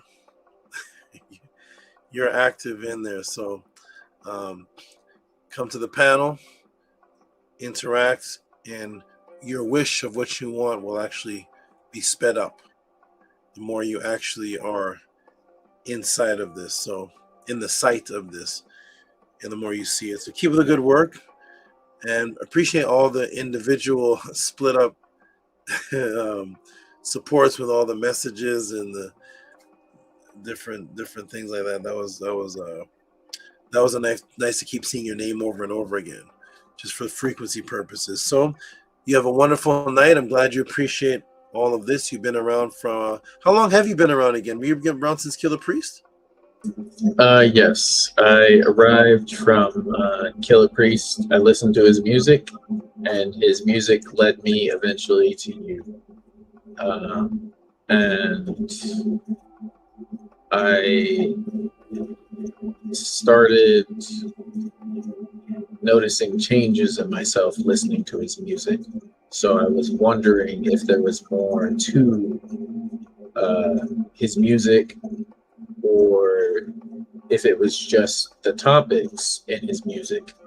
And as I found to keep listening, eventually he was live streaming, and I thought, why not just attend and see what that's about? And eventually you popped up on there. And then, of course, there was a drastic change for those live streams from now on. Since then. Around what year was that, really quick? Around what year was that about? 22? I'm not sure what year that was, but it has been a while. I want to say a couple years or 3 years now. Okay, good. Wonderful. 2019. Well, I think that's for him. I don't think you go back that far, right? 2019, that would have been 7 years ago. I don't think you haven't been around for 7 years, have you? No, I don't believe so. No. Okay. Yeah, this is Nukpu throwing a date out. It may be his date. Okay, everybody. Okay. And Gavin, thank you for your wonderful words. I will see you next pod class. If there is another event. Oh, Gavin, did you see me on Black Magic 363? I did get to see that a little bit, and I appreciate that topic getting out there again, especially for more people to see. So hopefully some people will be coming over to your class to get more of that, because that topic is probably one of the most important topics, and to me, one of the most important topics, learning about out-of-body experiences. Okay. I was gonna say, look out in the Discord. If I'm going back there anywhere, it will be in the Discord, and Amonetta Nukpu will put in there, and everybody will be updated. Thank you. So I'm glad you've seen the first one. We're gonna close out with the affirmation, and then I'm going to many things to take care of behind me. Many things to take care of behind me. So we're gonna do the affirmation and then close out. Here we go. All right, is everybody ready? Yes. Yes. Excellent. We will start on the count of 3. 1, 2, 3. Ankia Ma'at, Un-N-S, Nin Tet Aset M Ma'at, Min Habapet M Ma'at, Her, and Hu Kiwi, Per, Ikut, I live for Ma'at, I exist within her. I do not speak in the place of Ma'at. Every day I advance towards Ma'at. My being is surrounded in darkness. I come forth as conscious light. 1, 2, All right, beautiful people. I'm gonna go big screen, close this out, and call it a night or a day because daytime now. So peace to you, Amunet. See you tomorrow. Peace to you, Gavin. See you next pod class. Hotep to all of you. I'm gonna go big screen and close this out now. Peace and love, Sabo. Peace and love. Peace and love. Okay, let me. Hotep, Saba. And do it. Peace. Snake. Peace. Hotep. Okay, let me go big screen. On big screen. With a pod class like that, everybody, there's not much to say. Not much to say. That was 3 hours. Man. This class will blow your mind and question reality.